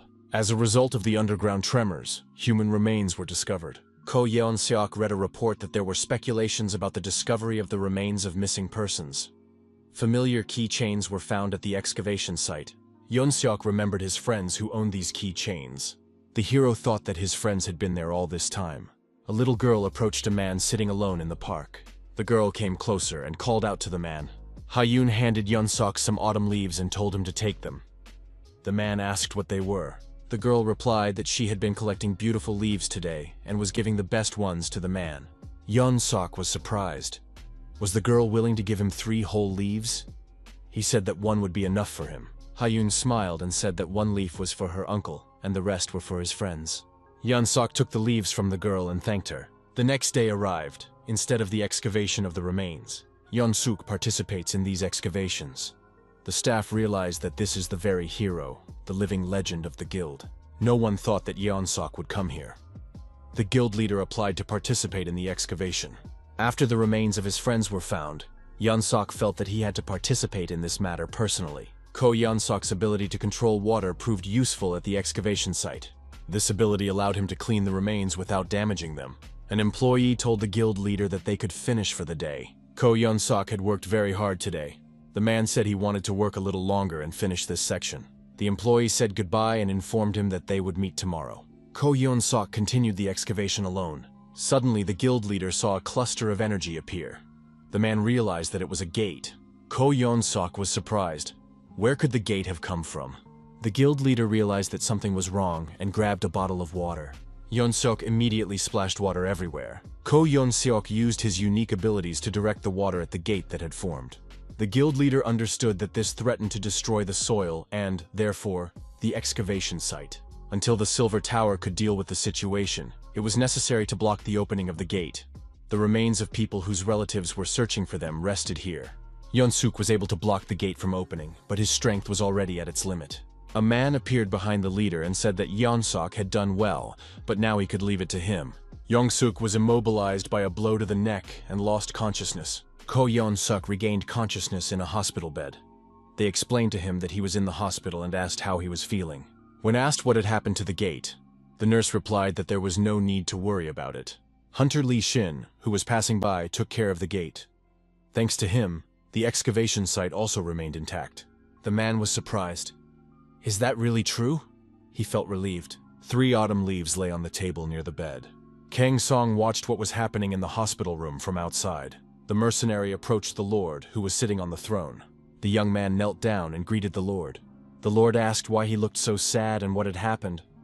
Golden Malcolm. The mercenary thanked the great Lord for his concern and said that it was nothing special. Golden Malcolm asked why he had been summoned here. The Lord said that the young man was in the second human world and had surely heard the news from the eastern country. The young man had heard that someone had attacked the gatherers. He knew very well what had happened to them when they failed to complete their task. Officially, it was reported that they were stuck in a fiery hell or in ice blocks. However, in reality, they were destroyed by Milan. They became material for creating new monsters. The Lord said that the tribe of light had begun to stir. Golden Malcolm asked, "These puppets?" The Lord told the young man to go to the eastern country and find out what had happened there. If anyone tried to stop him, he had to get rid of them. The young man said he would obey and thought, is the Lord really going to get rid of him? However, he was not going to suffer in silence. A television announcer reported that an attack had been carried out on the home of John Capone, the leader of the organized crime group Scarface. The gang leader was found dead in his own room. The bald boss in dark glasses turned off the TV and laughed. The job was done. The man said that everything was just wonderful, that this guy had not disappointed him. The bald boss thanked the hitman M for his work. The bald boss handed him a bag of money and said it was the promised reward. The bald man added that there was also a generous bonus in the bag. The gang boss said that this time, Hitman M had surpassed himself. Apparently, he was one of them. Maybe he should be called not M for masochist, but S for sadist? Killer M immediately pulled out his blade and held it to the bald man's neck. The bald man was, of course, very frightened. The bald man's gang members immediately took out their firearms and pointed them at the killer M. The boss told everyone to put down their weapons immediately. The bald man tried to smile and said it was a joke. The killer told the bald man not to dare compare him to people like them. The boss asked the killer M to remove the blade from his neck. Golden Malcolm took the bag of money and headed for the exit. He said he needed to leave for a few weeks. The killer added that the bald man could decide on his next target in the meantime. When the killer left the room, the assistant asked if the boss was okay and why he needed this scoundrel. The bald man remarked that he shouldn't talk about things he didn't know. If the gangsters had at least pretended to pull the trigger, they would all be dead by now. He remembered his first meeting with this guy. This guy is a real monster. Even if 100 of them attacked him, not a single hair on his head would be harmed. It was good that they managed to make a deal with him. The boss added that he would determine the target and give the reward. This man said he should be called M. Of course, that's not his real name. It's not even clear where he came from. But that's not the point. The point is that he's the best of the best. However, he has one peculiarity. His target must be awakened. And among them, only a notorious scoundrel and villain can become his victim. Killer M has never failed. He is capable of brutally dealing with several victims at once. It's as if he wants to demonstrate his power. That's why he's called the Joker Killer and the Exterminator of the Awakened. Bald Boss said that thanks to him, it became easier to do business. He is their lucky ticket. After all they have to do is find a target, and they no longer need to get their hands dirty to make a lot of money. The Bald Boss didn't know where M had gone, but wherever that place was, blood was surely being sold there. The man presented his badge and said he was a secret royal official. Kang So and Sung Tae watched a TV series about this official with interest. Sung Tae said, "There's nothing better than a classic where justice prevails." Kang So asked what the official was holding in his hand. Sung Tae explained that this token is called a mafi. During the Joseon dynasty, officials could use horses with it. The number of horses depicted on the token was the number that was issued. In addition, the token served as identification for officials who were sent to distant areas. Now, it symbolizes the status of royal officials. The protagonist thought he had definitely seen a similar token before. The man told the child that this item belonged to his great-grandfather. Whoever finds it will be able to return. Kang So thought that the memories were too vague. But where did his great-grandfather get a token from the Joseon dynasty? How did he end up with it? Sung Tae reminded him that today was his daughter's last day of filming. He added that he wanted to make a chocolate cake for the girl in honor of this. Filming for the movie Uncle and Girl had come to an end. The director said that Ha-yoon was simply wonderful. The girl noted that it had been very interesting for her. Ha-yoon added that she was even sad because they might not see each other again. The director said that if the young actress agreed to star in his next film, they would meet again. Ha-yoon promised to agree. The director felt as if he had only met this girl yesterday. Even then, she seemed incredibly talented to him. Now she has become a truly experienced actress. As a director of many projects, he was sure that Ha-yoon would become a real star. The executive director appeared on the set and greeted everyone. He said he hadn't seen Ha-yoon in a long time. Ko Yeon-min guessed that the girl's mother was nearby. He introduced himself and said that he was the executive director of RD Entertainment. He was also a member of Ha-yoon's fan club. Yeon-min said he would like to make a proposal. Their company would like to record an album with Miss Ha-yoon. The woman was surprised. Did her daughter really receive such an offer?